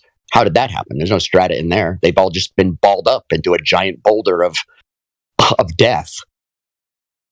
Well, that's what I think is so crazy with the whole, like, flat earth terminology and the whole, like, let's draw a circle and the earth's an object and all this stuff. Like, I think actually it's just water's everywhere, and we live on land, and more of the land used to be inhabitable, and like you said, it's still kind of flooded. It's like if you have an environment that you added water to, and then you let some of the water run out, but there's still way more water. And in 2 Peter, like, 3, right, it says, I have it right here, it says, what does it say? It says, knowing this first, that there shall come in the last days scoffers, walking after their own lusts. And then it says, and saying, where is the promise of the coming? For since the fathers fell asleep, all things continue as they were from the beginning of the creation, basically mocking people for thinking that Yeshua is coming back. And then it says, for this they willingly are ignorant of, that by the word of Yah, the heavens were of old, and the earth standing out of the water and in the water. You know? Yeah, it's like, it's saying that people in the end will become so deluded that they'll be willingly ignorant of the fact that everything was made out of and in the water. And I think that's where we are now. Yeah. There's a lot of water. Yeah, and water's crazy, man. Water is like impossible to understand. I think it's the Cherokee who believed that the land, their metaphor was the turtle, that we live on the back of a turtle, but everywhere else, but the turtle is in an ocean or in like a sea. That was their metaphor in their mythology. They did not literally believe it was a turtle. They didn't. No. I hate it when people do that. The Cherokee did not literally believe we lived on the back of a turtle. No, turtle represents that was their metaphor. Yeah. Exactly. Like turtles represented time, and if you actually look at the back of a turtle, it's like a perfect calendar, which is actually a very profound idea. You know, like we live on this like construct of time, basically. Like what is time? We live within what we perceive to be time, and but that's crazy because like I was reading a Harvard article the other day, and it was talking about how we don't understand water at all, and that they currently have discovered like 24 different types of water, and that they can't even understand the molecular structure and how efficient it is at storing information, and that water still eludes our grasps, and this is like Harvard. Yeah. Yeah, it's very fascinating to me, because I think water is what fluid isn't water? Water is like the source of life, and it stores all the information. And so, yeah, I think we are literally surrounded by water, man, like in all directions. Maybe it's the foundation element. Who knows? Correct. Right. Well, he hovered over the water, and yeah, it's very interesting. If you look at even like Florida, because I did fall down the rabbit hole of Florida. The whole entire state of Florida is just over fresh water. It has more fresh water than the whole world, and it's like people don't realize that the entire state of Florida has water underneath it.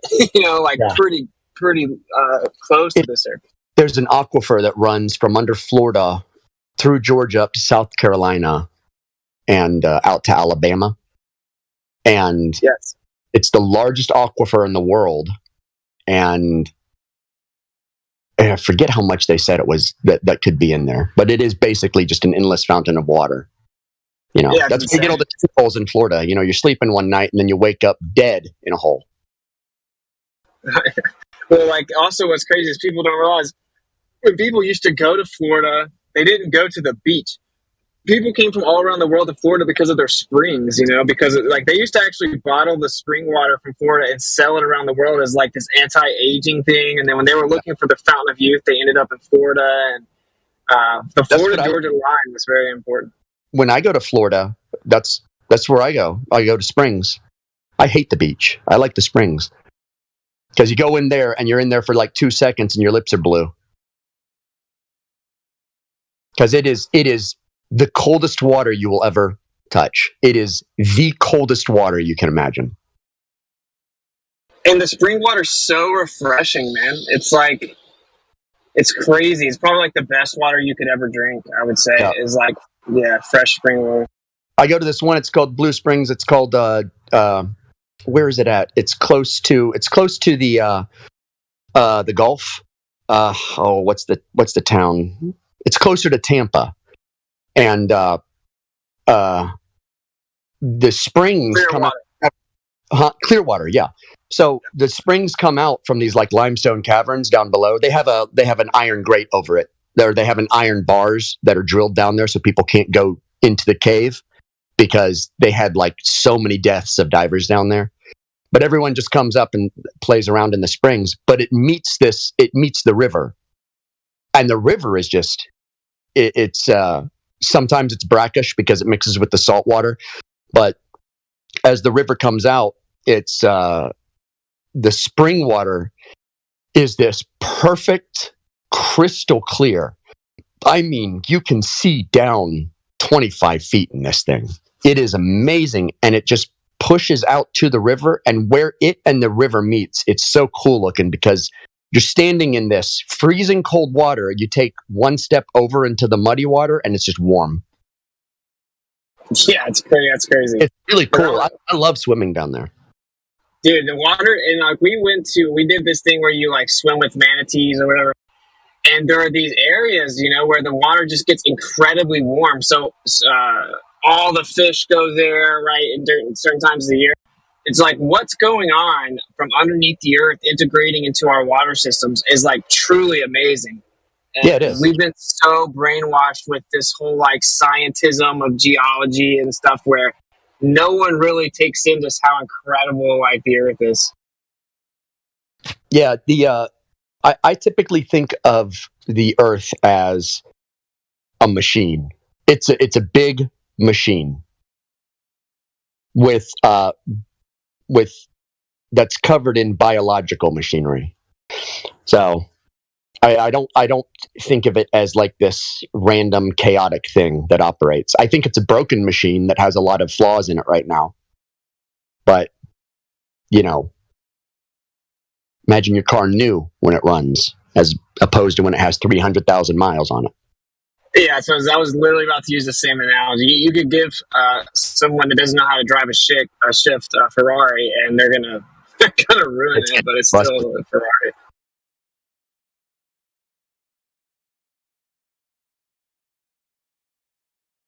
What is this terribly low resolution picture of the globe out here? God, it's hurting my eyes. There's so much JPEGing in it.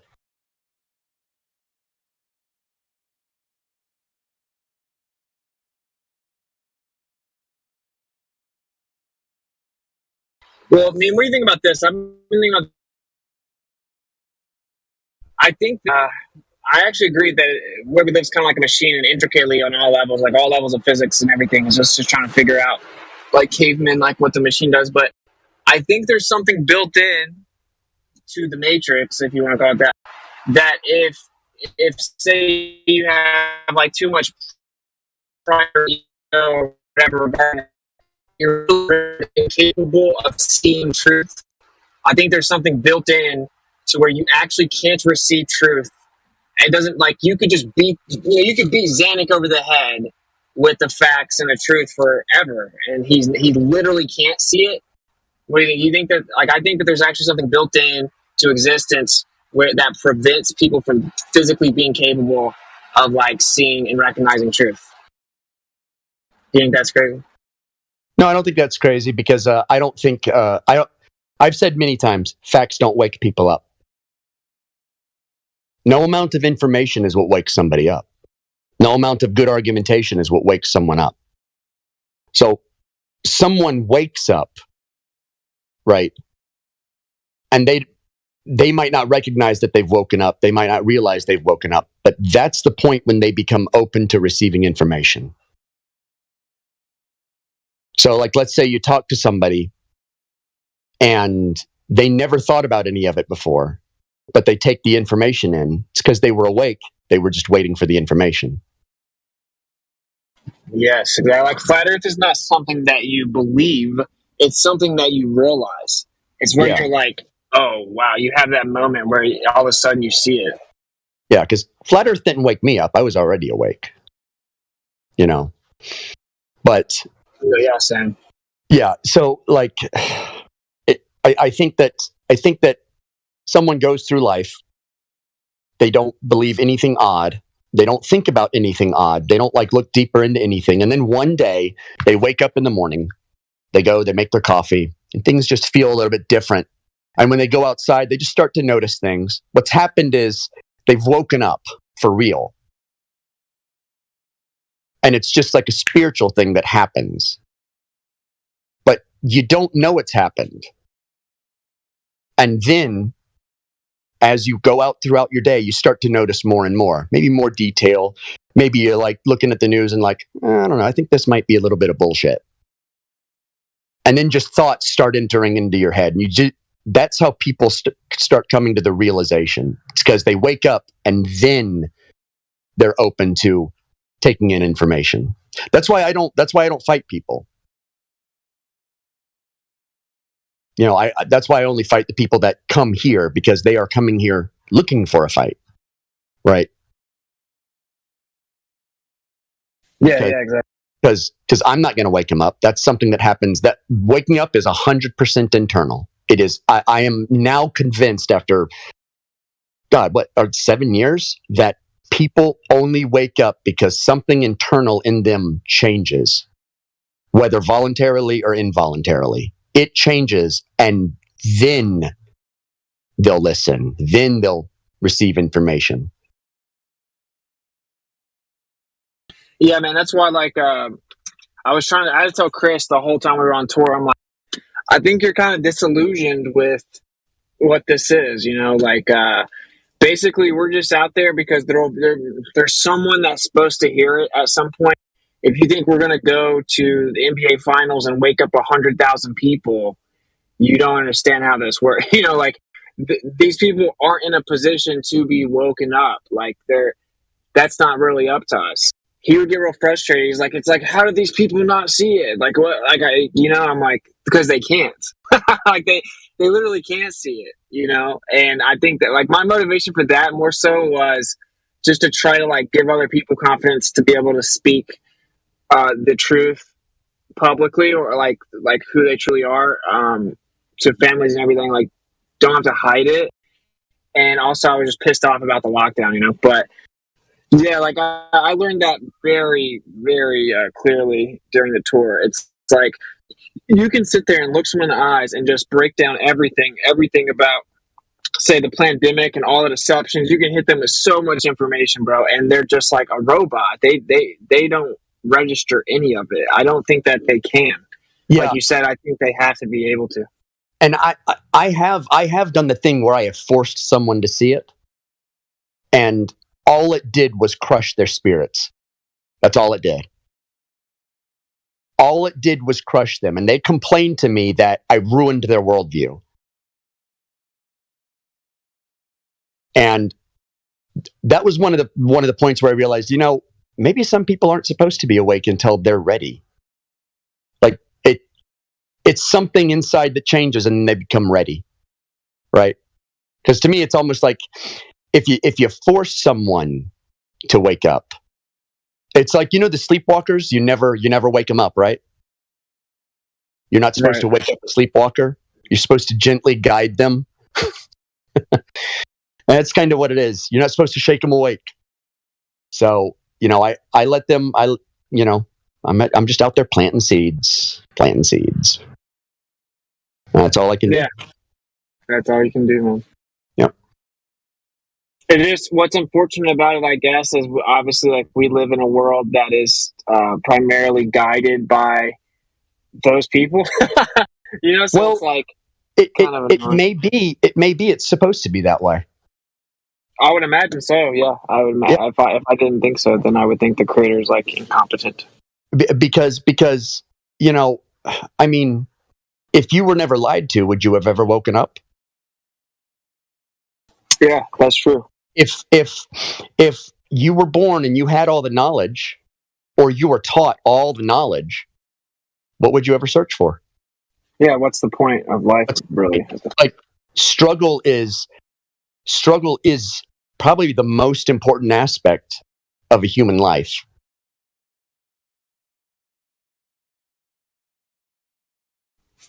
And it's not something off that. It should be something that's like embraced. Like embrace the misery. Because I mean, think about it. It's like I own a construction company, and if it rains, it rains. If it's sunny, it's sunny. It's just the way it is. It's the ultimate man cop-out. Hey, it is what it is. Yeah.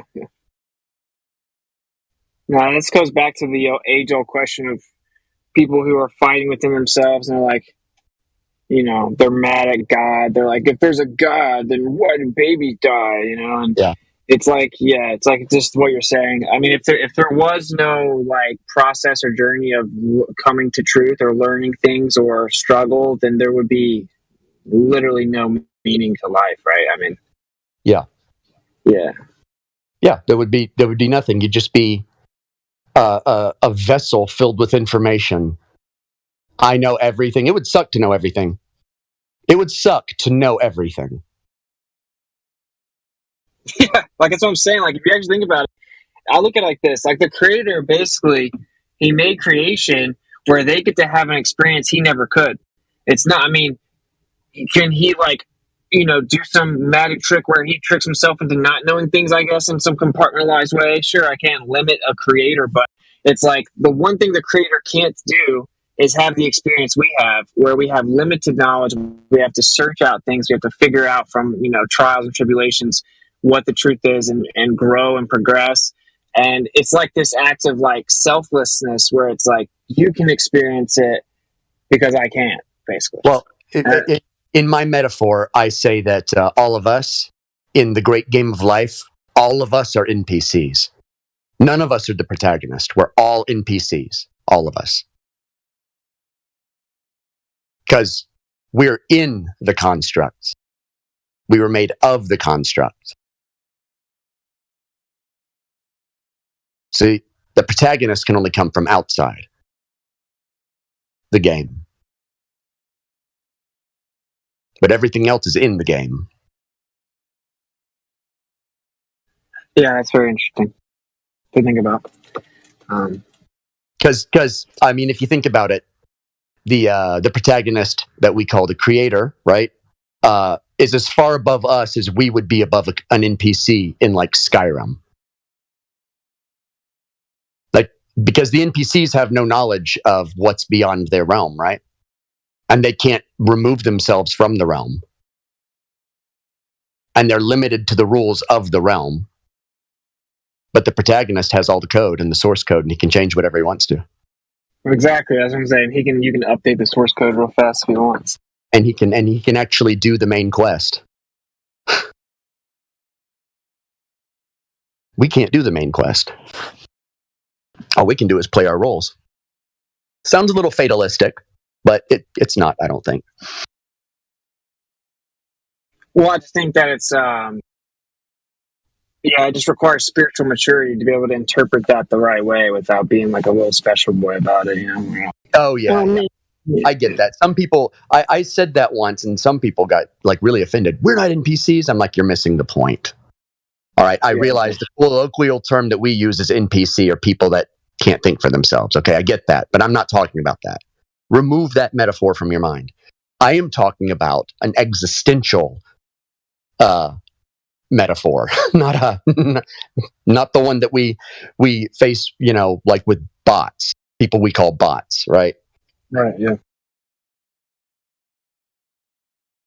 Yeah, I know what you're saying is actually very deep, but I just know it's kind of like this. Like I was talking to Jaron, and he was bringing up like, you know, this idea of what if we chose to come here, you know? And I'm like, yeah, I don't know. That's interesting. There's a text that was seemingly taken out, that says that we kind of chose to come here, and that the creator actually kind of warned you against it, because he's like, you basically get memory wiped, like Men in Black pinned, and you can mess up, you know, like you can come here and mess up. And I don't even necessarily believe or disbelieve that. It's just interesting. And I was telling him, it's like, even though I'm breaking this rule right now, technically, but I'm like, I don't really talk about that publicly, because I think that, just like people ask about reincarnation a lot and stuff like that.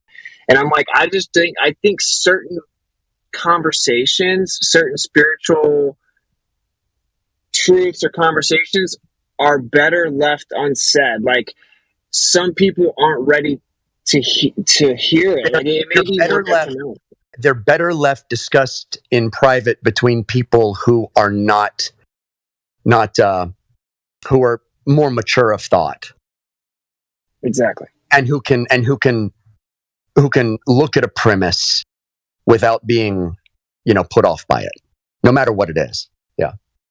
Yeah, because I think one of the main problems is people get way ahead of themselves. Like, they've yet to fully take in what it truly means to have this dynamic of this creative force outside the confinement of any physicality or time and space and matter and all these concepts, and really understand their role in it and be able to interpret it properly, as to have gratitude and stuff.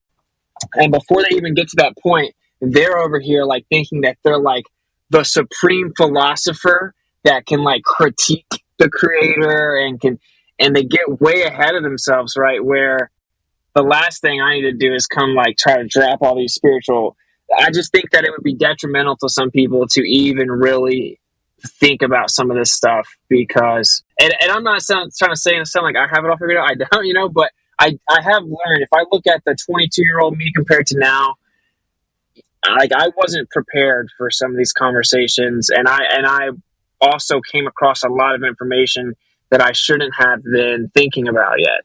And I think that's kind of the point here. It's like me and Jaron have really deep conversations, and a lot of people like hate him, and they're like, "Oh, why are you talking to Jaron? Jaron's the Antichrist and all stuff." But I know Jaron has he has this very profound, deep way of thinking, and he's thought about a lot of these deep things. Yeah, and I know that most people aren't really prepared for that. They aren't really ready to even hear this stuff. So It's all right. It's all right. What's it? I get regularly called a heretic. It's yeah, fine. yeah. Yeah. Yeah. No. I have those discussions because there's one oddity I like to mention sometimes. I'm like, the Bible ends exactly as it begins. It's the creation of a heaven, an earth, and the devil goes back into it. Oh yeah, that's a true. So, like, there is something to it, and maybe when it's funny because I'll laugh and I'll say maybe when you die you go up and you're like, and there's this dude and it's like, oh wait a minute, you're the architect from the Matrix. We've done this 6 times. And like, oh damn it, you never know. Oh yeah, you don't. I think I think it's a very mind blowing idea to think. Because like currently, what I think right now, I think the whole idea of like hell and you burn forever, I think that's kind of read into the text, and I think it specifically says in Hebrew like you'll cease to exist. So seemingly, maybe you choose to come here, and you can see why. Like, say you have a situation where you're outside of time and stuff, and there's another position you can be in where you experience an entire spectrum of human emotion. So you have like love, and you can experience hatred and fear and anxiety and all these different, some say good and bad, but it's just the actual ability to experience that spectrum and to not be fully in the know and to have to figure things out. There's something like individually special and like beautiful about that. And I can see why maybe you would want to come experience it, right? And say that this text that was seemingly removed or hidden, it does say like, well, you choose to come here, but the creator's like gives you like your warning, like your disclaimer, like, but so you know, you're kind of rolling the dice. Yeah, it's that's why I like to compare it to like a video game, because I think we, we're made in the image of the creator, and that's what our games are. That's what our stories are too. We keep telling the same stories over and over, the hero's journey, and then we create these games, and they all require the same thing, which is entering into another realm. So, like for me, it's all cool. Like I love that kind of speculation and just thought-provoking, conversations. I was going to say something. I forgot what it was. Let me think for a second. Talking about the beginning, same as the end. No, I forgot what it was. Lost my thought. Oh well. No worries. I'm actually have to pull in here to drop my Jeep off real fast. Yeah. You heading out or just taking a pause? Just taking a pause. Okay. Everyone that's not prepared, pretend you did not hear the conversation. Please enter the voice check-in. We'll have our Flat Earth 24/7 Men in Black pin. We'll wipe your memory clean, and you guys can continue. Start your game new. You go into New Game Plus. I'll be right back.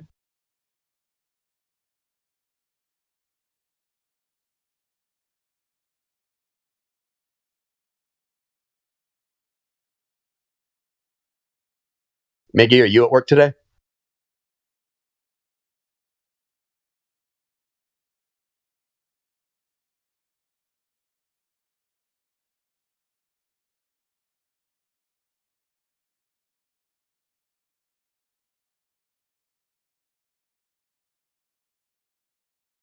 Somebody call me? Yes, I did. I was seeing how you were. Oh, I'm doing all right. All right. You working or you just on? Yeah, I'm just on. I'm Okay. at home, actually. No. I go to work, but it's later on in the day. Okay. Work evenings. It was awesome yesterday, man. You should have been around, like, in the nighttime. Oh, yesterday. Oh, yeah. Well, I had some booty call, so I couldn't. Yes, sir. So, but I've been on for like the past 5 nights, like late. Nice. And early, and been like just having a blast. Yeah, it's been great, actually. Yep. Have you caught up on the mod meeting we had yesterday, or? No. Is there some notes that are on the? Oh no, there's no notes. No.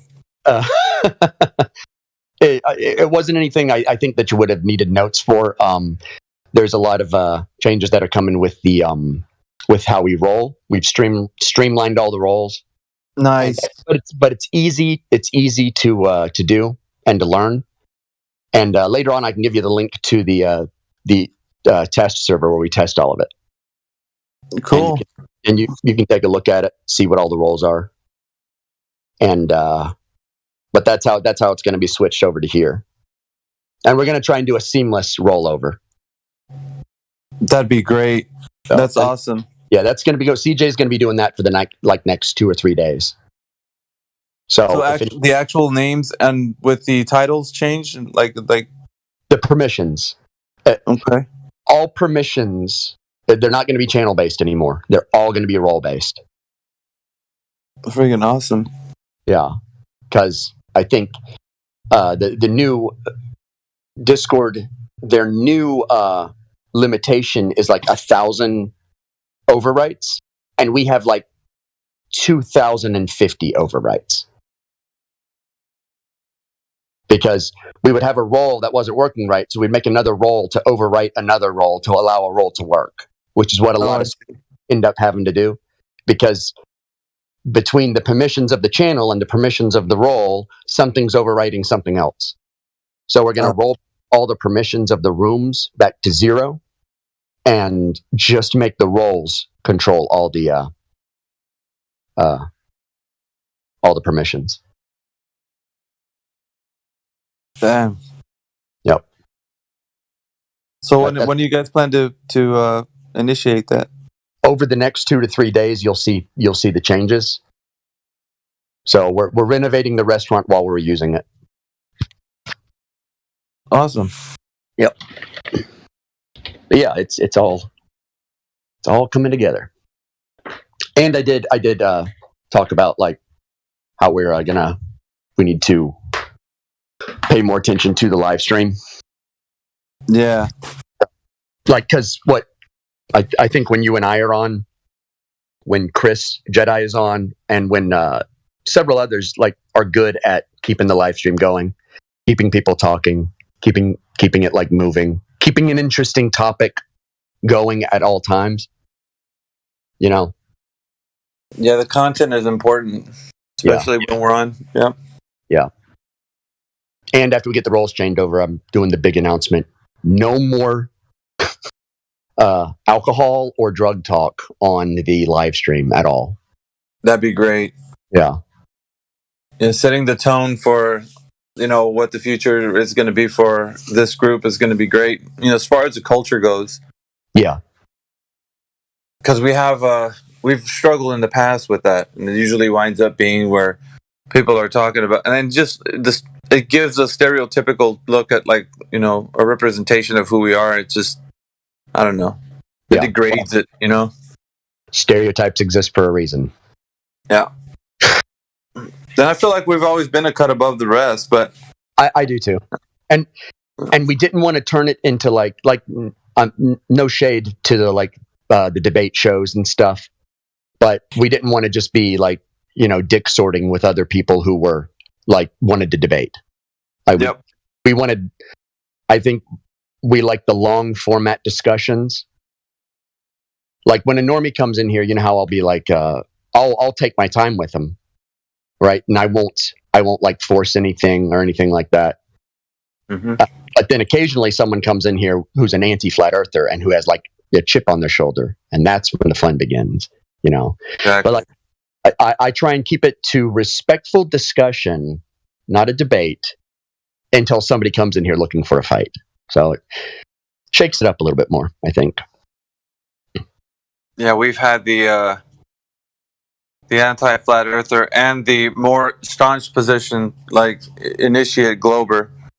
So the contrast has been great because it's really brought up it sparked a lot of people's interest in the conversation. So yesterday we had, I would say, 2 people that were coming in are brand new to the topic, and they were just completely flagrant on, and it was fun because it got a lot of people to see the reactions, especially from somebody who's coming in brand new to why they take a hard position against the the idea of flat Earth. Yeah, they're more their reactions are what brings the content. Yeah. On the one hand, you can handle truth a certain way, but it's just they choose to not let it like be what it is, and they fight against it, and their cognitive dissonance is when they start to spiral. That's what gets the viewership up, and like it just yeah. That's exactly what I said. Mm-hmm. Is once the spiral happens, that's the entertainment part of it. And what you do is you alternate between interest, entertainment. It can't all just be a melee, a brawl the whole time. Yeah, because then it doesn't. People are just like, well, what is this? Just you guys calling each other names? No. Sometimes people need a good kick in the pants, man. But at the same time, you need to hear like the meat as to why we're here. Yeah. And what causes, what this common ground. Yeah. I did talk about the open mic interruptions a lot though. So we're gonna have to figure something out, because a lot of people want to get in on the discussion, but they don't have like the experience, and so they'll accidentally derail a whole conversation. Like I know they're not trying to, but like let's say you've just sussed something out with somebody, right? You've hashed it all out, and you're about to move on, and then someone says, "Actually, I have a question about that," and then they set you back. Yeah. 3 steps. Can I ask a question? Can I ask one thing? Can I say one thing? Yeah. And Yeah. you already know at the moment they start. No. Yeah. And the moment they ask that one question, it's going to be like a loaded question that's going to lead to like 20 other derivative topics, and you're just like, nah. Or they're accidentally giving them another argument to use by asking them that question. Yeah. Or trying to make some alternative point. And I realize nobody's trying to do that, and it just comes with experience to not do that. Yeah, exactly. We got to figure out a way to get other people more experience, because otherwise it's just going to be the same 10 OGs in here. Yeah, that's why I was like, for me, that's what I was mentioning with the legendary role. It's like people have that. There's like a specific culture tied to it. It's like, well, you wouldn't want to be like. I know when you're speaking, it's like there's a decorum. You just don't do some things when you're speaking. Like you let the person finish what their thought is, and either that or you just boost their point. You don't override it with another. So it may be that we have a more structured time and a more open mic time. Like I think when we start to get like 20 people in the room, the open mic needs to go away. It needs to be more structured. Yep. Yeah, it should follow that. Yeah. Like I already know you're on board with like everything I mentioned. Hell so that's why you don't really need any notes from that meeting. I've always been wanting that, actually. Like that's because I've seen like people that come in here, like we've been leading the charge for a while. Yeah. And there like we don't search for debates. It's like they just happen naturally because people are curious and they want to engage, and it's like we don't like there's no need for us to go give somebody else some viewerships on their channels. It's because like I mean the good stuff is right here. Like you want to be challenged, and if you don't want to be challenged, you're just an anti-flat earther, then you're gonna get smashed when you come in here. Just like you're gonna find out what it's like to not be on a moderated forum, and then when you don't have your little playground, can you actually withstand the gauntlet of being underneath the truth forum? So for me, like when you're in here, you're gonna see if what you think is reality. It's gonna withstand scrutiny from critical thinkers. Yes. I've always looked at it like that's the important part about this server. It's like you don't put up with like the idea, okay, let's get a moderator, and no, because you don't need that. You just need to know if the person has any evidence, bring it. And if it's going to be something that's reality, well then it'll stand to be true. We're not going to argue about truth, Right. I do not like the like modern day debates. Like we've got a moderator. It's like I don't really like that. I like discussion format. Mm-hmm. You know, I've never liked where people in debates. I almost always, in all the debates I watch, like I'll watch a debate through the whole way. But if I ever go and rewatch it, I skip through all opening remarks and I get to where they're addressing each other. Right. Because that's interesting. Because I already know their sides. I don't need to hear their introductions or like their opening arguments. I don't need to hear any of that because I already know it. Like, everybody knows your position already. Just get to the meat. Yeah, I do the same. I just skip forward. Like, I don't like introductions. But just because, like, I've always, it's been a couple years already that I've thought it's not a debate any longer. It's not. And before, we were always interested in finding out, like, is there somebody that actually knows what's really going on? Like, is there some person out there who would say that they have the keys to knowledge or something we haven't looked into? But like, we've been pretty much thorough with this whole thing, so there isn't anything that we're not saying isn't the truth. So it is all true about a flat stationary. Like, yeah. So we don't have to. It's not a debate any longer. Like, we're happy to say that this is what it is now. Whether or not someone comes to terms with that, it's really all on them, and it's psychological. So it's funny because I came to the epiphany almost 4 years ago that we won. We actually won. This is it.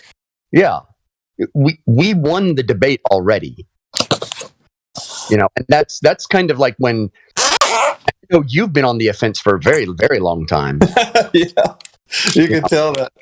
But see, I was always on the offense just because I've always believed that's how you should do everything, is on the offense. Never be on the defense. Never be on defense, yeah. Never be on defense. I've always believed in offense.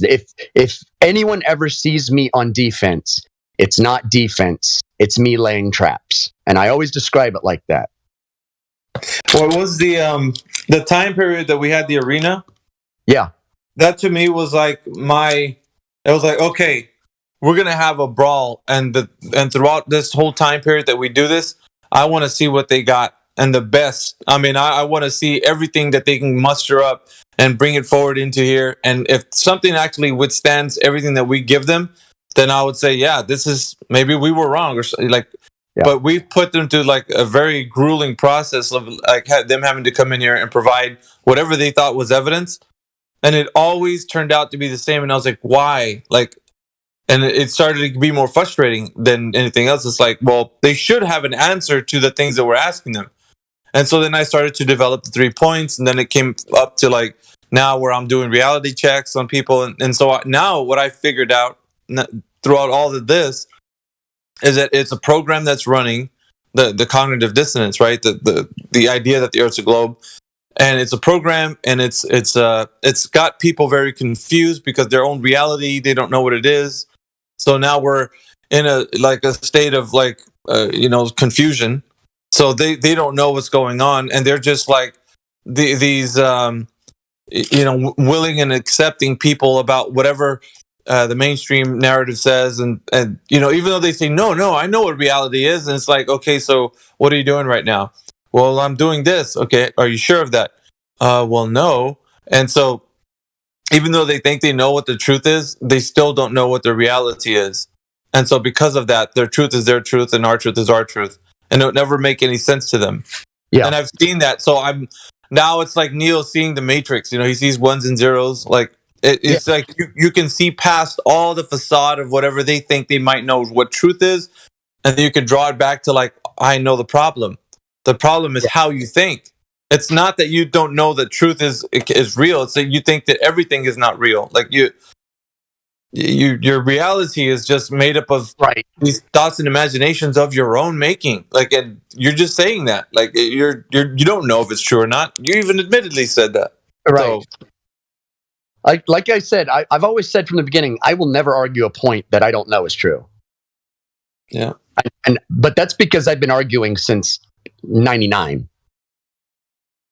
And I learned when I was a teenager until about my early 20s that I should never argue a point that I can't prove. Yeah.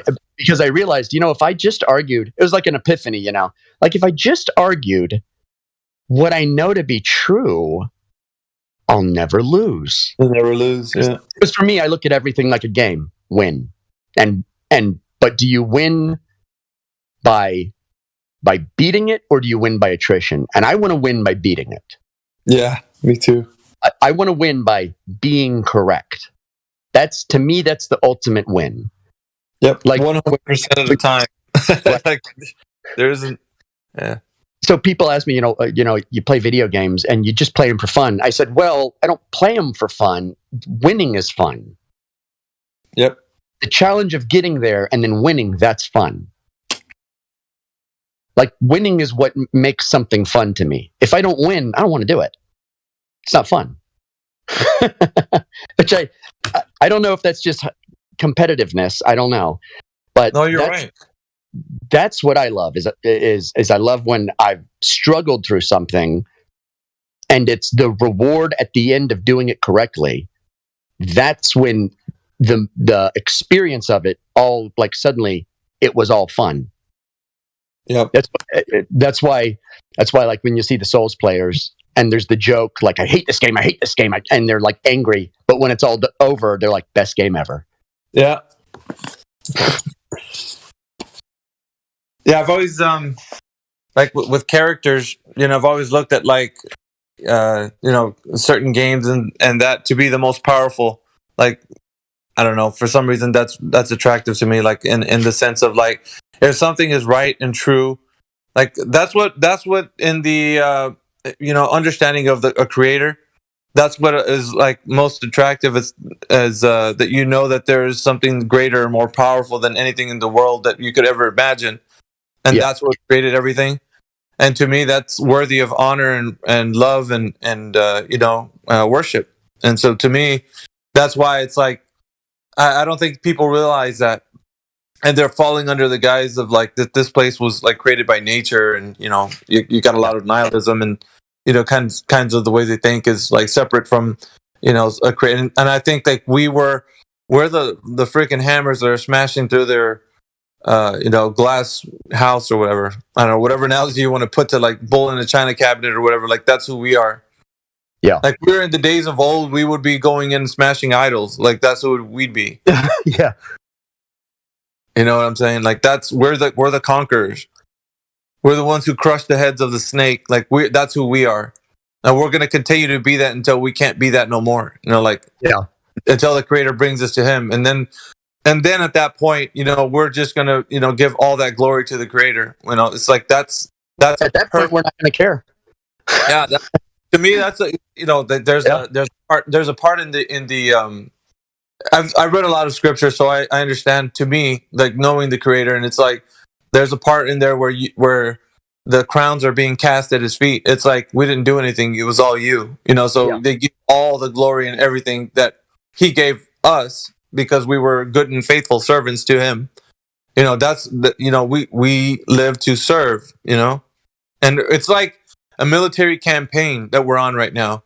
That's how I see it. I'm not going to see it that because if you're upholding the truth and you're an ambassador, then you damn well better be representing the way that you're treating truth. And this watered down version of like trying to present what truth is, it's like no. Yeah. So when the creator spoke to Job and the tone that he used, it was very like, okay, you want to know what it's like to be righteous? Then you tell me everything that I'm going to ask you, and you better have an answer for the things I'm going to ask you. And so, Job's like, oh, like now I know that the arena that I'm in, it's like, it's beyond my even understanding of. And so that's why I'm always like, you and me kind of think the same way when the entire realm is at a conversation level. It's like, how does anybody know that? I mean, even to conceptualize it in the way that you're putting it in an AE map or whatever kind of concept you want to say the continent size is, it's like no one knows this. And you guys are in here running around as flat earthers, conceptualizing something that is not known. Right. That to me is kind of it's pridefulness, it's ego. It's like, this stuff is too far reaching for you to understand the depth of it. I think the best thing I went through in life was eco-death. It was the best thing I ever went through. Because it humbles you, real humbling. Like, you're able to let go of absolutely everything. And you let go of, like, just, it's hard to describe. It's very hard to describe, but it is almost like there's no past. And you can just create new moving forward no matter what. I know what you mean. Yeah, it does have to happen, but what happens is, because people still have like the need to want to know, but I want to know what's at Antarctica, or I want to know what's at the Arctic, or I want to know if I can touch the dome, or it's like, even in the scriptures, he declares, heaven is my, is my dominion, and the earth is yours. It's like, know your place. You're never leaving. You're never leaving this place. Yeah, he's like, know your place. This is your place I've given you. Know it. It's like, you don't have to wonder about trying to go somewhere you're not supposed to be. Are you supposed to travel to the sun and find out what it is? No, because that's not your dominion. It's mine. And so it's like, I can see what the information he's relaying over to us, and it's like, okay, I know this is our place here. You've given everything here to us, and it seems like we're not happy with it. When we want to go and look for other things. Let me go see the boundaries of all of this. And he made specifically those regions to be the coldest and the most deterrent. Why would we go to the places that he's made most deterrent for us to go to? He made them deterrent for a reason, so we wouldn't go there. It's like, it's not a place to live, but he gave us the places to live. And we should be here content and working with each other and living a life knowing him. So it's like, to me now, I've realized that, and it's like within the context of what we're supposed to read and know the Creator, it gives us a better stance at our morality, and it's a better position to like who we are as like people that follow the Creator. And to me, that's all important, because everything to the other end of it is getting us away from the Creator and to be against the Creator, because that's what, following the mainstream science and all that, like NASA, and you get into like all like, what are they trying to do? Well, they're trying to provide people with the thought of like having to go into the heavens and declare to themselves that there is no God. Like this universe was a Big Bang explosion, and just like that whole narrative is what it's like the military campaign that you and I are against right now. And so we get up every single day, and we just like, we know that this live stream is going to be on, so we're going to put on display the ignorance and the foolishness of this world by tumbling it down with simple truths. I know we have to, sometimes we smash our way through, and other times we gently guide somebody, but it just depends on the individual, what we're going to use, Yeah. 100%. Yeah. So George put it well. It's the dissolving of boundaries.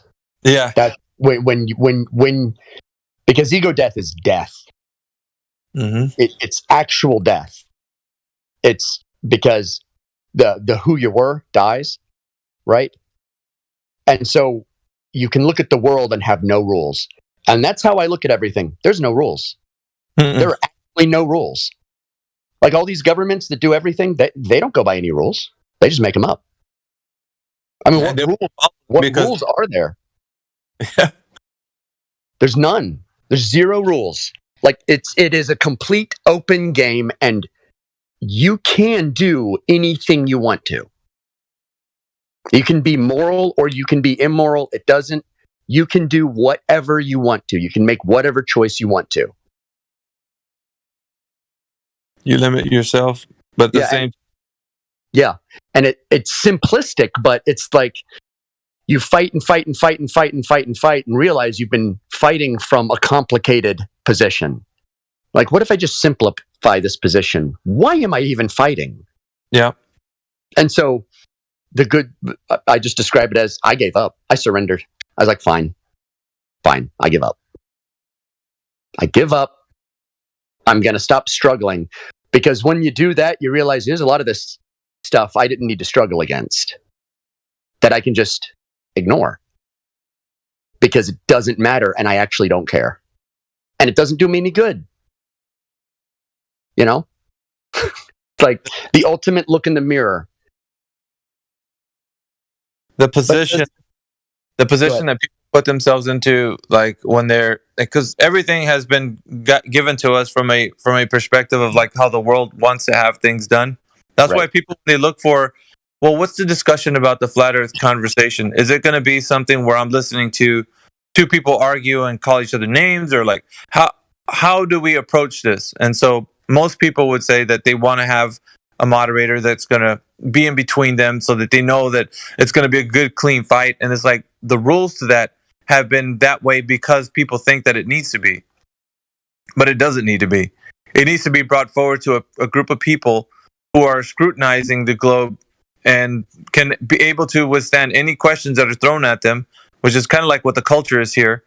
And so we have here, it's like, it's not a debate. If you have any evidence, bring it forward. So the rules that the world wants to have a moderated stance. So that's what the Globers, the anti-flat earthers, I should say, want to have, because they know that in that specific arena, that's where they can resist any of accountability like being brought forward to them.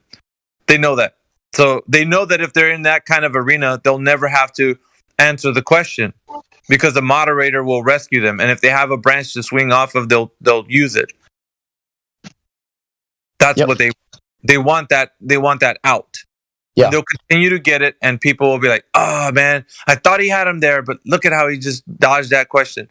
But that's because they're not held to the question. Like, if there's no moderator whatsoever, and it's just us and them, there isn't any saving them. They're going. You mentioned like the monkey, right? Yeah. So if you imagine that their argumentation is they have this big giant forest and they're a monkey, they're just swinging from branch to branch. And a lot of flat earthers will try and get into the forest, climb the trees, and swing branch to branch, right? Mm-hmm. Just cut down the forest. Yeah, there's no branches to swing off. And now they're just standing there like nowhere to go. Now they're just going, scratching under their arms. They got no argument because you have removed every argument and said, we're starting at the axiom. And that's exactly what we do, because and the analogy is almost eerily like the way it looks like when you're talking to somebody about the earth. It's like you take away the whole paradigm. There isn't a heliocentric globe earth floating around in space. Like there is none of that. Start from zero, like erase all of that. You have to start from the beginning. So what you do is you take away the forest. Yeah, and I mean, some people, I obviously make exceptions, right? So like if I'm talking to a total normie who doesn't have like an ego and is, kind of awake, I won't necessarily cut down the whole forest. I might leave a few trees up, but that's just so I can get into a discussion with them and feel them out. But I'm always, while they're not looking, cut down the trees. And so at some point, they're down on the forest floor going, oh. At some point there is going to be no more trees. So like, you're really just like easing them into it. But the end result will be the same. Like the end result will be that there will be no forest. Like the idea that they thought they had. Yeah. Like, no, there's none of that. Yeah, because if you just cut down the forest, what you've done is you've given them 8 inches per mile squared. Where is it? Exactly. Because that's the thing. The globe needs to have, if you want to keep it, a paradigm with the globe, then it all starts with the globe. Everything does. Radius is needed for everything. Distance to the planets. Distance to the stars, size of the universe, age of the universe. Yeah. It's all tied into it. Yep.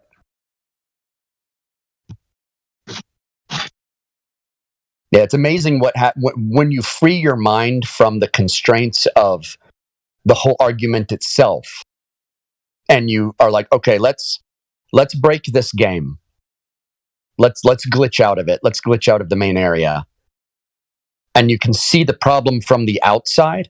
That's really where the thinking takes place, is when you can look at the whole thing and look at it from the outside and say, let's trim all this fat. That is the stress point right there. That's the point we can break them at. And it's right at the very beginning. It's not derived. It's at the very bottom. It is the primary argument. And that's what's so funny. Their entire reality that they perceive is all based on only one link. Like they have this giant chain, but there's only one link. It's not further down the chain. It is all the way up where the chain attaches. Yeah, and it's attached with like tissue paper. You know what I mean? Like its foundation is so weak, like a child can break it. So people don't know that. It's all a facade. It's smoke and mirrors. It's getting you to it's sleight of hand. It's like misdirection. It's always keeping you looking at something else, because if you look at that one thing, then you're gonna tear down the whole paradigm. And that's what I'm trying to get people in the server to realize. It's like, you don't need all this fancy derivative topic conversation. It's good for entertainment. I mean, if you're bored on a Saturday night, but it really isn't necessary. You can topple it all down. It's just like bringing down the giant with one smooth stone and a slingshot. That's it. Yeah. You don't need all the fancy get up. You just need the one thing and hold him to that one thing, and then watch him squirm. Like, because they're gonna try to, like, no, moderator, or like they want an out. It's like, and then when you don't have an out and they can't squirm, there's nowhere else to go. Then what are they left with? It's a pride death, like you were saying, ego death. That's what. Yeah. Like that's why I say they're here for therapy. They come here for therapy. Because they're suffering, instead of giving up, they're suffering a slow, miserable, agonizing ego death. They'll get there eventually. They will get there eventually. But they're making it as painful and slow and like low vibrational and unenlightened as possible. They are taking the absolute worst path to ego death that you could possibly imagine. They're going to fight it the whole way, and it's only going to be at the very last second. They're breathing their last breath when they go, I give up. I give up. Yeah, and I love to hear it, man. I tell you what, like that's the most important part of having somebody who's staunch in here. So Owlishness has done that with me. And she was very adamant of staying on her position. And so we went through the 3 points the long way. But still, we got the end of that was her, admitting, like, yeah, I just know. And I was like, good. She was like, is that what you wanted to hear? I was like, absolutely. I'm thrilled, actually, that we got. Did you hear her meltdown with me? Last night? Or the other night? The first night she was here. Oh, Okay. I asked her, how do you know you're in a galaxy? Oh, so I was hearing the ends of the conversation. Go ahead. And she was saying, what? What? That's not even a question. I said, yes, it is. How do you know you're in a galaxy? And she just was like, she started laughing, cackling. She started cackling like a witch, saying, that's not, you can't ask that. You can't ask that question, she said. You can't ask that. How can you even ask that? That's crazy. How can you ask that? How do you know you're in a galaxy? Yeah. Yeah, I was there for that whole thing. It was great. It was great. But then another guy, I asked that late, I think day before yesterday, and he's like, yeah, I've never thought about that. I don't know. And that's why I say with normies, I'm very patient. Yeah, well, what is it? The story behind it is the Magellanic clouds they see at night. Like look at those clouds. Like, and yeah, how do you know the Magellanic clouds are part of a galaxy? Yeah. It's like, is there a selfie? Did we have a quadrillion-mile selfie stick that we could look back with? No. This is the part that I think I enjoy the most. Is like, and I think that's why we were created for times such as these. I think the creator put us here for a reason. Like it makes sense to me, like what with truth being spoken in here. But it's always like leading. It's for the next step. Everything's for the next step. It's people are always asking like, what's next? What's next? They're in here. It's like, well, there's a point where we're going to all have to start talking about the creator, because it's creation is talking about it's the fingerprint of God. Yeah. So creation is at some point when we're all in this house and we're all gathered together. It's like, okay, now what? Well, the next thing we do is we're all from different locations of like ideas of religion. Now we're gonna see where our common ground is and keep drawing closer and closer and closer until we come to an understanding where we don't have to be separate and we can walk in one mind and one accord, just like the Creator wanted us to. That's exactly what but we can't get there if the last kind of, because we're going through ego death in many forms. First, we go through an intellectual ego death. Then we go through a health, like of our bodies death, ego death. Then we go through a spiritual ego. Like that's the best one. Yeah, that is the best one because that's if you can go through that one first, all the others suss out at the same time. For sure. But those deaths have to happen because intellectually, like we need to understand, like what we know is what we know. What we can't know, we can't know. But those ego deaths need to take place, and when they're not, then what happens is, okay, now you're just gonna try to figure out the fingerprint of God. You're gonna want to know what the sun is, so let's go find a vehicle that's gonna travel there and go touch it and examine it, and he's just like, I can just see the Creator shaking his head. We're like, man, you guys are trying to do something that you're never going to get to do. So but people want to endeavor to do these things. He looks down and goes, what a bunch of retards. Yeah. I gave them all the answers. Yeah, exactly. And then said you can't do it, and they're doing it. And the truth is, that's what's been spoken of in the scriptures. It almost seems like, okay, I'm going to take one person to come and examine everything and then come back and tell you guys, which was Enoch, letting us know what the whole entire realm of existence is made of. And he's come back and told his son Methuselah, and Methuselah was like, they had their scribes and everything. So they put down everything that Enoch was saying. And it was so profound. And it was almost like, okay, now that we know, it's almost like we don't know at the same time because we can't even understand what the meaning of all of this is. Yet he spoke of it in a way that was articulating the points of like everything that he needed to say. We said, sorry, God, not good enough. And that's the thing too. It's like, and it's like the sun's moving in through portals and it's carried by a chariot. It's like all the things that Enoch was saying is like, yeah, but I don't see any of that. Like when I'm looking up at the sky, but yet he was taken to a place where this was kind of something it was revealed to him. So he was taken out of the fishbowl.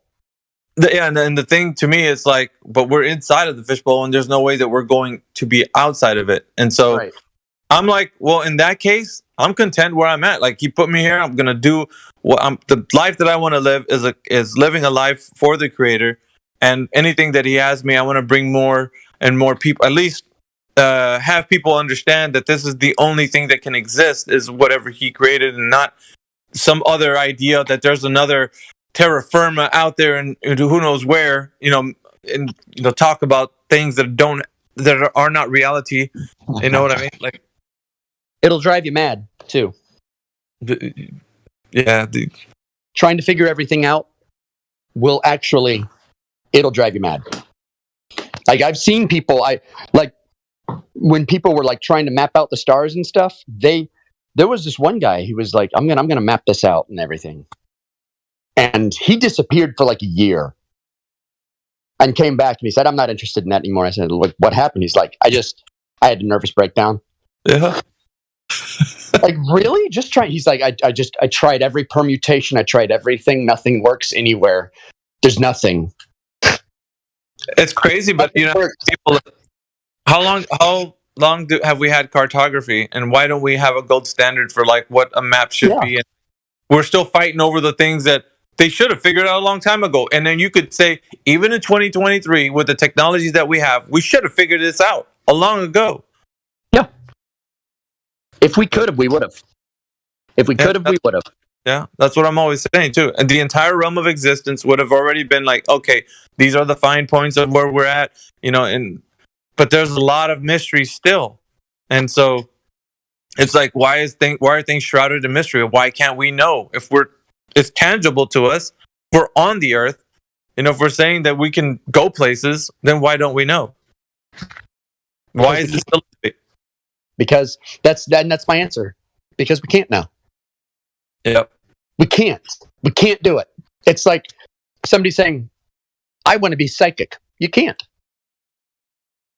I want to move things with my mind. You can't.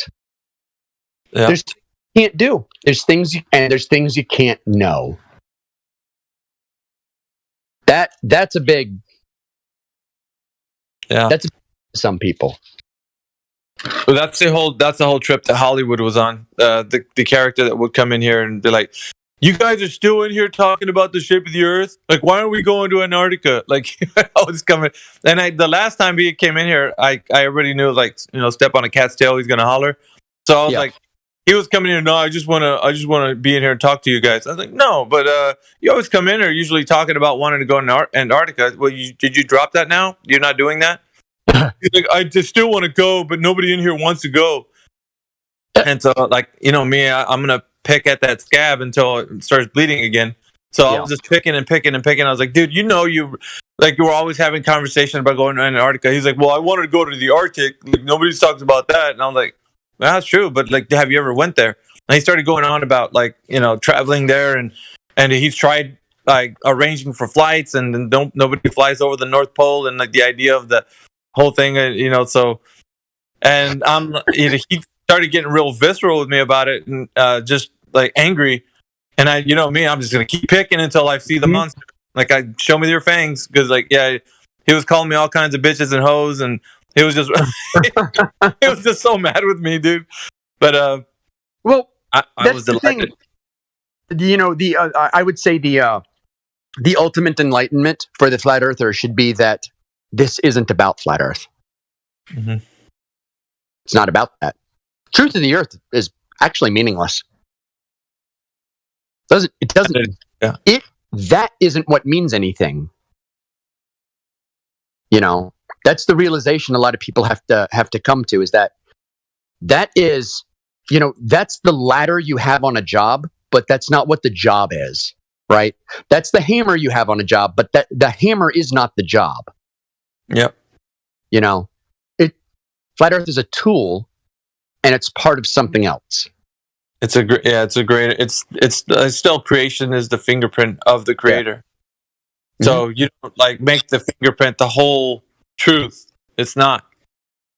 It leads you to the truth, which is like that we're not. It's because you think about it. It's like, okay, let's just say you're the best flat earther possible, and you have all the accolades, and everybody's like praising you and all that. Where does that get you? Like, what is that going to do for you? Like, is that the ultimate end game for you to become, like, the ultimate flat earther? The ultimate flat earther. Yeah, I think a good way to think of it is there's a dark trail. There's a pathway. It's a really dark trail, but there's lights, right? And lights kind of give you a little bit of a hint where the path is. So you're standing at the light on one hill, and you can see the light on the other hill, and so you know where the path goes. Well, the flat Earth is not the path. Flat Earth is just some of the lights. Yeah. It's just something that can illuminate something bigger. And that's true. And I think a lot of flat earthers, it's such an incredible, like, mental apocalypse, the realization that nothing they believed was true. It's like, well, that's just a tiny part of it. Yeah. It's not even the most important part of it. It's just the easiest part to use as a tool. Because look, their math doesn't match. So now you got a really powerful tool. Yep. And then that helps you get people to the place where, they can say to themselves, like, yeah, I really didn't have an answer for what they had to say. Like, and I was stumped. That he got me stymied with just, like, not being able to bring the 8 inches per mile square. I don't know how this works. So that's the tool that you need to get them to realize that, people start to think that, okay, and then a lot of people have come to this revelation of, like, okay, I realize that it wasn't what they told me, so I know it's a created place. No, so now there has to be a creator, because, like, how else can everything be here and we're inside of a fishbowl if it's not like that somebody put us here? What's funny is the ultimate realization for me is at the end of it, when you realize, oh, I'm just not supposed to know. This is my place here. I'm in the role that I am supposed to be in. Yep. and ultimately I'm going to die. Yeah. And just realizing that and accepting your death, you won.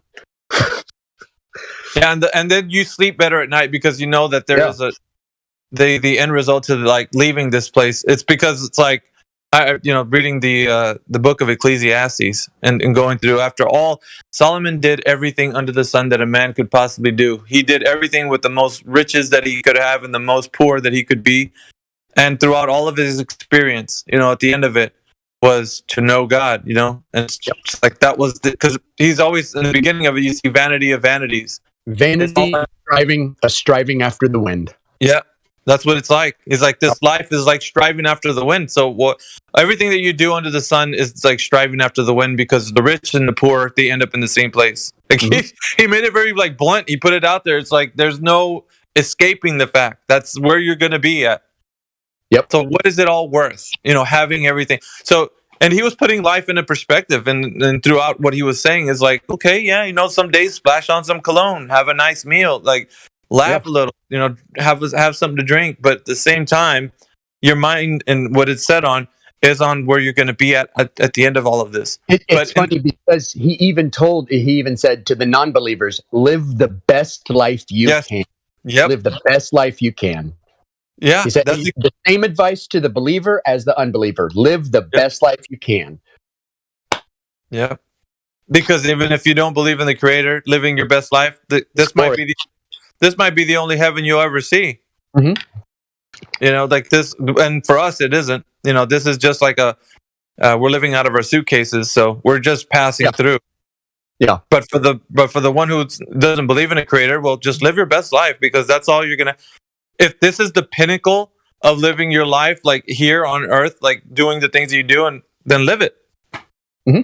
But at the same time, I have a mission, I have a goal, which is not to make this like the main priority. I'm going to have a good life here, but as far as I can, have to say about it, but let it be the Creator's will that I do. But if I can't, then I'll still live it for the Creator, and at the end, I'll still be the same. But people that don't believe in the Creator will all, they'll wind up realizing that after this life. So throughout this life, they're just going to float around, creating their own kingdom. And then when they die, their kingdom ends. Ours continues. Yep. Our kingdom doesn't die when we die. Yep. So that's the thing that they don't realize. Great. It's a great insurance policy. Absolutely. You put the stock or you put the investment in, and that's what the scriptures are always talking about. They're always saying, put your investment into where it's in the heavenly things and not into the earthly things. Because if you put it in material goods, then it'll be just that. Yeah. But things here are rot. They collect dust. They do all these. The moth eat them. So it's like you see that everything here is corruptible. But the thing you're putting your stock in is the thing that will never die, the thing that will always exist. And it's like, I don't know, just being a smart investor, I guess. Yeah, that's all it is. It's being a smart investor. And a smart investor understands his market. He understands like everything around it, and he knows what to do. So it's not about pragmatism. It's if you're smart, it's because you have understanding. That's real smarts. It's not just a numbers game. Right. Smarts is an understanding. Because it's only a small percentage that is going to wind up being with the Creator anyway. So it's like you see that in the wealthy too. There's only a small percentage of people who are actually wealthy because they understand the game, the financial game. So that principle, it works in the financial system as well as it does in investing in like spiritual investments. Like that's where we got our stock in. Yep, I agree. Like there's so much more that's more important than like the flat Earth argument. It's just so fun. Yeah, I would say that too. I like the way you put it, dude. But yeah, I love being in here. I love when people are really staunch in their position and prideful and ego, and it's like, oh, this is going to be great.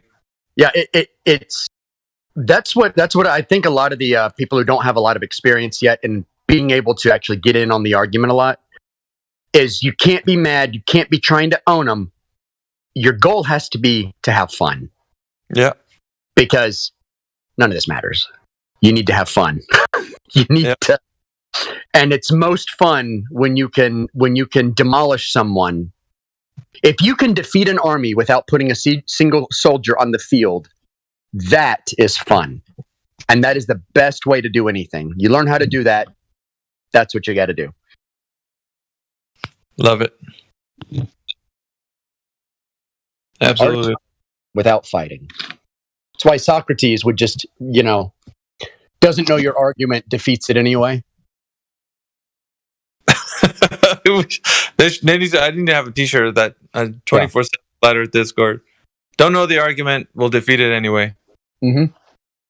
Dude, I literally spent like $20,000 to $30,000 just to learn about flat Earth. No way.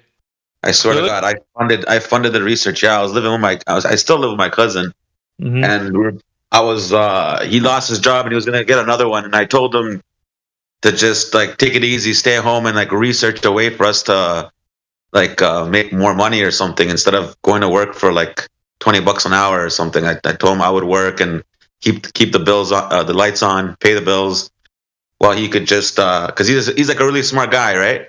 Mm-hmm.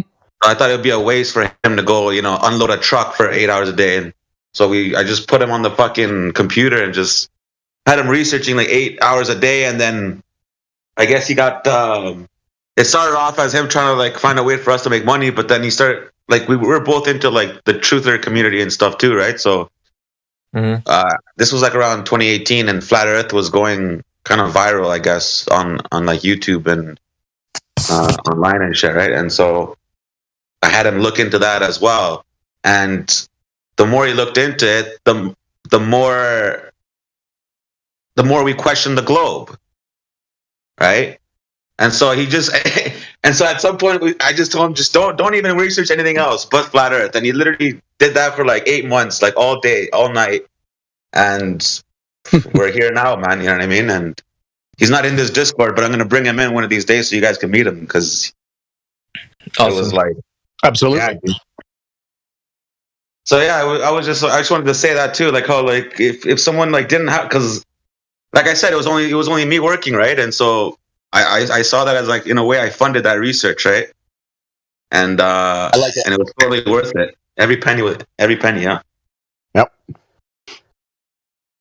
So like if someone comes across flat Earth like just randomly, or they didn't have to pay tens of thousands of dollars, you should consider yourself pretty lucky too, right? It's a good way to get out of the wagey system.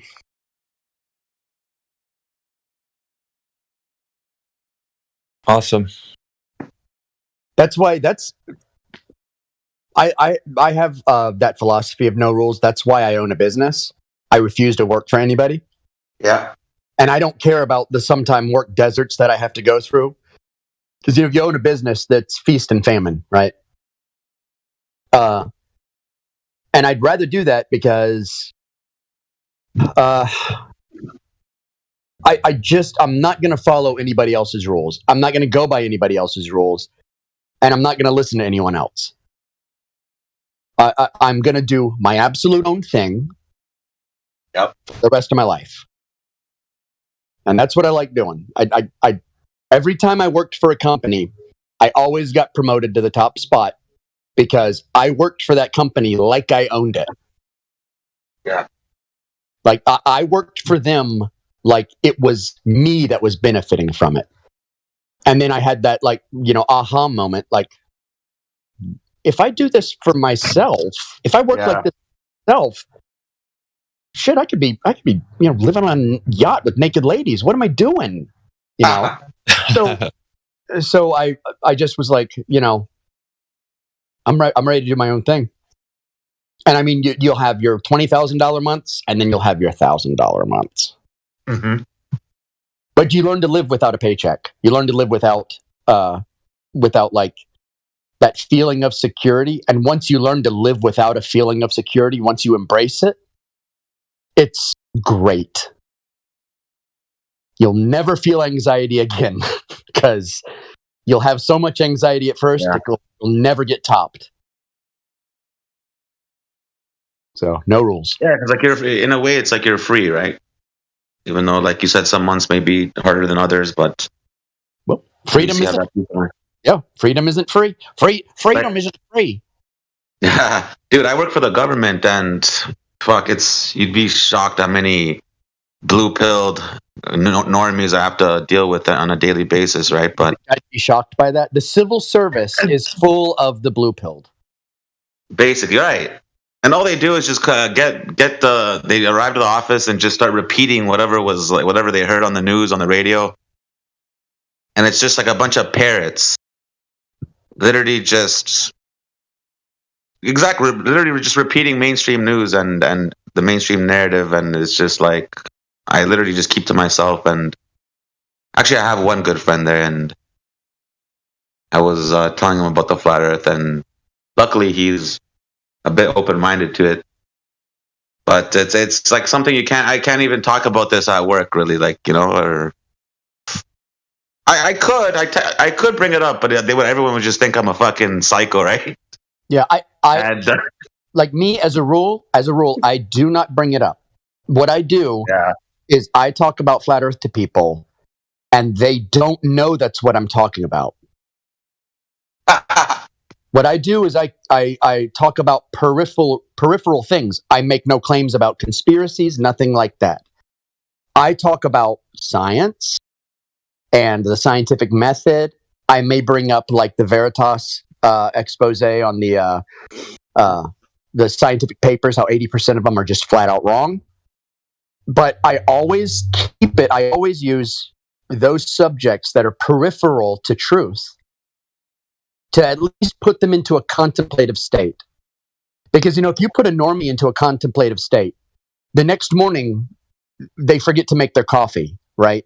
And because they're thinking too much and like, oh, I got to go. And because they didn't have their coffee, they're like kind of pissed off. And so maybe they're having a bad day, and they're like, I'm having a bad day, I'm thinking too much. And then maybe their wife leaves them when they get home or something. And because they've been able to enter into a contemplative state, they're able to like start that process of like noticing, start that process of maybe thinking, you know. Yeah, the mind is malleable at that point, and you're like putty. They're able to be molded, so you can't do the molding if they're hardened. Yeah. So you need the malleable. Yeah. Yeah, I mean, you just dropped such a gem on everybody. Like, when you can get to where you accept how it feels to not have like the security of let's say a weekly or bi-weekly paycheck or whatever. Paycheck. Yeah, dude, that's when you're free. When you can like drop some cojones and be like, I don't need the money every week. I can take the risks to like earn it and build a business. That's why I think most people are scared of making a business. When you do that, it's like the world changes. Like all of a sudden you're like, I can't believe I ever lived another way. I'll tell you how scary it can be. So I one time went a month and a half without a single shred of work. But during that time, I had money that I had made, and I was setting up jobs, and I was spacing them out throughout the year. So I put one several weeks back, another one several weeks behind that, another one several weeks behind that. I made it spaced out enough where I said, okay, that'll fund all the bills for the year. And so every other job I got in, I put in between all those. And so sometimes you're just at home and there's nothing to do. Nothing. Like you've done everything. You're like, okay, I've got all my stuff done. And you just got to adopt this completely different mindset. For one thing, if you own a business, you're an employee 24/7. Yeah, for sure. You give that business 24/7. You are your own employee. You never close. And at all times, you are looking out and saying, I don't want to just do this. I want to have other avenues of money coming in too. Yeah. Yes. Something else too. It's like what separates these people, I guess. It's like being able to risk things. It's the same idea, right? It's like the risk of not having the paycheck every. But it's like oh, well, I need to throw down, I only got this much money. I need to throw down quite a bit of it to invest, and preemptively take the risk and invest into the business or whatever, more like to expand it, to buy new equipment, whatever. And most people just can't do that, right? They just like the luxury of having the money come in consistently. So that's why they just stay at that one position. Because like when you said you decided you'd never work for anyone else, so you sounded just like what I did. Yeah. Yeah, and what's funny is, it's a comfort. And it's a false comfort too. That's true. Because it's like, yes, I'm getting a paycheck every single week, but I'm surviving. I get a few amenities, and even if you're getting a good paycheck, that's somebody else's security. That's not necessarily your security. Exactly. Like no one can fire me. Like no one. You can't be fired. So like actually, the security comes in that situation, right? Yeah. I woke up on a Monday. I woke up on a Monday once, and I called up my clients that week, and I pushed all my jobs back for a week. And you know what I did? I took a week off. Yeah, do that. You can do that with a 9 to 5. Dude, hey, even if it's like at the office today, but I just want to take the week off. You're fired. Exactly. Like even if it's something small, I used to have a mobile detail business, and I would end up getting employees to work for me, and I'd have a couple of vehicles out, blah blah blah. But that sucked. It was like I had to invest $7-8 grand. Had to come up with $7-8 grand, invest, take the risk, build the people over time, blah blah blah. But it got to where you can make easily like 6 figures doing that with one vehicle. But if I ever wanted to take time off, I just did. Like I didn't have to ask someone. Like it was just, I don't want to work today. Oh, I don't want to work this week. I got a friend. He lives up towards Atlanta, and he has one of the largest window washing companies in Savannah. And when I say window washing, he cleans skyscrapers. Okay? And he owns millions of dollars of equipment to clean these skyscraper windows. And they have all these huge contracts. When he moved up to Atlanta, he was in a 1987 Chevy S10 pickup truck.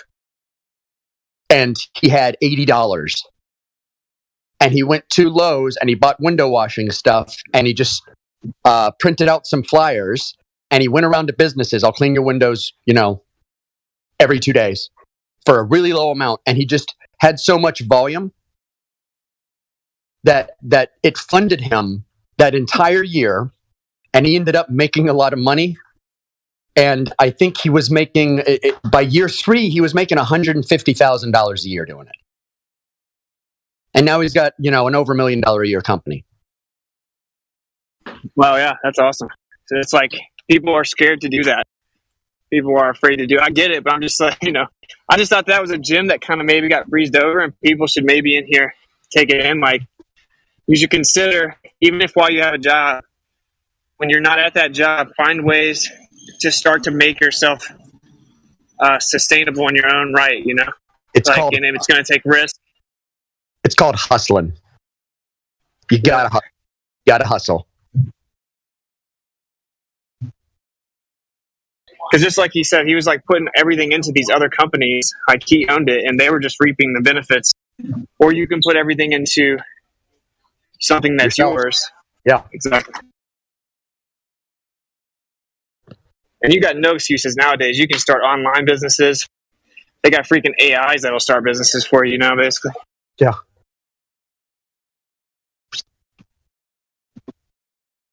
No, you got to get that. You got to change that mindset. But part of that is going through, some of that ego death is because the reason we don't want to risk anything is because we're comfy with the things that we think we love. But when you know how to abandon love, that is easy. That everything becomes easier. Because you can love things that are pointless. You can love things that are absolutely pointless, and that'll hold you back. Yeah, it's fear, man. It's fear. Yeah, dude. You just have to take the risk, and it's gonna suck at first, probably. And there's no reason to sugarcoat it. You're gonna have yeah, it's gonna suck, and you're gonna have to sacrifice things, and you're gonna have to put money up front and realize that you technically may not get it back. Yeah, you lose it. you may fail, but a lot of people who are I don't know anyone who's successful who didn't go through a series of failures to learn how to be successful. Yeah, there's probably no one in the world. Yeah. So that's why I hate the like commie and socialist who hates successful people. It's like you think that person was successful, just successful, but you don't see the 8 or 10 failures they had before that, or the time that they were living in a box or out of the trunk of their car or in a hotel room or on the floor of their business that they started. I mean, there are people, that's what smart people do. And I don't think it's being afraid. I think when you're at that point, you've realized that fear is that what you're afraid of is absolutely nothing. What are you afraid of? Like, what is it really that you're afraid of in that situation? Yeah, exactly. Because you faced what it is you thought you were afraid of. Yeah. Like, yeah, I just think it's crazy because people, I don't know, they just never do this. Like I launched that NASA Odyssey thing. I didn't do that for money, but just like the hustler in me has already started to build it in such a way that it can make money. And I'm actually not going to keep any of the money. I'm just going to put it into there for my own reasons. But my point is, like, I just randomly had an idea. Okay, I think that we need to approach it differently, and we can kind of hold NASA accountable, blah, blah, blah. And, you can make that a successful business. And that's just a random idea I had, and I started a website, so everyone here can do it. I encourage you to think about what we're talking about because it changed my life. I was 23 and I said, I'll never work for someone else again. And there's a lady here, ups and downs, There's a lady here that owns a helicopter repair company, right? Or it started off as that. It's something else now. And she's part of some firm because this was 25, 30 years ago. And there was an aviation. We have tons of aviation companies here, but this was back in the 80s. And what she did was she landed a contract to re-outfit helicopters. She had no idea what any of it meant. She had no idea what it was. She got advice on the price for her quote to that company to do the refitting. And they accepted it. And she was like, what do I do now? Uh-oh. So she went out and she took all the money for the, because they pay an amount up front. You draw on the job. And she went out and she hired a company to do it. And that's how she established her company. Wow, that's dope. It's there. It's like a river. It's just like a river that's running everywhere, and you can literally just jump in, and it doesn't matter how poor you are. Oh, you're poor? Take $80, go to Lowe's, get window cleaning equipment. A squeegee, Windex. Uh-huh. Yeah, I mean, it's so much even easier than that now. It's you definitely have no excuse now because you can do it online. Online. Yeah, exactly. Everything's e-commerce. You can just do it. There was a NEET on 4chan. All right. And he's showing his setup. He's got 5 computer monitors. He started with one. He started with a laptop. And then he got a mega computer. And he made $2 million in a year because he autistically said, there's all these data entry jobs and stuff that are online that pay crap. And what if I just did 8 of those? And you know what he did? He did 8 of them, and he was doing it 17, 18 hours a day. Because what else are you going to do at home? Movies would play in the background, all this other stuff. And he just did a ton of work from home and got rich. It's there. I mean, it's all there. Everything is there. Yep. I think this is a big source of why people are depressed or whatever you want to call it. I don't believe in depression, but anyway. It's this. It's the lack of freedom. People say they want to be rich, but I think they want the feeling that they're going to get if they're rich. They want the freedom. Right. What people really want is they want freedom. Right. And wealth can get you freedom. So, like when the elite say money can't buy you happiness, that's bullcrap. Money can buy you the things that you wanted, and that can bring moments of happiness. Like nobody's eternally happy. Like happiness is a moment, and winning makes me happy, right? So if I made a bunch of money, that would literally make me happy because I won. But yeah. Focusing on that stuff and that being your purpose of life, that's foolish, yes. But like, I always encourage people to drop the mindset of like, because who's telling you money doesn't make you happy? It's the people with all the money. You think it's like, okay, so give away all your money. No. Okay, so you just don't want people to compete with you. That's all it is. Yeah, and of course, it's not a surefire way that you're going to attain happiness. Some of them are miserable, right? But yeah, it's just like freedom, man. It's definitely freedom. I think owning the business is what gives you that. Like, like you said, if you want to take off for a week, if you want to go to a different state, like I traveled around the U.S. and all these people were like, "Oh, you're living out of a van with a dude." And I'm like, "Oh, I'm actually just in a Class A RV traveling in the United States, seeing every beautiful place I went to on a whim." And that made me happy. It wasn't about money. It was about every day I woke up, I wasn't completely free and in control of myself. And yeah, I think that's what it really comes down to, you know? Yeah. Well, hopefully that motivates someone. That's why I wanted to. Yeah, it definitely. People sometimes look at an entrepreneur will look like he's in poverty, but to him, he's like he's on a track. To him, he's already got his fortune because he's seeing it through, and he knows where it's going, and he knows A leads to B, leads to C, leads to payoff. Exactly. Hey, what program are you on right now? Like, do you have any links to what you're doing? What do you mean? Like the business that you're in, the online stuff. Yeah, like so. I have auditnasa.com. That's what I was talking about. You can go to auditnasa.com. Okay, you're doing that.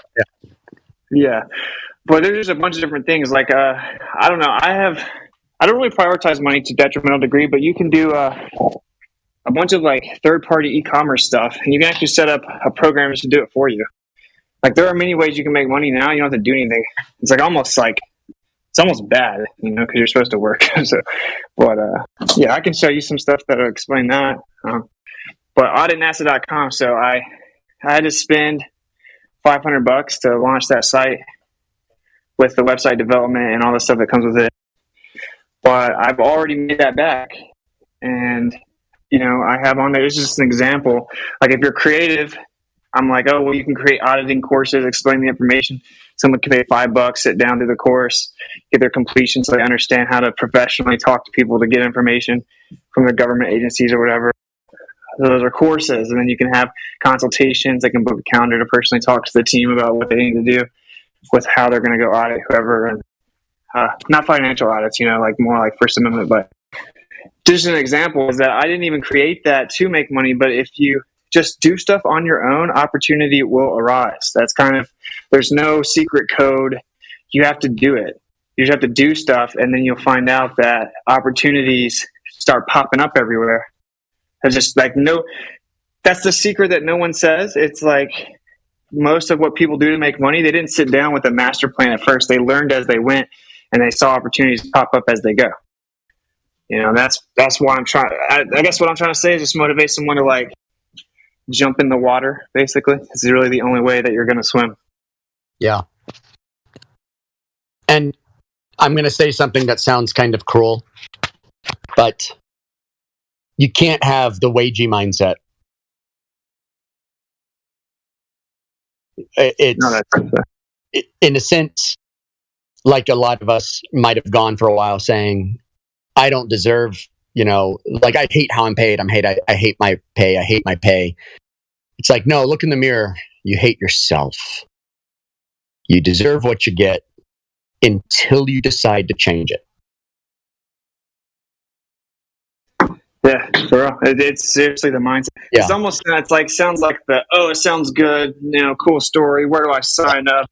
like, no, this is just reality. It's actually the way the world works. Like, you have to just make a decision. Yeah, like no matter any time in history, it's always been you're the rich, the middle, and the poor, right? And it's really just been the rich and the poor. It's just some poor are more well off, and we call them the middle class. So the funny thing is it's kind of like looking at yourself and saying, I'm a wage cuck, because that's the game that you start with, is wage cuckery. And until you decide to like find the glitches in the walls to like pop through into the other zone and start trying to break the game, you stay a wage cuck. Yeah, and honestly, it can be argued that you should have to, because, you know, like, because you're choosing to do that. That position has to exist, obviously, in the world. So, yeah, you know, yeah, it's like, in a sense, it's not that you have to hate yourself, but if you can learn to hate who you are, you can learn to leave it behind.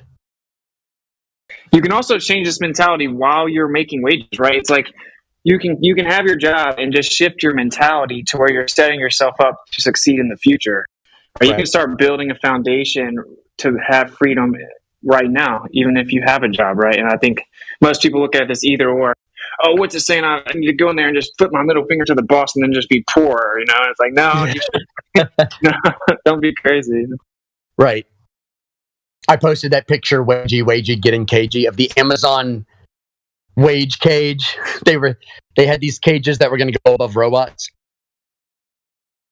and the worker would be in there. It was an automated system, ostensibly for safety, because the robot would just drive through the distribution floors, right? But the joke became Wagey getting cagey. That's pretty funny. It's pretty funny. And like a lot of people, like, for example, people are wanting to work for NASA audits, and I'm like, yeah, I got you. You know, like, I've already created a business plan, and it didn't take me long, and it wasn't even my initial intention, but you need to actually look at it like, oh, well, this can be a side hustle and I can learn something to do for myself. You know, it's like, I can pay you or whatever, but I just want you to figure out that there's millions of people that are looking for a way to spend money.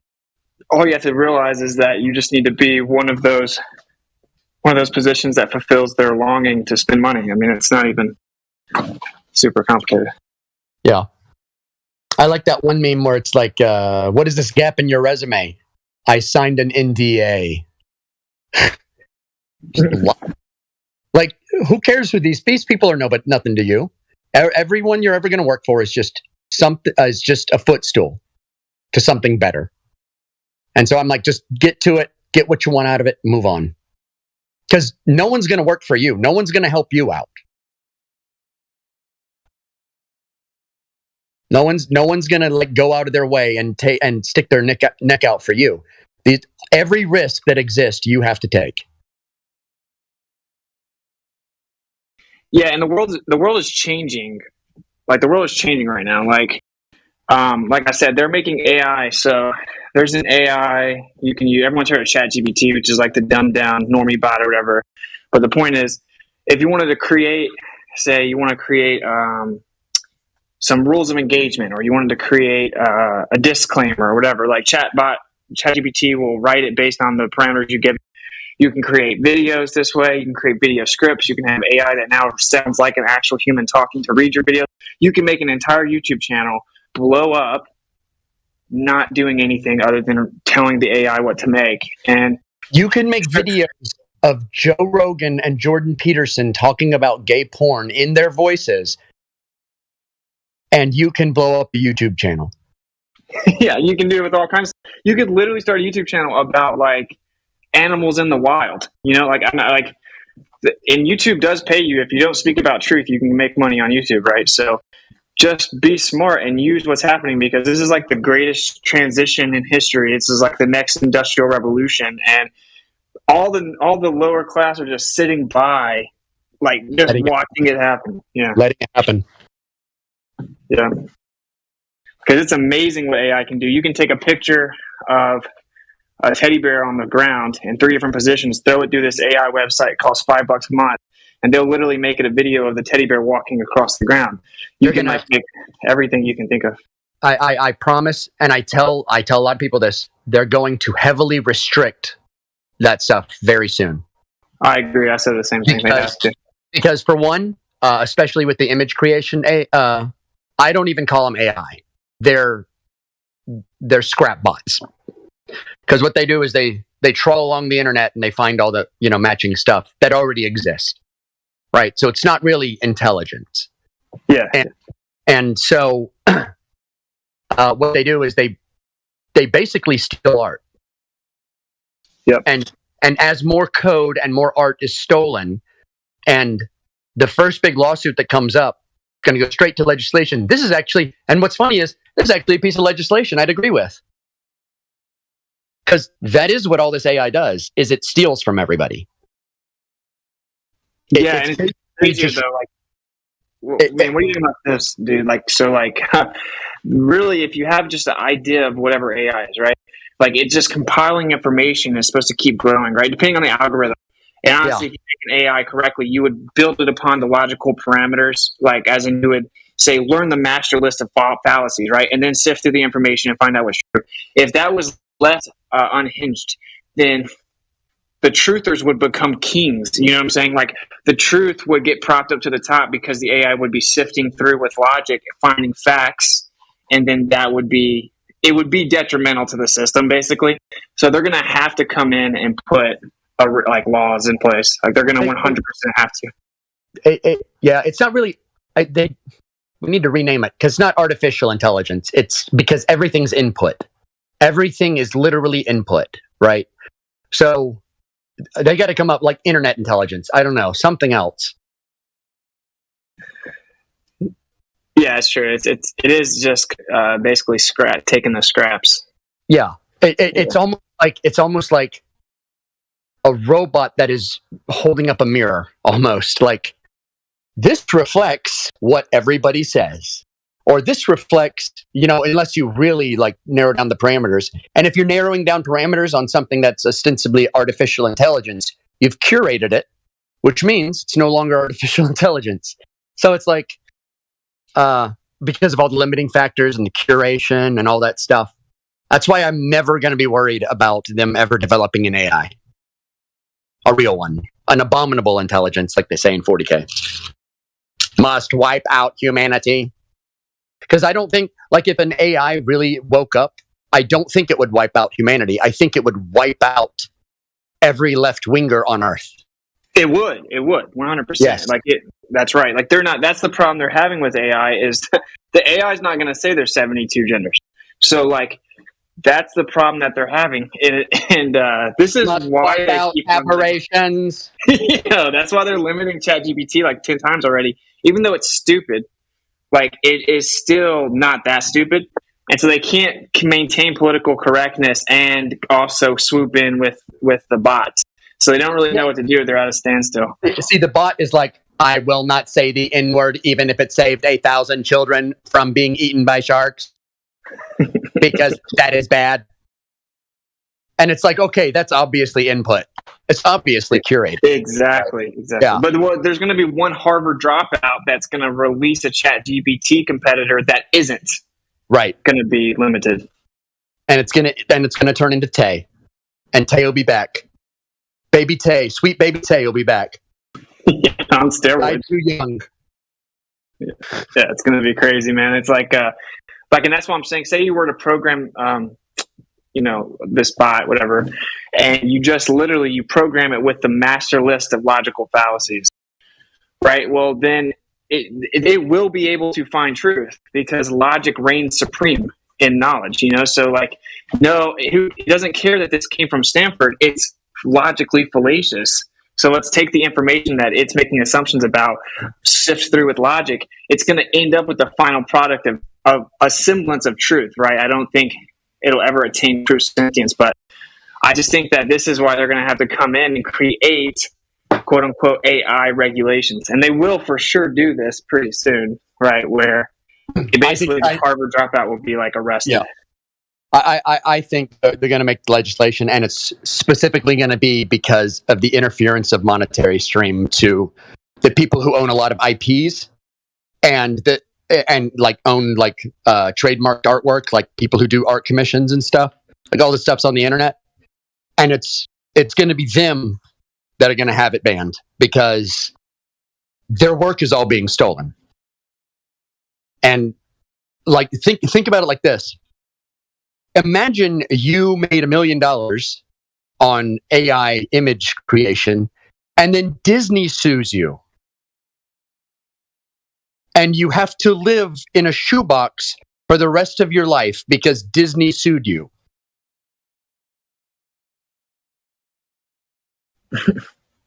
Like, it's not going to last. People think it's going to last. It's like, no. Ride that wave and enjoy it while you can. Go ahead. But it's not going to last. That's what I'm saying. Like, people are sleeping on this right now because right now there's stuff everywhere. There is stuff everywhere to help you do anything. You should launch all kinds of businesses where you could have multiple businesses running on the side and you don't really have to do anything.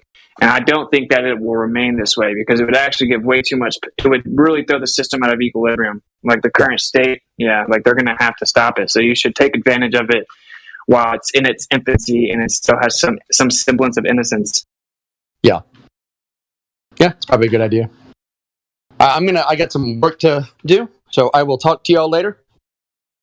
Yeah, nice talking to you, brother. Y'all have a good morning. Later.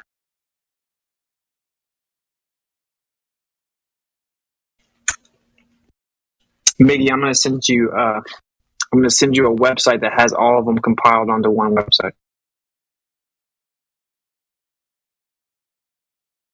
so you can look into it. Yeah, that'll be great. Because I personally don't like AI, like on a moral level, but I think we should use it while it's here. Yeah, I was gonna say that it's new to the game of like NFT making and stuff, and that's a direct way to make money off of like the AI art. I've had different projects that I've worked with in the past that have already been tapping into that resource, and they've been using AI to kind of go into the NFT game and been making some money off of it. Even people from third world countries will come up and have projects that make money that way.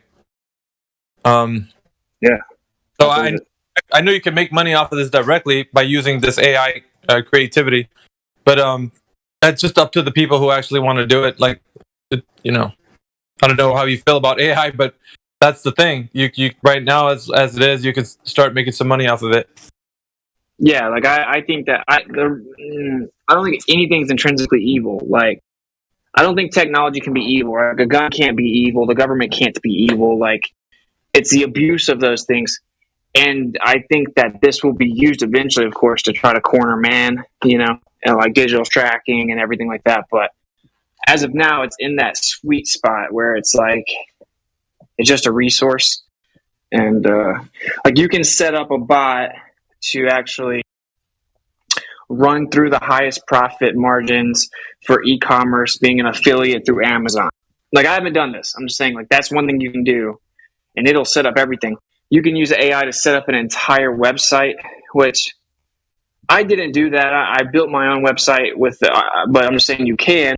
It's not like, for me, Audit NASA is like something personal to me. Like, I think it means a lot, and I'm not doing it to make money, and blah, blah, blah. But you can have like 5 little side businesses. You don't have to come tell all the flat earthers about it. It's not about truth. It's about like putting some money in your pocket. You can have it literally create a landing page, create a newsletter, create every single part of your website. It can do mock testimonial reviews. It can do everything for you in a matter of minutes. You can have an e-commerce third-party affiliate website or whatever it is, and it'll start bringing you in money. You know what I'm saying? And if you're intelligent and creative, you can guide the AI. That's going to be the separation. Is like, if I get in ChatGPT and I tell it to write something, what I tell it to write, I already wrote pretty good. Like, I'm able to write well, so the AI is able to take that and give a good finished product. Whereas if you just say, write about this, it's going to suck. So that's where you use your talent, but you still should save time and kind of, I'm just saying, people have an advantage in this window, just like people had a huge advantage in the crypto window a few years ago. Yeah, I'm all about that life, man. I'm trying to get away from the job that I'm at right now, but I need to find something that's gonna, like you can't just go head first into something and wing it, and like throw the middle finger to your boss. You actually have to have a plan. Like, yeah, absolutely. Yeah, you just do it while you're still there. I'm gonna find this website for you though, because it's pretty fire. It has like all the tools on there. But anyway, what are you doing anyway? Like, I mean, do you feel confident in your in your direction? Like, do you feel like, man, this is great? Because I'm about that life, man. Just getting there is the other thing. Yeah, no, I am personally. Yeah, like I know that 2023 is actually gonna be a pretty crazy year for me, but I have like a little niche, like I like, well, I make like content and blah blah blah, but and I don't think AI can replace that. Like, AI is going to replace most stuff on YouTube, but it can't replace like a podcast host, But yeah, like I'm pretty confident, but I still need to progress because I want to put my family in a position with land and stuff like that. So I'm working on some of the same stuff I'm talking about. You can leverage your community too, because you have quite a following. So I mean, I would say that's another thing you can do. Yeah, but like what's crazy, so of course, you limit your reach when you talk about truth, right? So it's like, maybe do what you're passionate about for a reason outside of money. And I think the creator will take care of you if you're doing it for the right reasons. And then kind of compartmentalize the business aspect. Like, you can launch a YouTube that has nothing to do with Flat Earth, has nothing to do with conspiracies, and that's how it'll get big. And just use AI to run through everything. And if you start talking about Flat Earth, then guaranteed you'll make no money, you'll get demonetized, and you'll get shadow banned, and you won't have any subscribers, you'll never get promoted. So you have to compartmentalize like your passion for truth and then the need to make money, right? You got to keep them somewhat separate. I'm in a sweet little middle ground where like I kind of, I'm able to talk about truth and stuff like that, and that's my primary source of income at the moment, but I just don't think it's a feasible long-term plan. Like, we're lucky that Flat Earth's even on YouTube still. Yeah. So, did you want to shift like your content into something else? Because like you have like your Joe Rogans and your the truther guys, that are running their channels. Is that what you want to do now? Like, it's not. It's like an all-encumbering. It's kind of. You know what I mean? Like. Yeah. I do want to talk about a lot of things, not just Flat Earth, but I'll never like censor it. So, I have Rockfin that backs up on, and I'm launching my Rumble, and I'll always cover all the truth. I'll never be like Rogan in that sense. But yeah, I do kind of want to cover more subjects. Like you guys were saying, Flat Earth isn't like the end all be all. Flat Earth is amazing because it pulls like the veil off your eyes, right? It makes you see everything. It's like taking the red pill, I guess, or putting the glasses on and they live, but it isn't like the whole meaning of life. You know what I'm saying? I think people kind of seem to look at it that way, but it's not. There's so much more to it than that. Like, what do you realize? Maybe you start to realize, health is one of the most important things ever. Maybe I need to change my diet, and I need to get away from pharmakia. I need to look into some of these remedies that have been suppressed. That's one big truth that can arguably be more important than Flat Earth, because say you find out about Flat Earth, but if you die tomorrow, it doesn't really matter. It don't matter. Bad health. Relationship with the creator obviously reigning supreme over all that. So yeah, I don't want to just talk about, like, I chose to talk about my testimony on my last stream, and the stream before that I talked about a very controversial scriptural subject. And both of those things are bad business moves, like both of those are not ideal. And I don't really do my channel for that reason. So business would be more separate. Well, you dissuade, like, yeah, they would say that because of that, you dissuade your following. Some of the people who weren't on board with that kind of thinking, because you've already announced this is how you are. So you put in a personal gain, personal spin on like the way that people look at you, but at the same time, I don't know, it's good and it's bad because it's your character, it's who you are. People can't deny you who you are and what made you who you are because of how you think. they're either going to accept you or reject you, you know, like in that way. So your fan base is either going to be like, look, man, this is how he got to who he is, you know, how he became who he was, or, you know, they're just going to be like, I can't deal with this, you know, he said something that was too provocative and I can't follow him anymore or whatever. But it's all good. Think who cares? The fruit of like what you've been doing is already apparent. Like people come to you and they tell you, look, man, like I really came to the truth because of what you said in your debates or whatever. Like it's something that I heard and that's the fruit, right? Because you know that people are waking up because of something you said, and it was, you know, I don't know. Like that's how I'm seeing it, man. It's just you look at the goodness of what's coming out of it, because you can talk about the different ways you could achieve, you know, the process, but like you've done what you did, and it's already benefited people in a certain way. So don't be a David Icke. Don't be a David Icke. Don't jump the shark. Okay. Like for example, like when I did the thing about my testimony, a lot of people were like, "We come here to learn about flat Earth. Take that somewhere else." It's like, who do you think you are? Like, you're gonna come to my channel and tell me what I'm allowed to talk about? Like, have you lost your mind? Like, you know, was that the feedback from the? Yes. People got so triggered, dude. And I'm like, look, man, that's why streams have titles, you know, so you can decide if you want to listen to it. They're like, all right, it says this title, but I'm going to listen to it anyway. See, hopefully he speaks about something that's like, are you serious? It's all about your testimony? Well, damn. It's like, this made me so mad. I sat and listened to it for 4 hours. It's like, well, what are you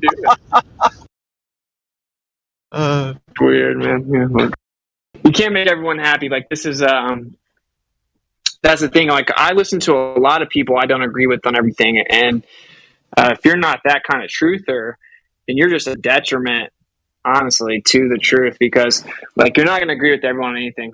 There's just no way. You can't agree with everyone on everything they say. It's never going to happen. And you know, the people that don't do anything, they always want to control the truthers that do stuff. Like, make content this way. Don't say this. Don't say that. And they maybe even have valid critique most of the time. But it's like, look, man. Just go do it yourself, bro, because there's no way. When you go do it yourself, you find out very quickly, I can't make everyone happy. 100% you can't make everyone happy. There are subjects that the truth community split right down the middle on. You know? How are you going to make everyone happy? Or are you just going to cuck and not talk about stuff? So, yeah, I've never understood why people don't get that concept, but it's like, just take the good with the bad, man. You know, sift through things, take what you think is beneficial, and then, you know, ignore the stuff you disagree with and shut up. That's how I see it. Yeah, I'm at the cusp of actually starting my channel. I already have my OBS going and like all the stuff, the content that I want to put on, you know, and kind of put a little format to it. But I did want to make it talk about like what truth is on many different topics. So health, you know, intellect, you know, just spirituality, just different things, and to have people come in and, you know, just in the truth community, the ones that we can vibe with and kind of get good content. Maybe some, conversations that are a bit provocative on the other end of the spectrum, where somebody disagrees with what we're saying and kind of stirs up something inside someone. So I think I just want to offer a little bit more, but I understand also there's regulations to the platform we use with YouTube and that. So you got to be kind of like walking a kind of a line where you know where you're at.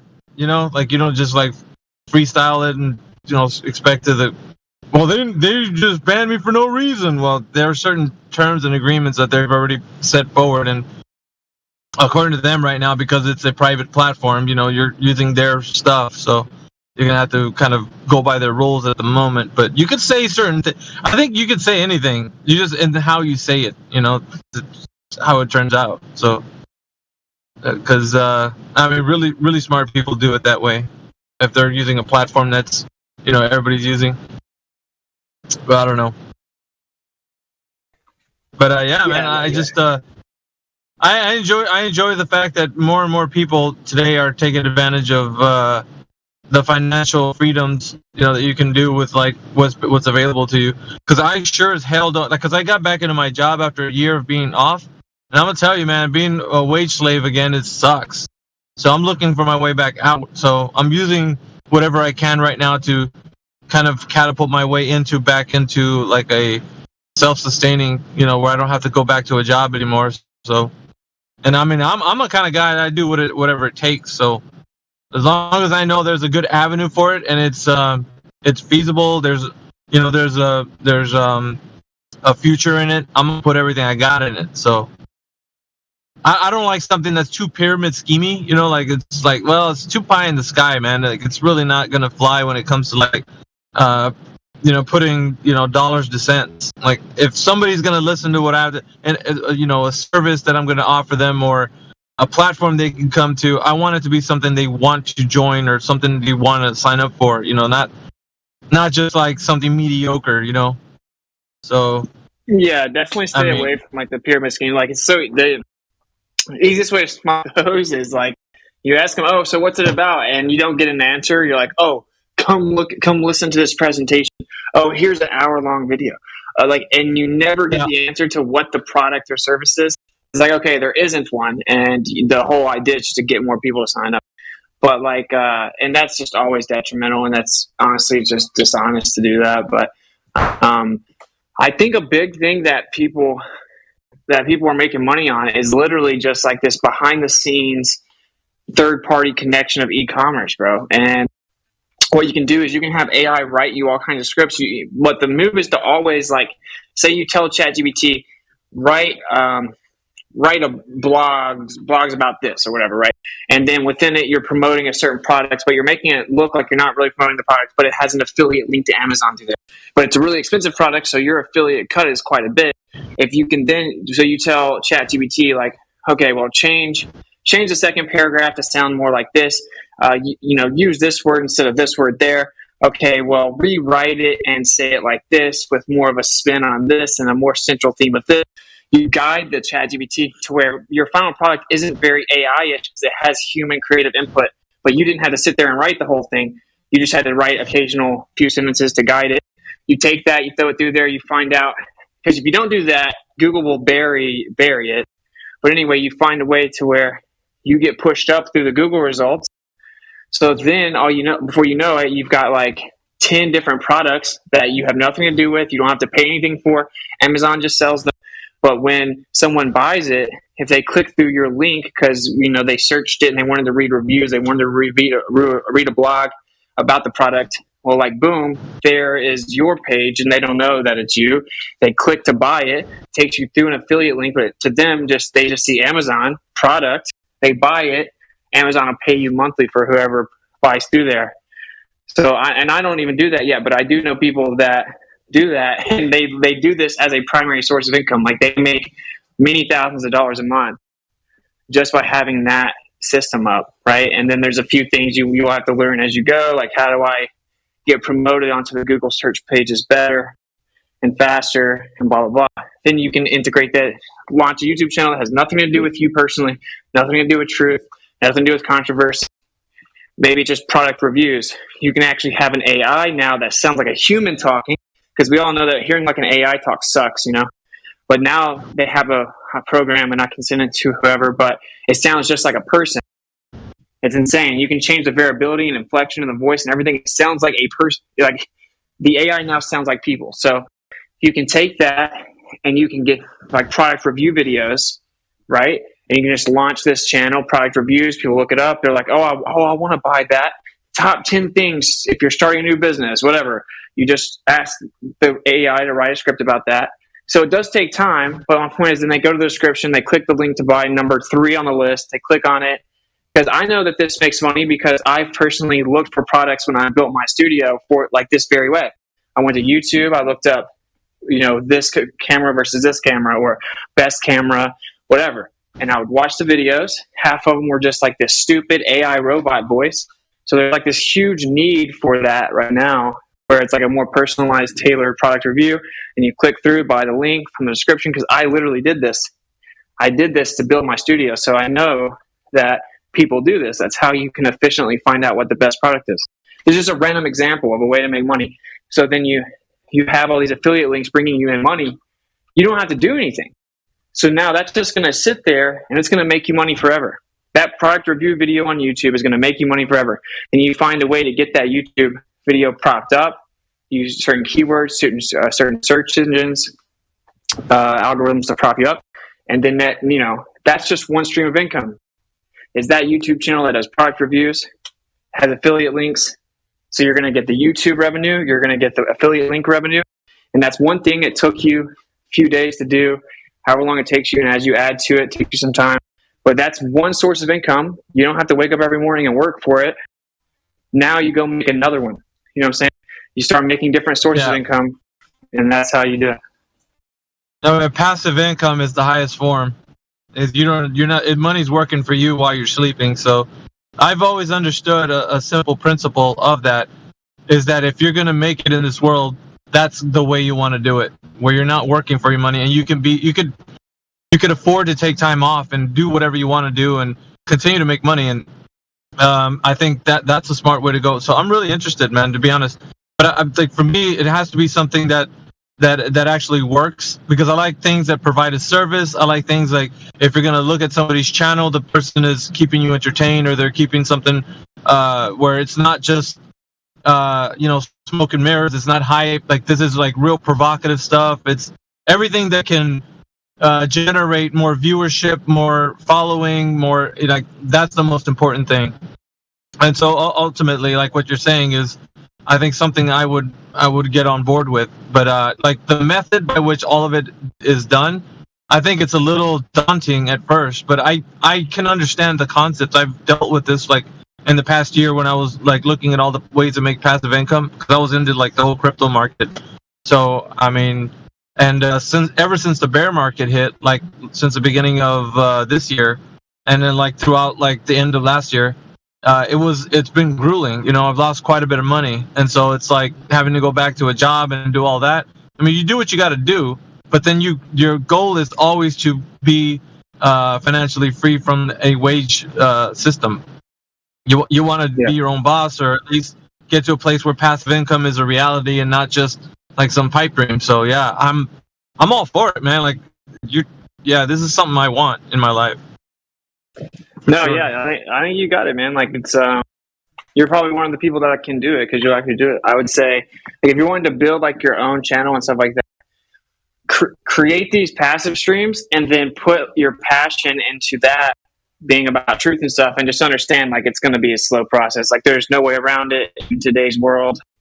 Like, you can't create like the new Joe Rogan podcast and blow up on YouTube. It just isn't possible anymore. Like, they've made it literally impossible, but it's still worth it, right? Like, I've been making content on and off for a while, and I only have 18,000 subs, and I've gotten promoted by really big names, and it's just what comes with it, Like, if you speak the truth now, you're not going to be big. It's just the way it is. So, yeah, I would say like maybe put your passion there. And don't prioritize it as the moneymaker, right? Like, have these other things as the safety net. Yeah, working in the background while you're, because like you said before, I mean, at some point they can be like, "What's it? Who's that? Let me look into this. Let's pull the plug, guys. We don't like him." And then you're like, "That's fine. I'll just live somewhere else." Like, you can't pull the plug on truth. So like, they're not just gonna like pull the rug from under you because you have all these safety nets set up. They're like all and put in place. So that's important. Like, if you don't have that, then you will fall through the floor and probably into a shark tank. But like that's what makes people uncomfortable. Yeah, it is uncomfortable at first. Like, because like if you work at a company, well, they're gonna pay you. They're gonna probably offer you insurance. You're gonna get holidays. It's like security, and we were all raised and told like that is success. Like, that's what you need to do. Go to college, get a degree, get a job that pays you every day. But in reality, freedom is success. It's not. Yeah. Yeah, because being a wage slave, think about it like this. The moment you get hurt, how are you going to perform your job? And if you can't, then you can't live off of like whatever insurance that they have, because at some point that's going to dwindle as well. So you're just really you're waiting till the next big thing happens. So you're just kind of like, what happened if I get sick, or what happens if I get hurt, or then I don't have a source of income. But in this other way, it doesn't matter what you do. If you get hurt or not, you'll always be making passive income that's going to be coming in no matter what. Correct. So, yeah. So that's setting you up for the future, like to always have those. So it's better this other way than to have like this wage mentality. So Heck yeah, I Miggy. totally agree with that. I totally agree with that. What I want to get into is residential houses. Be able to have it for rent for my past me. Okay, there's a lot of gravy about that too. You guys know that you can actually get a loan. So you can. There's a way to invest in real estate where it requires no credit. It requires no. I'm actually in the process of doing this. Yeah, like what you do is you invest. You find a place that has a good location, but it's terrible. Needs to be renovated. You go have the current price, talk them down a little bit, then come into the bank with a business plan. So the work is that you actually have to create the appraisal plan of what you're going to do to renovate it. You send it to the bank. So you show the bank, like, look, here's what it currently costs. Here's how much I'm going to put into it. Then you're going to have the appraiser come and say the final product. What they're going to do, you can then take that appraisal to the bank. The bank will give you 80,000 or 80% loan off of that final. So you just say spend 70 grand. Then, you have the loan from the bank to put 50 grand renovation. So now you're, 120 in. Then the appraiser comes in, it's 250. So now that's 130 profit. They'll give you 80% of the whole thing. So now you have about 80 to 90 grand. You take that, invest again, and you never even spent money. You spent time, but not money. This is the kind of stuff. Yeah, I got a guy that does that exact thing. Yeah.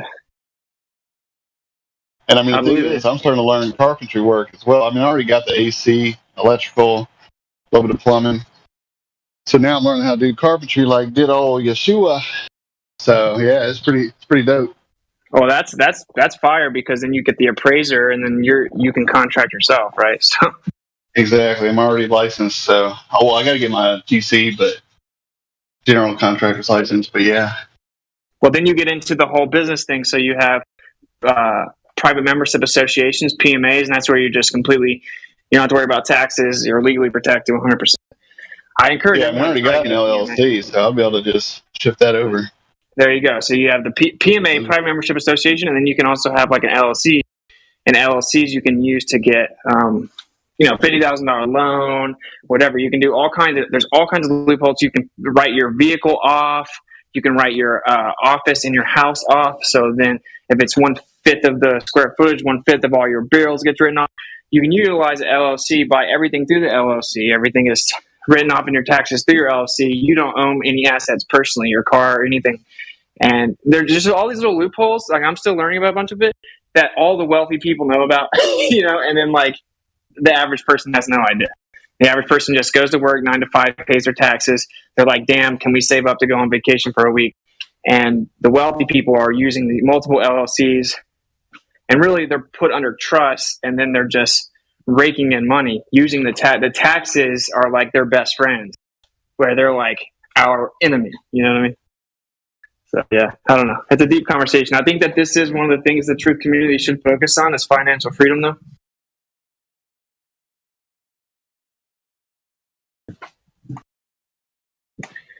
But I'm not claiming to have all the answers. I'm researching all of it. And just the thing.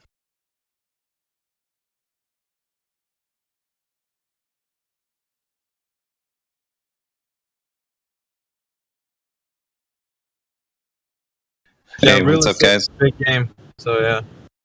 Hey, what's up? Latlo, right? Not much. No, I just wanted to chime in just because I do think it's a big part of the truth community because, eventually I think it gets down to like some people are like, oh, well, you can just like leave the system and be just sort of a non-citizen, or you can actually sort of learn more about the system and realize that it's actually designed really well. You were just never taught anything about how it worked. So it's always a really great conversation. I would definitely agree to anybody who's on the fence of like starting your own business, and you got to have something to contribute to society. I think that's kind of just a given. Even with sort of the affiliations and like selling products, because you get to this moral standpoint where you're like, man, I don't want to sell those products. I don't believe in those products at all. So it's really not for everybody, but it is an incredible tool. Like I think you're saying, like the third party systems that we have right now. It will definitely lead, I think, also to sort of an equilibrium moment, because it'll just be stuff selling people stuff. But I don't know. It's worked out so far too for commerce. Anyway, back to you guys. No, yeah, this is the truth. So I am my current passion that I'm really passionate about doing is like I want to launch a homeschooling program that's free, and then I want to kind of work with a bunch of people to create a guideline on how to get self-sustainable with like land and blah blah blah. We need money to do that.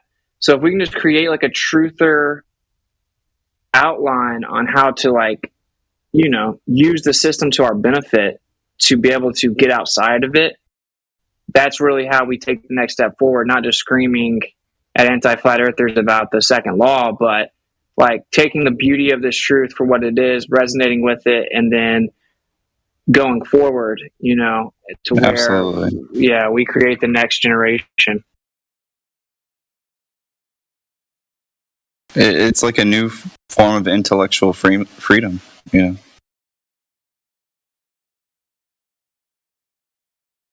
Most people are they're lost in the sauce, you know. So flat earthers have like this intrinsic advantage where they kind of have been awakened, and yeah, you know, they should just use it. Am I robot right now? Sound good, David. Hey, what's up, man? Keep walking your path, man. I appreciate everything you've done. And whatever you sent Miggy about affiliate stuff, and I'm 60 years old, and I drive like 70 hours a week right now to pay my bills. If I can create some passive income, I'd definitely be interested. So if you can just send me that, I appreciate it. Yeah, sure. Yeah, I'm looking for it right now, and I'll send it to both of you guys. I'll drop it in the chats. Yeah.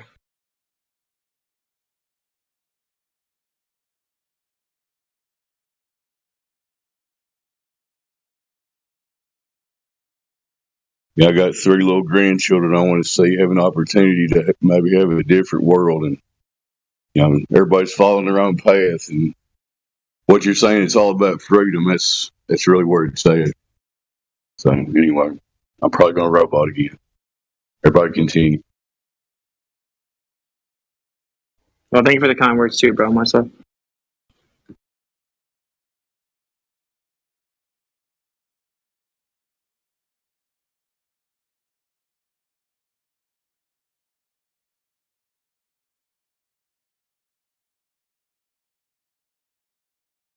Yeah, I would definitely have to agree that Flat Earth definitely has that advantage. You know, I definitely appreciate when you said like it's really all about health too. You know, like who's going to be here to even like to take care of that family? And you know, of course, having started one and just have like a 7-month-old now too. Man, it's really like changed my perspective of like, man, I just want to hang out with her and you know my 8-year-old and my wife and just want to do stuff with them. So there's got to be a way to like make this architecture thing work. And you know, the way that I kind of did it was I'm designing all these buildings for people that are making 85% off of what I do. I'm just going to do it myself. But you know, of course, you have to know a lot about that architecture. So I like that residential design was touched upon because I found so many loopholes of, you know, every state varies, but you don't even have to be a licensed architect to design buildings. You do have to know what you're doing, obviously. But, you know, like paperwork wise, you didn't necessarily have to be a licensed architect. You know, there were loopholes if you had a master's degree versus a bachelor's degree. And, you know, there's just kind of all these words that they've set up, which is what I meant by like, if you know that system, then, you know, you can kind of figure out business this way too. But yeah, it's really allowed that freedom. You know, I kind of took it the system route. You know, I kind of just went straight for the government job. Like, well, I want to reach the most sort of influential minds, so I want to teach at the college. So I started teaching architecture there. So I have that on the side, and it really is part-time, you know, because it's community college. But the side business thing doesn't feel like work anymore, and you're actually taxed as two different entities. And learning these straw mans too, like the ones that were kind of given to us, we didn't really have a choice. And I get that people have that argument, like you were born into this system and you didn't even know. And I'm like, yeah, but is it really that bad, or is it just they told you the worst of it? They told you not how to use it. And of course they would, because they were controlling the machine the whole time anyway, writing these new laws for loopholes and things like this. So why would they tell you, right? But if you go to a library that nobody does anymore, all of it's written down, all of it's public. A lot of it's even online now. It's so they kind of put it out there on purpose too. But it is unfortunate that there's a system, at least right now, like a public indoctrination system that funds itself based on your property taxes. And at least in a place like mine in Texas, this is the way that's structured, and it's not very great. But there are of course ways around it, and probably your territories as well. But it really started. I think for me, 9/11, seeing buildings go down, but Flat Earth was where it really took off and had that self-confidence, even like, no, I know this now. So I can know myself too, and I know I can have the risk of this business. That self-confidence is for sure key. And like Mimas was saying earlier, that ego death was definitely necessary too. It's great. I don't know. I couldn't complain ever since. I used to be a complainer, but now it's just like, all right. It's just like one thing after the other. You can either see it as a problem or it's not. Do the damn thing, huh? Yeah. Yeah, I'm like, I think about it, man. It's like, ever since I came back to work, it's, damn, dude, like, I long for just being out and doing whatever I wanted, and, kind of keeping the mentality of, like, well, I was working with crypto, but the same type of idea of being just free from, having a job that you have to be tied to, but also being able to, like, do what you want in life. And I don't know, it was different, man. Yeah. I mean, I don't knock the wage slave job, because it is like, kind of like what Mimas was saying too. He knew a guy that just had $80 and a truck. You can start doing it. But like, there is something about the wage job that taught me, because I worked for like Carl's Jr. I worked for like the Marriott, all these like places that are just taking advantage of workers. But as a kid, it taught me a lot about people, a lot about like, do your own. Just work ethic, and you eventually get to that point where you're like, well, I think I could actually give jobs for a lot of people and do it a lot better. It's like, there's got to be this, like, I don't know, this spark in you that wants to do it too. It can't just be for money, I think, because money comes and goes. To me, it's like bales of water, right? And sometimes it like drips out. Sometimes you're like filling it up and you have it really full. It's really connected to water to me. That's why they freeze your accounts. That's why they control the currency. That's why you have two banks on a river.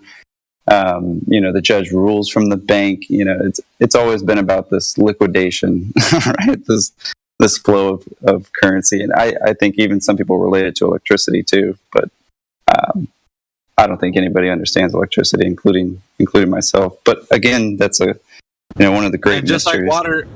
And just like water, you can tap into it, right? Yeah. But it's essential, keep that life going. They made that connection pretty clear, I think, even in ancient times.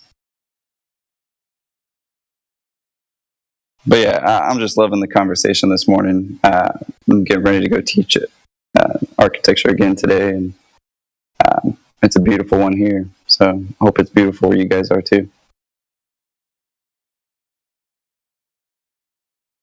It's actually very foggy, but oh damn! I'm just kidding. It's all good. I think it's kind of cool looking. I'm trying to find this stuff for you, Miggy. I have like my history is just like giving me a headache, but I'm gonna find it and send it to you. I sent you a couple things, but there's a website that has all the AI tools. I also drop it in the chat, so it has all the different AI tools, and then yeah, I think people should look through that first and realize the possibilities are pretty endless. Yeah, I'm ready to leave again from my. Any way that I figure this out, once I get a plan going, I'm out. You know, out.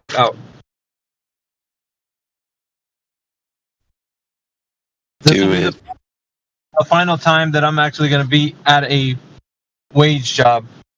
That's like what I'm just preparing right now, and I'm looking at all avenues to see what's the best way to go forward. So if I find something that's going to actually have that potential, I'm gonna go like 100% on it. There you go. That's what it is. It's just the mentality, like, because there's no way you can do it with a 100% guarantee. But in reality, your wage job doesn't have a 100% guarantee either, right? So it's like it's this illusion of security. Whereas, like, say you do the affiliate program, well, maybe someone doesn't buy a lot of those products from Amazon that month. Well, good thing you have like 7 or 8 other streams of income, and you know, some people will be like, oh, I can't rely on that because maybe someone doesn't buy through the affiliate program. Well, that's why you create numerous streams of income.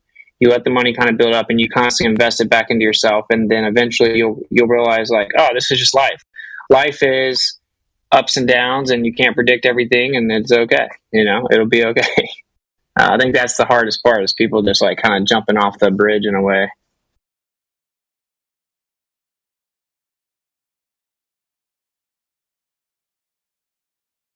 Because, like, if they fire you, man. You know what I'm saying? Like, if you get fired, you get fired. I mean, it is what it is. If I can't get fired, I guess is my point. And yeah, I just think it makes the truth community so much more powerful if we're able to put resources and freedom behind it. And also I would be like, if I have someone's like hearing me talk right now, I fully understand the idea of like, oh, well, can you show me your bank account? Like, how much money do you have? And like, you know, I get that, you know, I'm not like crazy wealthy or something. And I would be the same way. Like when people say it's so easy to make millions of dollars, and it's like, have you made millions of dollars? If it's so easy, where you know what I'm saying? So I get that, but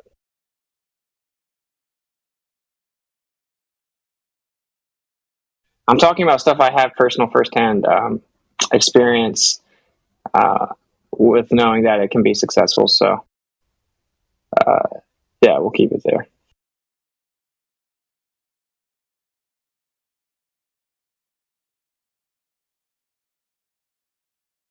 It definitely had its failures, but you really do hit that moment where, honestly, for me, it was like with the creator, it was just like, hey, it's gonna be okay. It's just money, and it was, you know, like. But yeah, you just kind of laugh. What you put yourself through, you know, all the time, and it's kind of about that too. You know, it's learning that about yourself even. But it's a great ride. That financial freedom, for sure. Yeah, money is like a revolving door. It just comes and goes. And if you try to hold on to the door, you're just gonna like break a finger, you know.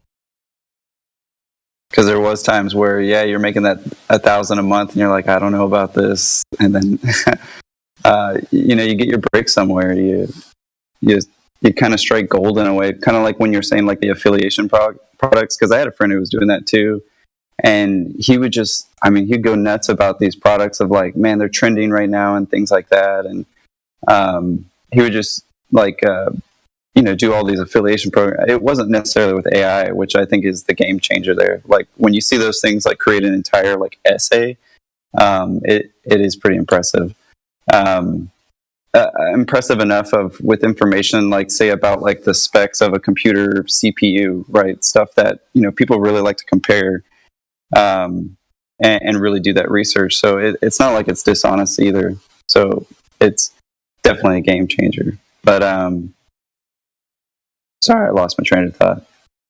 It's just a great conversation. Yeah, like so the thing that is beautiful about the AI is it isn't just a get out of jail card. Like, it's not like just anybody can just walk up there and just type in "make me money" and the AI is gonna, like, you have to still be creative to some extent. Like when I had if I had the AI write something, I'm like guiding it through. I know how to make the AI productive. So there's still going to be this huge division that happens where people can adapt and utilize the AI and are smart enough to figure it out. And there are those who are just going there to try to make an A on their college paper, and they keep getting busted by their professor because they don't know how to shift it over where it doesn't look like an AI wrote it. So it is just one of those moments. It's just like crypto. There was this period of time where just millionaires were popping out of nowhere, but not just anyone that went and invested in crypto made millions of dollars. And that was more luck based. This is more, not that crypto is completely luck, but I'm just saying that this is more, if you utilize it properly, you can kind of ensure success. And we're just living that time where this is the next industrial revolution, man. This is the technological revolution of all time. At least for the history that we don't have access to, we can't know about that. But it's crazy. It's crazy because people are kind of sleepwalking through it. And, ChatGPT did kind of wake people up. But if anyone's interacted with ChatGPT, you can see where it's going. So we're on the brink of like a very different world. Whether that can be argued to be good or bad, I would say overall it's a net negative, because to me, I want to just go live. I want to go live on 5 acres in the middle of nowhere, but but in order to do that, we kind of gotta get some fruit out of the system and then go plant the seeds somewhere else. Absolutely.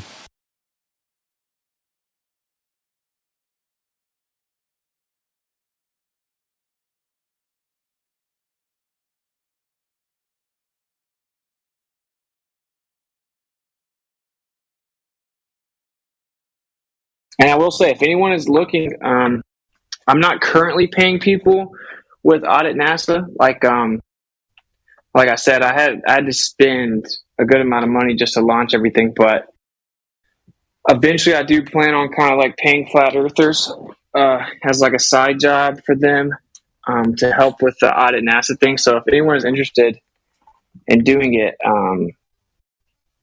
just send in the application through the website. I mean, you don't actually have to upload a resume. It's not going to hurt because you have some competitors already, but I think that would be super cool if I can get that pretty big where truthers are kind of getting paid to truth, like a truther will look through hours of a NASA live stream right now just because they want to find the truth. Well, imagine like getting paid to bust NASA live streams, I think that's when we take the next step, is we actually make it profitable to expose the lies. That way everyone's motivated and dedicated. You get the best out of everyone. You get consistency, and that's when you'll really kind of step up. That's a great idea. I mean, especially just like, because I don't understand the mentality of people like, oh, you shouldn't have to pay for the truth. And it's like, okay, I get that. But what people are doing are really offering their service, their time, like yourself. I've watched definitely a couple of vids. And, it's an excellent resource, but, it takes a lot of time and planning for sure. And it's just definitely more motivating, I think, for people to get out there and do that as well. Not that you're like trying to make a wage slave thing, like you said, it's like a side hustle. But yeah, that's definitely the dream, for sure. Like, wake people up, love doing it, love your passion, and of course, keep the lights on. Yeah, and so me and Jaron are doing these summits. We're about to launch our second summit, and we're bringing all these truthers together to give like 2 days of presentations. And it would be like impossible to get all these people together, give a professional hour-long presentation all together at one place. unless we pay them pretty good, and then whatever. When people purchase the ticket, they go down through a list of names and they pick the truther, one of the speakers that they want to support with their purchase, and that person gets the money. Because we're just trying to create this I new attended the last environment. one. Oh, nice. Yeah. We're trying to create this environment where like truthers kind of unify, where like we're building like a way bigger gift bag this time. So it's like, look, everyone needs to buy stuff. Like if you can buy your stuff from another truther, right? Like if you like activated charcoal, well, instead of going and buying it off of Amazon, go buy it from a truther. And when truthers start to like do that, when they start to support each other, that's when we really That's when it changes. Exactly. Yeah, I've been saying it for a while. I mean, not without like, trying to like subscribe myself, but or anything. But I'm always like, man, if you guys ever need some architecture, let me know. I will be the flat earther that made your design if you want. Like anything that's just like, and if you got a service I could use, I'll use you. But even just like a business network, not to like dog religions, but a lot of communities do that. They sort of scratch each other's back. So it's not like it's foreign, but clearly it's like it's that community, right? Everybody sort of looks at the things that are different from each other rather than just going, hey, look, we all need water, we all need stuff. Why don't we actually do it for each other? You just mentioned something that I want to actually talk to you about that I've thought of. There's a business idea that I had in the past to think about, but it's just been kind of I've been putting it on in the fire, but I haven't really done anything with it. But it's there, and now that you mentioned what you just said, I think it would be a good fit for the idea of what I have. Sure, but I want to run it past you like in a call that way you can know the extent of it. But it probably falls in line with what you do. I don't know what exactly you can like provide with this idea, but I'm thinking I can prototype a lot of things. Latter-day Saints, actually, a couple months ago, he was talking about like something about a shoe that can be like grounding. So I came up with a couple of ideas about grounding shoes. I can show you a couple of those. I thought they came out pretty good. How much time do you have on you right now before you leave? I got about an hour. All right. Do you mind if I get on a call real quick with you? Sure. All right. Yeah. I want to just tell you about it real quick, and then we can come back in here. Yeah. Let me get my notes. Okay. And I don't know, Whitsit, if you want to join in the call too. It's up to you. Oh yeah. Give me just a second. All right. Are you going to drop in another room? You're going to personally call him? Or you gonna... Yeah, I was going to call him, and I'll probably call you at the same time. Okay, that's cool. All right. I'm going to jump out of here.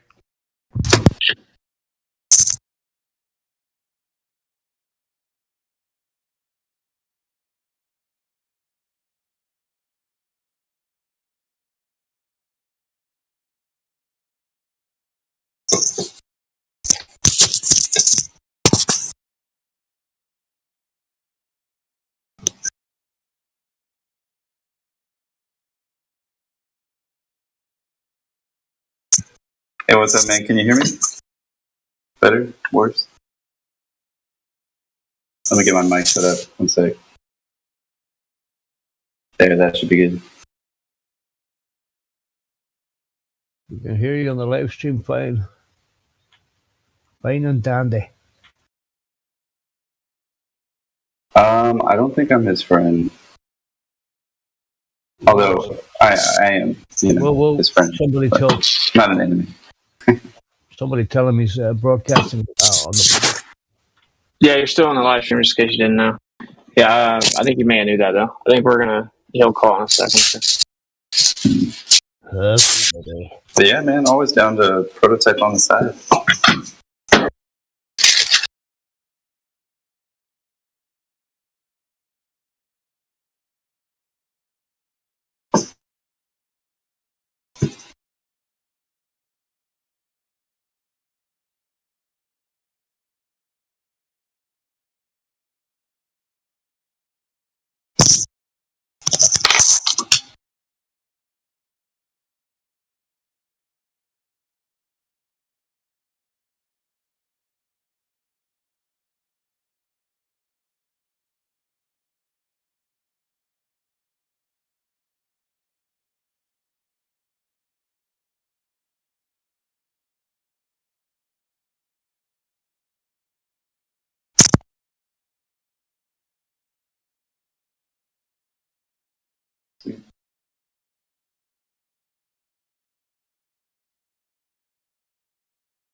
Meanwhile, back on the non-globe Earth, am I robot?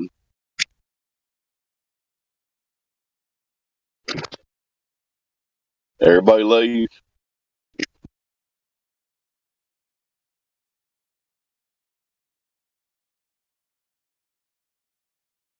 I'm just gonna mute because I can't tell if I'm robot or not. You're no roboting, Dave. You're no roboting. No. I'm not roboting. That's correct. You're not. Guess what? The Earth is not a globe either. Isn't that weird? That's fucking strange. But they taught us all that it is a globe. Why would they do that? Why would they lie? Because they're sure allowed. Lying bastards.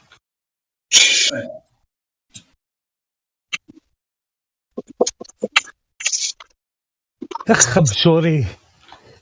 Hopefully the guys that we're talking will be back here shortly. I'm just trying to fill in the gaps while I'm not roboting. If there's anybody new listening to us talk, you think you live on a globe, come in here and discuss. We have information to share.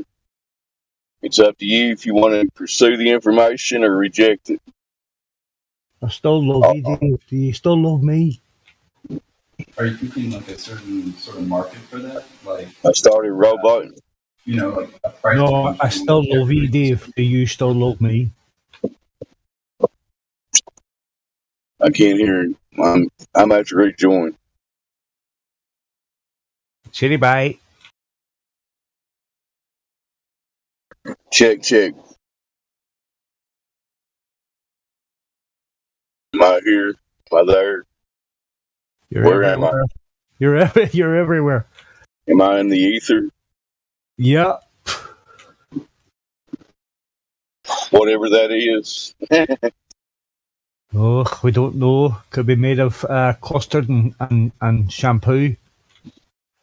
If you put it totally simplistically, either nothing or something, I will go with something, but I don't know what it is. It's not nothing. Has to be something. You can't get something from nothing. Nothing from nothing leaves nothing. You got to have something if you want to dance with me. Anyway, if there's anybody listening new, click the link, come in here and discuss. Maybe you just heard about this subject. You think it's the stupidest thing you ever heard. About 8 years ago, I thought the same thing when I first came across this. The thing is, you think you live on a globe right now, but you can't prove it. Nobody ever proved it to you because it does not exist in reality. That's about all I got. Go ahead.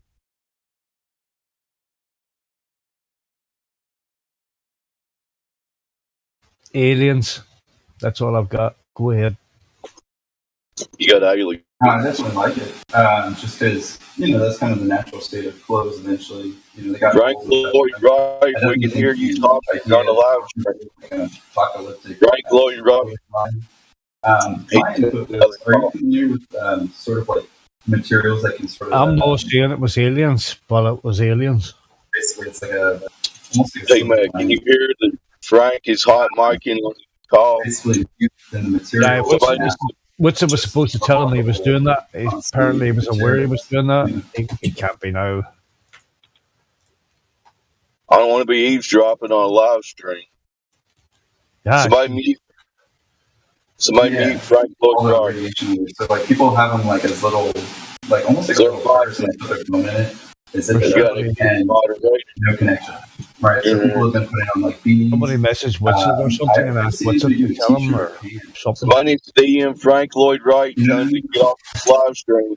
He's hot, mom. Exactly.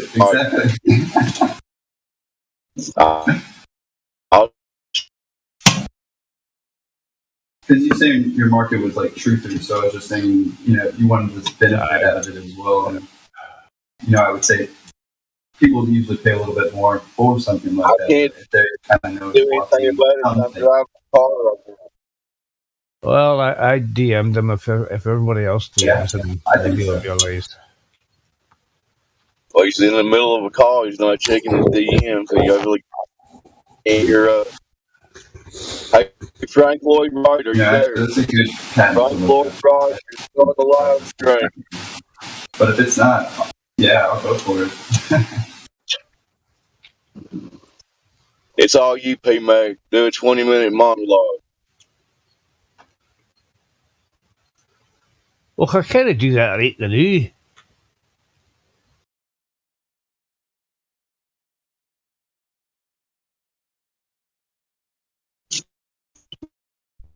Explain why you think you lived on a spinning old black Polaroid zipping around through nothing in certain directions and speed. Reasons. Why did you think that, P Mac? You used to think that. Why did you think that? Photos from NASA. That boy off the television talking about billions and billions of dollars. And people in white coats. There's experts. The experts figured it out, right? Yeah, that's it. Yeah, the experts, they know everything. I know fuck all. So there's at least one set of experts that actually directly verified the curvature of the Earth. You know of those experts? I think so. Maybe somewhere I could dig it up. I could dig it up for you if you give me a couple of days. That's all we need. Is somebody went out to like a 10-mile stretch of ocean water, and they actually validated the 66-foot drop in elevation that has to occur if we live on a ball. But as far as I know, that hasn't occurred. My robot now. Well, you started there a wee bit, Dave. Just a wee bit.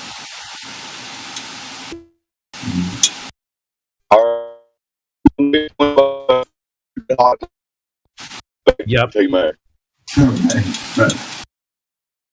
Yeah, you did the robot there, bro. Anyway. See, I'm one that's always put in the airplane mode. Anyway, you know, so I put somebody just needs to mute his mic on here. Turn it in airplane mode, and then I go teach the class. I do whatever I have to do, and then turn it back. Can anybody get a hold? So I mean, for me, it's like it's hot. I get a lot. Thank you. Yeah. You got a pager. Hey, somebody's trying to call you.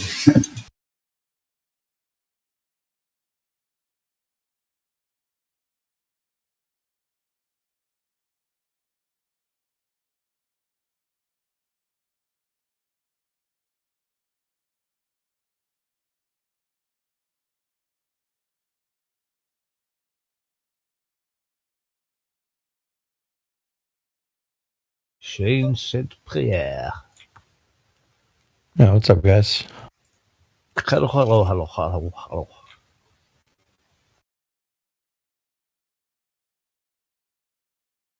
How you been? I think I spoke to you a few months ago, didn't I?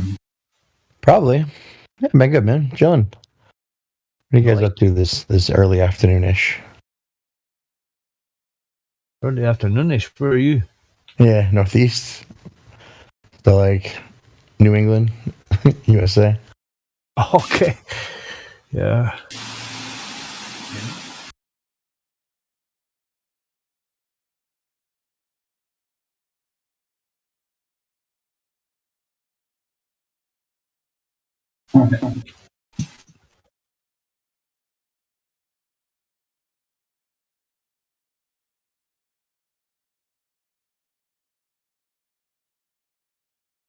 That's a write-off.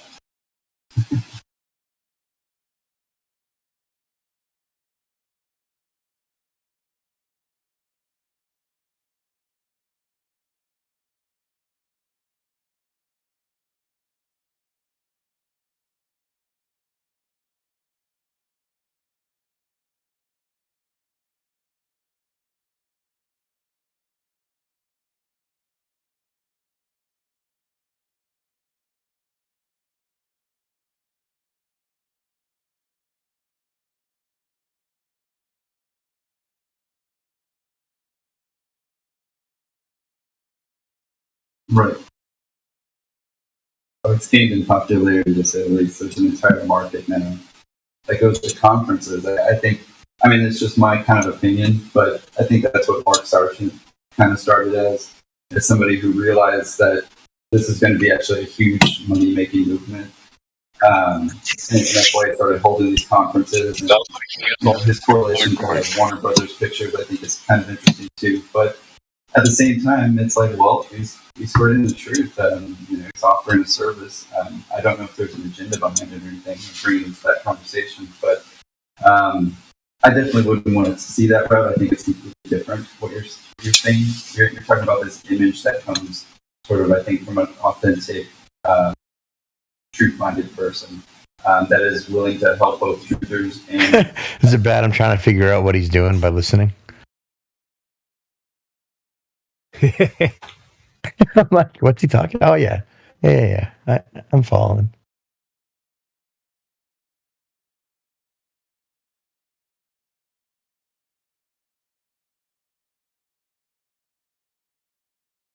All right, my robot, and who joined? Shane St. Pierre. What's going on? What's up, Dave? Another guy not on a spinning ball. What's up with you, man? That would be silly if you were, right? Yeah, it'd be kind of weird. Weird to play thought song. It's not really hell. I just think I was just trying to feel a bit Rick and Morty episode, this one where they're like in this post-apocalyptic Man, that's annoying, huh? arena and they've got like this death dome. Or Is he still hot, Martin? Nobody can get a hold of me. Yeah, except this Mad Max look, but a little more. I'm driving. I can't do anything about it. So we're moderating. We got to keep it moderated. Isn't Whitsitt a mod? Neil Whitsitt, are you here? I think he's in the call with Frank Lloyd Wright and Miggy right now. Uh-huh. And Frank Lloyd Wright is evidently broadcasting. Who is it? I'll fix it. Who's doing that? There we go. Thanks, Frank Lloyd Wright is hot market, Sonny. Can you do anything about it? Yeah, I'll server mute him for now. No problem. Not a big deal. Cool. Thank we you, just Sonny. we just don't want him letting out any of his top secret information. You know, It sounded juicy, honestly. I was half listening. If I'm, Yeah, Well, no, they're running like a private call on the broadcasting on the live. You know what I mean? Say it again. Say it again, Dave. They went to like a private call, and I think Frank Lloyd Wright accidentally stayed on the live stream. Is what happened. Yeah. That makes sense. Yeah. They went to discuss something privately, so that's all I know. I'm probably robot. Y'all continue. No, it's okay, Dave. We've been abandoned again. Just joking. Kidding.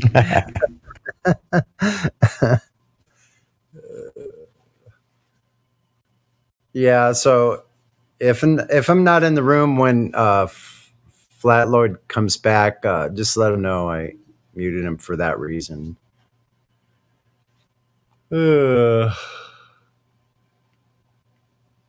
Not because you're a cunt or anything like that there. I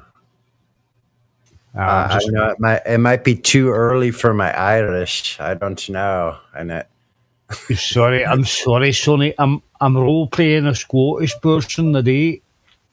Okay, I understood the Scottish part. Put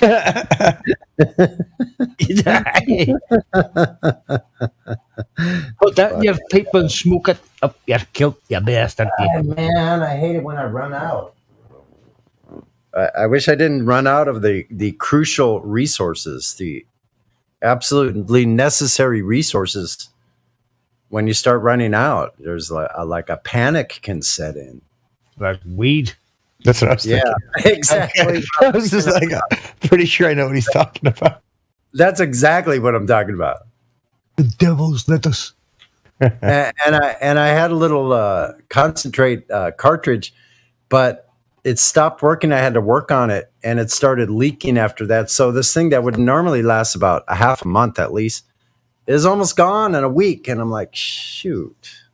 What? Yeah, a little cartridge that goes in a charger, right? And so it started leaking. I use those cartridges. I love it. 510 vape threads. The Stizzy ones? Well, I don't know about the brand name, but like the format. Yeah, that's my preferred. Yeah, it's pretty good. right? It goes anywhere. Super effective. Doesn't Yeah. take a lot. It's true, and sometimes what I find myself is missing the ritual of sitting down and rolling it. Cleaning my space now. I still love that, like I do that at home in the morning. That's like my go-to, my coffee and my weed, and then breakfast. Yep.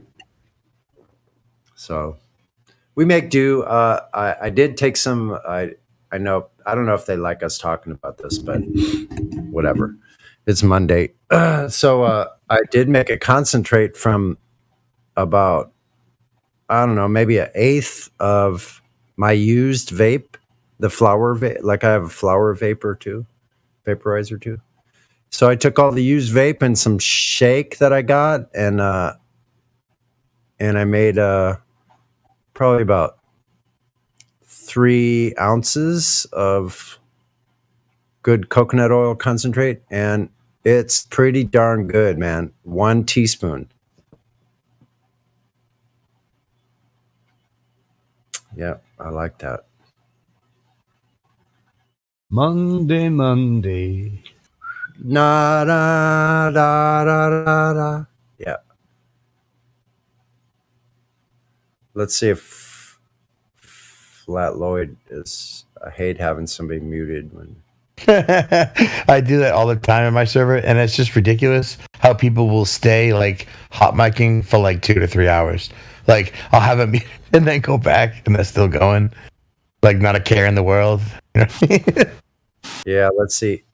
I unmuted him. I did see him light up. Are you there, Flat Lloyd? Yeah, see, he's not. Hey, Flat Lloyd. I know he's Chris. Changed. Okay, just for safety, I'll just keep him muted for now. I'll put a note in the live stream.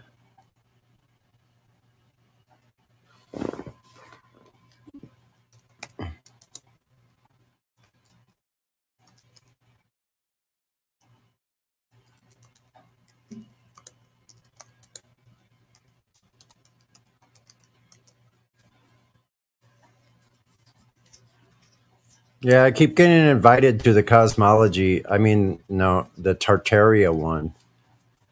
But I just haven't, I don't know, I usually don't have the time to be going to another server. I don't know.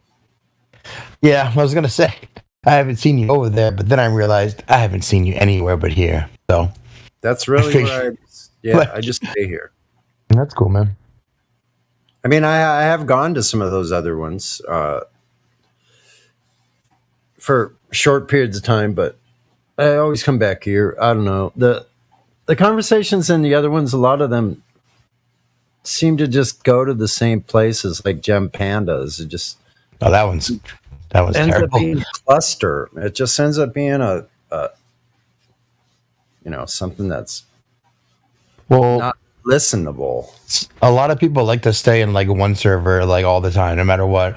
And a whole bunch of other people like to hop around to whatever is happening at the current spot, whatever is going on. Like, 40 people in here. Let me check this out, right? Like, I mean, it's a little bit of both. Like, I myself like to get away from there sometimes and come chill here with you guys and just relax, you know? Yeah, I get it. Yeah, I remember seeing you over there. Is that your server?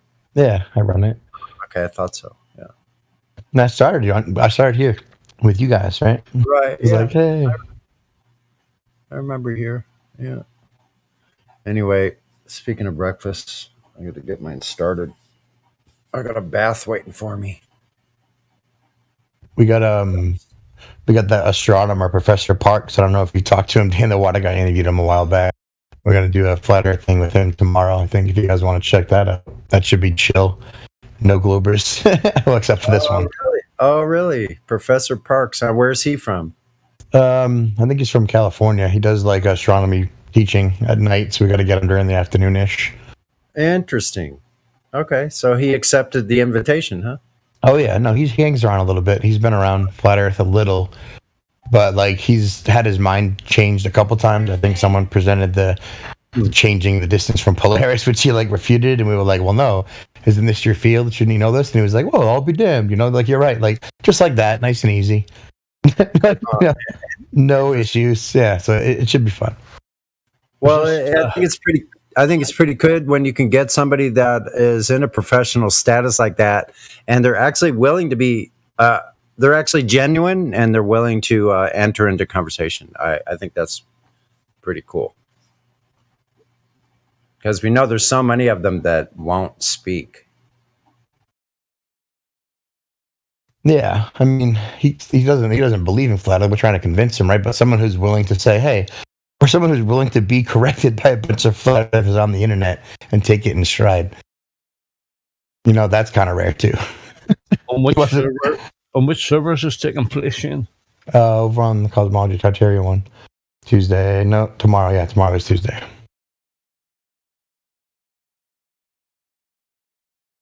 We have FTFP tonight, but that's going to be a shit show, so I wouldn't inflict that upon most of you guys.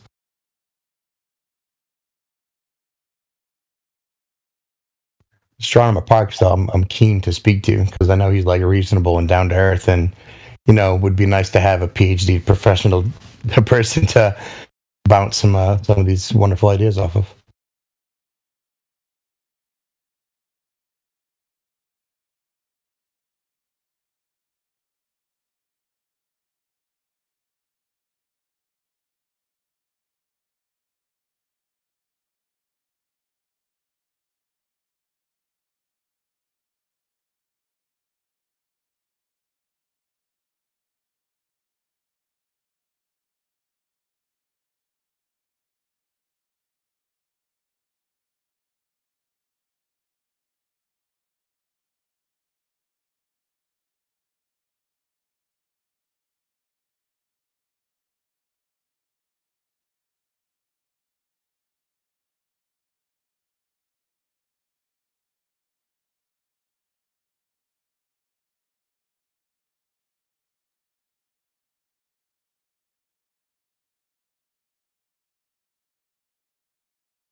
Anybody still here? Am I disconnected? Probably robot.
Anybody alive in this place? Anybody speaking? Anybody near the microphone? Or you all just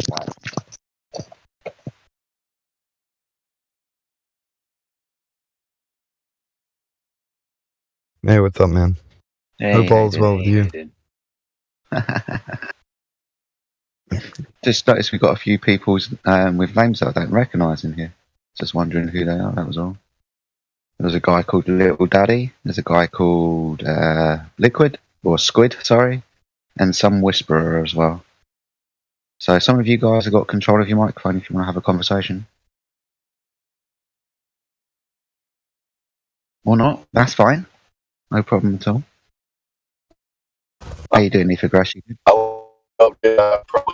Yeah, you are probably roboting. Good to see you. I'm just working on a couple things. Keeping yourself busy. Yeah. I'll alternate between working on one thing. If I get bored with it, I can jump to something else and work on that a little bit. And then I circle back and keep working on what I was working on before. All good, buddy. As long as you're keeping yourself busy.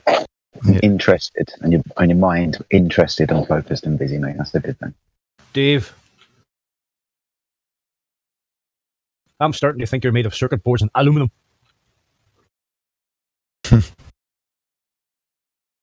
RP Mac. G'day, my old friend. How are you? I'm very well, my friend. How are you today? Hunky dory, top of whatever, Marin to you. Yeah. Afternoon, Nice. evening, good night. It's that time. It's 10 to 6 in the evening. So is it afternoon? Is it evening? I don't know where I am. Early evening, late afternoon. It's weird that they call it the evening when the eve of something is usually before it happens. Yeah. And you usually mourn when things get dark, but yet they call it the morning when the sun rises and the evening when it sets. That's interesting. Yeah, that is interesting. That's a good point. All the night, I've always wanted to hear wisdom the bottom. Oh, Dave, you're roboting, buddy. Do apologise, man. Sorry, I was stupid anyway. I'll shut up. No, that's better. Now we can hear you. That's good. You never wish anybody the bottom of the night. That's all I was saying. Does anybody ever wish somebody the bottom of the night? No, the top of the morning. Yeah, I understand, Dave. I understand.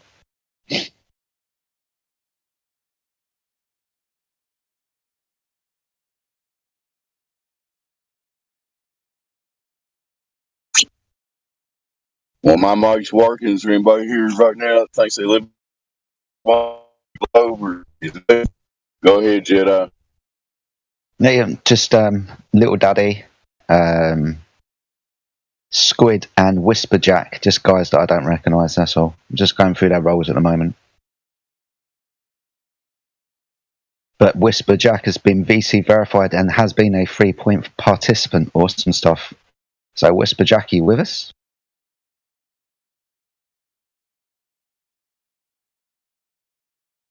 No, that's fine. Who else do we have in here? There's a guy called Squid. Let me just check out your roles. Squid, you don't have any roles. You might want to go to voice checking number 1 and speak to one of our moderators, and we can hook you up with some permissions. I can't unlock you in the live stream at the moment, mate, so you might have to go to voice checking number 1. And who else have we got? Little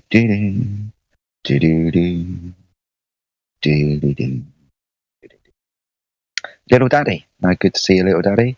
What roles have you got? You don't have any. Oh, you've got voice verified. So, hi, Little Daddy. How are you? Any of you new guys, if you want to speak and you haven't got control of your mic, feel free to speak up. If you need permission to use your microphone, I suggest you go to voice checker number 1 and speak to one of our lovely moderators. Is that the Pink Panther theme song you're humming in the background there, Jerry? No, it was James Bond. Oh, fuck, right, okay. Close enough. Pretty much, yeah. Pink Panther 007. Yep.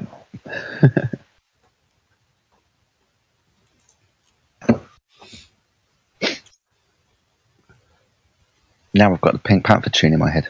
Awesome, thanks, mate. I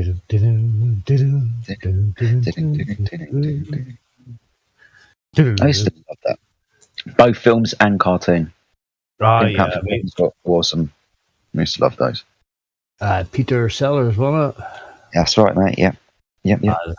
He was a genius.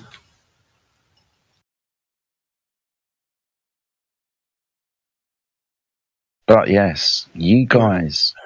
Sorry, PMAC. Little Daddy and Whisperjack, you've got permissions to speak, guys. So if you want to get involved in a conversation, you may do so. Squid, I don't know how to help you, buddy, unless you want to go to voice checker number 1.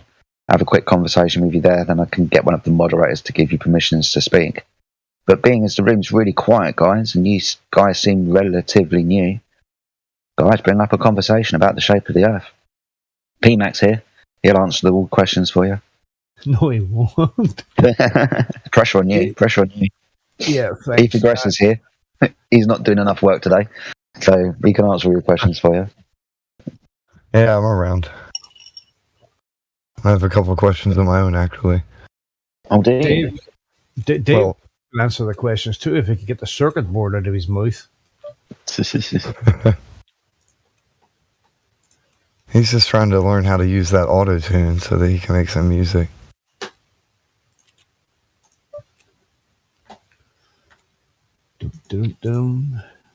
So you were saying Ether Grass? Yes. Oh, the questions aren't really for you guys. It's just a list of questions that I've compiled. For who? Globe Earthers should come in asking too many questions. Well, let's have a little, what do you call it? A little exercise, shall we? The alleged globe Earth supposedly has a 3,958.8 mile radius. Who first scientifically measured the radius of the Earth? And then I go on and listen out the exact, alleged facts for diameter, circumference, age of the Earth, mass of the Earth, orbital period of the Earth, the gravity of the Earth. 71% of known Earth is covered by water. So who scientifically measured sea level for the curvature of water upon the Earth? I formatted the questions better this one. I'm just giving a summary in order to skip through like all 12 of them. And I talk about the distance from the moon, the distance from the sun, and then I talk about the drop over distance, which inevitably reveals a spherical shape. So who scientifically measured the distance at which a horizontal level becomes ovate spheroid? Hey. Then the mean solar time of 24 hours due to the axial inclination of 23.45 degrees. Who first scientifically measured the axial inclination and rotation of the Earth? And then I get like a bonus question, question 13. At what exact mile/kilometer distance does the horizontal level of Earth become a sphere within the visual field and explain your answer. And I have like 3 lines, so that it can be a paragraph. You'd make a great cattle auctioneer. I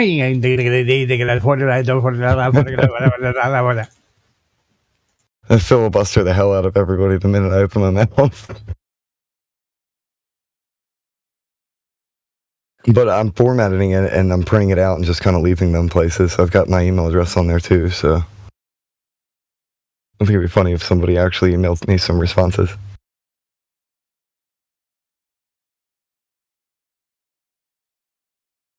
Flat Earth placement tests.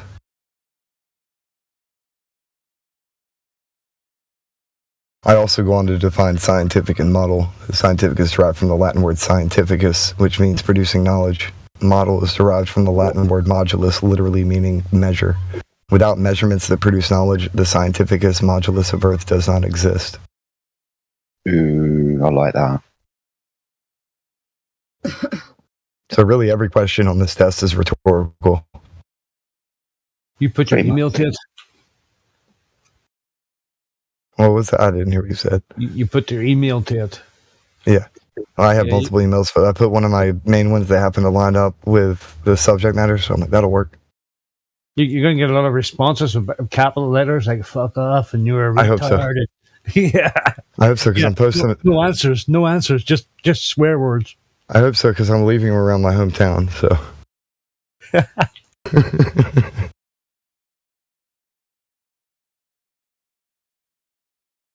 It's going to be good. Just want to see what happens. What's funny is a couple of people I've actually handed to, and they've received them, and they've asked me, like, if they should fill it out and send it back. I'm joking. I'm like, well, you can if you want to. I mean, my email's on the bottom of it, which made them laugh. But they actually took it from me, looked at it, received it, put it in their pocket. So I don't know if they will or not, but I thought that was cool.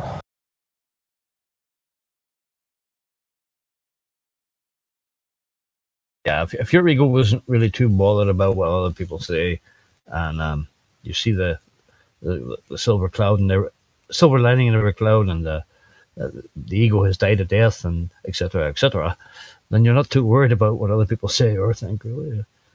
Yeah. I could care less what the carnal form has to think when the eternal soul is who I'm trying to speak with. Well, thank you, Plato. But why is the apple? Fucking Aristotle here. Just kidding. I'll be right back.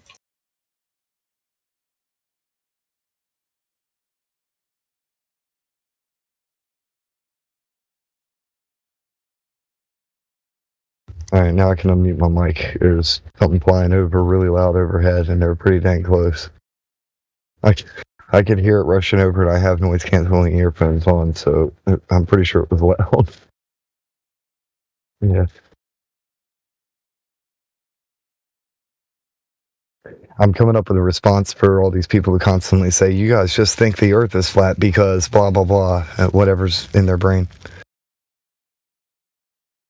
And I'm defining what knowledge is, and modulus, and scientia, and scientificus modulus, and what is known and what is not known, and how we cannot know what we do not know.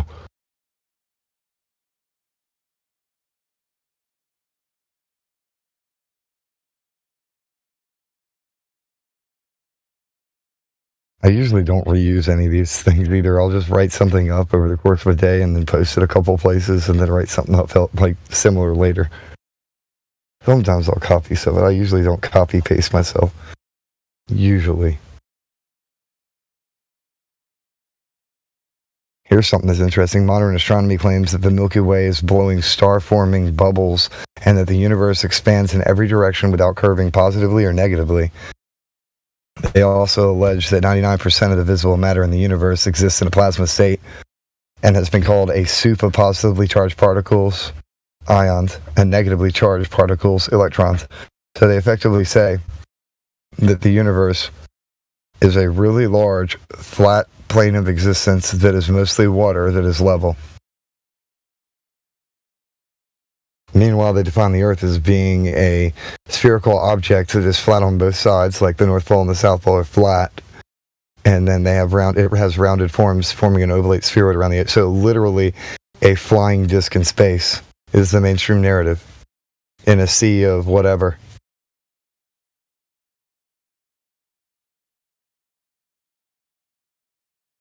Like, oh no, blah, blah, blah, something, something, semantics. No, for real though, it's quite literally a floating disc in a sea of whatever. Yeah, when you put it that way, it sounds even more ridiculous. Yeah, and yet this is exactly what their actual mainstream narrative states. And then they accuse flat earthers of believing about some kind of frisbee floating in some kind of weird soul lore system. No, that's you guys though. Y'all believe in the weird floating frisbee in space. Yeah, they call you cultists, and you believe it because you saw a video on YouTube. Like, go pay tribute to heliocentrism, guys. Like, come on. You just believe it because some guy told you it. I sounded like Goofy there, didn't I? The minute somebody starts, and yeah, kind of. But the minute somebody starts saying like you just this, and they're making assumptions, it's like they've turned their own projector on, and they immediately begin projecting. Yeah, that's a good way to say it.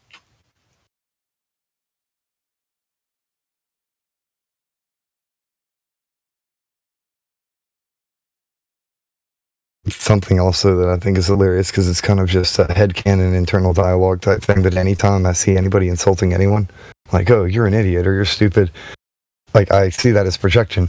So it's basically, imagine some idiot just running into a room, looking you dead in the eye and going, I'm an idiot, and then running away. Because that's pretty much what they're doing. They're trying to insult us. They're just saying, I'm an idiot, right in front of God and everyone.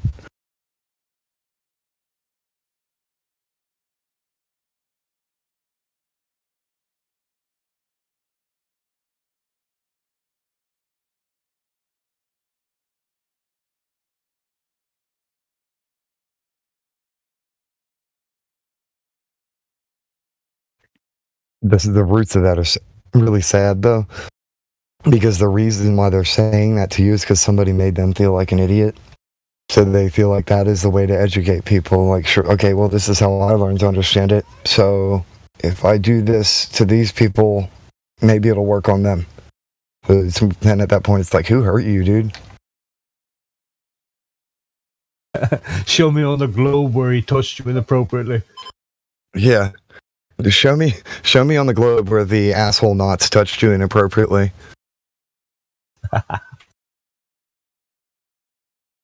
Oh Lord, that came out a lot worse than I expected it to sound. But now that I think about it in hindsight, oh my. Oh. No, yeah, that's the way it was at the start, though, too, way back in, 2016, when the people were coming out on YouTubes and they were just talking and they were opening things, and what all they could do was porn bomb sites and call people dumbasses. And that's basically what they did for 2 years. Nothing but ad homs and strawmen. Yeah, and then they realized that isn't working. Oh my God, maybe we should... ad homs, strawmen, and gaslighting. This maybe we should go to gaslighting and then expand on the lie and try to sound intelligent about it. Yeah, or they gaslight the straw man and then they call you the ad hom just because their straw man's burning. Yeah. And then they realized, oh fuck, these guys know all about fallacies. Yeah. We can't because like you won't even be angry or anything. They're just gaslighting a straw man and pretending you're angry because they need a angry target. In reality, they're admitting that they are frustrated with you. Projection. Well, that sounds like projection. I honestly believe this, though. I believe that human beings are projectors. The organic computer operates as a projector. So unless you actively choose not to be projecting, which is really hard since your subconscious does it, I'm just saying, you can't really escape your own brain. So the only thing and we kind of like, I feel like we paint the world that we see with the colors that are inside of our head.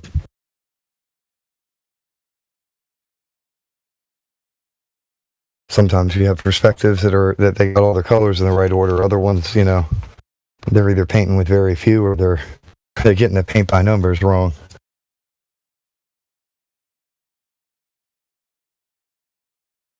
They are starting to talk about perspectives and how people see the world differently and different perspectives.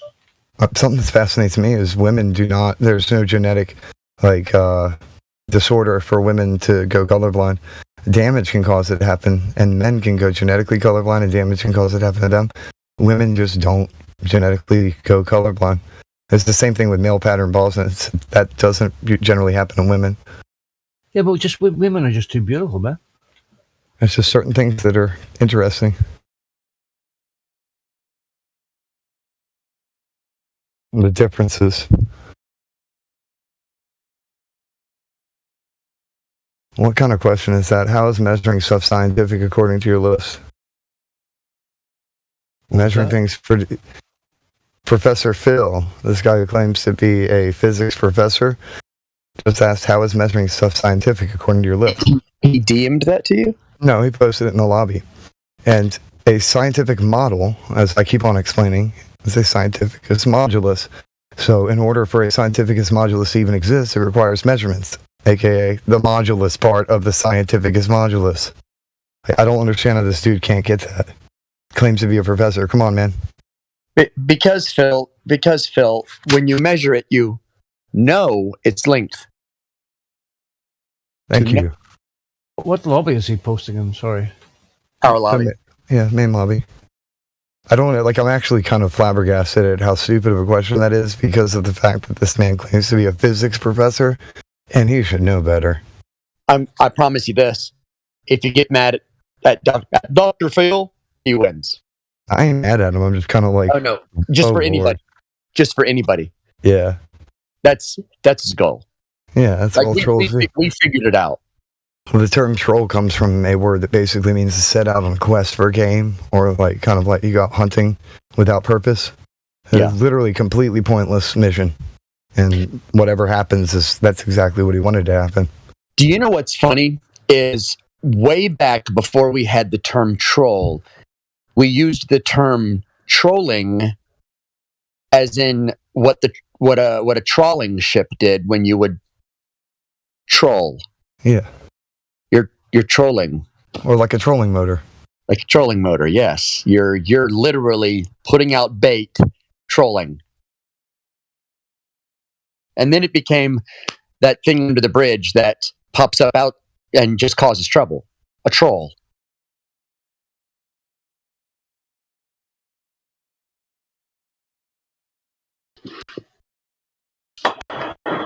Keep on repeating myself. Here we go again. Scientific is derived. What did you say? Oh, I'm just going to send it. I'm not going to read it. He'll read it. You were supposed to say I'm repeating myself, and you're supposed to repeat yourself. It didn't work. Your Jedi mind tricks won't work on me. We got Squid in the chat. Squid, are you there? I'm gonna go ahead and unmute you, Squid. If you want to, Squid, you can go ahead and talk. You are unmuted. You have control of your mic, Squid. Welcome to the 24/7 Flat Earth Discord. If you're there, Squid, and you have any questions for the conversation that we have here for the shape of the Earth, please go ahead and chime in. Squid, are you there?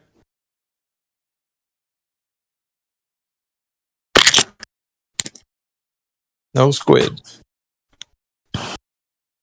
Squidward.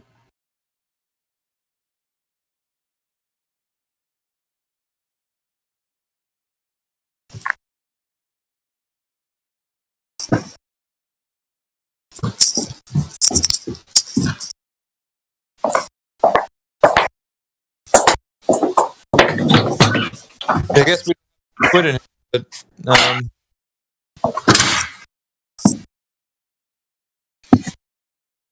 Hey, Flat Lloyd, are you there? Because you're still hot micing. Sounds like the Flat wife Lloyd. just came home. She's walking. Oh, my bad. Heels there. No problem. Thanks, guys. I was about to say, your house sounds like a horror movie. Yeah, I was taking out clothes from the dryer. Like you heard the walking on the floor. Clunk, clunk. Sorry about that, guys. Almost expected the Psycho music.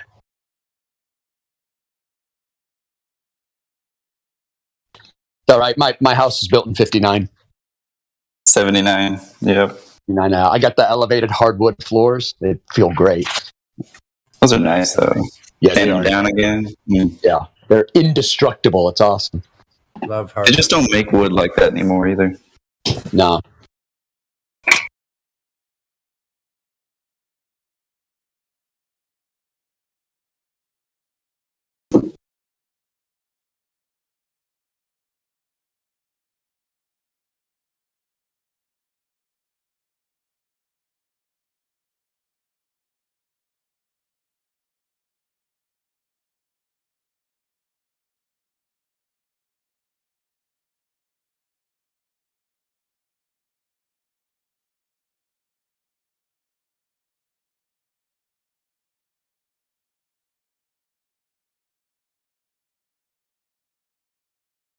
But yeah, what's going on, guys? I think we're having like a little entrepreneurship chat this morning. It's pretty good. Kind of just like a financial freedom. Witsit was talking about it.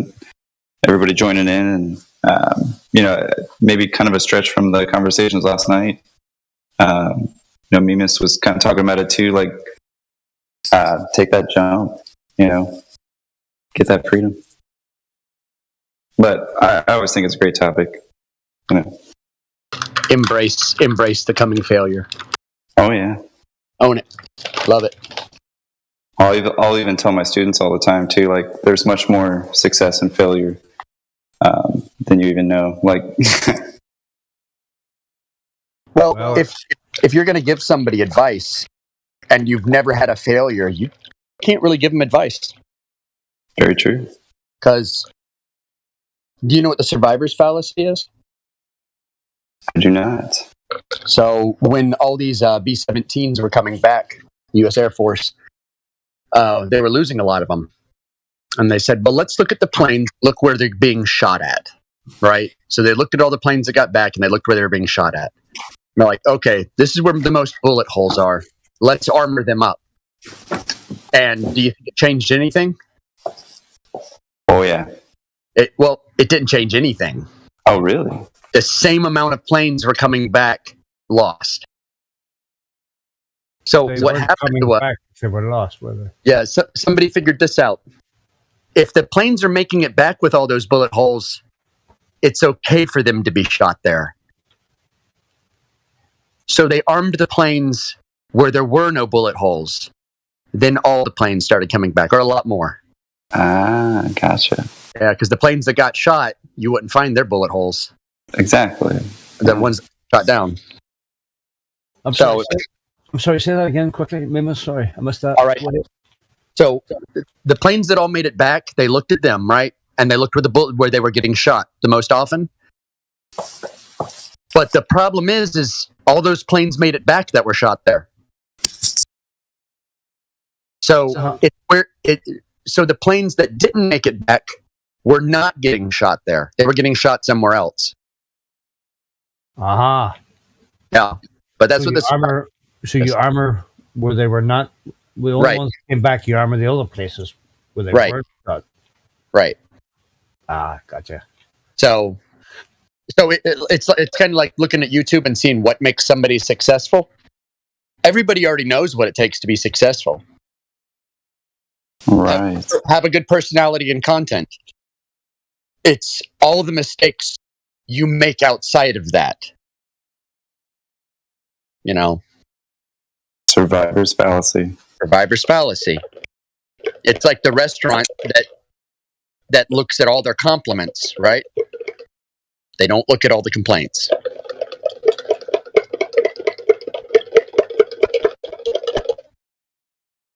Yeah, that makes a lot of sense. Look for what isn't working as well. Yeah. I mean, there are people who built like restaurants just on looking at what didn't work. Because you already know it works. Make it taste good, make it on time. That's it. Well, I do the same thing when I'm prototyping something. There's always so many mistakes that I'm like, yeah, it didn't work because that doesn't fit together, or that bearing was, had too much weight on it, or, it's definitely the unseen. It's like the people who buy healthy stocks. Right. Those are healthy. They're not going to grow.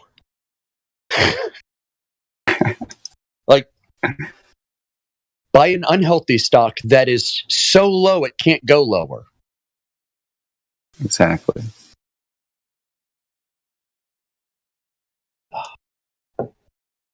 I heard Bill Gates just bought Heineken. Is that true? I heard that too. Forget where.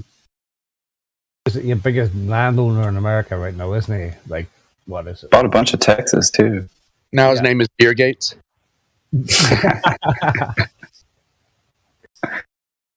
Very good.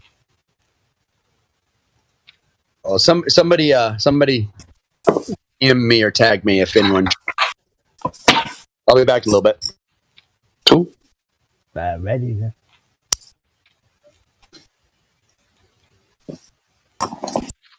Yeah, it was like 50 or 60%, even 70% of it's really high of farmland in America now. I mean, I think it's about 50%. That's a lot of farmland. Like. Yeah, there really is. I'm not exactly sure on the numbers. And that's something I've always really wanted to get into is farming. But I've always had this maybe tool set fallacy actually about it. Like, oh, I don't have the greenhouse. Oh, I don't have the tools. Nah, it's too late now. Bill Gates has got it all, bro. You can't get into it. Sorry. Bye-bye. Beer Gates. Beer Gates, sorry. Beer Gates.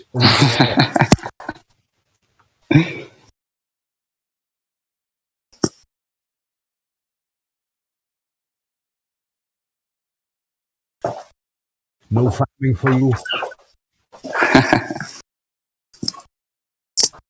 You can see where it's going. I absolutely see where it's going.